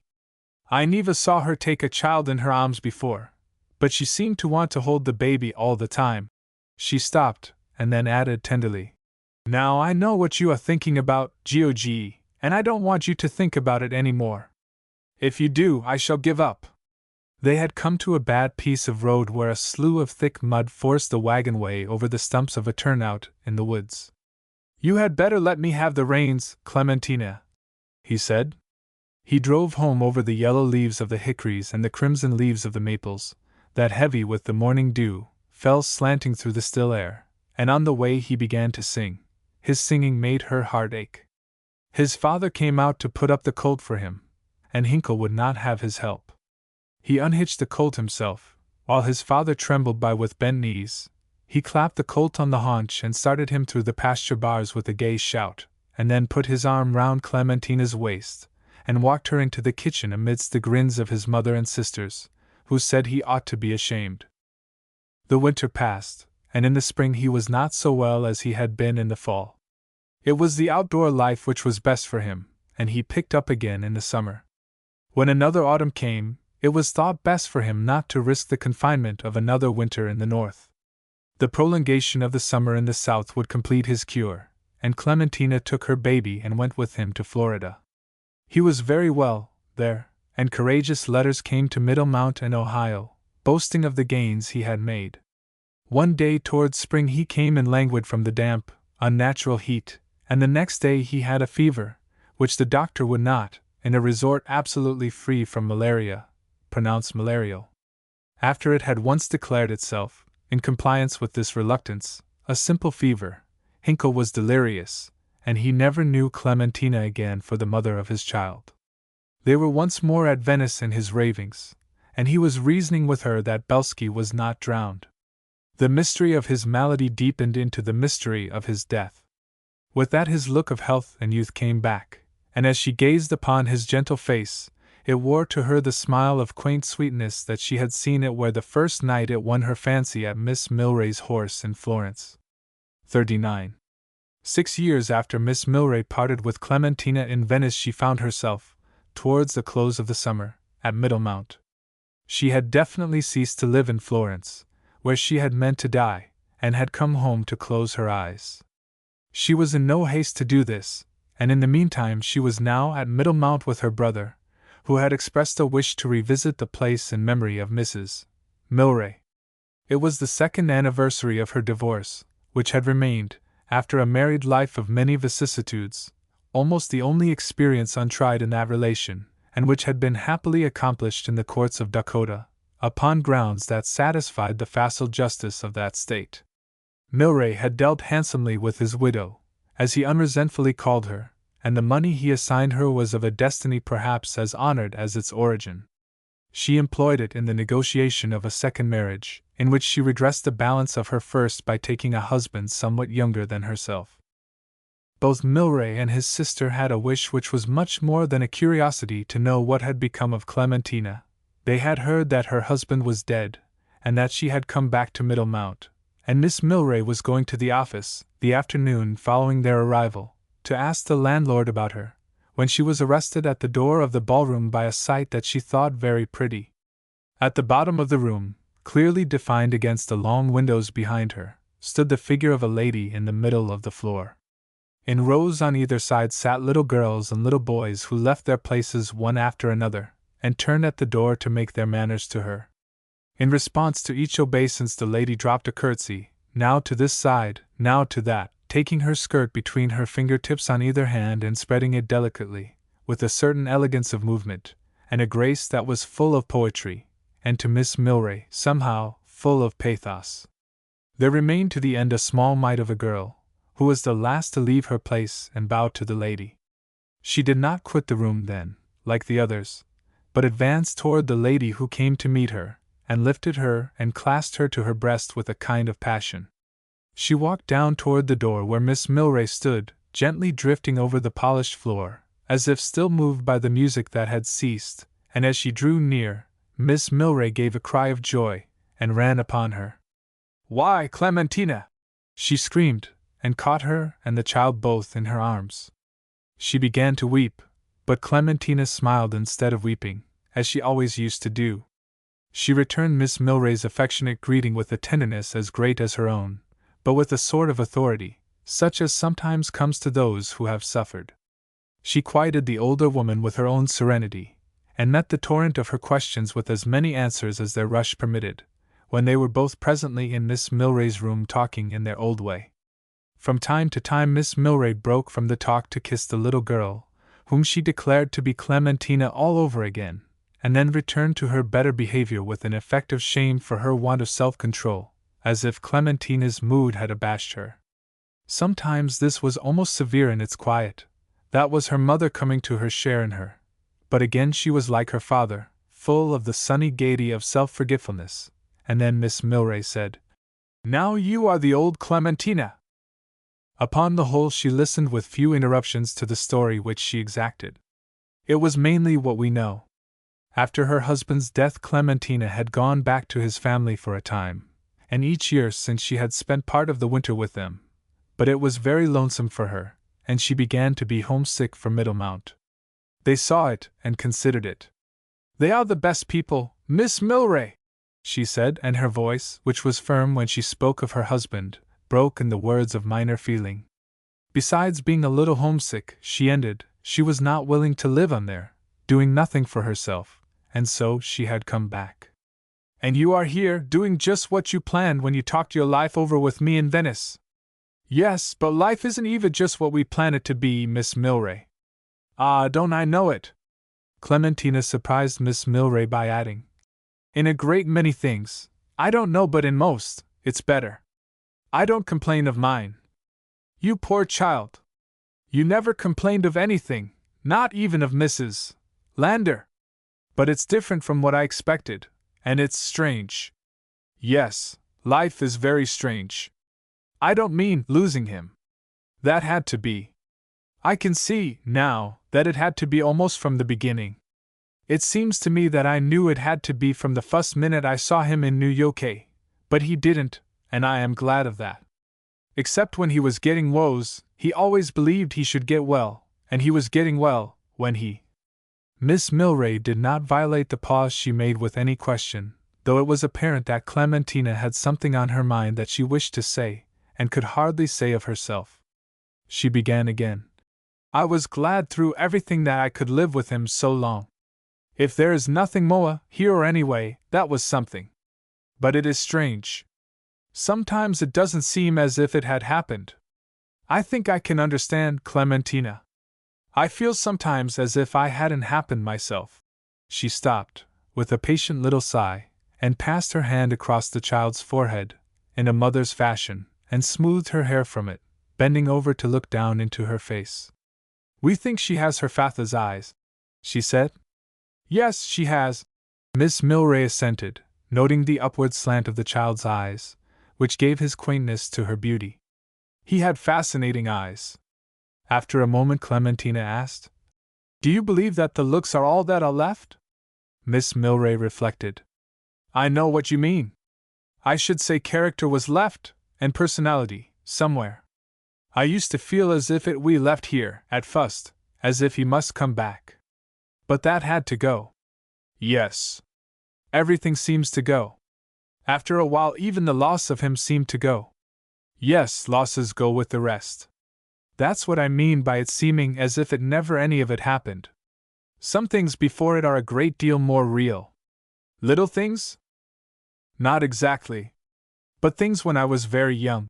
Miss Milray did not know quite what she intended, but she knew that Clementina was feeling her way to something she wanted to say, and she let her alone.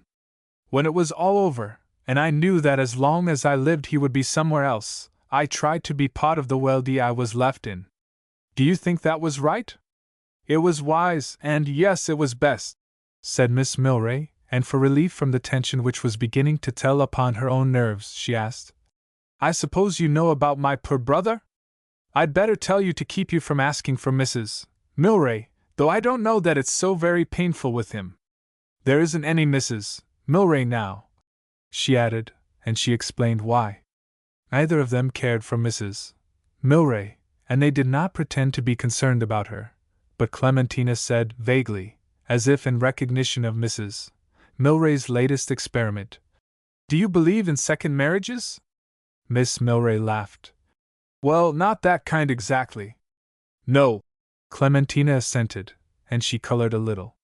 Miss Milray was moved to add, "But if you mean another kind, I don't see why not. My own mother was married twice." "Was she?" Clementina looked relieved and encouraged, but she did not say any more at once. Then she asked, "Do you know whatever became of Mr. Belsky?" "Yes.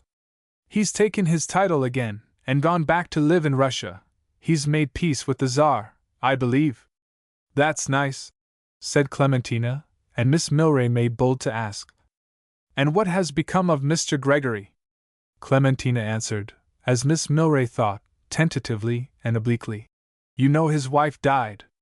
"No, I never knew that she lived." Yes. They went out to China, and she died there. And is he there yet? But of course. He could never have given up being a missionary. Well, said Clementina, he isn't in China. His health gave out, and he had to come home. He's in Middlemount Center. Miss Milray suppressed the "Oh" that all but broke from her lips. Preaching to the heathen, there? She temporized. To the Summa folks? Clementina explained, innocent of satire. They have got a Union chapel now, and Mr. Gregory has been preaching all Summa. There seemed nothing more that Miss Milray could prompt her to say, but it was not quite with surprise that she heard Clementina continue, as if it were part of the explanation, and followed from the fact she had stated. He wants me to marry him. Miss Milray tried to emulate her calm in asking, And shall you? I don't know. I told him I would see. He only asked me last night. It would be kind of natural. He was the first. You may think it is strange.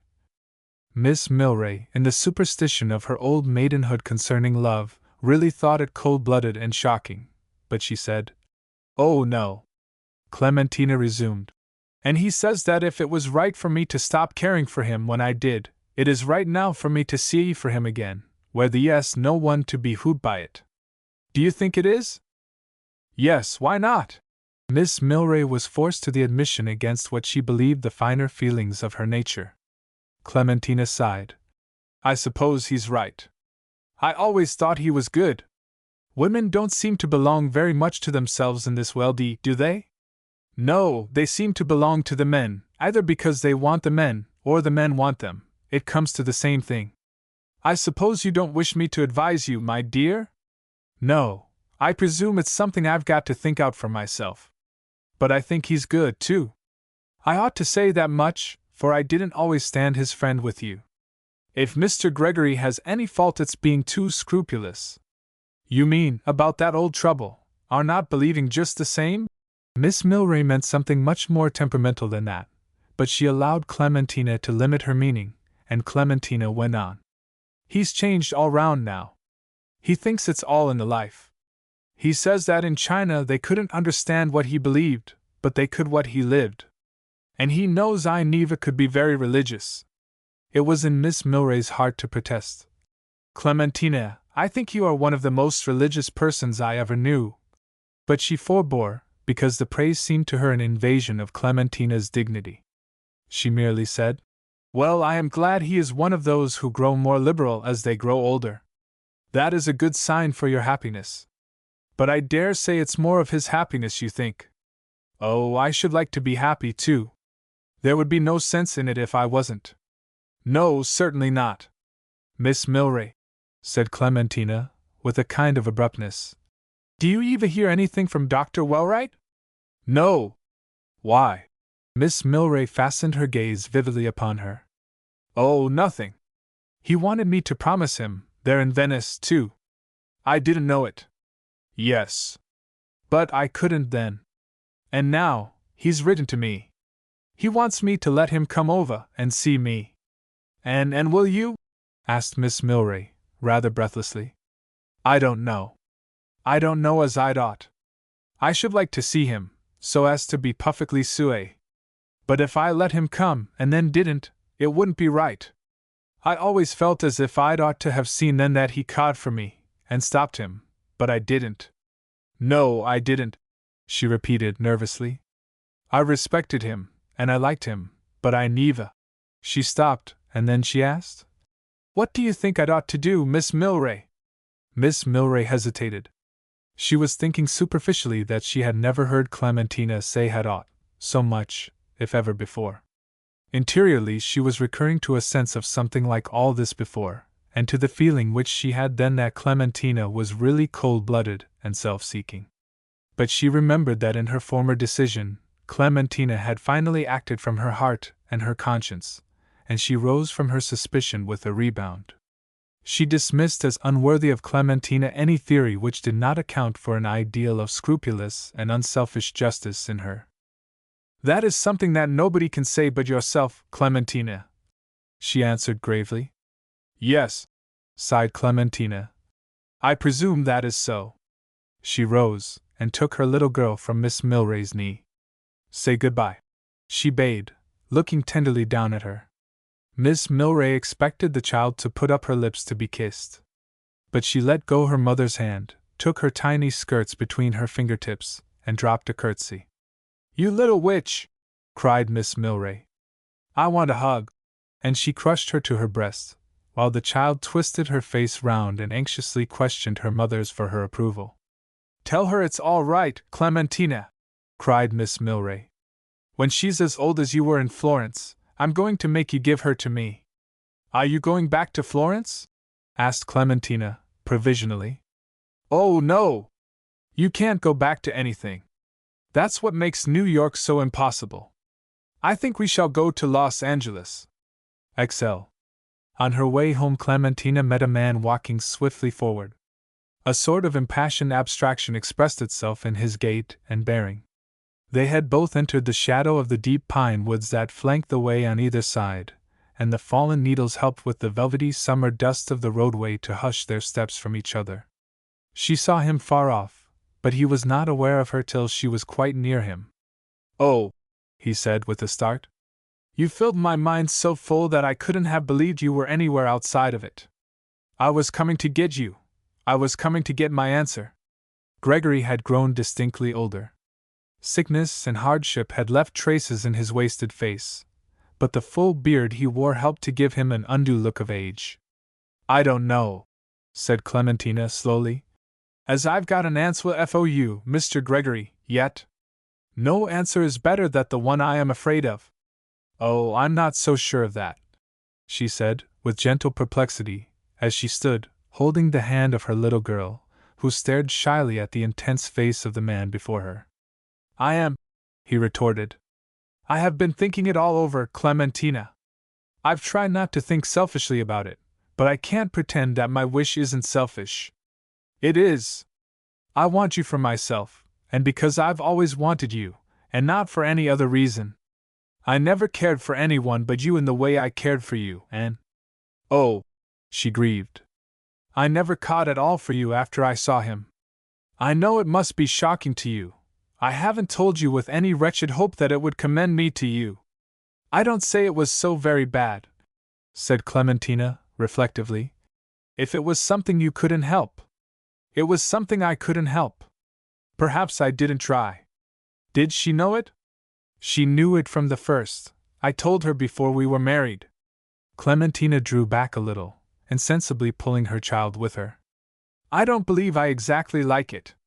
I knew you wouldn't. If I could have thought you would, I hope I shouldn't have wished, and feared, so much to tell you.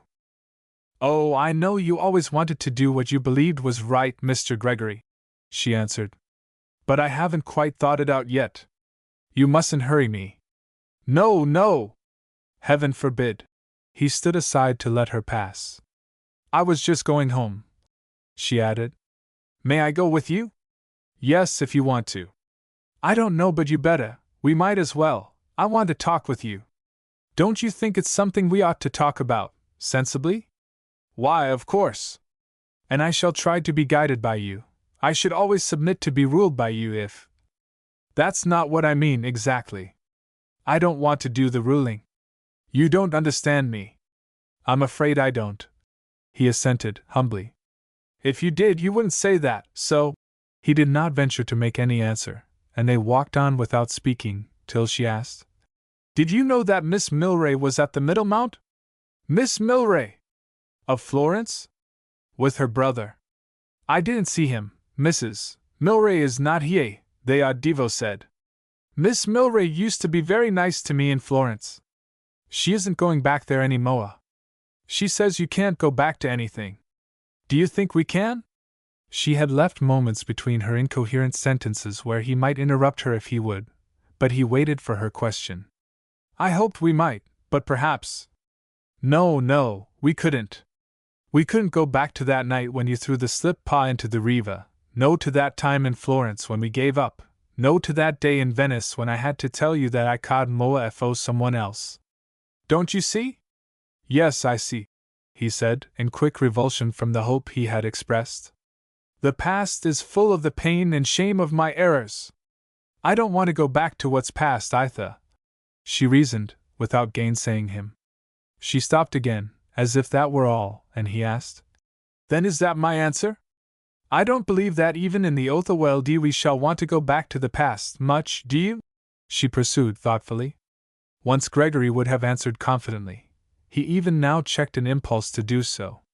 I don't know, he owned meekly. I do like you, Mr. Gregory. She relented, as if touched by his meekness, to the confession. You know I do, more than I ever expected to like anybody again. But it's not because I used to like you, or because I think you always acted nicely. I think it was cruel of you, if you cawed for me, to let me believe you didn't, after that first time. I can't even think it wasn't, no matter why you did it. It was atrocious. I can see that now. I say it, because I shouldn't even wish to say it again. I know that all the time you were better than what you did, and I blame myself a good deal more for not knowing when you came to Florence that I had begun to see someone else. But I did wait till I could see you again, so as to be Sui, which I cawed for the most. I tried to be fai, before I told you that I wanted to be free. That is all, she said, gently, and Gregory perceived that the word was left definitely to him.